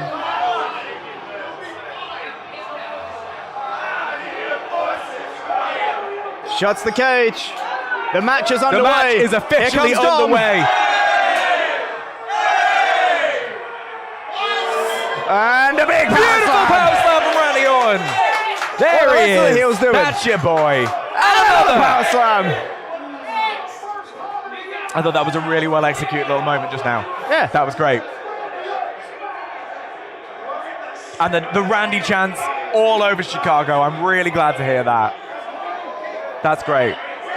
Oh, we're getting some, What the rest of the Judgment Day doing? if I may, vintage Randy Orton here. I've always wanted to say that. You may not. Oh. Great And there you stuff. go. If you get the sign at the bottom there, that's the end of the show. Everyone thinking that CM Punk is going to be here. I think they're about to be Time disappointed. is running out. Time is running out. Yes. He could show up at the press conference. I Hey, know the Raw after the Survivor thing Series. is, the logo's popped up, which, as we Yeah, know, they doesn't love necessarily that. mean it's the end Triple of the H show. loves that.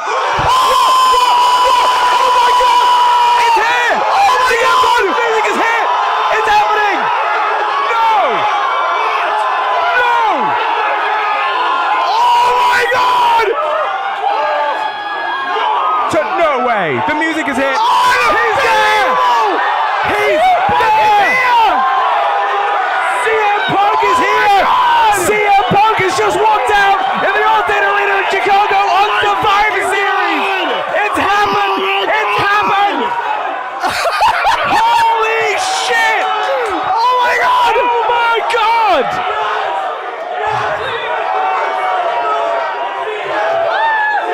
I cannot believe my eyes! The long arm has erupted!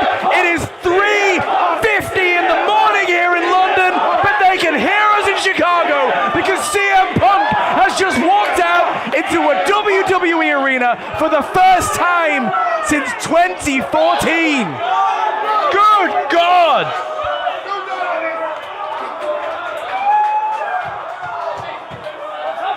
It's clobbering time! I mean, you're telling me it's clobbering time. I'm dumbfounded. I did not see that coming. I know we've been joking about this. I literally joked about it. We've been talking about this. The idea that he's there, the idea that he's not there, the idea that he don't jump in the crowd, don't hurt your leg. I just said you're about to be disappointed. Yeah. Those who think CM Punk's going to be here. We were even doing the joke about the little thing in the corner, which we know is a Triple H trope. We thought He that was loves like, that what shit. a joke. The logo's come up. He's obviously not here now. That's...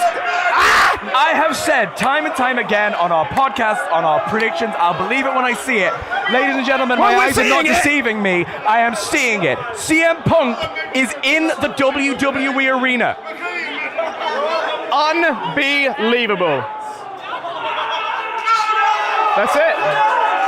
That's all we're getting. Yeah, CM Punk's there. That's all you need. I mean, unbelievable. Unbelievable. I don't quite know what to make of that or how to. I guess tune into Raw on Monday. Well, yeah. You're gonna want to know what happens next. Good God. Unbelievable. I mean, wow, unbelievable. Get in your ultra chats at WrestleTalk.com/PFK. We will work through them before the end of the stream. Luke Owen doing an announcement to the crowd. Luke's a bit dumbfounded. I mean, we're all a bit in shock here. Holy shit is right. What they're saying. Wow. I kind of don't know. I don't know. Like we're having a moment here for the live crowd, but I kind of want to make sure I'm still talking to you guys at home because we have spoken about this. This has been rumored. This has been denied. This has been. It could go either way. Like the reports were that there was no confirmation that it was going to happen. The reports were that it was maybe, you know. No, yes. CM Punk was confirmed. I'll save it for all. This idea, I don't. I'm trying to be a professional broadcaster here. We're not professional, Dan. I am. Okay, right. All right. But also, what the fuck? I mean, CM Punk is back in CM WWE. Punk is back in WWE. Or, I mean, like, maybe he just showed up. I just think it's this thing of like, I mean, cool. Like, okay, I was speaking to a lot of people here tonight, and they were talking about, do you want to see CM Punk come back? And I was asking them, do you want to see CM Punk come back? And I was saying, like, I don't particularly care about seeing CM Punk's run in WWE. I think the last couple of years have kind of soured me on him. I don't have much interest in seeing him week to week, what feuds and promos he's going to cut or whatever. But the idea of him going back to WWE after everything that happened to him, after getting fired from AEW with Triple H in charge, is absolutely insane. Wild. What an insane career that man has had. I mean, what an insane 3 months that guy's had. Unbelievable. It happened. Yeah! But it did it. It did happen. Well, I don't know. I'm pretty sure I just saw it, but did I? I keep telling myself that I wasn't really. Well, we're about to seeing get a little it. recap in a second. We're getting the end of show montage. I just can't fathom it. I kept saying, like a lot of us were saying there, it's like, I don't think this is real. Yeah, no, I don't think it is either. It didn't look like him either. I'm going to wake up in a minute. He had a lovely haircut. He's had a little hair transplant. Yeah. I'm going to wake up. If he had it, it's gone very well. That is insane. Look, I mean, it opens a lot. I mean, that Randy Orton moment. They had that shot of him looking at camera just now, which almost, if he knew something, is a bit spicy. That Randy Orton return, that cash-in tease, was so well plotted, so well put together. We were both really high in it. Yeah. From a fan perspective, we were satisfied. The crowd were responding to it really well. This moment was amazing, and there he is again. That's CM Punk in a WWE arena in the year of our Lord 2023. Wow. I mean, just unbelievable. Just unbelievable scenes. Hello. Welcome to the WrestleTalk Podcast. You're joined by WWE Raw's own Pete Quinnell and Dan Layton. Yeah, buddy. We were on the telly. We were on Raw last night. Because we were in the video package. For the compilation of CM Punk reactions. Your boys were on it. I stayed up to watch this show live because I had a feeling something special was going to go down. Arguably, it did and it didn't. The thing that I thought was going to be really special kind of wasn't, and we'll talk about it, but I was on telly, and I text Pete, I was like, Pete, wake up, we're on the TV. Like, it was nuts. It was nuts. And then I this morning, my girlfriend was like, oh, how was it? And I was like, yeah, it was fun. It was really fun. Did anything happen big? Oh, yeah, something happened. Someone was on TV that hasn't been on TV before, and then I showed her, and she was like, "Oh, who's come back this time?" Yeah. And she was like, oh, maybe it's even my mum. And then I was like, no, it's me.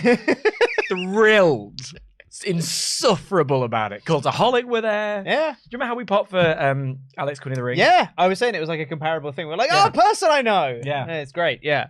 What all our friends doing well. This is it. Isn't that nice? What a little industry we've got. What a lovely community we've got. Great. Love it. Yeah. But also, let's talk about CM Punk. Yeah. He's home. So it is Should we do Ultra Chats? Absolutely crazy. Yes, we will do the Alpha Chats in just a sec here. Send yours in to WrestleTalk.com/support. We're going to see what you guys think about all this. Bear with us today, because people have thoughts, funnily enough. Ben Vlerick said, happy to be here in insert city name, back home, blah, blah, blah. Are we doing this happy-go-lucky tour again, or can the man just turn heel already? I waited and waited in AEW, never got it, and I don't feel like waiting anymore. Be the dick everybody knows you are. I'm so desperate for a heel Punk, I don't feel like getting teasers and waiting for months. He's far better heel. Leave the cheesy babyface stuff to Cody. I love you guys. Ugh, gross. Just tell me how you being straight edge means you're better than me. He's controversial, got lots of haters for good reasons, so embrace it. Punk's my favorite wrestler, but my least favorite version of him is the honeymoon phase AEW Punk. So hoping we could just skip or fast forward it here, get to the good stuff. I mean, yeah, like this is what I'm talking about when I'm thinking about what you kind of can't have him turn heel straight away. Like, this is the reactionary thing where it's like, I want you to be heel immediately. I don't think you can. I think you can. I don't think you should. You got to have the moment. You got to sell the t-shirts. And then... No, you don't. Yeah, you do. I want one. Yeah. But I think I mainly want one because we were on that episode, and so I now feel bonded to specifically that t-shirt. Yeah. Which is not available in the UK, by the way. I know you're watching. You ripped our footage and you used it. Yeah. Please, will you put it on WWE? Yeah. But yeah, like, I do think Punk heel turn is the way to go. John Stop Action. Great name. Great name. Said, congratulations to Dan and Pete for making their Monday Night Raw debut. On Pete's birthday, no less. Oh, it was massive. I bought a birthday treat for Pete. It's not my birthday. It was fascinating that I text you on your birthday, and then when you woke up, you received it on your birthday as well. Both sides of the coin. Yeah, that's crazy how it works. This made CM Punk returning to WWE worth it for me. Nice. You're welcome. The CM Punk return was worth it because we made it on Raw. Amazing. Will Campbell. Yeah, well played. Said, hey guys, congrats on making your Raw debut. Do we high five every time someone Every single mentions time. We were on telly, Pete. Yeah, International that's it. television. Yeah, we're stars now. We're going to be on the network. We are on the network. On the network. First, I'm still on the fence about Punk's return. There was a weird air about his promo that I wasn't sure to make of. Second, push the Creed brothers to Andromeda. Never mind the moon. Yeah, we'll talk about that in a second. Yeah. Edgar Carrasco has been a member for 23 months in a row. I seriously shouted WTF when I saw you appear on the CM Punk video package. I was at work due to working the graveyard shift. Thankfully, I work alone. Was that... I mean, okay. I know you didn't mean to make a Batista reference, but also, I work alone. It's just, it kind of came out that way. Walks into the shift every time. Kevin says, in the stream on one of the other streamers WWE showed, someone said, y'all should send WWE a copyright strike for using your content. Imagine how cool the package would have been with the 350 in London line from Dan. Yeah, I found that is a very, very funny joke. Yeah. Yeah, great. I mean, also that line, I don't often talk good about myself. Mm-hmm. I was like, I think I did well there. Yeah. I got really excited. There was a time when Punk came back to WWE backstage. Yeah. And they did a compilation of people reacting to Punk coming back to that, and they used Ollie in one of those clips. Yeah.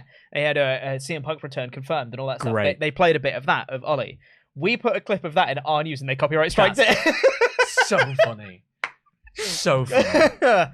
So, yeah, when I saw some people in the chat being like, oh, did WWE pay WrestleTalk to use a clip? No. Yeah, it doesn't really Obviously help us not. fight these ideas that we're fed shills or anything like that. God, is it? no. No, they absolutely didn't. Absolutely not. And if we try to use that clip, they copyright flag us in a second. But like, if they want me to do NXT Europe when it launches in 2038, I don't mind. It's a myth. It's in the white whale. To the Moon Cameron said, hi guys, love the pod. I'll keep it short. Punk's promo was not up to his standards, but I can see the seeds they're planting. Otherwise, a fine episode of Raw. Popped hard when I saw you guys' reaction in the package. Also, WrestleTalk to WWE confirmed. You know it. Let's get into the rest of your alpha chats, though. We are already way over time. Honestly, but for Raw, sorry. we're actually on time. We usually go long. No, Dan. You're always It's over a 3-hour show! Yeah. Condense your thoughts. Yeah, you know me, I can't. Unless it's about Hey, CM hey, Punk. hey. In which case, don't. I was on television. You can't So talk was to me. I. Oh yeah, that's So was right. I. You can talk to me like that. I can talk to you. Let's get into the rest of your alpha chats here. Last chance to get those into WrestleTalk.com/support. We're going to read out all the ones that are $5 and up by the time the show goes off the air. Amy said, I wasn't initially on board with CM Punk coming back. Now that he's back, I'm interested to see where it goes. As the kids say, let them cook. Also, we're so excited to see you both in the CM Punk return video package. Ryan Marshall said, I'm sure you'll hear this plenty, but it was awesome seeing the watch-along make WWE's recap. As for Raw, my hands are going to be so sore after this. As for Raw, Orton had a hell of an opening to the show. The Ivar Bronson match plus post-match was all the fun, and some shine given to the tag teams. That was fun. Yeah. I agree. Brett J. Rasmussen said, this episode of Raw has one of the greatest moments in all of WWE. No, it's not Randy's return. No, it's not Cody's promo or the great Ivar Reed match or Seth's promo. It's not even Punk's promo. Pete and Dan to WWE confirmed. And on Pete's birthday, no less. It's not my birthday, but thank you. Okay. Now, Sullivan. Okay. Art here. The final two. And really, Tegan needs these points. She does. And like, if you get this right, she'll actually be tying. Yeah. Yeah. Now, I have a very abstract idea about Tegan's. Now, I think it's quite clearly deliberate that is a representation of the constellation of the plough. And as we all know, there was one time where we did see some ploughing on stage, and that was the live sex celebration. Uh-huh. So I'm going to go for Edge and Lita's live sex celebration.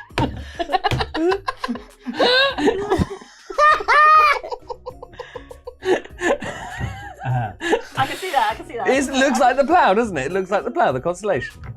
Uh-huh. Don't look at me like you did a good thing. Why did you do that to me? No, I didn't do anything to you. You did this to you. I didn't do anything. It's not simple. It's not simple. It's not simple. It's not simple. Oh, I welcome anyone to steal. I welcome anyone to steal this. I welcome anyone around the table incredible to have an easy steal. Oh, yes, please. Come on! Don't hum and ha! This is a consortium has joined against me to steal me of the last 2 points. Yo. I've already stolen. I can't help you. Oh, come on. I just totally.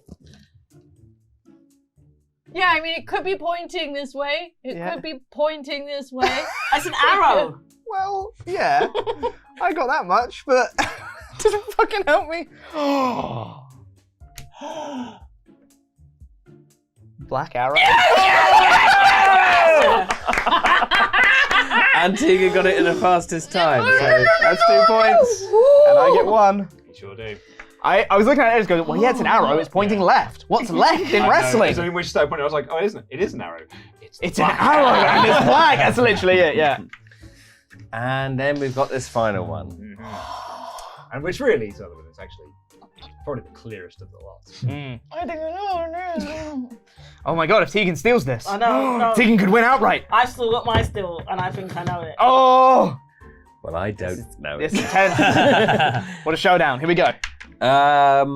Right. This could be so anticlimactic if you don't. It could be, yeah. I wonder if the different colours are significant.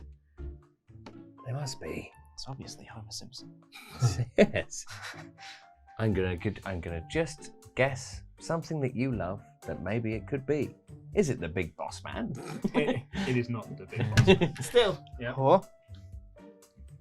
No, you go first. What? No, you should steal. No, you steal first. You steal. You say. Steal gold dust. It's the correct. I've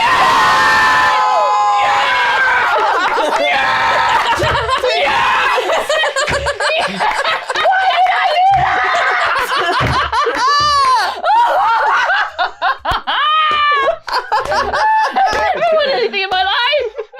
Let's go. What?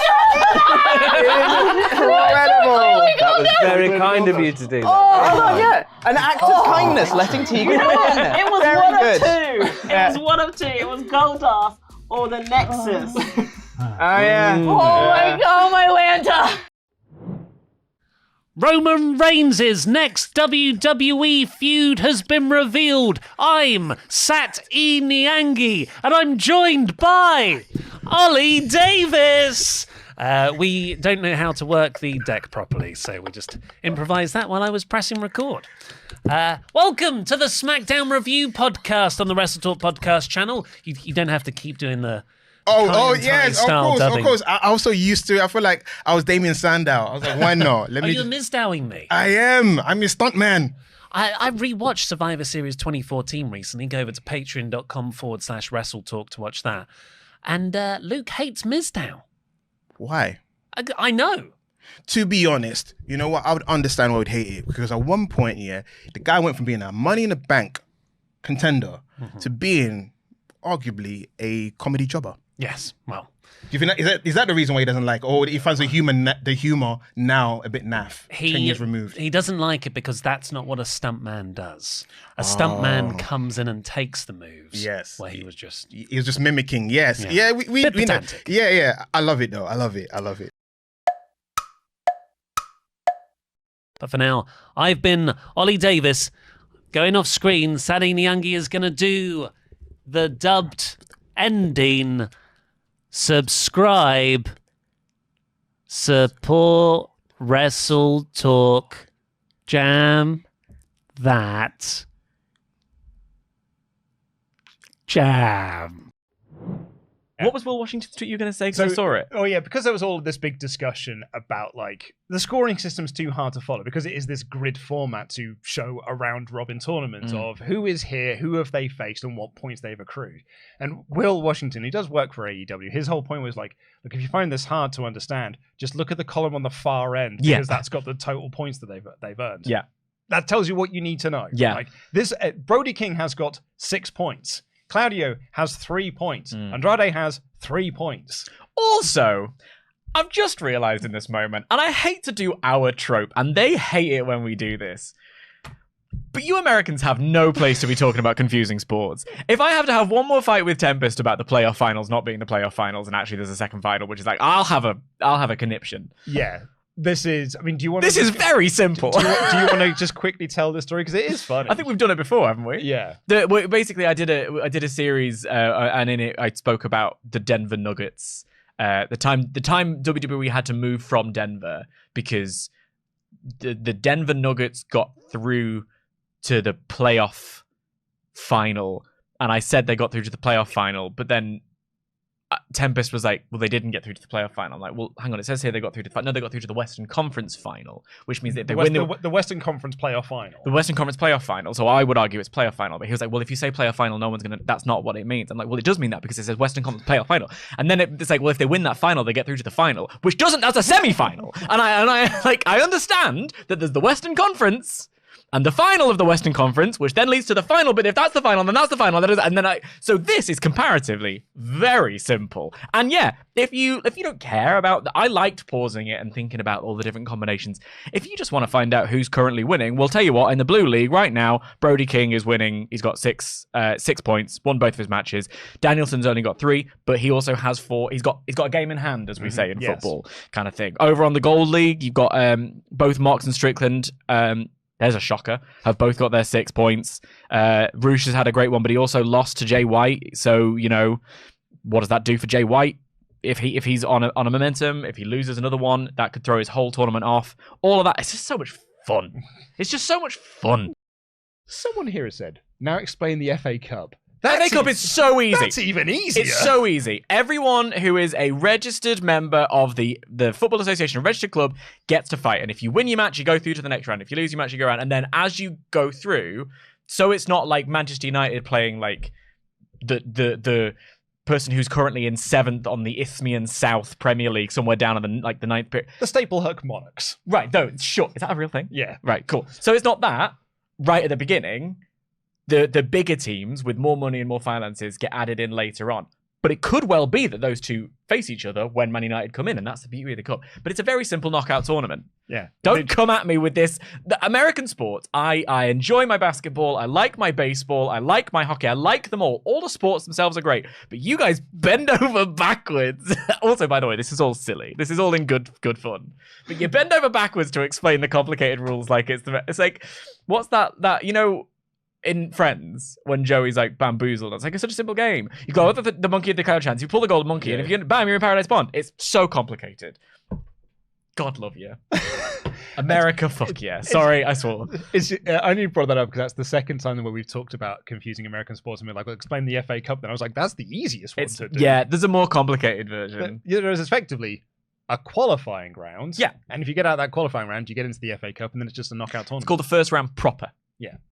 Let's get into what you thought of this show. That'll be WrestleTalk.com/support. We'll read out every single one of them above the $5 amount. And our first one here says, first though, Dan, it's the final time you play a team in your conference. The NBA Final, Stanley Cup, World Series, and Super Bowl is the final game of a series of games against the 2 conference champions. I mean, even soccer here, MLS, does this setup. I know it does, and that's what I mean. It's because your country is too big. It's like imagine saying, I will say, and I will grant you this: the World Cup. When we think of the World Cup, that is referred to as the World Cup Finals.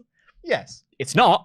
Like, the final of the match is the final. If it's fine, what does the word final mean to you? Right? Like, also, don't get me started on the World Series. Like, hey, Canada's involved, aren't they?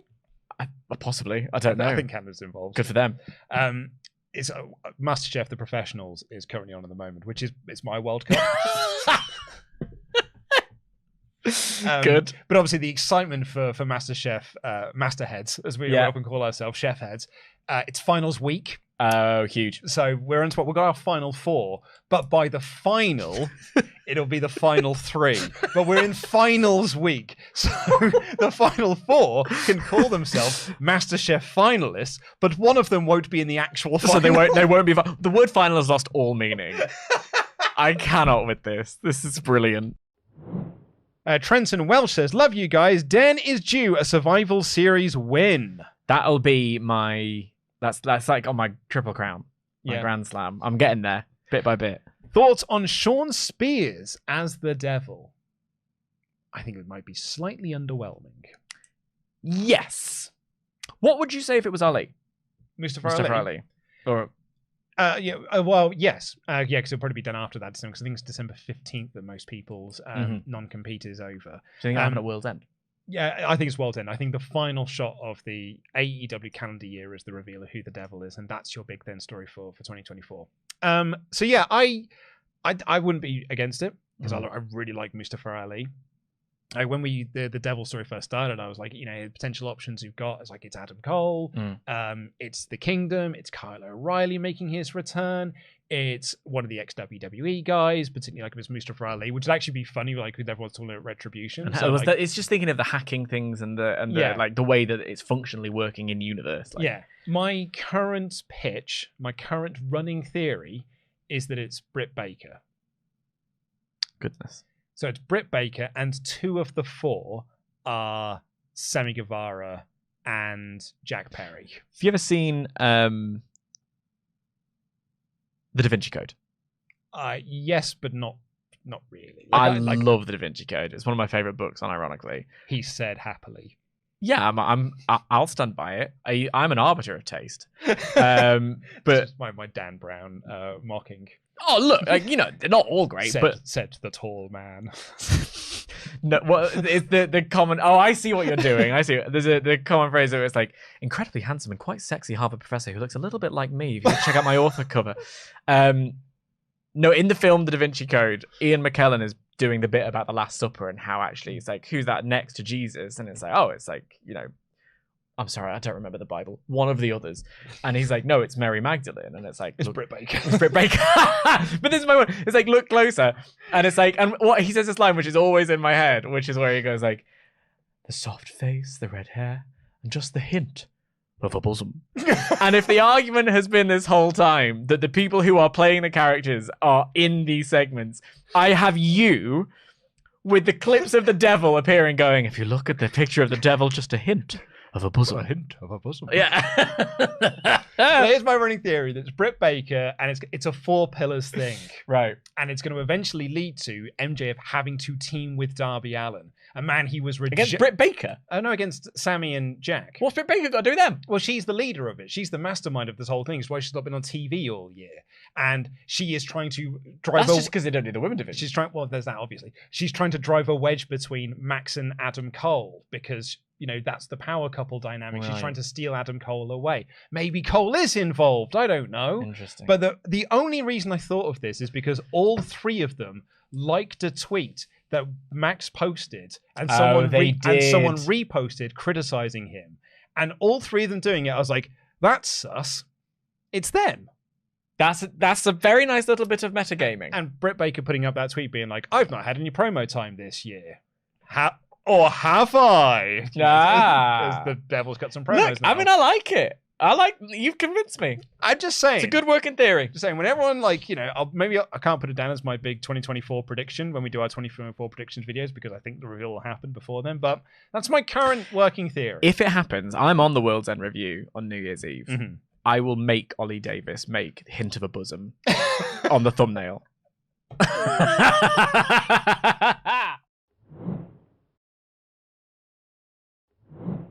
Now I feel like with the current infrastructure, with the way that it is a feeder system, and the guy NXT was his baby. Like I know that there's the killing Ring of Honor and all the rest of it, but like realistically speaking, I truly believe that Hunter cared. They're for Triple these H's kids. Like he texts Mercedes Moné before she goes out and does her Japan show kind of thing. But they're called Papa H's kids for a reason. And the reason these are called Papa H is because he was dad and these were his kids. And he was disappointed that his kids kept being taken up to the main roster. That's it. Treated like dirt. And then oftentimes would go back to NXT or get fired. Yeah. And so now he's in charge of the main roster. Like to the point I'm assuming you were going to make there was there's cross promotion. Yeah. NXT stars featuring. So spoilers, but we now know who the NXT star that's in the SmackDown tournament for the United States Championship is because they taped NXT last night. I haven't seen that yet. So I won't do the spoiler because, people don't want to see the spoiler. You have got previous. I have got previous. But so there's an NXT star. It is not a call-up. It is just an NXT star having a go in this tournament. But let's see what you thought of this show. Please do let us know in the comments down below. But also get in your Ultra Chats. I haven't got one for NXT yet. So get in your Ultra Chats, WrestleTalk.com/support. We're going to do a slight bit of editing on this next one because it has a spoiler. Oh, come on. So I'll listen. Well, I'm not going to say No, it it's because fine. well, there are people in the chat that Oh, don't want it that's true, spoiled, that's so I'm not going to spoil it for them. Yeah. I would just say don't read this chat because you're going to find out who it is. My son and I had a lot of fun watching the show. It's from Kid Cuddy. My son and I had a lot of fun watching the show. Shout out to Lash Legend because she is on the come up. As always, Trick Williams showing promise for the future, and we're getting Carmella, and we're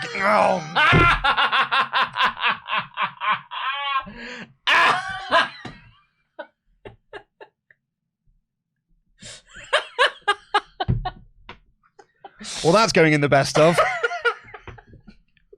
Moderator Rob. If you want to put a spoiler warning in the chat, just censor it, mate. Just censor the chat because then I'm not going to read it wrong. I'm going to do it bad. What in the Ron Burgundy fuckery was that? Like, it's written down. He's gonna read it. Oh God. It's fucking Carmelo Hayes, everyone. We've sworn so many times on this. Seen that coming. I'm going to apologize for the amount of swearing we've had in this episode. It's NXT 2.0, anyway, baby. Anyway, glad you guys reviewed this. I'm sure you are now. Apologies, everyone. That was sorry. You just can't help yourself. Rob, you put a spoiler ahead of time. You could have edited the chat and I would have read it. I'm Ron Burgundy. Highlight the spoiler. Highlight the spoiler bit. I'm just reading it, bro.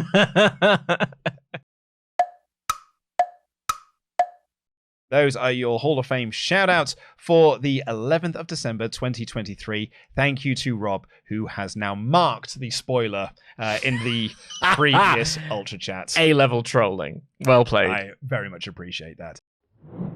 Then we got the Men's Iron Survivor match. Dijak, Josh Briggs, Tyler Bate, Bron Breakker, Trick Williams. This was outstanding. This was absolutely awesome. This was fantastic from start to end. Yeah.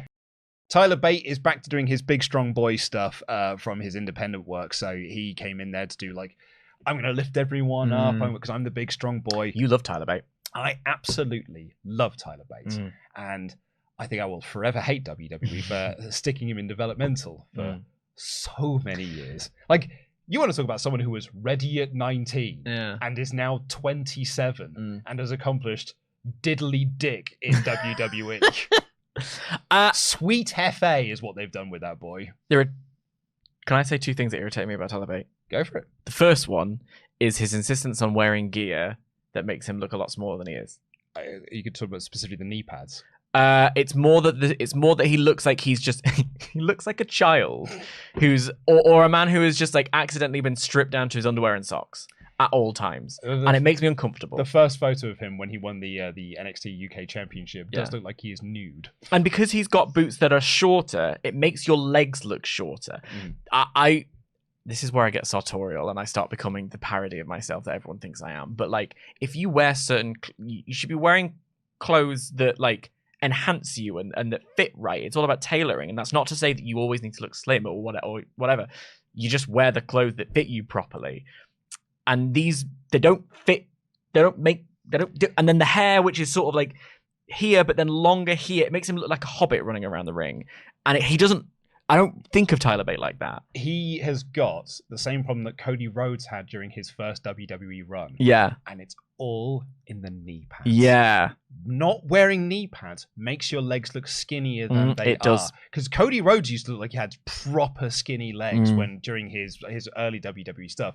Because he didn't wear knee pads. Also, wear knee pads. Oh yeah, protect your knees. Protect your knees. Just wear knee pads. Knees are precious. Knees are precious. Wear knee pads, please. It really bugs me where wrestlers don't wear knee pads. Not because of an aesthetic thing. I'm just like, no, you're poor knees. It was the first thing I was told to buy when I started training. Of course it is. Because you're going to be standing on your knees a lot. Yeah. It sucks. The other thing is, I I hate with the Fire of 1,000 Suns that move where he runs into the ropes. No! Yeah, I hate it. Oh, it was the coolest thing in the world when you used to do that at Progress shows. It looks cool. It's rad. But it doesn't do what it wants it to do. Of course it does. It gives him so much momentum coming back for the clothesline. It doesn't because he has to find his footing again and then turn around and do the clothesline. You know how he'd get more momentum? Running into the ropes normally. No. Strong disagree, Dan. I will punch you on this one. Should we have a fight? No, Should we work ourselves into a shoot? I think that might be... We could get little sticks. I think that might people go like, and you had the temerity to call Kaleni Jordan green. That's so accurate and fair.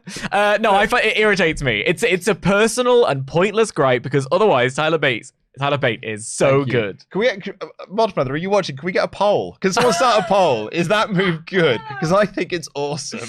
Who's right, like Luke or Dan? It also is such an effort for something that you could just bounce off the ropes for. It's one of those things. But it looks cool, Dan. Don't care.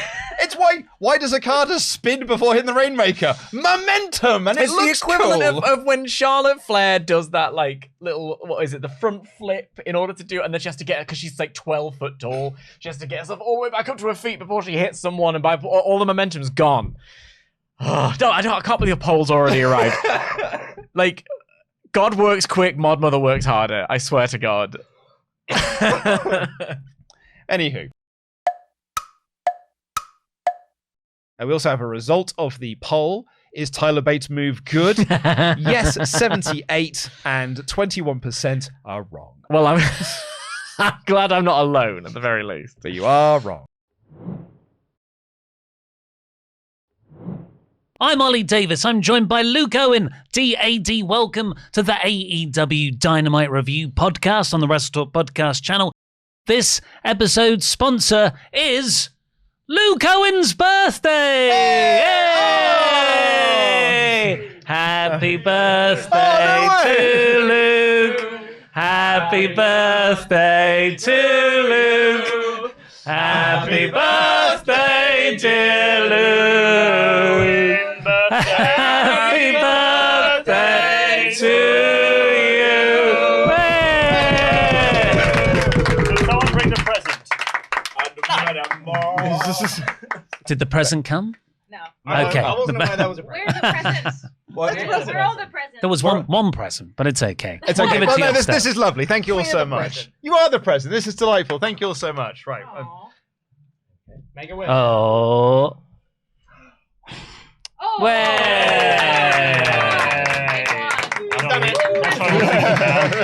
Oh my God. For he's a jolly good fellow. For he's a jolly good fellow. For he's a jolly good fellow. And so say all of us. All right, bye. I genuinely thought something had gone wrong with the stream because I heard the door opening and I was like, oh no, what have I done wrong with the stream? I was waiting for the cue.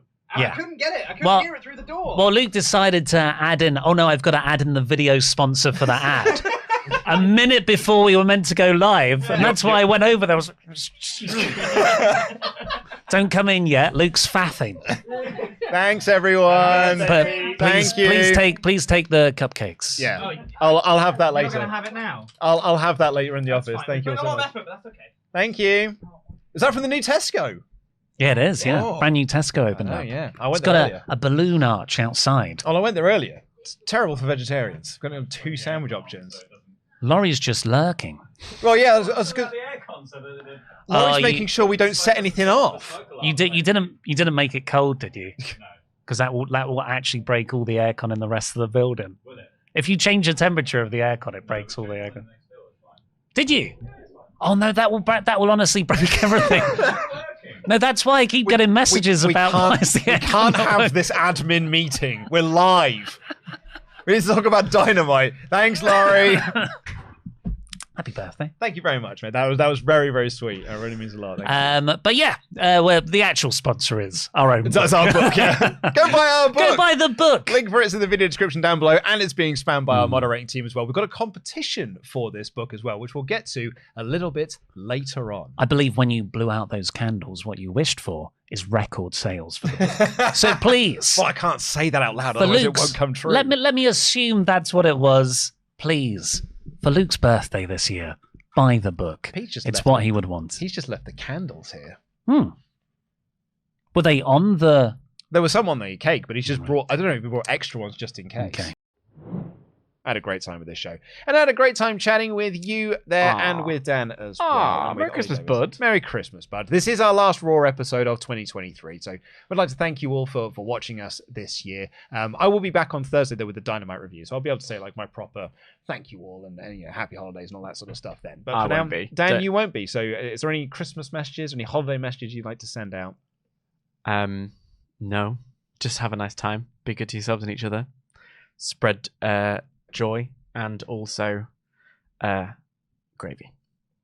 Bless us all. No singing. Throughout the year. Oh, he's still going. No? No one was... I don't know what you're singing. It's Bless Us All from Muppets Christmas Carol. Oh, I've only seen it once. What? Dan! Yeah. What Christmas movies have you seen? The Holiday. Yeah. And also, you're one of those people that will incorrectly try and tell you that Home Alone 2 is better than Home Alone 1. Well, it is because It's not, though! It's exactly the same movie, but there's a woman with birds as friends and it's set in New York. Ergo, better movie. I actually... Down the hall and to the left. I actually, because everyone keeps trying to tell me that Home Alone 2 is better, the other night put it on, and it is objectively terrible. It's not terrible. It's the same film. But it's not. Do you like Home Alone? Well, I do. Well, then you must like Home Alone 2. Which is why Home Alone 2 is actually annoying. She's because friends with birds and they go to the concert. Why was the bird gift not for his mum? The whole point of those gifts is to give to someone you're not with all the time. Give it to his fucking mum then, like, because they're always separated. That's the payoff. He's not with her all the time. She's with the birds. He doesn't know her. He met her 2 days ago. This is Christmas. Opening match, no intros, just straight in hot with a really hot crowd and Swerve Strickland, very hot. He's so hot right now. Against, not Jay White, as I've written here, Roosh. What you're left with at the end of this match is Strickland has 12 points, Moxley has 12 points, and there's a version where Jay White, if he wins in the main event, which he does, Jay White will also have 12 points. But all 3 of those guys would have all beaten each other. Yeah. Because if they hadn't, it would just be Strickland and Moxley going through. Yeah. But because they'd all beaten each other, that's what makes it a triple threat semi-final. I did a brilliant piece of booking, but I've got a problem with it. Uh-oh. Is it the maths? No. Is it looking at the table? It's all great. I just think open, and I love this. This is just my sort of constructive feedback with Captain Hindsight. I would have had Moxley White open this show and White wins. And then all of a sudden, it's White and Moxley who are going through. Strickland, you've got to win this match in the main event. Yeah. And then Strickland, who's been presented as a babyface throughout, has that great bit of underdog psychology that he's got to fight back after losing last week from Moxley It's fair. to win. I like that, yeah. Whereas what we've got instead is Moxley, who's definitely through, and Jay White, who's a heel, is the main event. Yeah. And I've got to get invested. Like, I was invested, but that's backwards psychology. I get that. I think you're absolutely right on that one, yeah. Thank you. You're welcome. And just if everyone else can say in the live chat, Ollie was right. Ollie is right. Yeah. Oh, okay. Well, I mean, in about 20 Yeah. seconds' time, once the live chat catches up to where we are. Well, let's and count them. Try and every time someone says it, try and put a number next to your name. So, Mod Mother, if you can hear me, what Ollie is asking is that when people message this, you've got to count them all and put them into the I'm not actually saying that. I'm saying, have you ever played the game where you've got to say like 1, 2 in a group of people and you can't say so? Everyone's got to do it. They've got to say Ollie is right 1, and then someone's got to say Ollie is right 2. But if someone says Ollie is right 2 or 3 before you've said yours, got to go back to the start. No, Ollie is wrong. Oh God, Ollie, nah, Ollie, come on, man. Luke is right. This is not going your way, actually. I'll be honest with you. It's Christmas, guys. Swerve's a heel too. Nah, if that happened, we wouldn't get J Mock in the Nana dance. Ollie is right 8. I haven't even had 1 yet. Yes! We're at 8. We're at 8. Can I get a 9? And we have an update. Ollie is right 21, wrong 12. Take that, naysayers. And it tied Also with 25 points, 9 nominations, one of which was top level, so really it's below Theory and Cena. And I don't think this should be on the list. It's Jeff Jarrett versus Jeff Hardy on AEW Dynamite Fight for the Fallen. This was on my list. Okay. You don't think it should be on the list. However, democracy says that it should be. Someone messaged me who was voting and said, how dare you make me remember that this match happened, because they had voted for it. Yeah. And I said, well, it's not on my list. I actually thought it was silly fun. And they replied back, it's a good job you're pretty. This is the Texas Chainsaw Massacre match. Yeah. Like, okay, at the end of this match, Jeff Jarrett wins a Texas Chainsaw Massacre Leatherface Championship belt. They should do this every year, but with a different Warner Brothers release. Next year, he should win the Beetlejuice Championship. And he'll just be the belt collector of a movie tie-in or video game tie-in championship belt. This was an absolute car crash of a dreadful, awful, rubbish match. And I was there clapping with glee at how silly and crap it was. So when you break up with someone, if you're in a sort of mood, or maybe you put on a revenge dress, famously Princess Diana wore a revenge dress, and you might post an Instagram story or a statement on your Facebook or something that says about how strong and moving on and independent you are posting that for an audience of one. This match was for an audience of one, and he's here tonight. He is. Literally, there is no one else in the world who, if you telling me you thought this was wonderful and the belt should happen and all of that, it makes so much sense for you, and I'm genuinely ecstatic for you. It was bobbins, and you know it. I'm not alone. Ollie Davis also thinks that this was... Because you managed to convince him with your words. Look, this match was for the Leatherface Championship. It's not going to be a Okada Omega 4. Tony Khan ran out at the end dressed as Leatherface. Yeah. I thought it was going to be Grado. I thought that was going to be an even better thing. I don't even know if it was Tony Khan, but in my head it absolutely was. Leatherface appeared in this match, and everyone's there being like, oh, it wasn't a technical masterpiece. It looks stupid. It was supposed to be a technical masterpiece. No, but it's supposed to be fun. And it was stupid I had fun. no fun. I thought it was just dull. No. Look, just man, cringe. Sami Zayn and Johnny Knoxville. Fun. Very silly. This. Bad. Not fun. I'm not saying this is on par with Johnny Knoxville and Sami Zayn. It's not.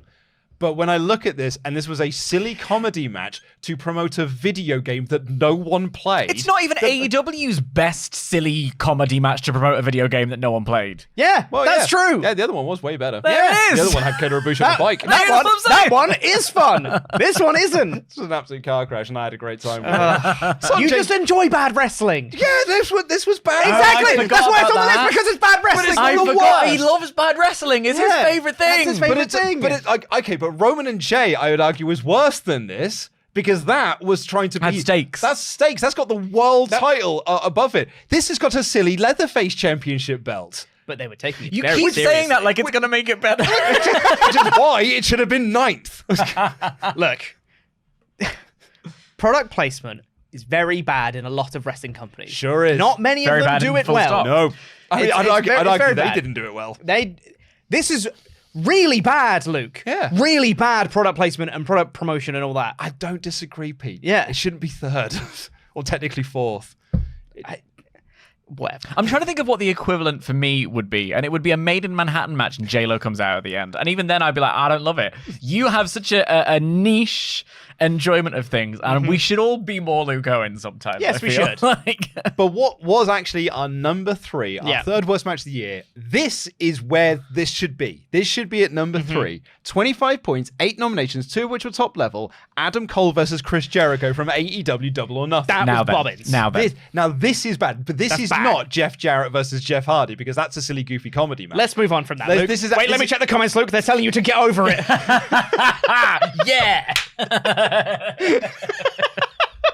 This was actually bad. Yes, it was. Tempo, what have you got to eat over there? Blue van. Oh, Blue van.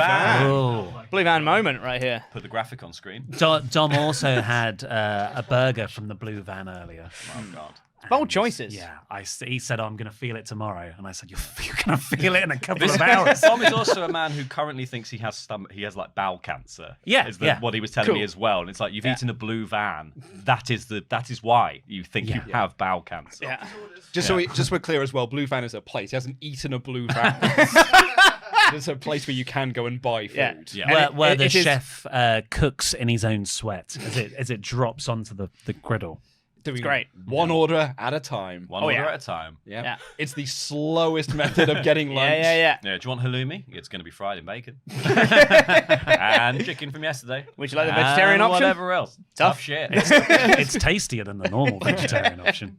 It's like what was I can't remember what show it was where they said like you cook something in like the remnants of the cooking tray that something else has been cooked on. And you're just like, oh, it's got all the flavor of everything. That's what the Blue Van flavor is. Yeah. It has one flavor, but it's all flavors. And it's delicious. Yeah. Oh yeah, it's great. The chips, because I can smell the chips. Like it's the everlasting gobstopper of lunch.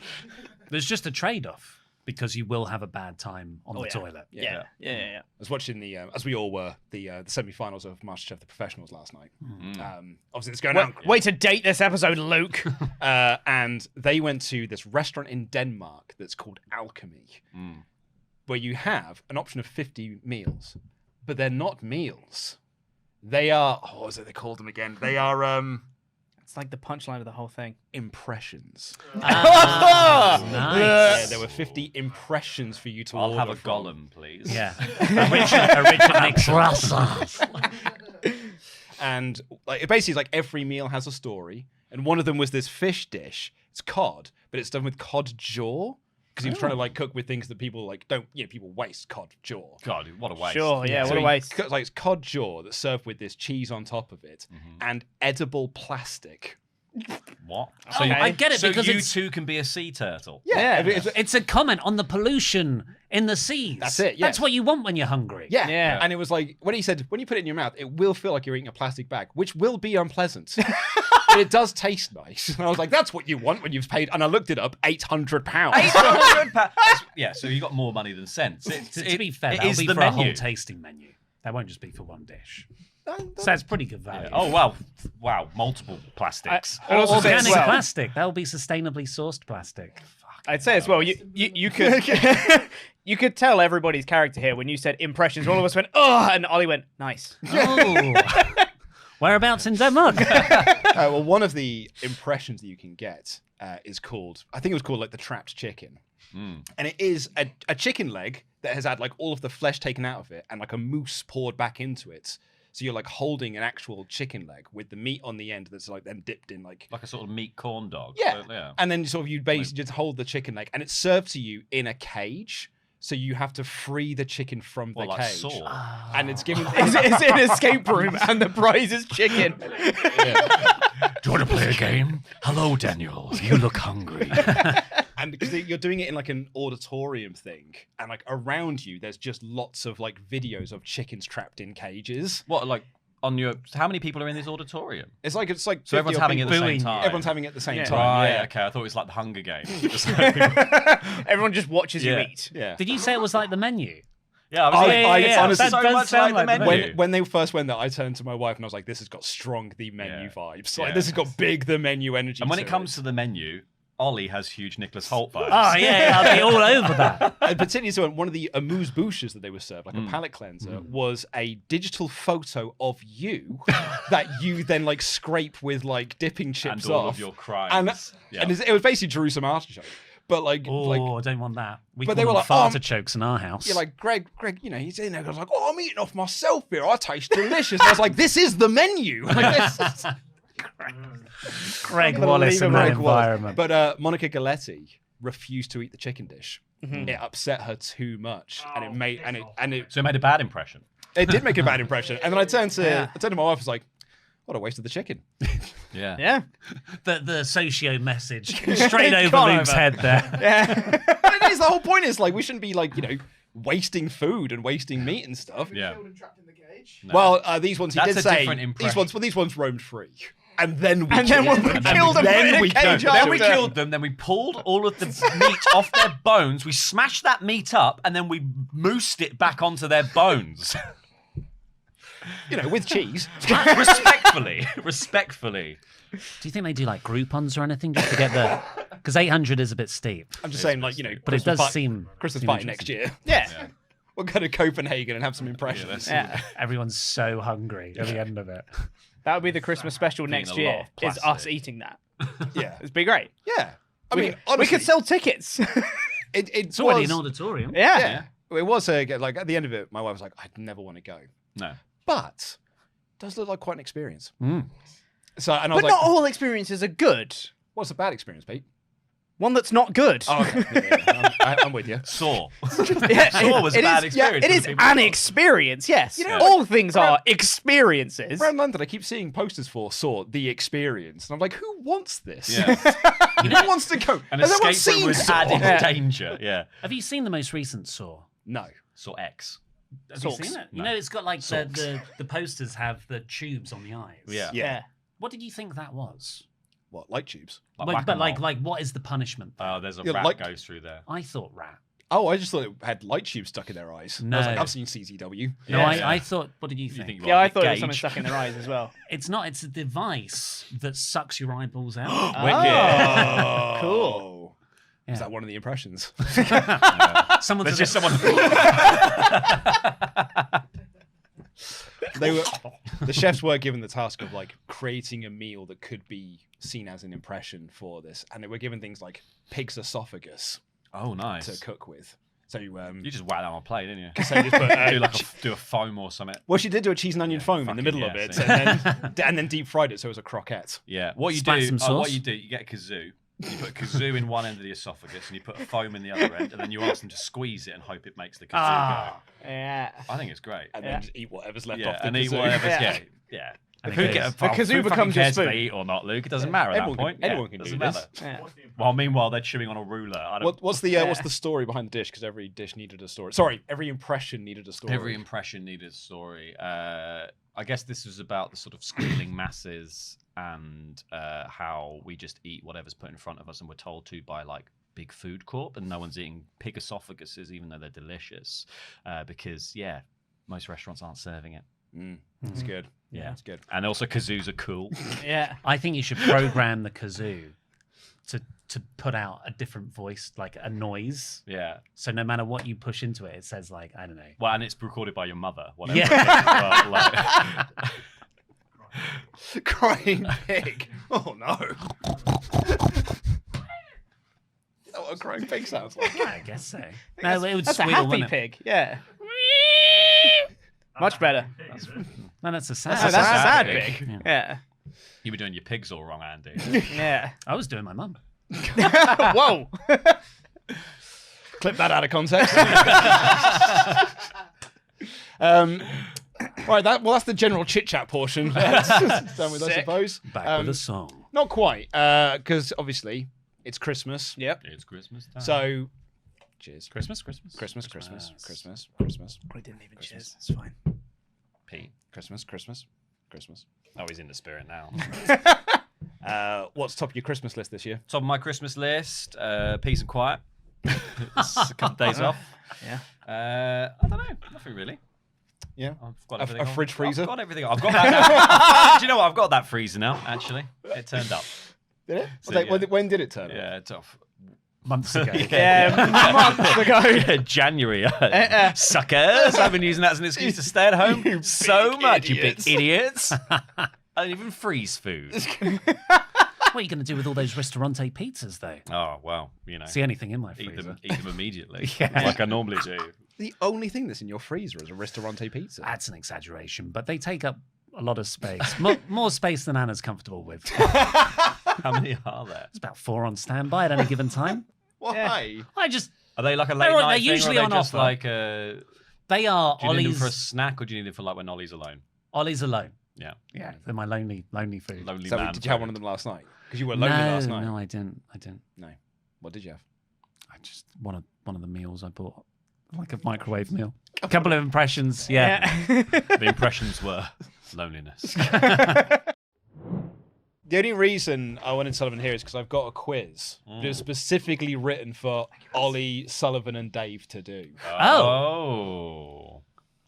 So well, that was short-sighted of you. Yeah. Can we not just put some other content ahead? Well, I'll tell you what. Who else is coming to the cinema with us tonight? Is it a Muppets Christmas Carol quiz then? Yes. Well, I'm obviously... Yeah, I'm not. Yeah, you're not. I think I'm the only person that's not. I'm going to be there. Okay, What? right. You're not I don't know coming? anything about the film. Why not? I've seen it once. I'm going after. Why aren't you coming to the cinema? I don't want to do it. It wasn't optional. Yes, it was. Yeah, It well, wasn't. it genuinely was It genuinely was optional. So we're Just- going to a Muppets Christmas Carol sing-along tonight. Sorry, the Muppet Christmas Carol sing-along tonight. You've got to get the name of the movie right. Muppets. We're going to off-brand Muppets Christmas Carol. Can't wait. Well, it's the movie. It's the tribute band. With Dave Grohl. I can't wait to see Kermode the Frog. So we're going to see The Muppets Christmas Carol tonight at the British Chelsea Cinema. And we're doing a sing-along version of The Muppets Christmas Carol. And when it was, like, the idea came up, Pete was like, no, I'm just not participating. No one took my idea of going to a trampoline park seriously. I which love think is that actually idea. Outrageous. I think it's outrageous. I That was think that's a much great better idea. for a Christmas party. Absolutely would have done that. Why didn't we do that? Because I want safety. Because Ollie I wanted to do this one. Yeah, there was a big health accessibility concerns. All that so you wanted to see the It's- Muppets. you wanted to see the but Muppets. mostly I wanted to see the Muppets. Yeah. A film I have not seen before. Next so year, I don't know the trampoline songs. park. Well, neither's Andy. The words are on the screen. He's only going because he gets FOMO. Who else has not seen it and is going tonight? Yeah, Whitney's there's not like seen multiple it. people. How have so many people not seen this film? Because they're all 12. Like, they're all like young people. So But I'd seen films that came out before I was born when I was a we're kid. old. So those films are still new for us. If anything, they're more accessible on Netflix and things like that. You know, you get a DVD sent to you. I don't know. How's it work? What love film are you talking about? I'm more concerned with the sensory nightmare of horrible people singing badly next to me. Mm-hmm. I'm not going to enjoy karaoke later. Yeah. Well, that's the thing. I just grew up in a household where we just didn't watch Christmas films. That's just not a thing that we did. So, like, my God, you are Tiny Tim. Yeah. So, like, it's just not a thing that happened. So I have basically, afford I have Christmas like no films. nostalgia for a lot of Christmas movies. Which is Everyone's like, why- oh, it makes me feel like Christmas. I'm like, does it? What I Christmas just films don't- did you watch? Any Christmas films? No. You're wearing an old Christmas film jumper. I've now seen Christmas films in adulthood and gone, that's great. I like that. Yeah. So why do you watch the Muppets then? Because I don't give a shit about a sing-along, Luke! Your argument has fallen apart in front of your eyes. I don't give a shit about a sing-along! I never That's watched it. it. I never Full watched this stop. movie. Well, that's an old movie. Well, I've seen that one. Then your argument doesn't work. I don't care about a sing-along! That's it! Full stop! End of sentence! I don't want to do a sing-along! So if we'd have gone to a Home Alone sing-along, would you have gone? No! Because I don't want to do a sing-along! What about if? How many times? What about if it was like a Lonely Island sing-along? I don't want to do a sing-along. Why It's not? not that hard to We get. just did karaoke. We just sang Sweet Caroline. Why don't you like sing-alongs? I don't want to do it. Why are you guys fucking grilling me on this? I just don't want to do it. Do you know what we should do? We should do one of the songs from Muppets Christmas Carol. Well, yeah, Get there it we up. go. I'm going to go sign off 3 Get it count. up. See you guys later. I feel like we've just found our Christmas mission, and that is to awaken the part within Pete Yeah. that loves Christmas. It's like sort of sing-along like movies. it's like this is Pete's version of It's a Wonderful Life, or Are you- like are you I'm playing holding this the- like a little guitar. I have been for a while. Which one do you want to do, If Scrooge? you are doing a I'm still karaoke song, tuning I am today, genuinely going to so- go sign off 3 count. awful If you want to go sign that off, you can bring Ellis down with you. Yeah, sure. Yeah. Yeah. All right. Bye, Pete. Bye, Pete. Well, Dave, I actually need you in because I need you. Can you grab the whiteboards while you're there? Because you need to write down your answers. Oh God, I don't know any of the answers. I'll do it anyway. Yeah. Okay. Well, you can just pretend to be Sullivan if you can. I'll think about it. Yeah. What an outrageous take! Well, you don't like sing-alongs? I think in light of we could have gone to a trampoline park, I'm annoyed about the lack. the access issue? Why can't we do both? Sing-alongs at the trampoline. Yeah, we could have recorded this episode in a trampoline park. Leave a comment down below if you'd But like to see that. Not everyone can do jumping due to various injuries and things, or just. I have got a mistakes. bad back. I've got bad ears. Look, I once bounced really, really high, and I was scared I wouldn't come back down. Ollie was pinged once. Somebody pinged him. Is that when you jump? It's when you jump at the same You time dead somebody jump. lands. Yeah. I am the anti-Pete, by the way, because I love a Christmas sing-along. Hey! I'm very much looking forward to tonight. And I am twice the size. Yeah. Does that make you anti something? Yeah. I don't know. So I got this Muppet quiz from two different places. Right. I also want you to know, I got every answer right. All right. The two places are, yeah, thank you. It's coming called like funtrivia.com and the Beano. Ooh. Okay. Nice. In the song, It Feels Like Christmas, what is the message if we hear it? Don't ever fear, don't drink beer, make it last all year, or give presents all year.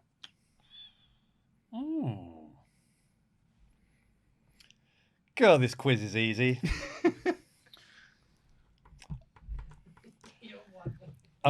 You know the crazy thing, I hadn't seen The Muppets Christmas Carol until an adult. And I loved it. Well, that doesn't seem right, because I was told that if you didn't see it as a child, then you can just never see it at all, apart from Home Alone. If Pete doesn't watch a movie on the opening weekend, he'll hate it. And then never see it. What does Rizzo want God to bless as he is jumping off the gate into Scrooge's yard? Ooh. His jelly beans, his courage, Gonzo so he would catch him, or his broken little body?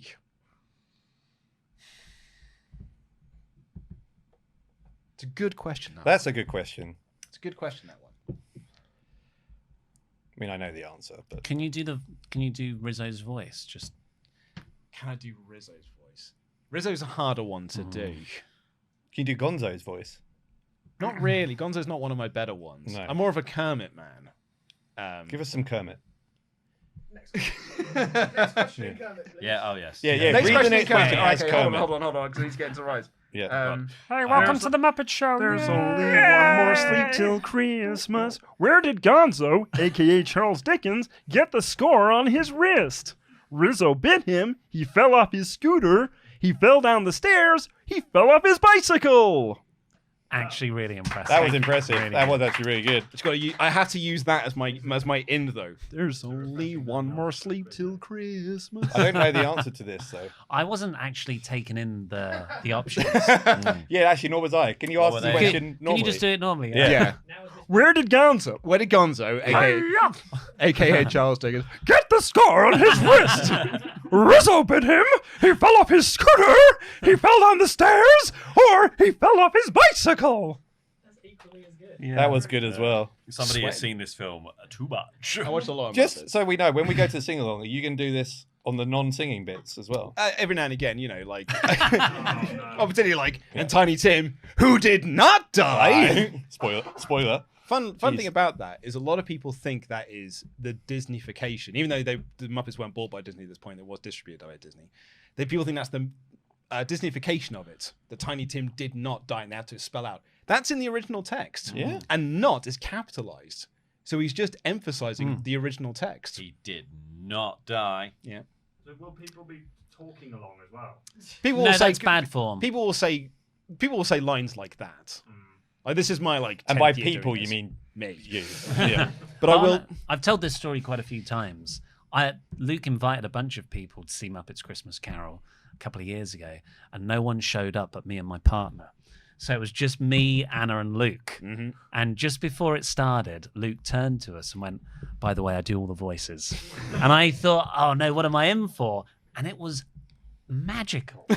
Wow. It was really, really great. Particularly in a song like Scrooge, where you get to do lots of different No characters. pressure for later then. When a cold wind blows, it chills you to the bone. I just got chills. nothing I in just got nature chills that right there. your heart like He's the the guy you years want to of be being sitting next alone. to. Yeah. If Pete was sitting next to you, he'd know what Christmas is. I could fix it. Learn the spirit of Christmas. Can we just make him come? We can buy an extra ticket. Yeah. I mean, we know people at the Prince Charles Cinema. We'll Pete pressure him. We could just go in, open the fire exit at Yeah, the he's side. going out for dinner, isn't he? He's going out for dinner on the Christmas party day. Just him and his phone. pretty smart, He's not even going with the people. Who's not going? Is everyone in this room going? Everyone's going, Oh. yeah. I wasn't until this morning, and then someone pulled out. Why weren't you going? Again, like genuinely, the thought of lots of people singing quite horribly next to me, I was like, oh, it doesn't sound like fun for me. But I actually, You get to sing too, though. yeah, maybe. But I'm adding Andy to my I art. will say, I am quite pleased that I'm coming now. Yeah. This is the start of Christmas When tonight. I found it was only Pete and myself. Is it only Pete that's not going? Pete's the only, I think so. Tempest going. Pete's the only person who's choosing not to come and then coming later. Like there's other people who can't make the whole night. Pete's opting out of part of the night. Wow, that is unbelievable. Even Laurie didn't do that. I was borderline. I was borderline. Just go to the trampoline park. I'm gonna go to the trampoline park for an hour, and I'll meet you there. What's wrong with Tiny Tim? What you do, isn't he? A. Yeah. Not working enough. He's Pete. It's A. A. Yeah. Cool. That's it. That's the end of the quiz. What did you score, Dave? Well, I'm upset because it's not a perfect score, but it's 11 out of 13. 9 out of 13. Got 3. Dave's the winner, everyone!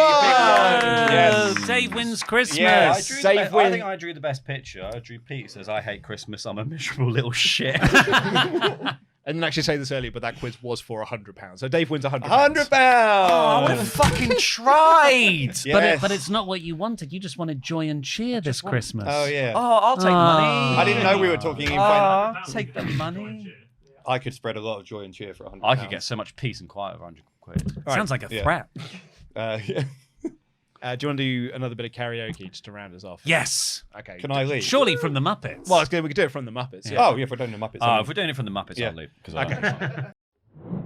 Do you want to call to closing? Well, yeah, that's. I've got to do Secret Santa in 5 minutes. So, yeah.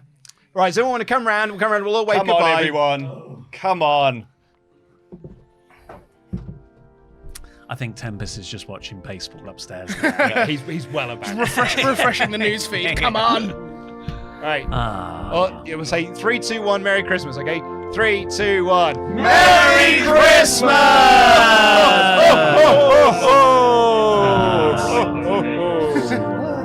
Christmas.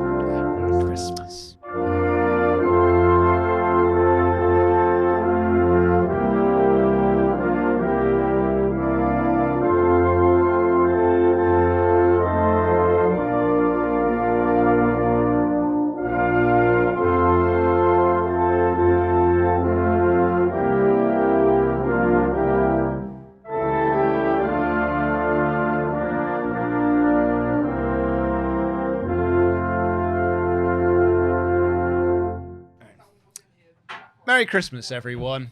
We'll see you next year. Bye.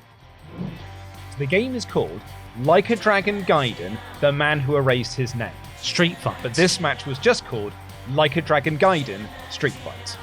This is why I don't watch anime. This is. Oh, do you get into One Punch Man? Oh, okay. How many episodes has it got? 1,000?